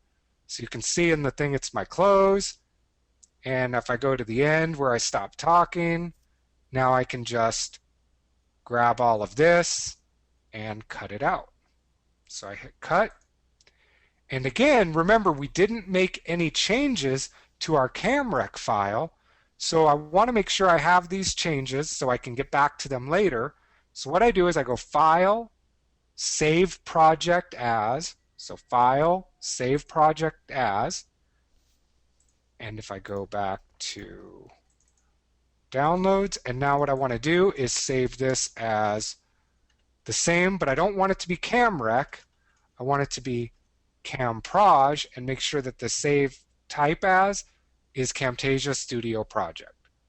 So I hit save, and now if I want to get back to these changes, I can simply open up that camproj file just by going File, Open Project. And then all of the edits that we do will be retained within this file.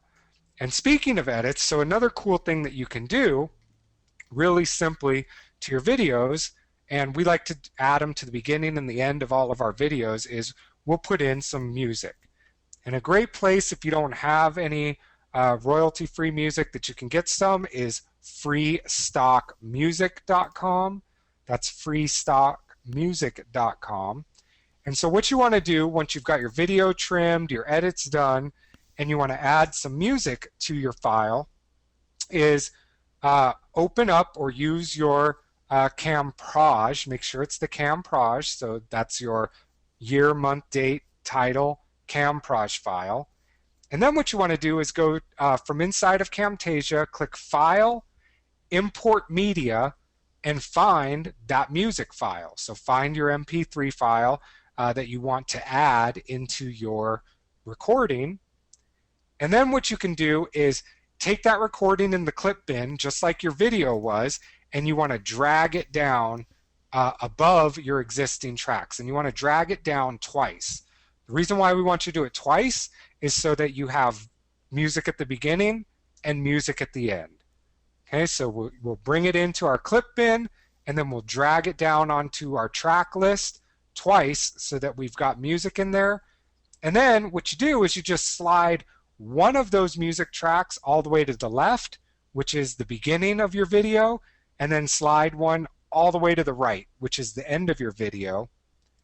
Then we're going to switch over to the audio tab and we're going to lower the volume on both of those audios, on both of those musics, down to 7%. So it's just sort of in the background and it's not overwhelming the talking that's going on inside of your video. Cool. And I mean, yeah, like the audio is just a nice little touch. It makes it look a little bit more professional. And for some reason, music makes time speed up. It's kind of like if you're sitting by yourself doing nothing for 3 minutes, 5 minutes, it's boring. But then if a song's playing, it's like, wow, where'd the time go? And so we put this at the beginning and the end for professional purposes, but also because I don't know, like if I'm watching a long video, like a 1 hour video of someone else's, I might, skip ahead a couple minutes because I'm thinking, oh, they're just getting warmed up here. Or when I'm coming near the ends, I might be like, well, there's a minute left, I'll just close it now. But then we end up skipping ahead and missing things and have to go back and watch it from the beginning. So just to avoid all that as much as we can is why we add the music. Cool. So, I mean, once you've got your music file, you save it down to your computer, and same thing, you go to File, Import Media, and you just find the MP3 file that you're going to use. So, we're going to use this one. So, we'll click on that and hit Open. And again, it doesn't add it anywhere down here yet, but it puts it inside of our clip bin. So now in our clip bin, we've got our cam rec, which we've already edited down here, and we've got our audio file. So what we want to do is grab this, click on it, left click, and drag it down right above our video. Let it go. So there we go. We've got a new one up there. And then we want to drag it over here so we've got it on here twice. Okay, and now you can see like this is only covering, what is this, about a minute and 10 seconds. And so it's like, I don't want to like drag it all the way over. This is really hard. So one thing that you can do is up here you've got this slider which will zoom in and out of your timeline. So we can zoom this all the way down. And you can see right there, there's the end of our video. So what we can do is take this now and click on it. Oops, undo that. Maybe zoom in a little bit. He has it not. There we go. So now, so what you don't want, see when I'm zoomed out, it's like, it's got the arrows. That's not selecting it, it's stretching the audio, which is something we don't want to do. So if and I can't get an arrow on it. So if I zoom in just a little bit, now you can see I can select it. I left click and I can just scroll this all the way over. Now we're moving a lot faster here and just stick it right here. And you can see that yellow line shows up, which means it ends in the same place. So we've got And that when you're over doing here. this, make sure not to have the audio too far out to the right, because I know that when I was brand new to this, and I would drag it to the end, I'd be like, "Oh, close enough. It's way at the end." And what that ends up doing is it makes the whole video as long as the last item here. So if this is an hour and you end up dragging the audio too far, like an hour and 5 minutes, then the video will end. There'll be 5 minutes of blackness, then your music. So you don't want that. So just make sure that the audio lines up with the end of the video. Yep, and it does it for you. So even though I'm way zoomed out and I can't tell, you can see I go like this, too far, and it tells me that yellow line means it's exactly lined up where I want it. Okay, so then the next thing we want to do is we need to lower the audio, okay, because it's like the same, it might even be louder. So what we want to do is go to the audio tab here, and you can see it lights everything up here. So that's kind of cool. We know we're in the right place. And now what I do is if I click right, if I hover over right there, you can see that I've got that up and down arrow now, right? So that basically allows me to um, increase or decrease the audio. And I'm going to zoom in a little here so we can see it's got like 100%. And you can see if I kind of click over, different things happen. but I want to put it right there on that line. And as soon as I do that, I get those arrows. Okay, once I've got that, if I left click and hold down, see right there where now 100% showed up really big. I want to drag this down until I get to 7%. And I mean, when we've Drag. tried, 10%, 12, 15%, and even at 10%, I had people complaining that the audio was just barely too loud. So we always make sure to do it down to 7% every time. Yep, so we got that one, but now don't forget, we've got two of them now. So we'll go over here. I'll zoom in just a little more so we can see it really good. Scroll over. So there we go. We've got our audio on track 3. Hover over, left click. Oops, need to go over to the front here. Left click and bring that all the way down to 7%. And I mean, since we're on the subject of Oops. adjusting the audio, usually this doesn't happen, but every now and then, like if you have two speakers, if you have someone introducing you, and one person's way louder than the other, then you can just use that same technique. Only bring it down so that these waveforms look about the same. So if one person's just like super loud and one person's really quiet, then you can use the same thing just to bump someone up or move someone down. All right, so 7%. Cool. And we've got it all fixed. And now, again, we want to save this so we don't lose our changes. So File. Now we can just do Save Project because we've already got one here. And now every time we open up that project, we've got all of our edits already all done nice. And we have our music at the beginning and our music at the end. And again, don't forget this little slider here. This is a really good tool for you to sort of see everything and move around bigger throughout your entire presentation. And I mean, yeah, when we do webinars, we rarely edit anything. I mean, we'll do the trimming, we'll add the music, but that's about it. And I mean, yeah, you might say you might say like, you might have had to pause for a second, but it was good enough live, it's good enough for the recording. Yeah, and I mean, why spend a whole bunch of time on it? So we've got the music set up. Now we need to produce that video, okay? So what we want to do is make sure, and this is important, make sure that nothing is selected, okay? Because whatever is selected is all that it will produce when it does the video. So if you have a portion of your timeline selected and you try to produce the video, it will only produce that portion of the timeline. So once you make sure that, and in order to do that, just right click anything that's selected and then select deselect, and we'll show you how to do that. Once you've got everything the way you want it to go, you select File, Produce and Share, and this time what we're going to do is we're going to choose Custom Production Settings. Custom Production Settings, and once we've got that, we're going to click on the Next button. The next screen, it's going to give us some different options of how we want to produce this. We're going to make sure that MP4 is selected and then click Next. Then we're going to click over to the Controller tab. Now this is kind of one of those things, this is that since you're using Video Player, we're not going to need that. So what we do is uncheck Produce with Controller. For the size, again, just as always, we want it to be the same as the recording.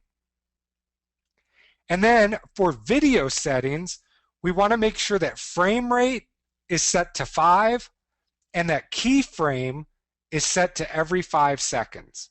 Okay, and this will make sure that you've leveraged the best quality recording with a good size so that you can deliver it the way that we talked about a little bit earlier.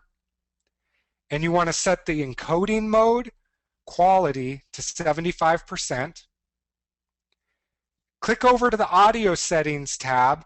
Make sure that you have encode audio checked, otherwise you won't get any audio in your video. And then have the bit rate set to 64 kbps stereo. Once you've got all that, you click Next, and then you click Next again and browse to where you want your video to be saved at, and click Finish.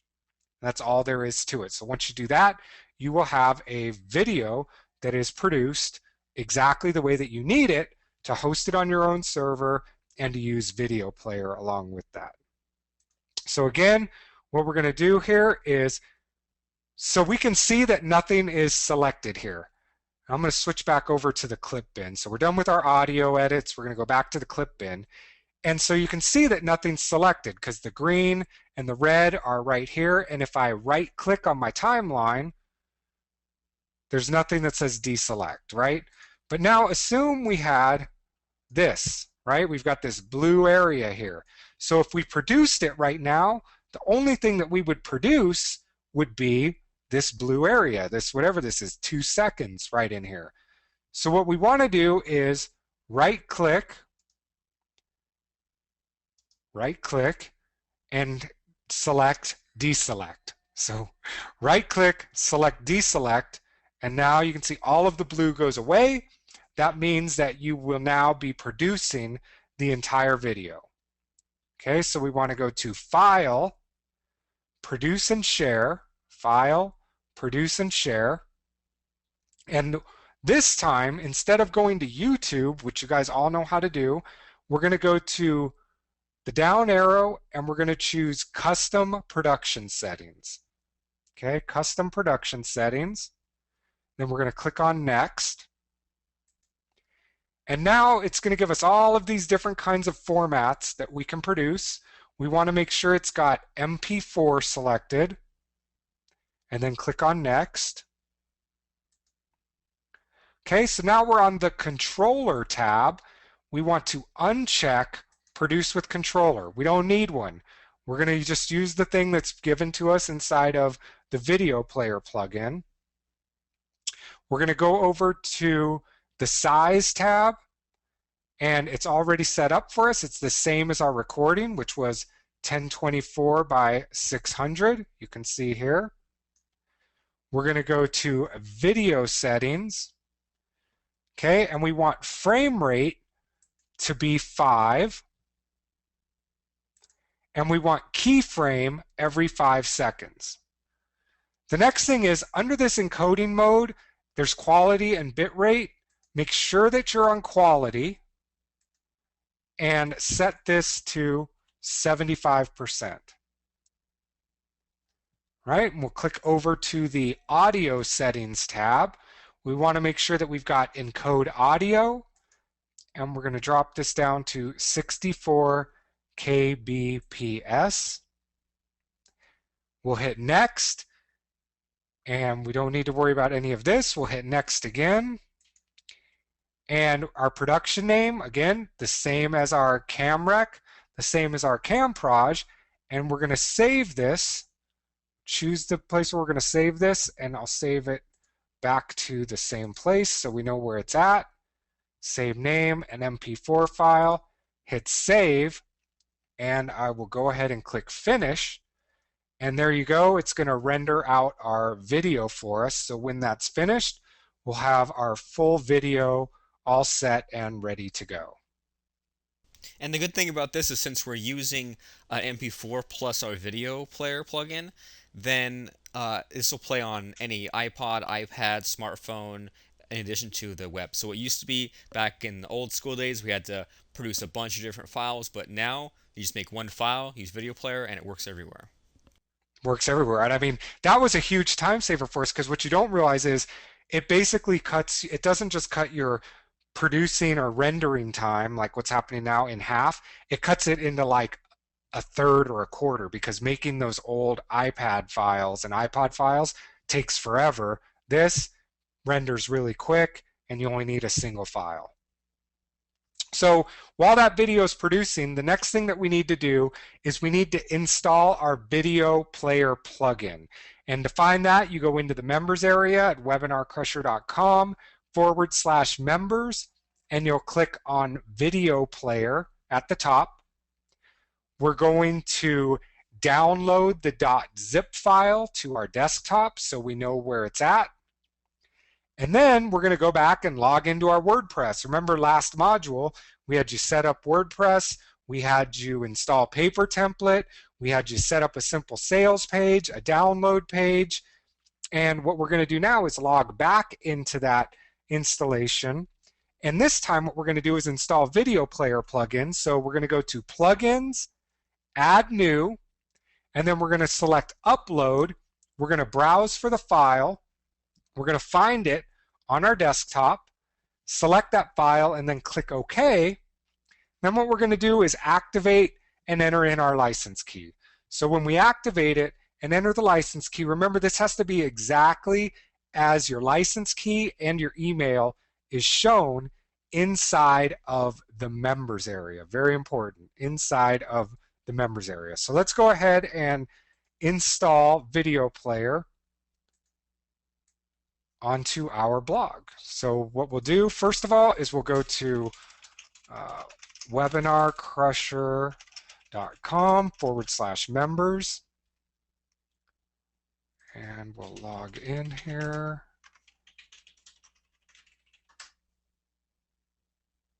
Oop, did we get rid of that one? Or did we do it with 2 words here? There we go. No, shoot. Let me see what it was. I'm logged in. Yeah, we have both. Neither one's working? Nope. Will you just reset the password for this one for me? Yeah, to the usual with the numbers. Yep. Yep. Alright, doing it now. And saving. All right. There we. Is your caps lock on? Nope. What? You're in what? I know Oh, that's oh, weird. I did the updated the one with 2 words. Oh, well, here we go. Then I'll do it That'll this do way. it. So once you figure out your login, you can log in to the members area, and at the top we are. Refresh. I had to Oh, is switch that levels on wrong it. level? Perfect. Alright. So there we go. At the top, we're going to go with video player up here. So we want to find video player. And then what we're going to do, you notice you've got your license key information. It's got to be exactly that. We're going to right click on the download. So right click, save link as, and we'll save it right here. So videoplayer.zip, save that file out. Then what I'm going to do is open up a new tab, and we'll go to our blog that we set up in the last module.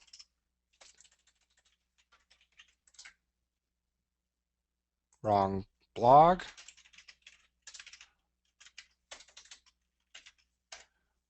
Go back to our blog, and we'll log in here.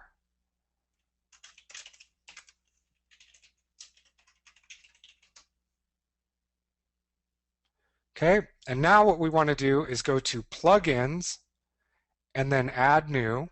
So plugins, add new. At the top, go to upload. So up here underneath, click on upload, choose file, and now we want to find our video player plugin. So we'll click on that. Got the right one, video player, hit open, and choose install now. So click on that. And it's successfully installed, so we will activate the plugin. And now we will go down and go to settings. Right, and now we need to enter in our key. So I'm going to go over here, we'll grab our key, paste that in, and we'll get our email and paste that in, and then save the key.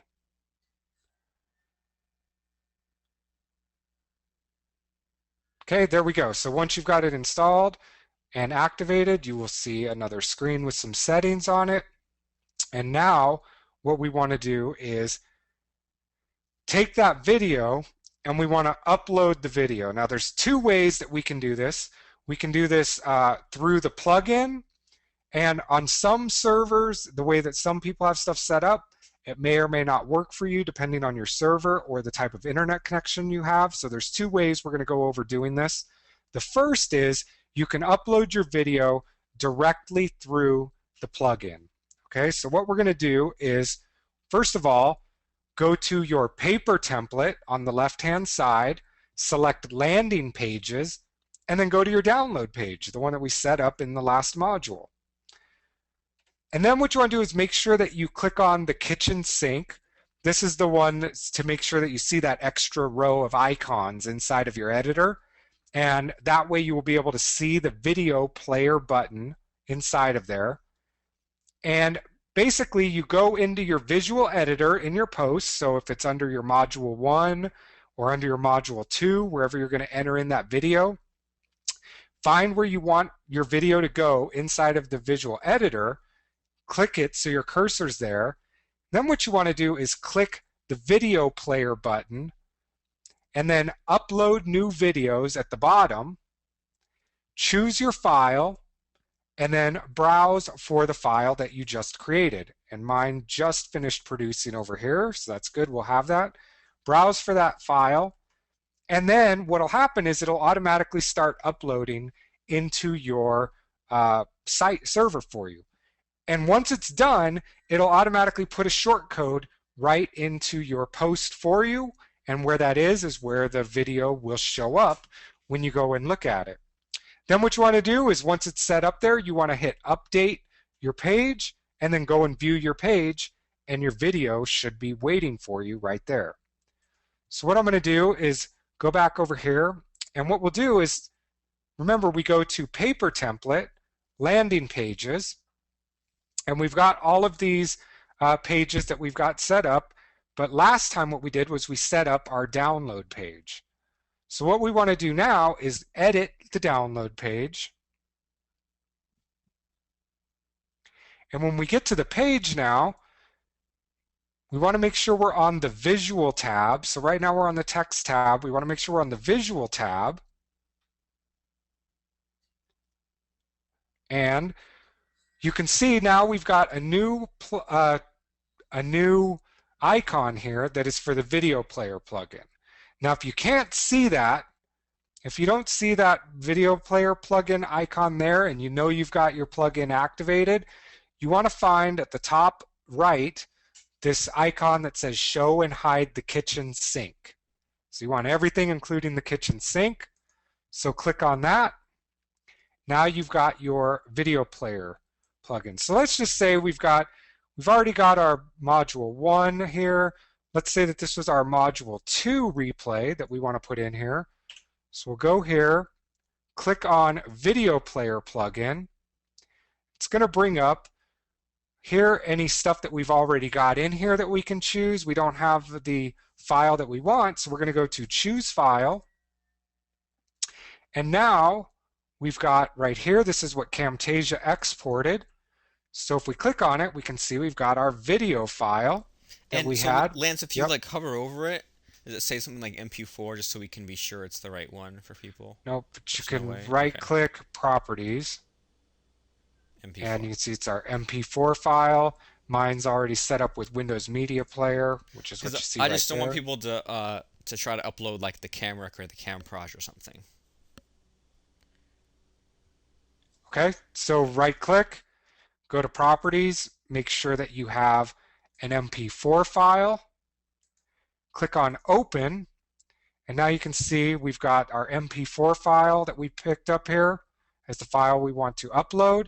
Click on upload now, and you can see it is uploading for us straight to our server. So again, some servers will let you upload a file like this depending on your configuration.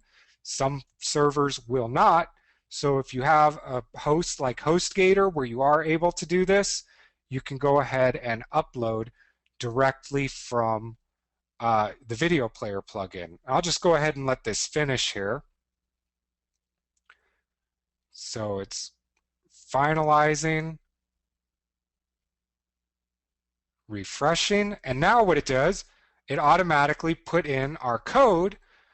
So that is where our video is going to be. So if I wanted to move it, I could just copy and paste this to wherever, but we already put it in the right place. So now I hit update.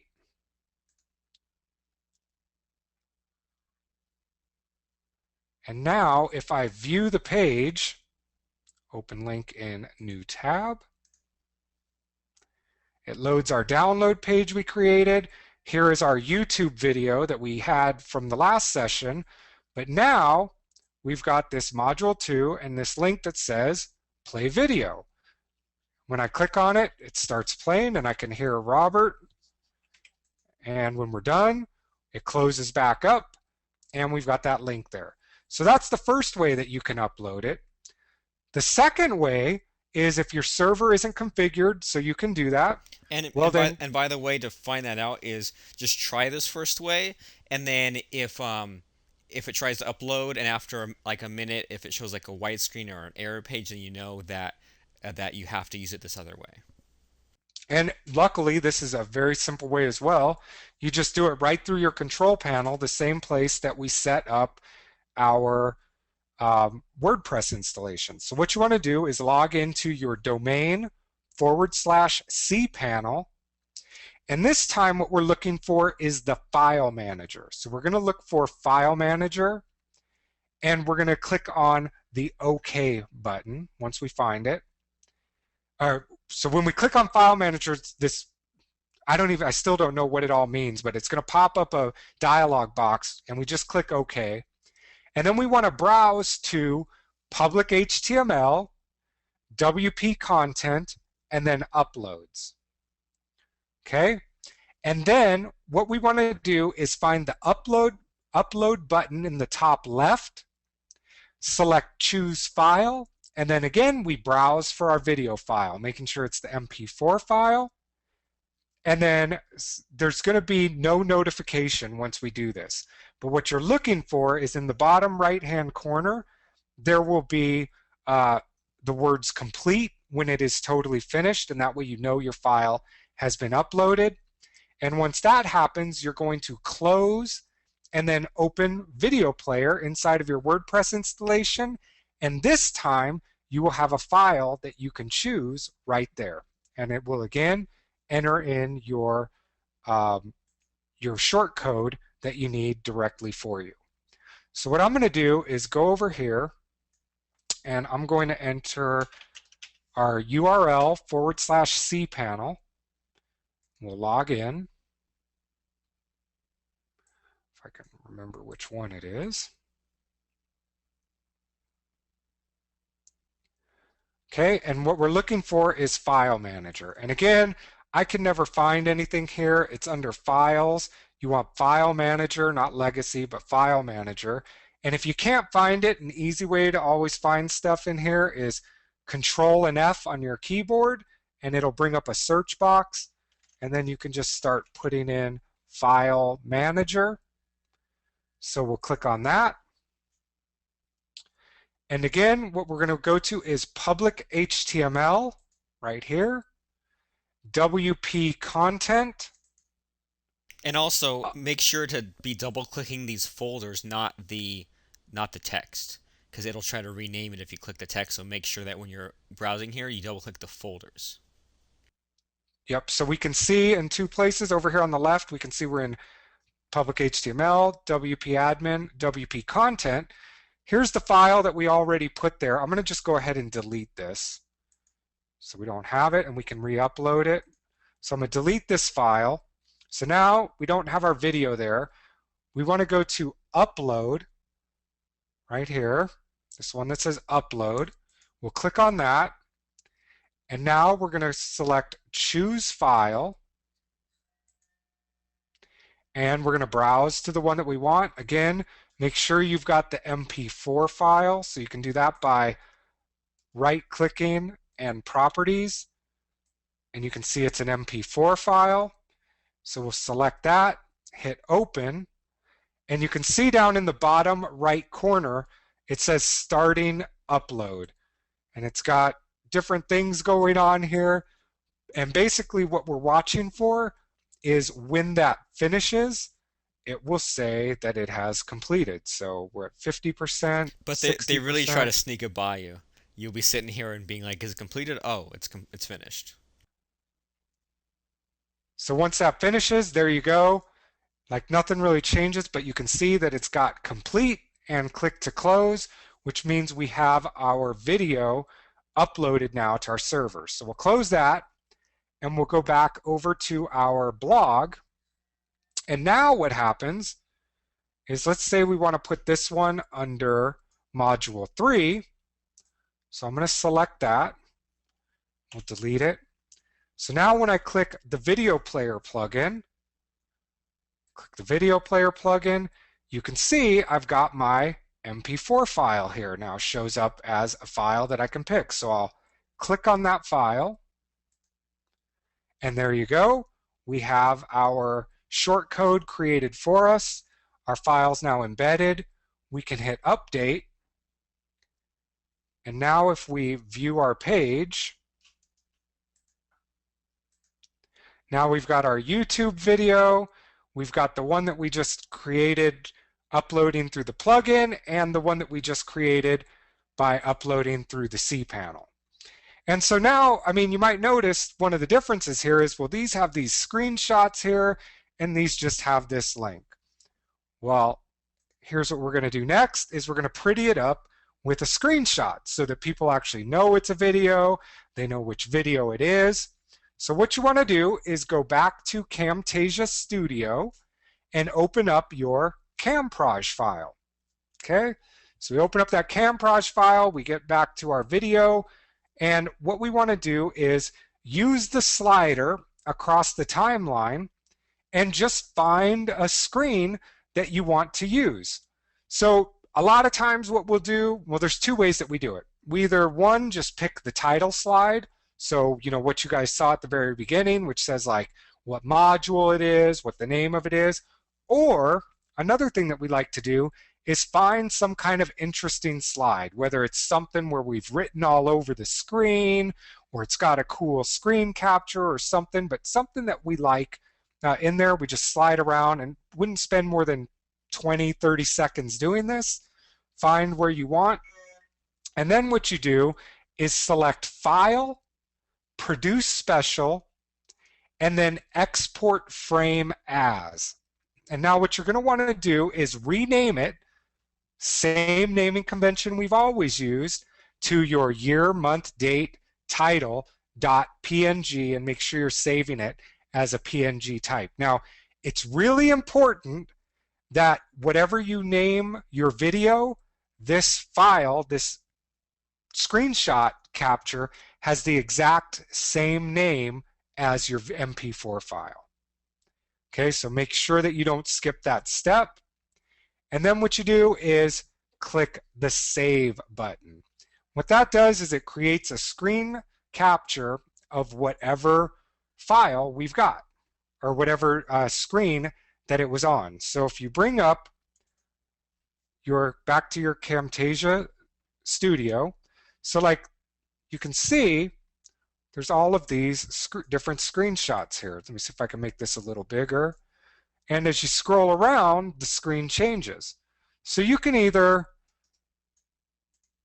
you know, use the title slide. You can scroll around to something like this or something like this, but whatever it is, you just find the screen that you want. And whatever it is, if you spend more than 10 seconds trying to find an interesting screenshot, then just give up and go to the beginning. And just, Yep, this is your screenshot at that point. yep. And there we go. So we're going to go right here. And now what we do is go File, and we're going to go to Produce Special, Export Frame As. All right, so File, Produce Special, Export Frame As. And I'm going to put this in the same place that we put our video, so I know where it's at. And you can see it's got the right name here, but then it's got this other stuff at the end. So I don't want any of this. Remember, it's got to have the same exact name as our video .png. Okay, it's got the same name, PNG files. Click on Save. So now we've got our screenshot. The problem is that our screenshot, the resolution's too big for our page. So the screenshot's at 1024 by 600. If we put that on there, it's bigger than our blog page. So what we need to do is resize our screenshot. And luckily, there's a really cool online tool that you can use to do this. It's at Pixlr, Pixlr.com. When you go to Pixlr.com, it's going to immediately give you a couple of options. You want to select Open Pixlr Express. Okay, and once you do that, you're going to click on Browse, and then you simply browse to your screenshot and click Open. Okay, then what you want to do is click on Adjustment and the Resize link at the bottom left, and you want to change the width to 480. This is nerd talk for the right width. So you go to 480, but make sure that the keep proportions box is checked so it doesn't get all bent out of shape. So it stays the exact way, looks just as good as it does when you made the screenshot. Click Apply, and then what we want to do is click Save in the top left, choose the quality of 90%, and then click Save again. And what that'll do is produce us a video screenshot that is the right size to put into our blog. So I'm going to go over here and we'll open up another new window. Let me get rid of this. And we're going to go to pixlr.com, and we want to click on Pixlr Pixlr Express Official. Express. And I mean, this site is so, I mean, this is like if Photoshop was online. So pretty much we're going to be going in here, uploading our image, sizing it down, and then saving it right back off the website. So pretty cool. So when you click on Express, it gives you all of these options. We want Browse. Select this and go to Browse. And right here, and if Oh, let me that see if fooled me for a second. Right. So yep, we thought it was the MP4, but when you hover over it, it's actually the screenshot uh, of that very first part of the video. yep, and you can see it's item type PNG. If I right click and go Properties, again you can see it is PNG. Okay, so we select that one, click Open, and we've got our screenshot here. So we want to go to Adjustment down here. So we'll click on Adjustment. And then what we want to select is Resize. So No, no Adjustment. tooth whitening, Lance. Just resize. I mean, if it was one on me, I would definitely do some touch-ups, some airbrushing, and some tooth whitening. There you go. So we go with the Resize. And first thing, make sure that Keep Proportions is blue. Change the width to 480. And you'll know if you've got Keep Proportions right because it'll automatically change the height for you. So you can see as I type, it's changing the height. So we go to 480, click on Apply. And then what we want to do is click on Save in the top left, and we want to make sure this is at No, 90, no, right? Oh, no, that's all that's right. not it. That's something else. Save. There we go. Make our quality 90. His name is the same, and then click on Save. And we'll just save it here so it'll overwrite our other file. So we click Save, and there we go. We've got our image resized, saved in a format that we can now use. So next thing we want to do is upload that screenshot. So again, can't stress this enough. The screenshot has to be named the exact same thing as your video. So it's got to be year, month, date, title.png. Make sure it's named the same as your video. And then you use the same process as uploading as we did for the video. So either through your video player plugin or through the file manager, it's the exact same process. And here's what's cool is just by doing that and uploading this screenshot, now our video's going to have a screenshot on it. So what we're going to do is go back over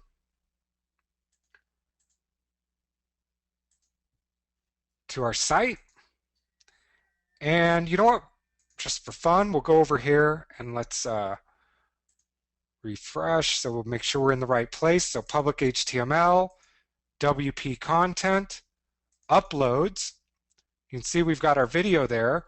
So now if I click upload again and then choose file, And now here you go. You don't know which one's which, right? So what we'll do is one more, oh, all files. So I'm going to right click on this, go to properties. This is our PNG file. That's the one that we want. We'll check this one, properties. That's a JPEG file. Oh, did we save it wrong? So did I save it out as the wrong name? So I It need could to be. go and save it again, right? Yeah, good thing we caught So that. we'll delete that, make sure we save it the right way. And let's go back and do it again here. So I'm going to close Oh, wait. this. Oh, you could have just saved it again. Oh, okay, no biggie. We'll go to Browse, make sure we have our PNG file, which we do. Go to Open, and again, Adjustment,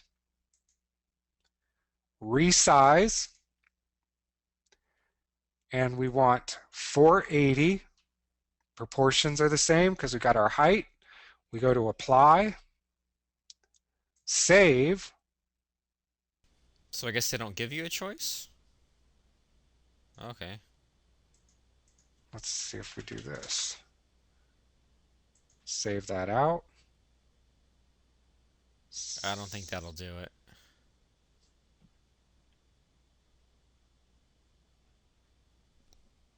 I mean, it's fine to just upload the JPEG. It just won't look as good. All right, let me just see what they did here. Yep, saved it as a JPEG. All right, so we'll delete that. Hit save again. Again, 90%. Got the name right. Hit save, and we'll save it out there. Yeah, close enough. All right, so now, rid of that. So now what we do is go back to our cPanel. We'll go back to Choose File. Again, which one? This one. If I go to Properties, this is our JPEG. This is the one that we want now. And also, if we go to Details, we can see it's the right size. So 480 by 281, which is the one that we want. So we'll select that. It's now uploading. And again, this one's even trickier because it brought it up and it was already complete. So you can see it says complete down here in the bottom right. Click on that. And now if we go back to our page and view it without making any other changes, we have a, it automatically picks up and we have our screenshot there. And now when you click on it, the video automatically starts playing. Okay, so yep, if you know how to make a PNG file, that's fine. It'll work with PNGs or JPEGs. PNG just gives you a better quality file. But just like that, as long as the name is the same as your video name, it will automatically pick that up for you and enter in your screenshots. So it makes it pretty simple. Now we've got everything hosted on our own site. The next thing that we want to show you is, well, once you know how to have your videos, get them all up there, we wanted to make sure that you guys are doing replays, remarketing your products, having places where people can buy. And one of the things that you should know is that setting up replays using the paper template is really, really simple. And just to clarify, what we were just doing was we were adding the recordings of a class in the members area, but what we're about to do now is add the replay of a pitch webinar out in the open, right? Yep. And Cool. so what you do is, well, you can use the paper template again, and you can make a PayPal button just like what we did before, and you can do it all in the bare bones template. Okay, so it's in the paper template. This time we're going to use the bare bones template for the replay. And what you can do is, will you produce your pitch webinar exactly like we just showed you as an MP4? But this time, once you produce it, you're going to rename that file the exact same year, month, date with the title. But now what you want to do is in between the .mp4, you want to add in .autoplay.mp4. What this does is it means when somebody comes to that page, your video will automatically just start playing. So this is what you see when you see Robert and I sending out our replays. And what's cool is you don't need a screenshot. You don't need anything. You just set up the page, make it in your paper template, and now it will autoplay as soon as people come to it. Also play on mobile devices and all of that. And so what you do this time is instead of a download page or a sales page, we just set up a replay page in paper template, and then you upload your MP4 video to video player just like we did for the replays. Okay? And so to make these replay pages, it's pretty simple. You go to paper template, landing pages, and this time we're going to make a new landing page. And for the title, just make it be replay. For your slug, replay. And then you could just put in a headline, right? So whatever the title of your webinar is, we're going to make that a heading 1. And then right underneath that, we're going to type in free time-sensitive training video below. We're going to make that a heading 2. And then we're going to upload our video through video player or through file manager, the exact same way we did in the last step. And then we're going to, underneath it, type in join whatever your course named. So set up a fan page for just, and then the price. Put that as a heading 2. Select the join for just, and then click on the chain link icon. And then when it asks for the URL, just send them over to the sales letter that we already made. Then what you do is you can click the box, the checkbox that says open link in a new window or tab, and then click add link. So what that does is it makes a link underneath your video. So if they're watching it, they decide they want to see the sales page, they click on it, the video keeps playing, and then they can also open up the sales page at the same time. And then again, make opens in a new window, that text, so that they know, and make that a heading 3, and then you publish your page, and now you have a video replay page just like the ones that we use.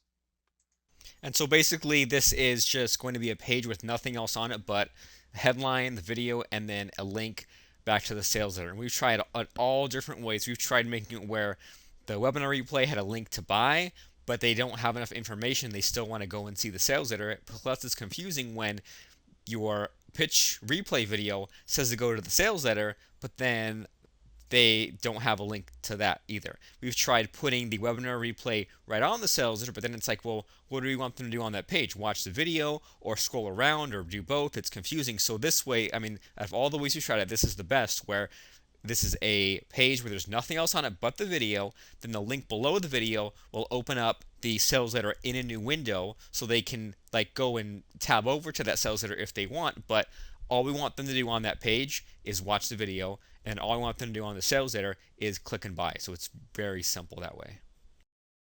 Yep, so the first thing is when you have your video produced, you want to make sure that you rename it. So we're going to take this video, we're going to right click, bring this up a little, right click, go to rename, and what we're going to do here is add in dot autoplay. Okay. And then if you right click the thing and go to properties, then we can see what the full name is. So, or I thought, yeah, if you go to location, if you bring it to the end of that, nope, you're still there. Location, it's down a little bit. Yeah. Oh, really? Because I thought there was a way to list. Because I mean, there's a .mp4. Maybe it's in details. Huh. Like the file, this file name has a .mp4 at the end, but it seems to be hiding it from us. Yeah, Yeah, well, was it when you go listed here, you'll there? see it. It's properties, and you can see the name of it, and then this is the end of it, Okay. .mp4. Yeah, I mean, I just don't want people naming stuff .mp4 to mp4, you know. But yeah, so as long as we can tell that it's there, close enough. All right, so once we have it renamed, we're going to go back to our site and we'll go to paper template, landing pages. So paper template, landing pages. Go to new landing page. We'll call this one replay. And we'll go down here. And then what we're going to do is put in our headline, which was the title of our webinar. So for this one, let me bring that back up so we can see. Make money with Facebook.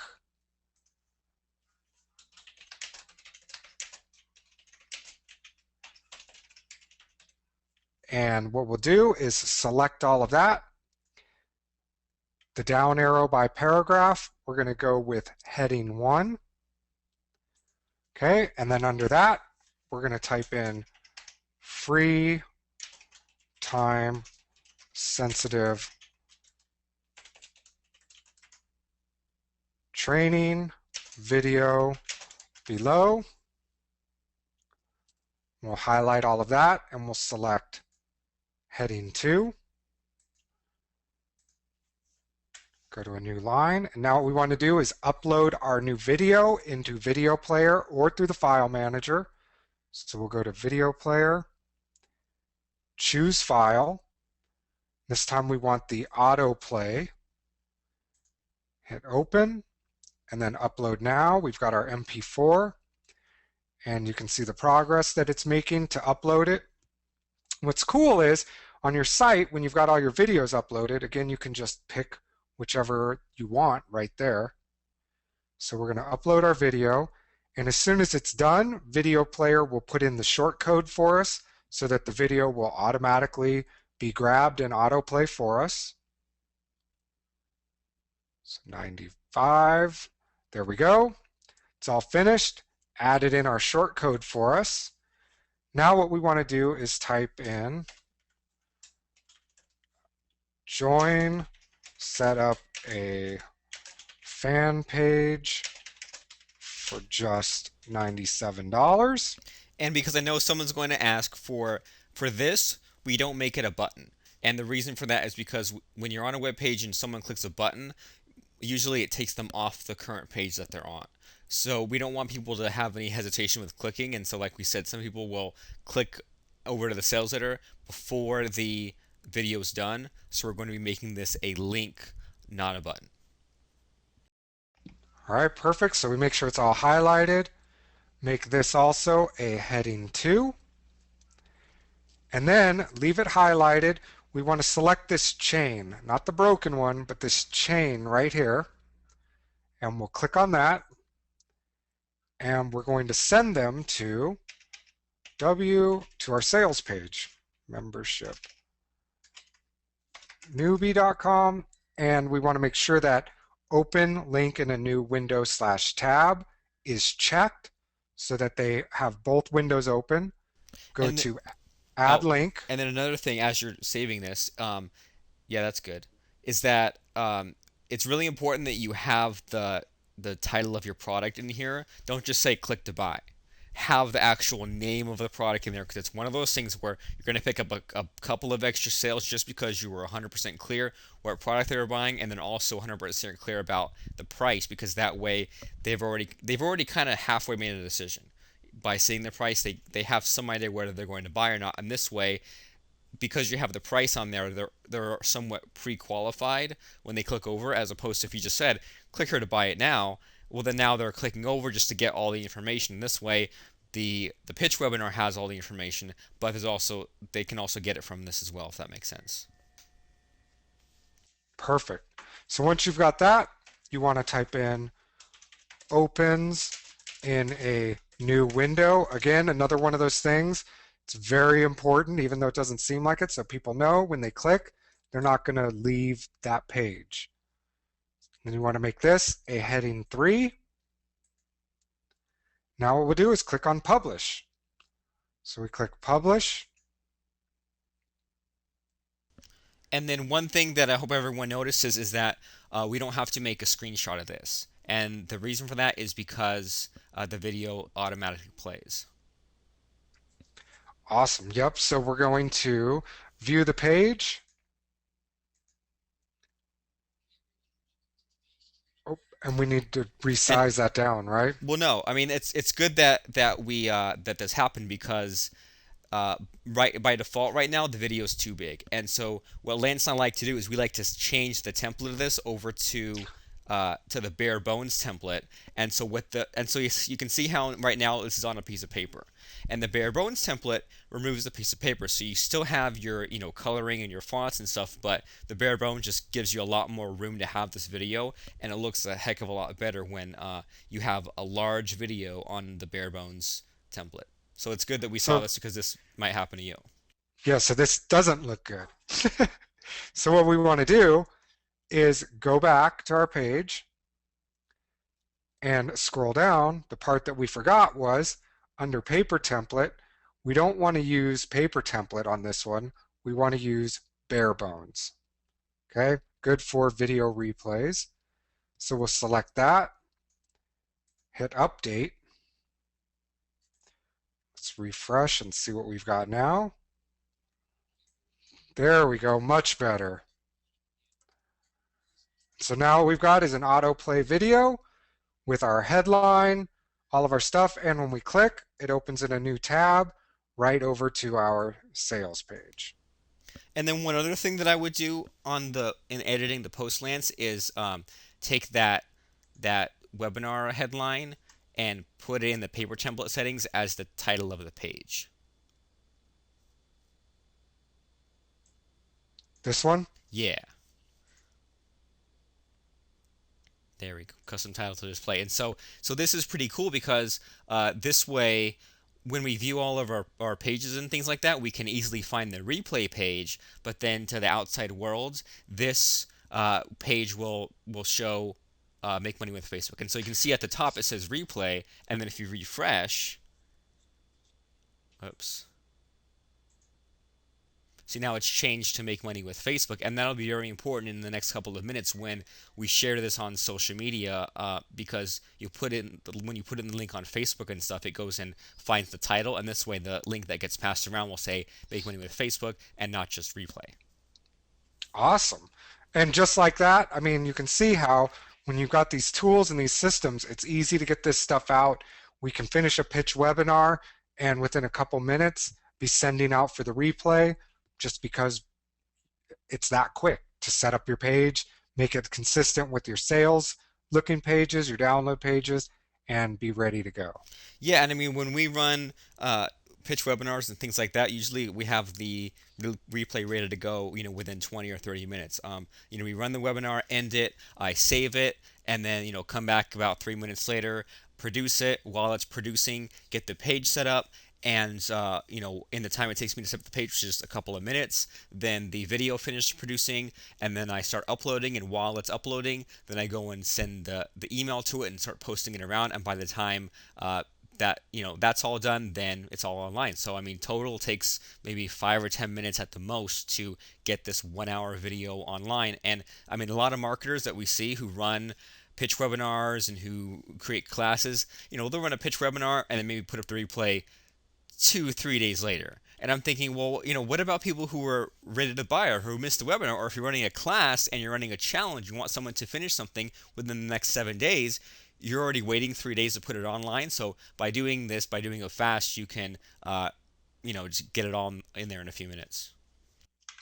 And yeah, and so the cool thing is once you've got your system down like this where you can upload all of your stuff, well then it is back to traffic, and that's where we like to use a bunch of social media type stuff. And I know like at first we weren't really sure it was working or that we really wanted to do it, but now it's become one of those things where every single time Robert goes through, posts all of the various pages, puts it all out there, and we do this for our pitches, replays, anytime we have any kind of video that we want to promote online.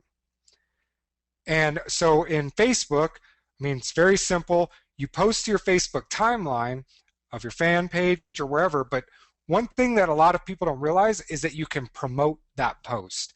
what that does is it allows more people to actually see it. So I think, Robert, what does it cost you right now for our list to like promote to stuff like $7, right? They changed Something it like to that. $6.99.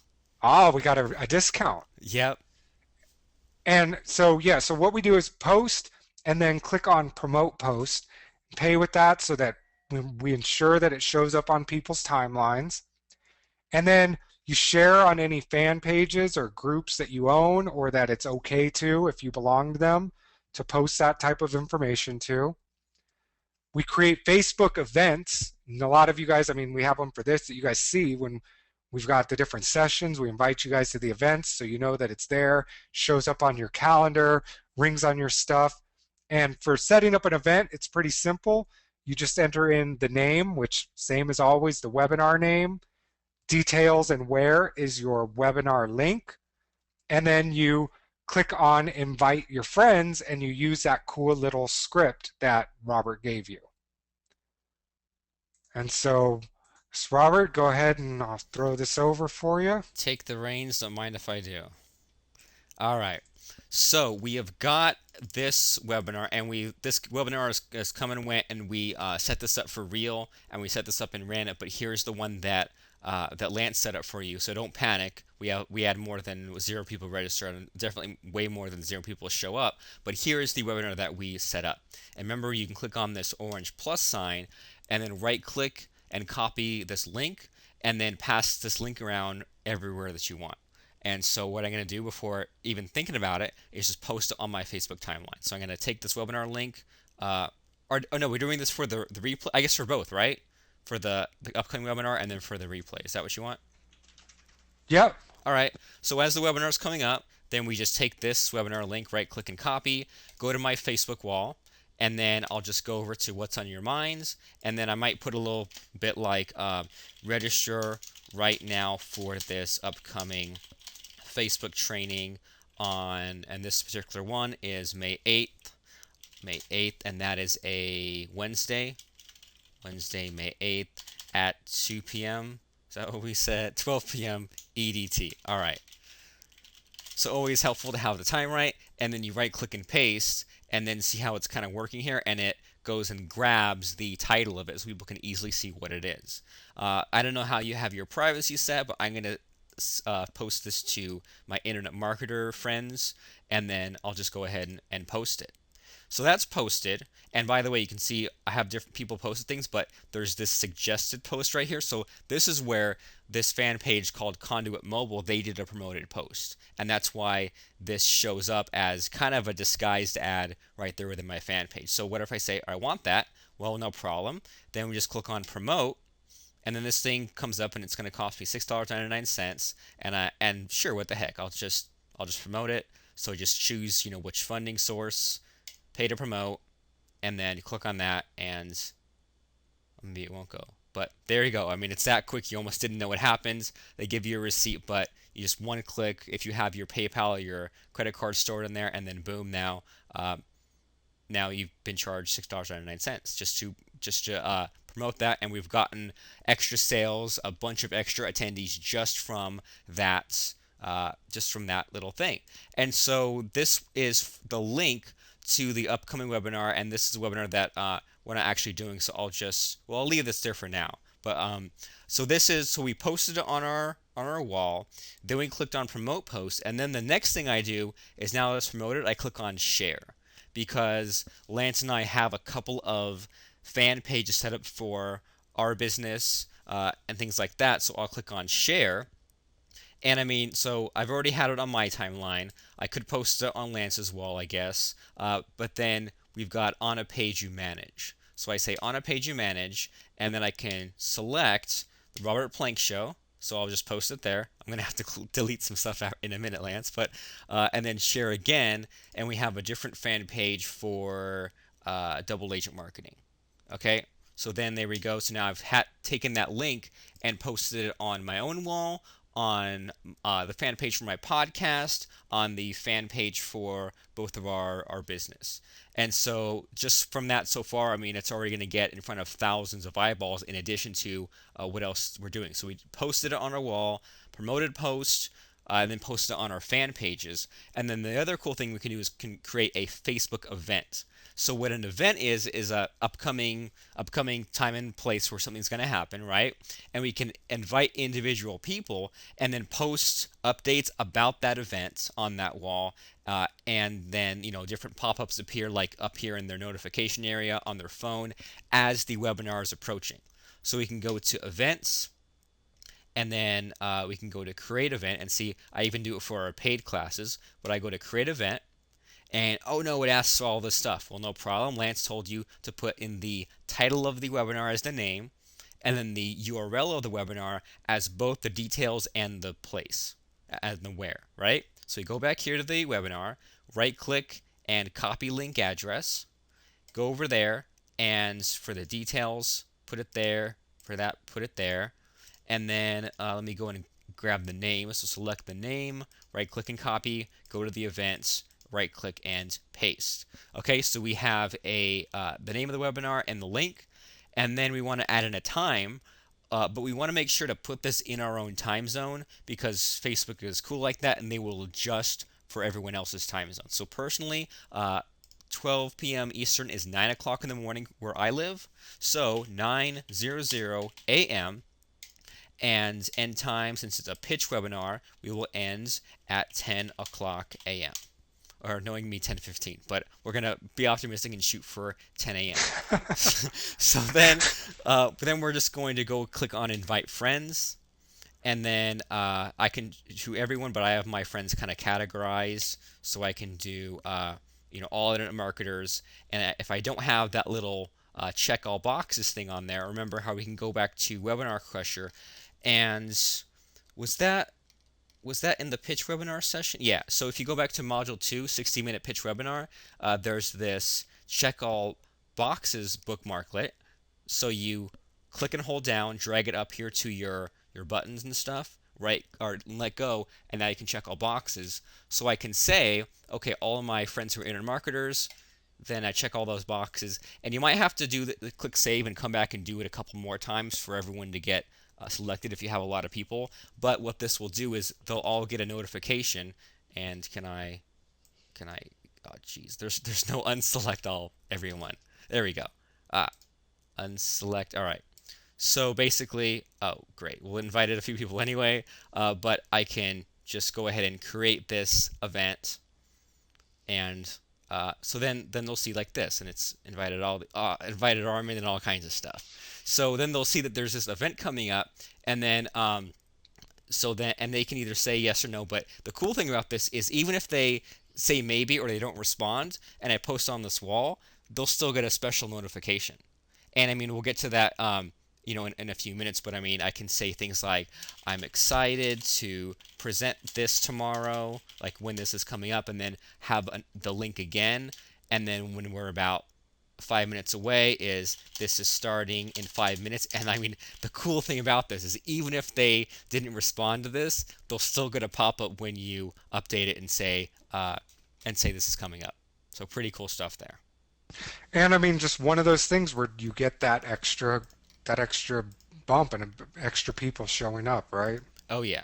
And I mean, and we do this, like I said, um, even for our paid classes, like for Webinar Crusher, what I did was I created an event, and I had the link to like our webinar link, and I only invited the people in our class. I just grouped them together, invited them all by selecting them, and then every week as the webinar went on, then I just updated the title and the date of the event.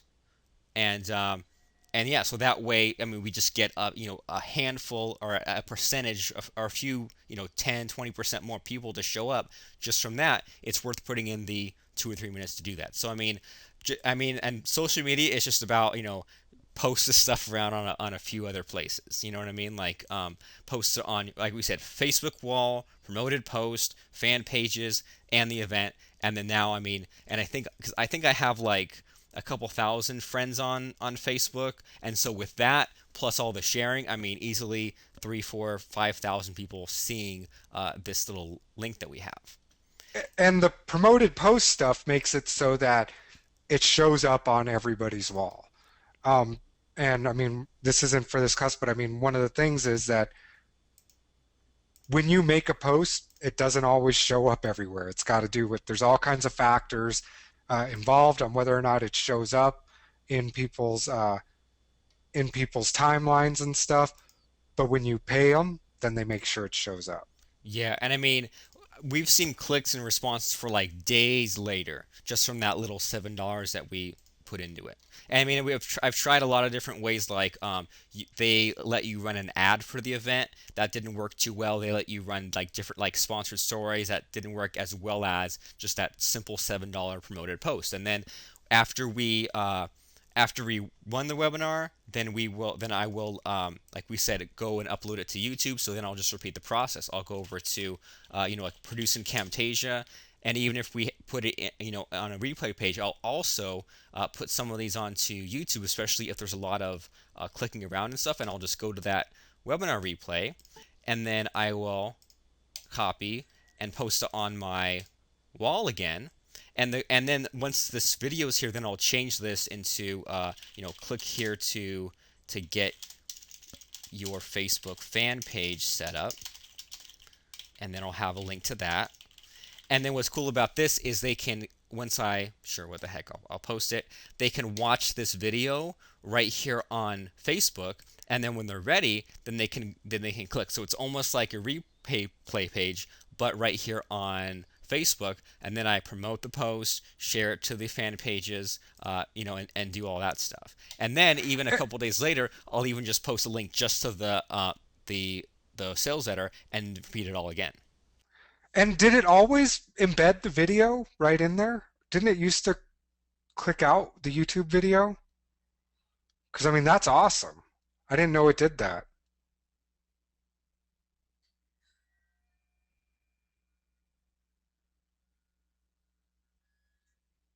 Yeah, how did you do that? I think you're muted. Oh, whoops, sorry. I don't. How long have I been muted? The whole time? Yeah, the whole time. Are you serious? Yeah. No, Oh, just now. oh, what like the Just last? All right.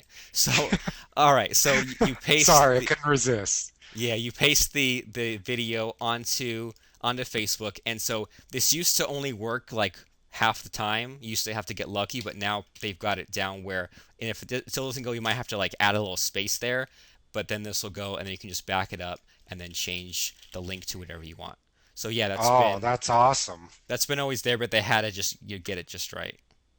Oh, cool. And I like how you can change the URL like that too.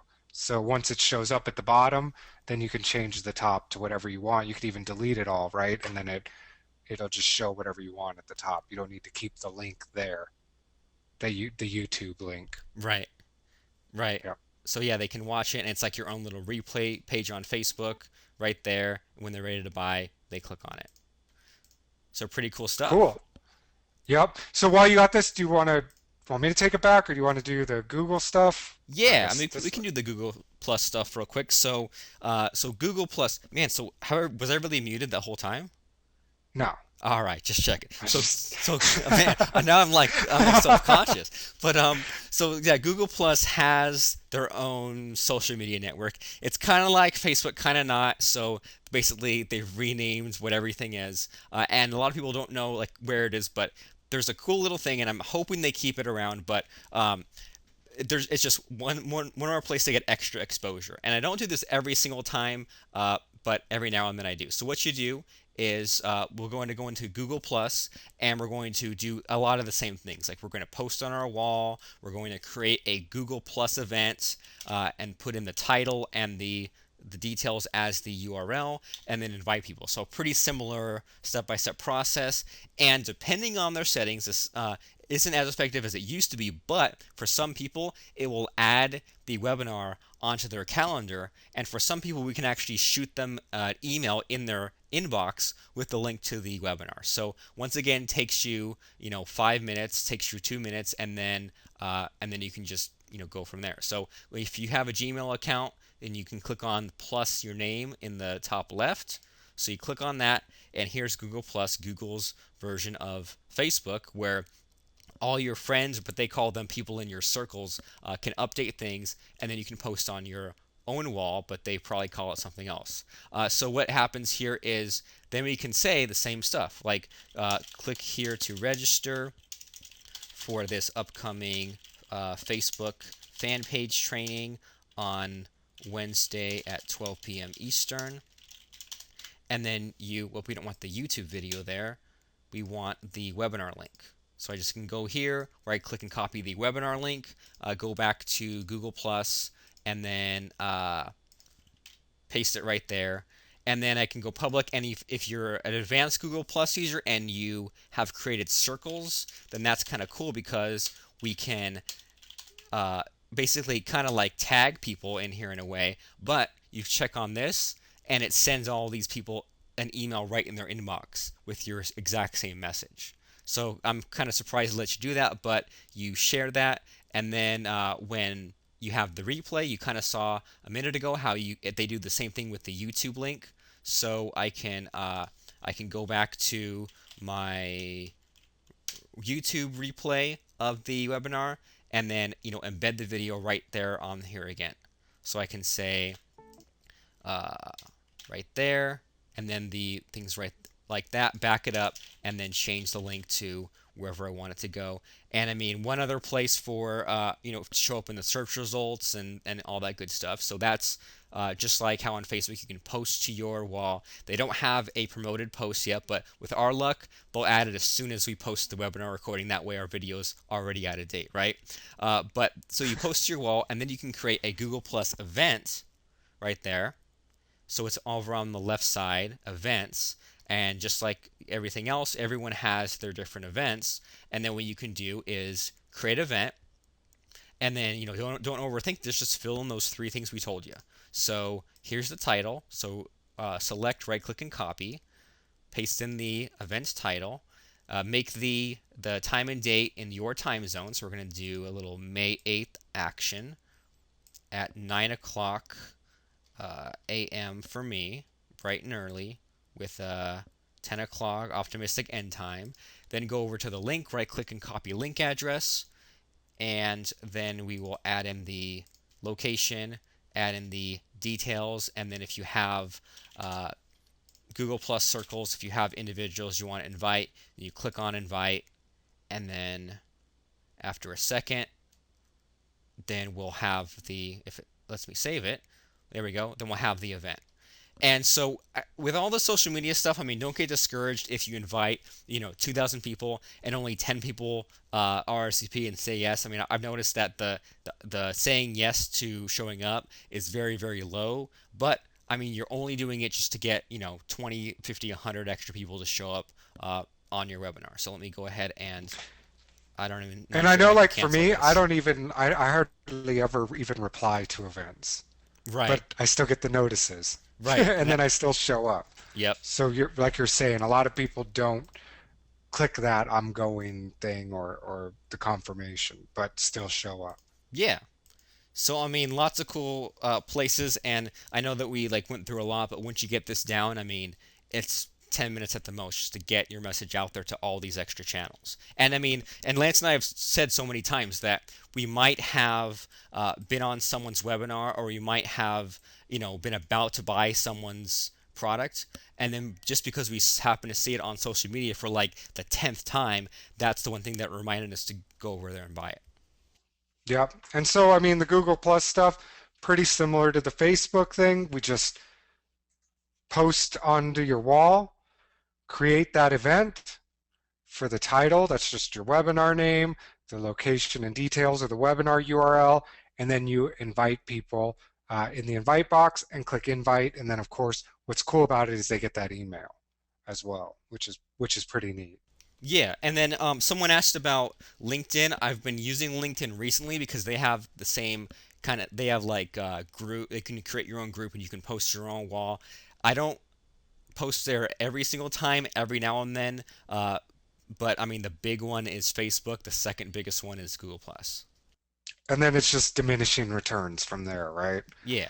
So I mean, not to say it won't be someday, but like right now, we don't get a whole bunch for what we do. Yeah, I mean From once the LinkedIn group we have on there is in the several thousands, then it'll be worth it because just like how you saw with Google Plus, you can send an email to people. LinkedIn lets you send an email I think like once every other week, like once every 14 days or so. So that's kind of cool how, if you had this list on LinkedIn of 10,000 people and you can just like click a button and send 10,000 emails through LinkedIn, then that would be worth it. But if you have a group and it's only has a few hundred, then wait until it's really huge.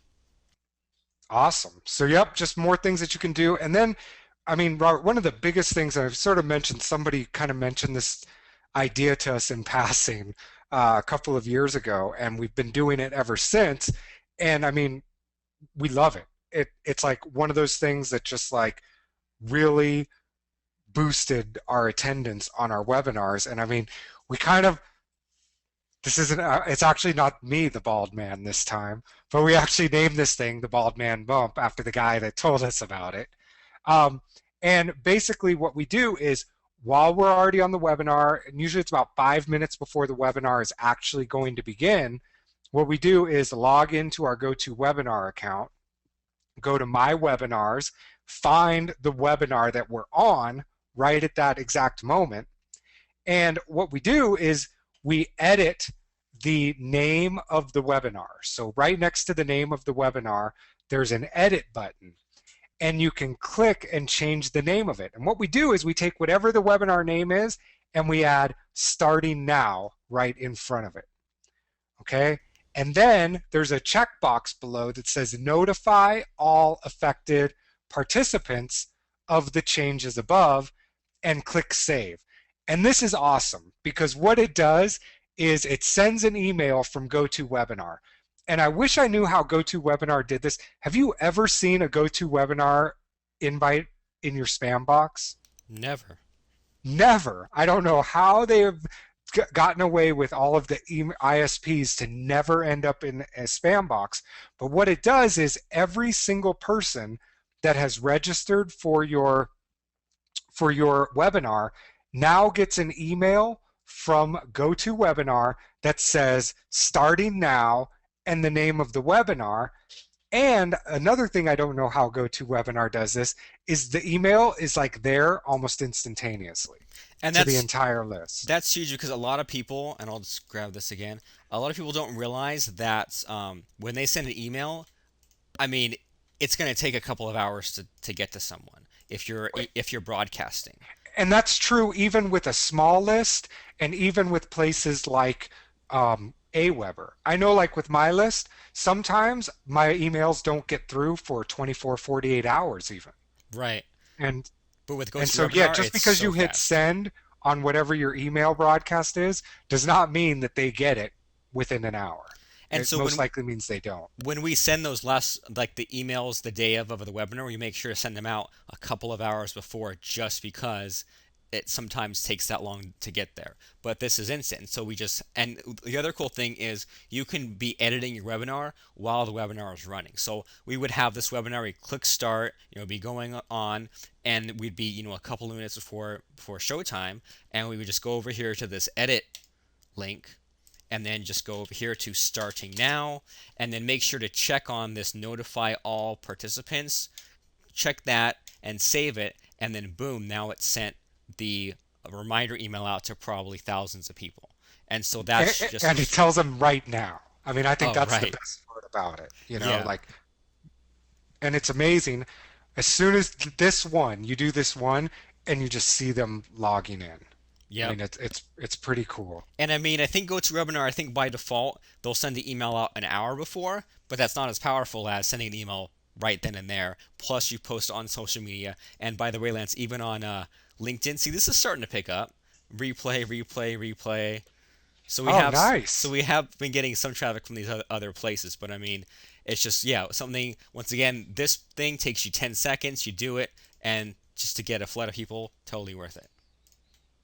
Yep. And it's the whole thing. I mean, I think one of the biggest things that people need to remember is, especially with traffic, um, it's the sum of all the little things that you do. And I think people forget that and they kind of try to focus a lot of times on like, I just need this one traffic source, or I just need this one thing. And once you get used to doing, I mean, we basically showed three different things, Facebook, Google Plus, and the last minute bump inside of GoToWebinar. And really, we go through that whole process in if we're talking and talking about different things before the webinar, what, 4 to 5 minutes at most to run through that whole process. Usually a lot less because I mean it's all the same, right? You open up Facebook and Google Plus and go to webinar, you have your link, it's just copy and paste. And Yeah, just by doing those little things, you get those reminders out for people to show up. and I mean the more often that your subscribers are used to seeing you and all these other channels, the easier it'll be. So it's like at first you might be like, well, maybe I'll post some of my webinar links on Facebook, but if you've been doing it, 5 times over the last couple of months, and they're used to seeing those reminders. Yep. So once you've got all of that stuff uh, set up and you know how to do all that, well then oops, you got your last minute bumps. So those were the social media stuff, the Facebook, sharing the posts with your fan pages, the events, Google Plus, and the last thing that we want to make sure that you guys really learn and don't do is if you don't know what this is, great. But one of the things that a lot of people are doing now is instead of creating a brand new webinar every time they're going to do a pitch, they just change the date on the previous one. So it's called rolling over your webinars. So basically, if you have, and you guys are probably on lists of people that do this, where you sign up for one webinar for them, and then all of a sudden you're getting notifications from GoToWebinar about webinars you never signed up to. And what they're doing is they just take the webinar that you did sign up for, and then what they do is they run that webinar and then they go in and change all the details. They change the name of it, they change the time and date of it, and then they do what's called rolling it over. So all of the people that registered for the first one are now registered for that one. And then they send out emails again and get people registered. And then what they do is they take a screenshot and they go, look, we've got X number of thousand people coming to our webinar. And what they didn't tell you is they've been rolling over their webinar for, a month or 2 months or whatever. And they're not getting anybody to show up and they're making people angry. So don't do these rollover webinar type things ever. If you're going to run a pitch webinar, promote it, tell people what it is, get them to sign up, and then let that webinar go. Make a new one for the next one. And I mean, it's kind of like gravity. It's like there's this thing with webinars where no matter what you do, you're going to get a third of the people to show up. You know what I mean? Like at the most. And so that means that if you get, I don't know why that color is all weird.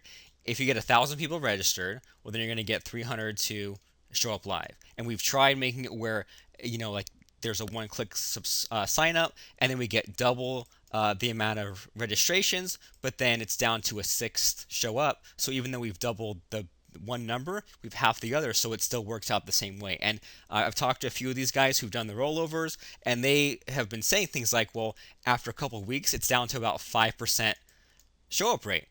And so they've got, once again, this huge number, but then everyone, they didn't sign up for this particular event. They didn't, check the date. They was not fresh in their mind. So even though they've got this huge inflated number, the show up rate's actually lower. So it doesn't make a difference. It's not worth it. Just keep it simple. Create a new event when you're doing a new webinar. Yeah, the only place it looks good is in the screenshot. Yeah. So, yeah, don't do it. But use these last minute bumps. They definitely will, and use them consistently. They definitely will increase your attendance rate.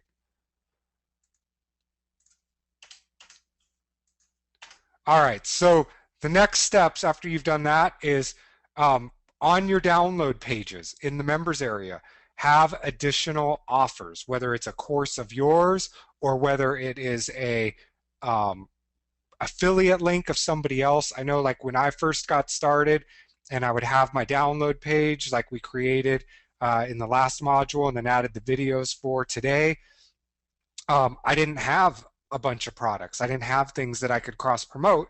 And so I would just take things and put an affiliate link right on that download page. But what you need to remember is when somebody buys something for you and they're on your download page or they're in wherever you're delivering your membership stuff is offer them other things because, well, what do you know about them? You know that they're buyers and you know that they're interested in whatever you talk about. So give them something that goes along with it and increase your revenue that way. Inside of your download page or with your people that are taking your live class, collect testimonials. So whether that is emailing the group of people after the class is over or during the class and saying, let me know what you're thinking about it, whether you create a place right on the download page, or whether you contact them afterwards, contact your buyers that have gone through your course and collect testimonials. Because what it does is after you've run that live course, well, now you can update the sales letter, have testimonials on it, one of the hardest things a lot of people have, from people that have actually bought and paid for and gotten results with your stuff. And now your sales letter looks better. But if you've done the whole process the way we've taken you through it with the sales letter, all you have to do now to go from the course that you've taught to a product that you can sell over and over again is just go back through your sales letter and take out references to the live course. And so even like on the one that we're doing as part of this class, like set up a fan page, which is closed now, if you look at this page, I mean, when we go and turn this into a live, and when we're going to resell it, we'll take out like this kind of thing where there's a date in it. We'll probably add in testimonials during the course. We'll just delete this right out of the page. And then down in the offer stack, we'll just simply remove any references to dates. And so we can literally go through, spend 15, 30 minutes just going through the page and removing dates and adding testimonials. And now we've got a whole setup that we're ready to sell again. So then we just start right back with module 2, doing a promotion, setting up a pitch webinar. The only difference is now we're selling our online home study course versus selling our live course. And that's all you have to do to be able to resell it. Another thing that you might want to consider doing, and we have the way that we do it is in our course called Make a Product, is get transcripts made. And you know, if you do it right, we basically pay never more, sometimes less, but $20 per hour of our webinars to get them transcribed pretty much flawlessly. So we go through our process at Make a Product. We post for our transcript. If it's 1 hour, it's $20. If it's 2 hours, it's 40 hours. Doesn't matter how long it takes them to make the transcription. We get back a document, and now we have a great transcript and a manual for people to follow along with, and it adds a lot of value to your course. And just to be clear, that's $20 per audio hour. So I mean, and it usually takes them about 4 hours per audio hour. So we're pretty much paying them $5 an hour, but it's a flat fee based on how much audio there is. So you post this thing, like Lance said, if it's a 2 hour audio, it's $40, and it's because we have a special system for hiring the right people, for rehiring the ones that you like, for posting the job, for sending them through a test, and all those kinds of things. And it does take about a week or two. I mean, it's not like, overnight delivery, but I mean, who cares? Like, you don't need to wait on transcripts to have something for sale. I mean, look at the course that we're doing here, and only now are a couple of the transcripts coming back, and they're coming back as text, so I'm putting them in Word documents, and then how Lance earlier showed you how to scroll through Camtasia and save the different screenshots, I'm then taking them and putting them in between the words. So that at the end, and you guys will all get this, at the end you'll have a PDF file for each and every module where you can read through exactly what it is we said, but then when we show you things, there's a screenshot, and that way you can watch the video or just go back and watch the PDF. So it's a cool little nice touch, something to mention the next time that you launch it. And then another thing that you can think about is doing things like Robert mentioned. We're going to start doing payment plans or financing for, and even I guess we're going to try something out with set up a fan page, and you can set up a membership site. So this is sort of like if you're ready to go from what we showed you, how to set up the download page, how to set up a sales page, which is totally fine. This is how we did them when we got started, and then graduated up to the whole idea of putting them inside of a membership site, which has its own advantages, right? Because then you've got a place where you don't, if people lose their download link, they know where to get it. If they lose their uh, username and password, it handles it for them. It sets them up for them. It secures it a little bit differently so that people can't get at it without knowing it, so they can't share around the links and stuff. And I mean, I think the biggest benefit of Robert and I moving everything into membership sites for us is it gives us sticky sites. And so what I mean by that is whether the course is something that we made 3 years ago or are just making now, it trains our best customers to log into our membership sites multiple times a week. We try to add in tools there so that they have to come back in, and it just makes it a whole new sticky experience. Just like why Facebook is so effective is because X% of their users log in every single day to check Facebook.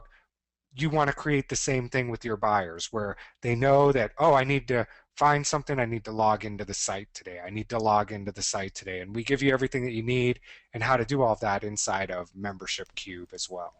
Yeah, because I mean, the download page is a good start, and I wouldn't let anyone, get hung up. I mean, it's like run the class, get your recordings, put it in the download page. But a few people in this class were asking about, well, like when I have the challenges, how can I get it where people respond to those challenges, or how can I add, extra bonuses or extra pages? And so that's where the membership site comes in.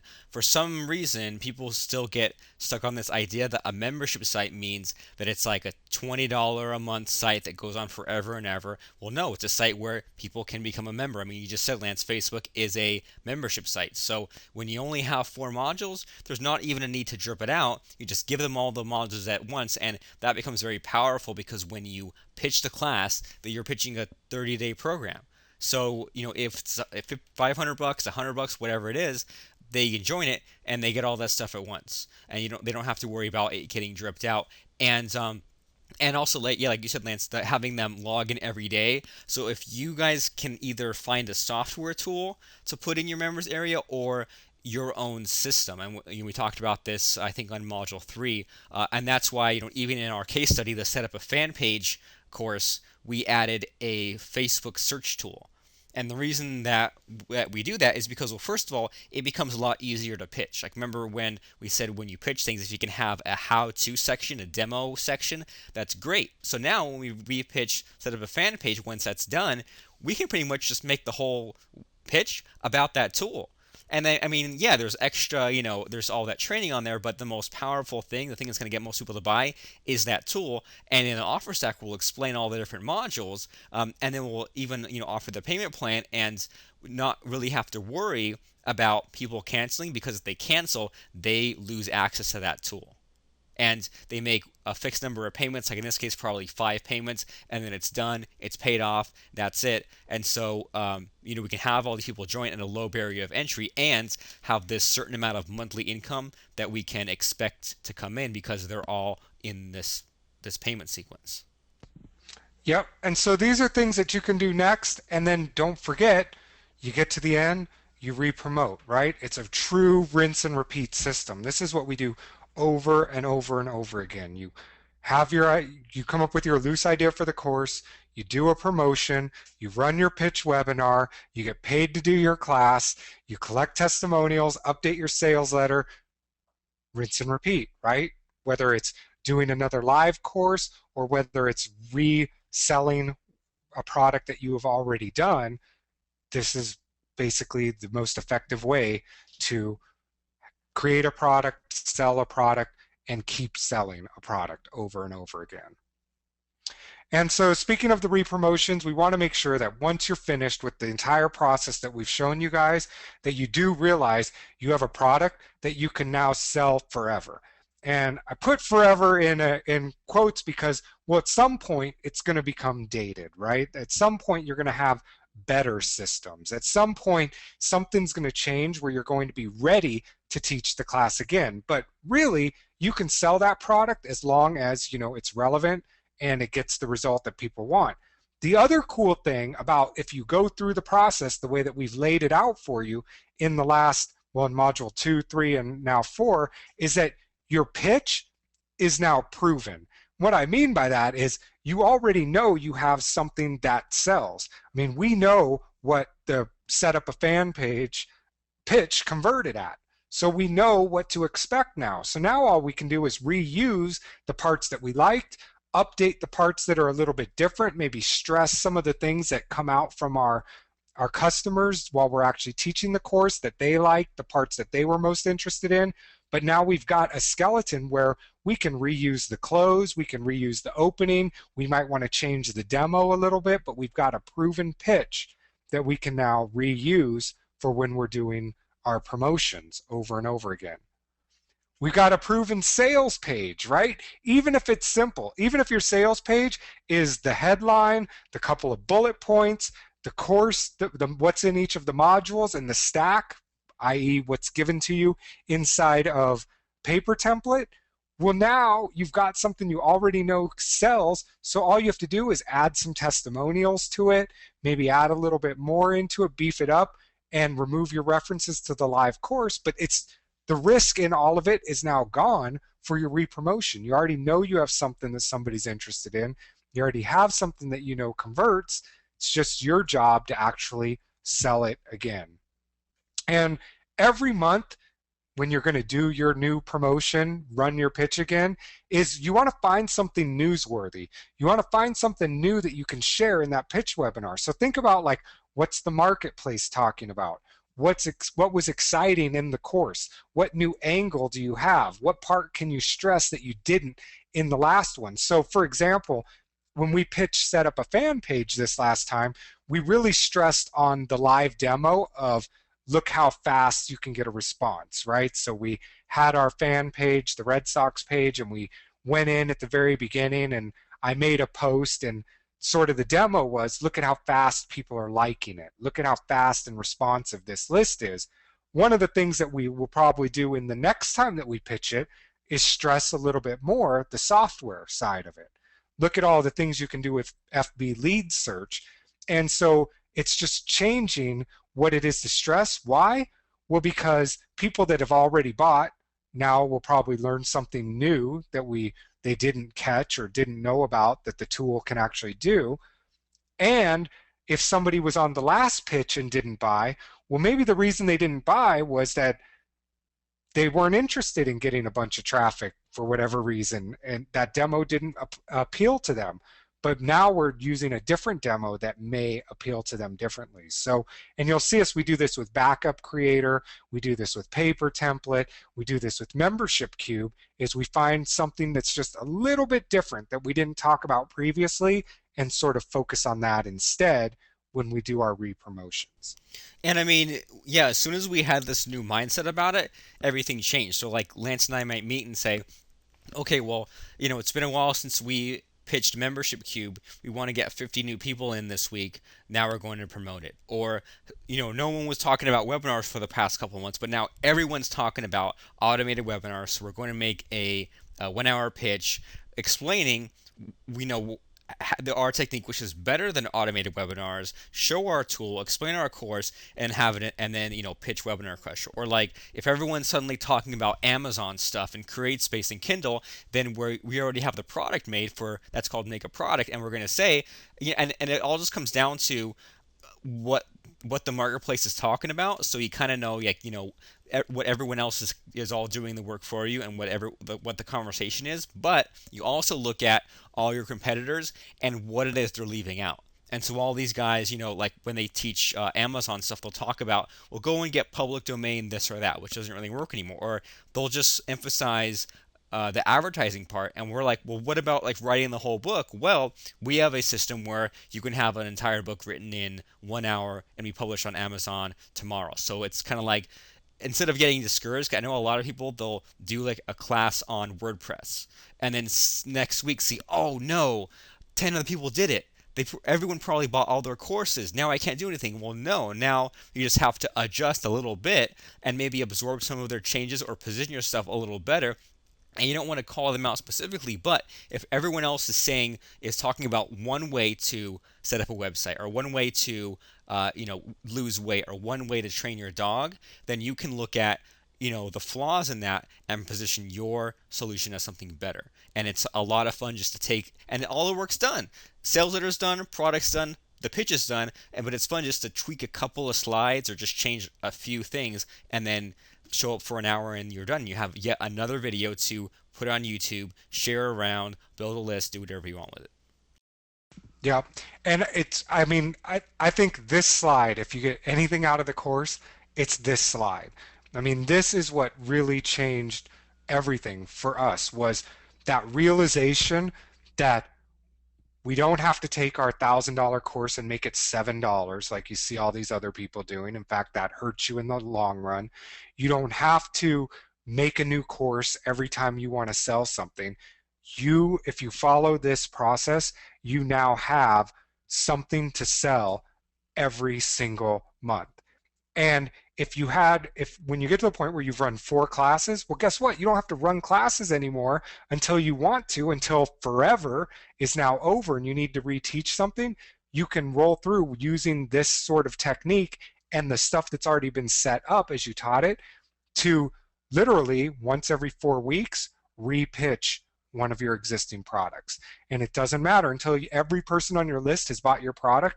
If you do it the right way, they will continue buying. I mean, that's why when you hear us and you see us, if you're on our list, we pitch our core products once a month, once every 4 to 5 weeks, 4 to 6 weeks. We pitch it over and over and over again, not because we like to, even though we do, but because we make sales and we build up that recurring income every single month. And so once you decide the shelf life forever is over, things have changed, or it's been long enough and you're ready to do a new one, what we do is we release version 2.0, 3.0, whatever that might be. And so when that course that you've got becomes dated, then here's all you have to do. You update your sales page, right? Now you put live references back into it, live dates back into it, where we took it out before. You talk about the new things that you're going to have, and then you release the next live version of your class, right? You go right back to module 2 that we talked about inside of Webinar Crusher, and you re-release the class. Now there's one thing that we have done recently, well, over the last couple of years, that is awesome. And that is that occasionally what we'll do for a course is we'll have what we call special alumni only webinars. So what we'll do is if somebody had bought Membership Cube 1 and we're going to be releasing Membership Cube 2, we send all the people a couple of emails, just like we showed you inside of Module 2, the launch sequence, and we say this is just for you guys. It's an alumni only call where we give them some training, we talk about where they're supposed to be, and then what we do is we give them a discount, usually for 24 hours, on we tell them what the public price is going to be, we tell them what their price is going to be, and that's it. They got 24 hours. And if they don't show up, well, then they miss out on it. If they're there, they get it, but the deadline is the deadline, and we can't stress that enough. Like, if they miss it, they miss it. What do they learn? They need to check the emails next time. But give them a discount, but only make it available for a set amount of time, and then it is what it is. And I mean, there's people on this call that have missed those deadlines and ended up buying again at full price, and now they don't miss those anymore. But the neat thing about these calls is your conversion rate goes absolutely through the roof. And so we've had webinars where we've done these where we convert 60, 70, 80%. Why? Well, because you're talking to people that have been through your training, so you know that they already like what they've got. You're getting them to show up. You know that they're already interested in the topic, and in that pitch webinar, you're just saying, here's what's different about what you had last time versus what you're going to get now. You get a discount. Plus, it builds in all kinds of sales techniques, right? You've got the scarcity, you've got the exclusivity, you've got the deadline on there. And I mean, if you've ever heard people talk about different types of lists, when you do these alumni calls, you're only pitching privately to proven buyers. And so, besides being able to get a bunch of sales to come in before you even do the 2.0, what I love about it is you get to get feedback on your pitch before you do it to the public. So, you get to practice the pitch, you get to see what people responded to, see what people like before you take it out and do it to the live public. And that last part is huge, and it takes a lot of the pressure off because I'm only presenting to 70 people for this alumni call and not hundreds of people, and so if everyone hates it, in my mind, then it's like, okay, well then I can adjust for the full public. And I mean, one thing you said in there, Lance, which was really huge, was to tell them the difference between the previous version and their version, because I mean I see people update their course and they kind of do it wrong. Like they'll just change they'll like show the same exact thing but with newer screenshots, right? And they'll just do like a shot for shot remake where you don't want that. And we used to update used to offer like live and free updates for anyone who bought. So if they bought like you know or like Webinar Crusher 1, they get all the way through, but we were leaving a lot of money on the table. And a good example for that is, and I mean, Webinar Crusher now, it's extra to get the latest and greatest. And so with Make a Product, that was probably where we kind of figured it out the most. And so Make a Product 1 was our system on how to dictate things, how to dictate articles. And then I think we went into like how to kind of make a report, how to kind of make emails, but it was basically an article course, right? Just calling a spade a spade.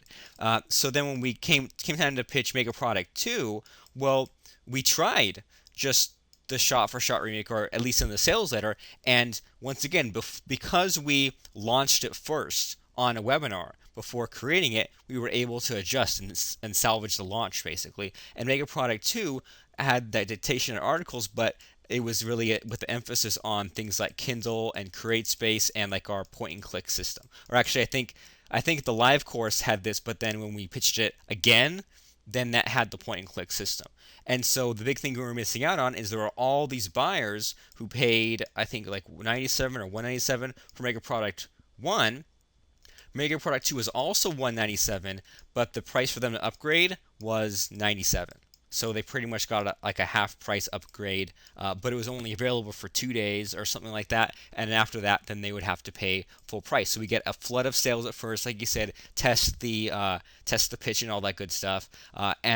But I mean, we just had to put a little bit more into it to emphasize the difference. So it's like, well, if you've had some success so far with getting your articles made, that's great. You'll still have access to it. But if you want to bundle some of those into book form, into digital book and physical book form, and you want to just be able to click, and it's done, well, then you need to join, upgrade to Make a Product 2. And then we even launched Make a Product 3, not really recently anymore, but it's still out there. It's still selling, and that was like the book in an hour, right? Like a 1 hour book. And we said, well, if you've had a lot of success with our dictation process and speaking out articles, speaking out books, well, then you're really going to love where we can have you flesh out an outline for a book in about an hour. And by the way, we got the idea because at the time, during that 1 week or that 1 month, everyone was talking about becoming a published author on Amazon, but what they all left out was writing it and the speed. And so it made the pitch very easy because we could almost make fun of people saying, well, you should write a book. Well, a book takes you a year. Well, not with us. It's 1 hour, and we demoed a little bit of it and then taught the class live. And of course, had the alumni call so we could kind of try it out on the Make a Product 2 people. And once again, it was 197. They could upgrade for 97. And then when we pitched Make a Product 3, on the non-live version, then I think we made it like 4 payments of $39.95. So then now the pitch is, well, is it worth $40 to become a Polish author? Well, I think so. So I mean, the big thing that you said there, Lance, was emphasizing the difference between what they already had and what you want to give them. Yep. And I think one other thing too is that if somebody bought Make a Product 1 and 2, they still have access to Make a Product 1 and 2. They just don't get the new stuff. There's lots of people that had Webinar Crusher 1 that didn't buy Webinar Crusher now, this one, and they just don't have access to it. And so what you do is if you're using download pages, you make a different download page for the new people. If you've got a membership site, like we show you membership cube, you just make a new level for those people and give them access to both. So members make product three. If they've bought all the way, they have access to it all. They continue to have access. If they stop, they just don't get access to the new stuff. And then a big thing about this is one, two, and three. These are all standalone. So now when they buy Mega Product 3, they don't get access to Mega Product 1 and 2, I don't think. And No. so this, because I mean otherwise it's like it's not like there's, because otherwise it's like there's 10 hours of training here and 10 hours of training, and if it all builds on each other, then they have to watch 30 hours of videos just to get it. So an easier way is if you limit yourself to four modules, then you just compact in everything you need to say in just those four modules. It stands on its own. They're done in 30 days. Yep. And I mean, another great example, I think membership cube one, I think there was like 120 hours of video or something. Yeah. And in membership cube two, well, a lot of things changed, but everything was compressed, and now it's like 10 hours total. If it's even that much. I mean, it's way smaller, and they get everything all at once. So, I mean, another reason why, again, make sure everything is standalone. Yeah, so I mean, it's like just re-promote what you have, until it's out of date, and then new version 2.0. And even the other day, Lance and I were having this conversation, saying, "Man, like, don't you miss having like a $10 a month site? Wouldn't it be great to get, 1,000 people on a site at $10 a month?" And I said to him, "Well, we already have sites where it's $100, and every year they update to the newest version. So isn't that kind of the same thing? They're just paying yearly, not monthly, and they pay a lot more, and they stay in. They keep updating. So it's like a $10 a month site, but without all the maintenance, without all the attrition and all that, it's just $100 a year site instead. So but your course is $100 or $200, they can still stay in, but if they want the latest and greatest, then they pay to upgrade." Awesome. So, yep, when things become dated, definitely keep in mind you don't have to throw it all out. You don't have to do anything. You can leverage the buyers that were already there with an alumni webinar and then do a new course to update it. Pretty simple. So we talked about all kinds of stuff today. We talked about the video player, video hosting. We talked about download pages, all kinds of things. So make sure that you use this. It's a really great way where you don't have to have S3 or special stuff. You just produce your video, stick it on your site, you're good to go. Talked about the different things with replays that you can do, how easy it is to set it up. Remember to use the bare bones template inside of paper template, and also change the name of your file to .autoplay.mp4. It's very important. It'll make that replay happen automatically as soon as they land on the page. Talked about social media, Facebook events, Google Plus, promoted posts, all sorts of fancy things, but the point of all of these is to do them, to just start doing them and get that extra 10, 20% to show up. And again, it's just another place where your subscribers, the people that follow you, the people that are interested in what you talk about, can find you. The last minute webinar bumps, specifically the Not Lance Bald Man bump, where you go into GoToWebinar, change the title of your webinar to Start Now. Remember to click Notify All Affected Participants and get that email out to them right when you're getting ready to start. That is probably the single biggest boost that you can get to having people actually show up for your webinars, particularly your pitch webinars. So that bumping process inside a GoToWebinar is super, super important. And then remember to re-promote your products. You spend a lot of time creating them. You spend a lot of time doing the recordings. You've got a sales page. You've got a pitch that already converts. Re-promote the dang thing. That's what, it becomes really easy when every week you just decide, I need to go sell this. What am I going to sell? You grab your pitch, you go out and sell it. Re-promote that product. That's what's so great about having digital products.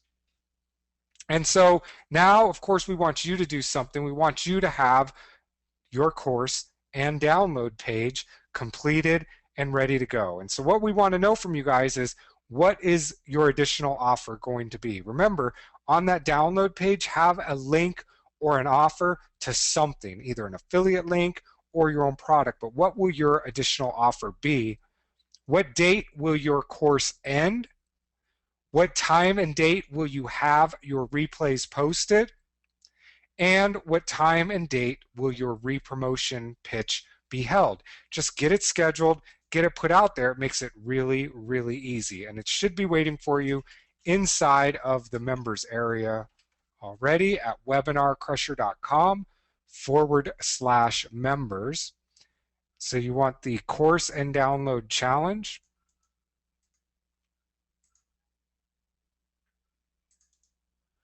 And you can paste that in there. So let's see. For us, our additional offer will probably be membership cube. Put in. And our course ends on May 8th.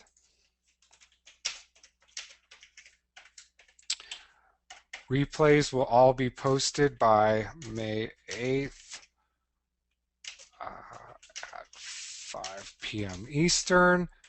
And we will re-promote this, I'm guessing. How does May 3rd, your choice, or how about Wednesday, June 29th, or I mean May 29th, or Wednesday, June 5th? Let's get it out of the way. 29th. All right. So that'll be Wednesday, May 29th at, let's just go out on a limb and say it's going to be at 2 p.m. Eastern. Just to hazard a guess. Just a guess, right? And fill that in and set it up there.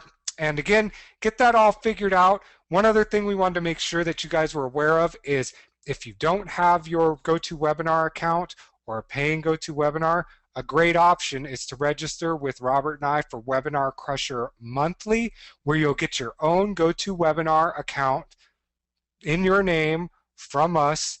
You also get live monthly Q&A calls.